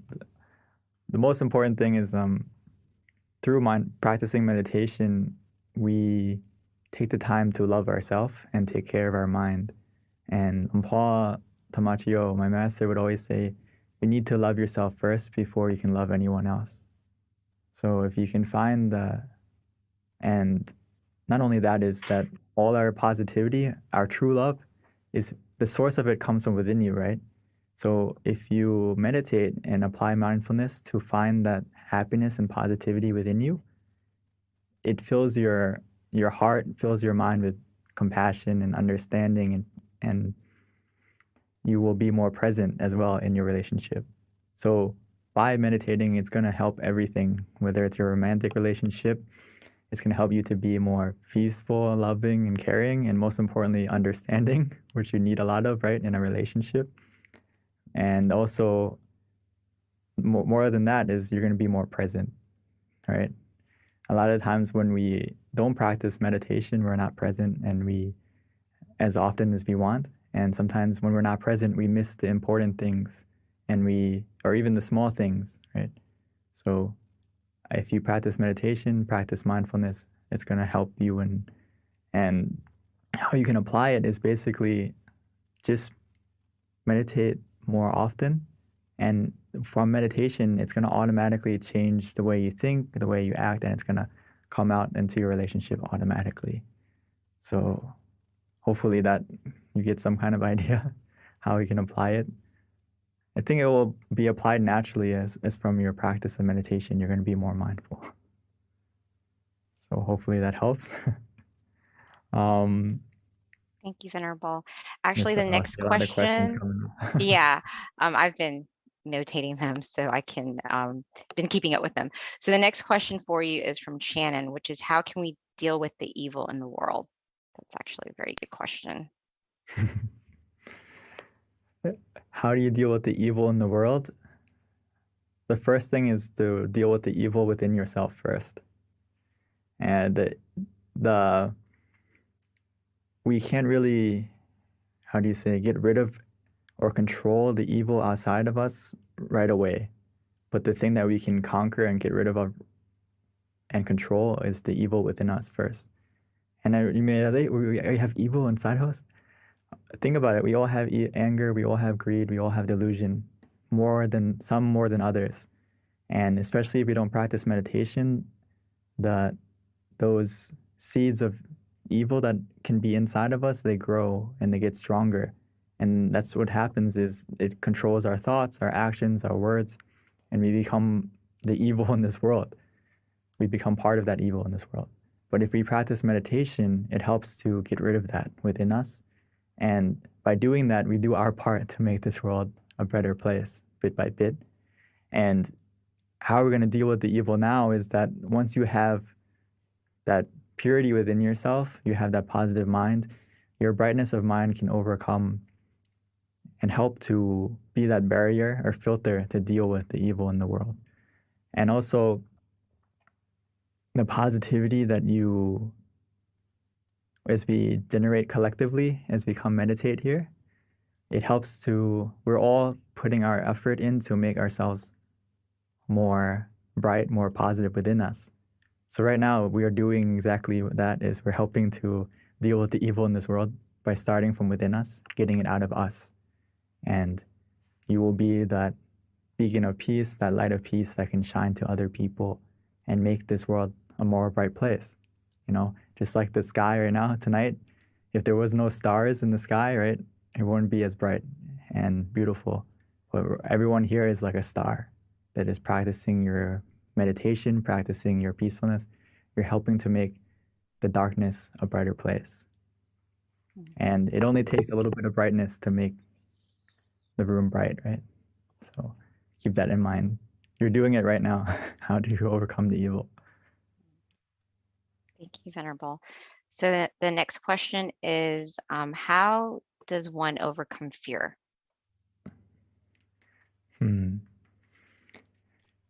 Fear, my my Paul and also some of my teaching monks, they would always say that if your mind is in the right place, there's nothing to fear. If you can bring your mind back to the center of the body and keep your mind there, you're not going to have any fear. So I think the first step is to conquer your mind and bring your mind back to that point of peace within you. And you're not going to be scared of anything because you have that peace of mind within you. It's kind of like you are the eye of the storm, right? You're the calm in the middle of the chaos, and you can connect to that. And if you continue to meditate, you can be able to harness that calm, and you can harness that peacefulness, because I like the quote I saw before that inner peace isn't about having everything to be, peaceful and calm, but it is being able to remain peaceful and calm in any situation. So we can attain that from meditation, and you're not going to be scared of anything anymore, because the scariest thing, you know what the scariest thing is? Your mind is your mind that's influenced by greed, anger, and delusion. That's more scary than anything in this world, because it will make you do things that you will regret. So if you can come back and take over your mind, control your mind, and be in control, you have nothing to fear anymore. Thank you, Lumpy. So the next question is by Ashtari, and the question is, how can meditation help us to take better care of the earth and all beings? It's actually so important, actually. It's weird, like, how can me meditating help to change the world? But if we don't deal with the root of, as you can think about it this way, it's hard for people to really consider the world and want to make the world a better place if their mind isn't clean and bright, if their mind isn't free from that greed, anger, and delusion. It's very hard to want to fix the world if people don't want to even fix themselves. So if, for example, if people in power or people who have the ability to, make policies, make change, we have to help each other to change ourselves first from within, so that they can get rid of the greed, anger, and delusion, and they can make the right decisions to make the world a better place, as also to make the world and the environment a better place, right? So first, similar to the other answers, is start from yourself and encourage others to meditate too, because that will directly and indirectly help to make this world a better place in every way, whether it's the environment and not just like the physical environment, but also the atmosphere would be better from everyone meditating together. Mm-hmm. Thank you, Venerable. And then here's a question from Sumana. And Sumana had a very calm session today, but hasn't felt like this Sumana actually has gotten happiness yet. And the question is, what should I do? So I had so much calm with this session, but I haven't gotten happiness yet. What should I do? Oh, it's okay. As long as you feel neutral, that's already successful meditation. So if you feel calm, that's a little bit more better than neutral. It's also good. Whether you feel neutral, you feel calm, the happiness in meditation, it's a subtle happiness. It starts from a subtle happiness. It's not like a overwhelming, like blissful happiness right away where you're just shining and beaming with happiness. It slowly gets to that point. As long as the key thing is to be content with that calm that you feel. And sometimes what happens to a lot of us,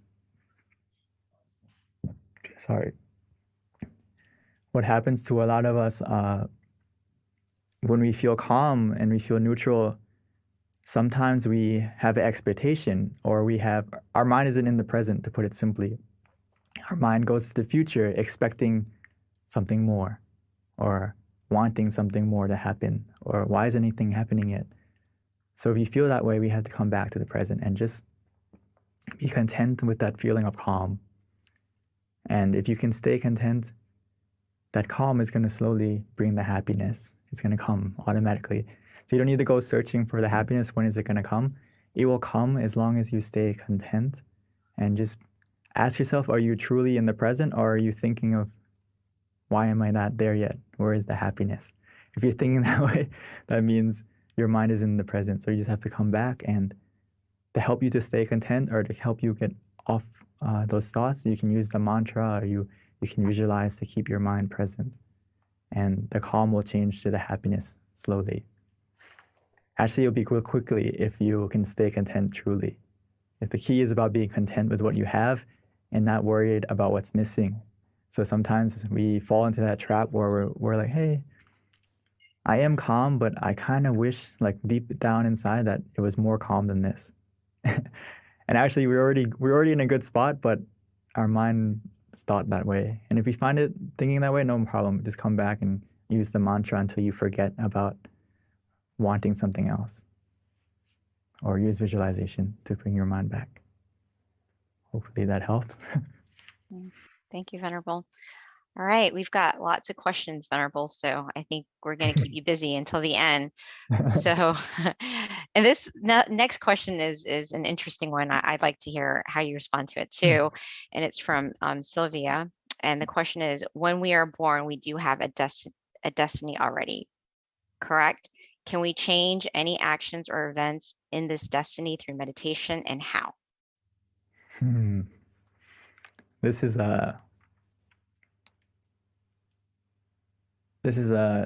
very different angles to this question, but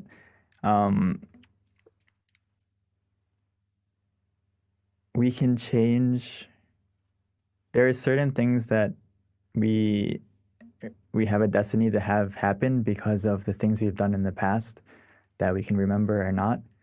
And in the sense of Buddhism, if you talk about past lives, that has impact on our life now. But if you just think about this life,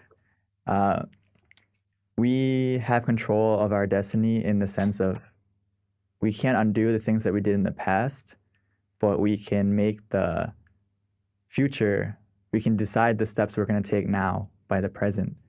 So if you meditate, it's going to help you to make the right steps in the right direction because you become present.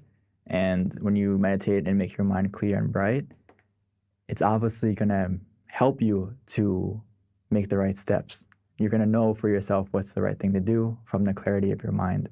But a lot of times when we don't meditate, we don't have that clarity. We don't have the wisdom within us to do the right thing. Because a lot of times we are clouded or we are cluttered or we're distracted by our mind is scattered. Our mind isn't still. So if you want your destiny to get better, we can change it by what we do now. And the first thing to do is to make sure that your mind is clear and bright. So that can help you to make the decision now, to make yourself better or to do the right decision now. And that's why Paul would always say, if you make your mind clear and bright from what you do now. And yeah, hopefully, I think that's basically the main sense of it. I don't want to go into much super detail, but I think you can control your destiny. And I know you can control your destiny and change it from what you do now, from your purity of mind. Thank you, LP. That's always, I can see how that can be a complicated answer, but I really like your input on that. Okay, we've got plenty of questions. So are you ready for the next one, Venerable? Yeah. Okay. All right. So the next question is, we've got a person who's planning on becoming a monk. So the question is, I'm planning to become a monk. Do monks have evil in them too? When you are a monk and hopefully you have no evil in you, then how do you deal with the evil in the world? Can meditation stop this evil? I think I kind of talked about it a second ago, is that do we have evil inside of us? I would say everyone has evil inside of us. And it's a thing that's kind of like it's buried in our mind. It's imprinted in our mind, and that's why we have to cultivate our mind and look after our mind by meditation, so we can get rid of that evil and eliminate it from your mind, which can only be done through meditation. So I like the quote from Lompa Tata. He said that being a monk or being this robe doesn't make you holy. Your actions make you holy. So, and also Lompa would say that only through meditation can you purify your mind. And it's a good thing, and I rejoice in your decision to become a monk, even for a short time or a long time or however long you are, because you have more time to meditate. You have more time to cultivate your mind, to get rid of the evil in your mind and eliminate it, which it's a ongoing battle that you have to deal with. Just like everyone in this world, we have to maintain our mind and look after our mind as deeply as we can. And as we meditate more deeply, it's gonna bit by bit uproot that evil from within you until it's gone. But as long as we haven't reached the full state of, enlightenment, as we say in Buddhism, it's always there. But we can always keep it at bay by meditating. And eventually it will go away and it won't be in control of you anymore. So, yes, by meditating, you fight the evil within yourself and also help to fight the evil in this world. And there's no way you can fight the evil in this world if you haven't conquered it within yourself first. So I think you're making the right steps to become a monk so you can help in this battle, not only for yourself, but also for everyone in the world. And you can, once you get it, you can share the knowledge to meditate. So that what we're doing right now, everyone here is helping to fight that evil. Yeah. Venerable, that is like so powerful when, you put it that way in terms of we have to conquer ourselves first in terms of the evil. And then, that's how we can help the world. And that's why it's like, it just makes, when I've had my teachers in the past mention that we are born to meditate, and it's a little extreme, but, when you start meditating more and more, you understand why that's the case and how powerful meditation can be, and how if we really want to help the world, truly, it's through like peace of mind, because that's where all the problems is within human mind. And that's why, we've been doing this every month, because we're trying to like get that and spread that inner brightness to everyone. So, this is only a natural plug on July 14th to definitely try to invite friends and family to learn about meditation or be more committed, because, if we really care about the world and humanity, this is how we do it. I think it connects to Kunyai, our great master Anand. She would say that you have to look at yourself, whether you have enough positive energy, or in Thai we say bun, right? We have enough positive energy within us to help someone else. And a lot of times it's about helping yourself first so you can help others. And it's something that is a good thing, like to have the idea you want to help everyone, but if you haven't helped yourself first, you haven't conquered the greed and delusion in your mind first, it's very hard to go helping someone else. It's like if someone is drowning and you can't swim, or you didn't jump in to help them, now it's two people drowning. Or in that case, if you see someone drowning and you can't swim, you need to find someone that can swim to help them, or find something to throw in the water to help them that, stay afloat or something like that. So you have to know yourself and be ready to help someone first. So that's why for the person who wants to be a monk, that's great that you want to train yourself and cultivate yourself first before you can help others. So thank you, Venerable. So we do have a couple more questions. Let's get to it. The next question is from Marcelo, and the question is, do you think children get anything from meditation practices, and have you seen any success stories, or do you think that there is a threshold age where meditation is best introduced? I think this is a great question, and I wish I could pull up a picture. I didn't prepare it, but Yes, introducing meditation to children is very important because actually children, they meditate very well because their mind is very innocent, their mind is very pure, and it's not as filled with clutter. But in this day of age, it may be a little bit difficult because, there's iPad and there's all this technology that kind of bombards children with more thoughts than they should have as a kid. But in general, meditation will be very beneficial for kids at a young age, even 5, 6, 7. Maybe they can't sit as long as we can, but even those brief moments of where they can still their mind, they meditate very well. Even just for a brief moment, it matters. And the reason why I'm sitting here now is because I was introduced to meditation as a kid. And actually, a lot of people in this room, as well as one of the monks, a lot of the monks here, I've met before as a kid, and I'm here because before they introduced me to meditation, before they were a monk, they were a lay person, and they invited me when I was 7 to come and meditate. And I never thought it would lead me to here, but things happen for a reason.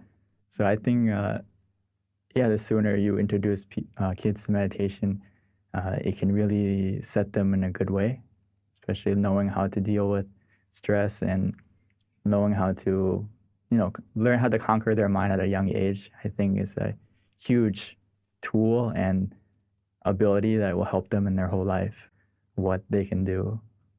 Mhm.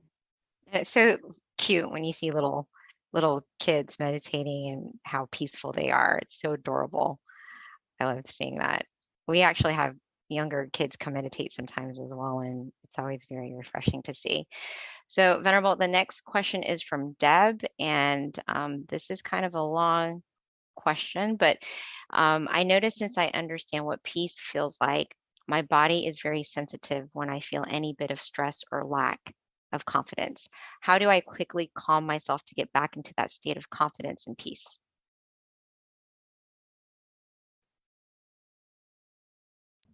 I think it's just, it's usually a side effect of when we start practicing meditation more and more that now that we're more present, we're kind of more aware of how we feel, more in tune with how we feel than before. So sometimes it can be like that where you're more aware that, okay, now I feel uncomfortable, now I feel stressed out, but you can use it as a benefit that, okay, now that you feel that way, you need to kind of, that you need to reconnect and recharge to where you feel comfortable again. So throughout the day or throughout the activity, if you start to feel stress, you start to feel that lack of confidence, you're just more aware of it than before. Before you just let it happen, and now you're aware that it's happening. So now you can put the effort in to make it change by connecting to the center again, or just taking a deep breath and using the mantra again to calm yourself down, to recenter yourself. So it's a good thing that you're more aware of how you're feeling, and now just apply the meditation into it. When you feel that way, you feel off balance. Just like in meditation, when we say that you don't feel comfortable, you don't feel relaxed anymore, we tell you to open your eyes or to readjust. In your life, we can do it the opposite. If you feel uncomfortable, you feel lack of confidence, you feel stressed, you can reset by coming back to the present, taking a deep breath, or closing your eyes if you can, and just try to meditate for a brief moment, just to center yourself. And you'll find that confidence and that stress the confidence coming back and the stress going away. Mm-hmm. Thank you, Venerable. So, Venerable, it is 10:30, and we do have a couple of questions left. So, I think what we can do is just save them for next time, other than maybe we can take one more. And if we don't get to your question today, I promise we will ask that question next full moon meditation. Especially, there's a really good question from Margaret that I think would be really nice to have answered as well. But the one that came before, this is one that they were looking forward to hearing your answer on this. So the question is, may I please ask, how do we deal with anger? I think it kind of connects to the other question about, when you realize that you're stressed or your lack of confidence. As you meditate more, you're more aware of when you feel angry. So a lot of the people who meditate, they feel that they become more calm, and also it's because you can feel the anger rising. Now that you're more in tune with your emotions, you can feel the anger rising, so you're more aware to stop it. You're more aware, okay, I feel it coming. Wait, let me take a deep breath and let it go. So if you practice meditation, and it's going to help to reduce the anger automatically and help you to let go easier. So I think it goes hand in hand with practicing meditation, that it will automatically, you'll be able to realize yourself that you're angry. And then now that you're angry, we need to kind of change the focus, because your mind can only focus on one thing at a time. And if you focus on the thing that's making you angry, it's only going to get more angry. You're only going to get more angry.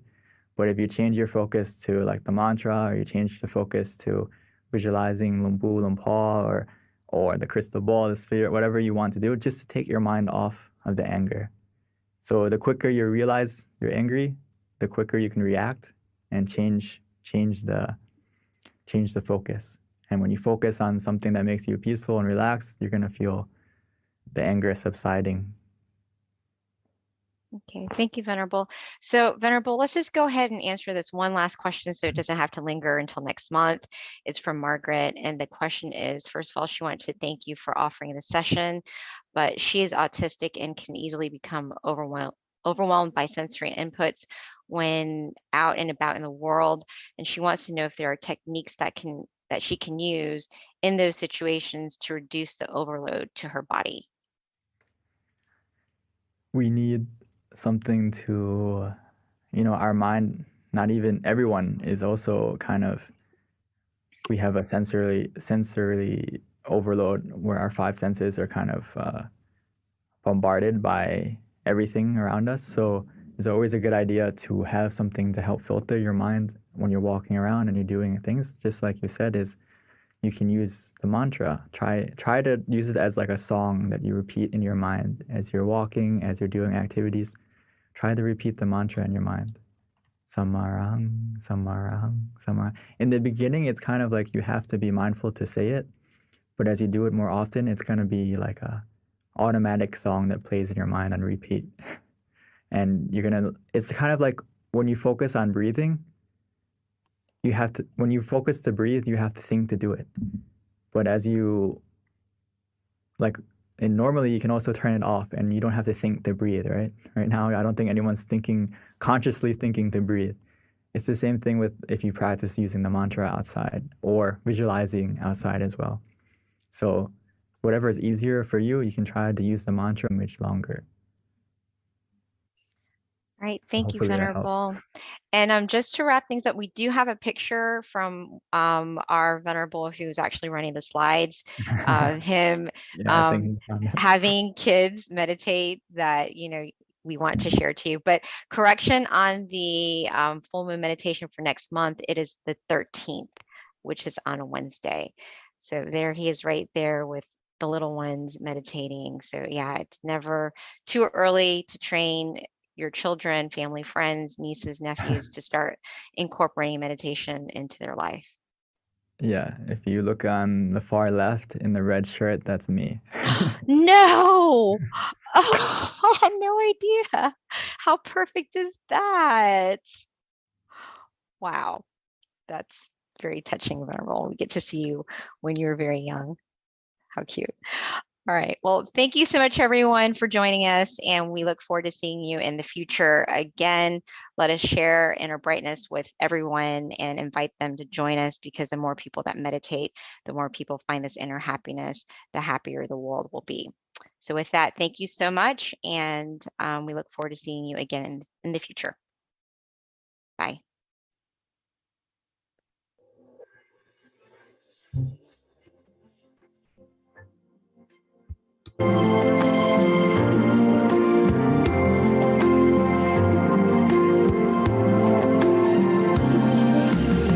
Let's come together tomorrow and do whatever to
us to the arrow of light. From the old era to this new era, the world will be like heaven on earth. No classes in society. Everyone will be really happy. Let's leave the same. Every language become as one with smiles of love. We'll be kind, the world will change. The world will change. Let's come together to change the world.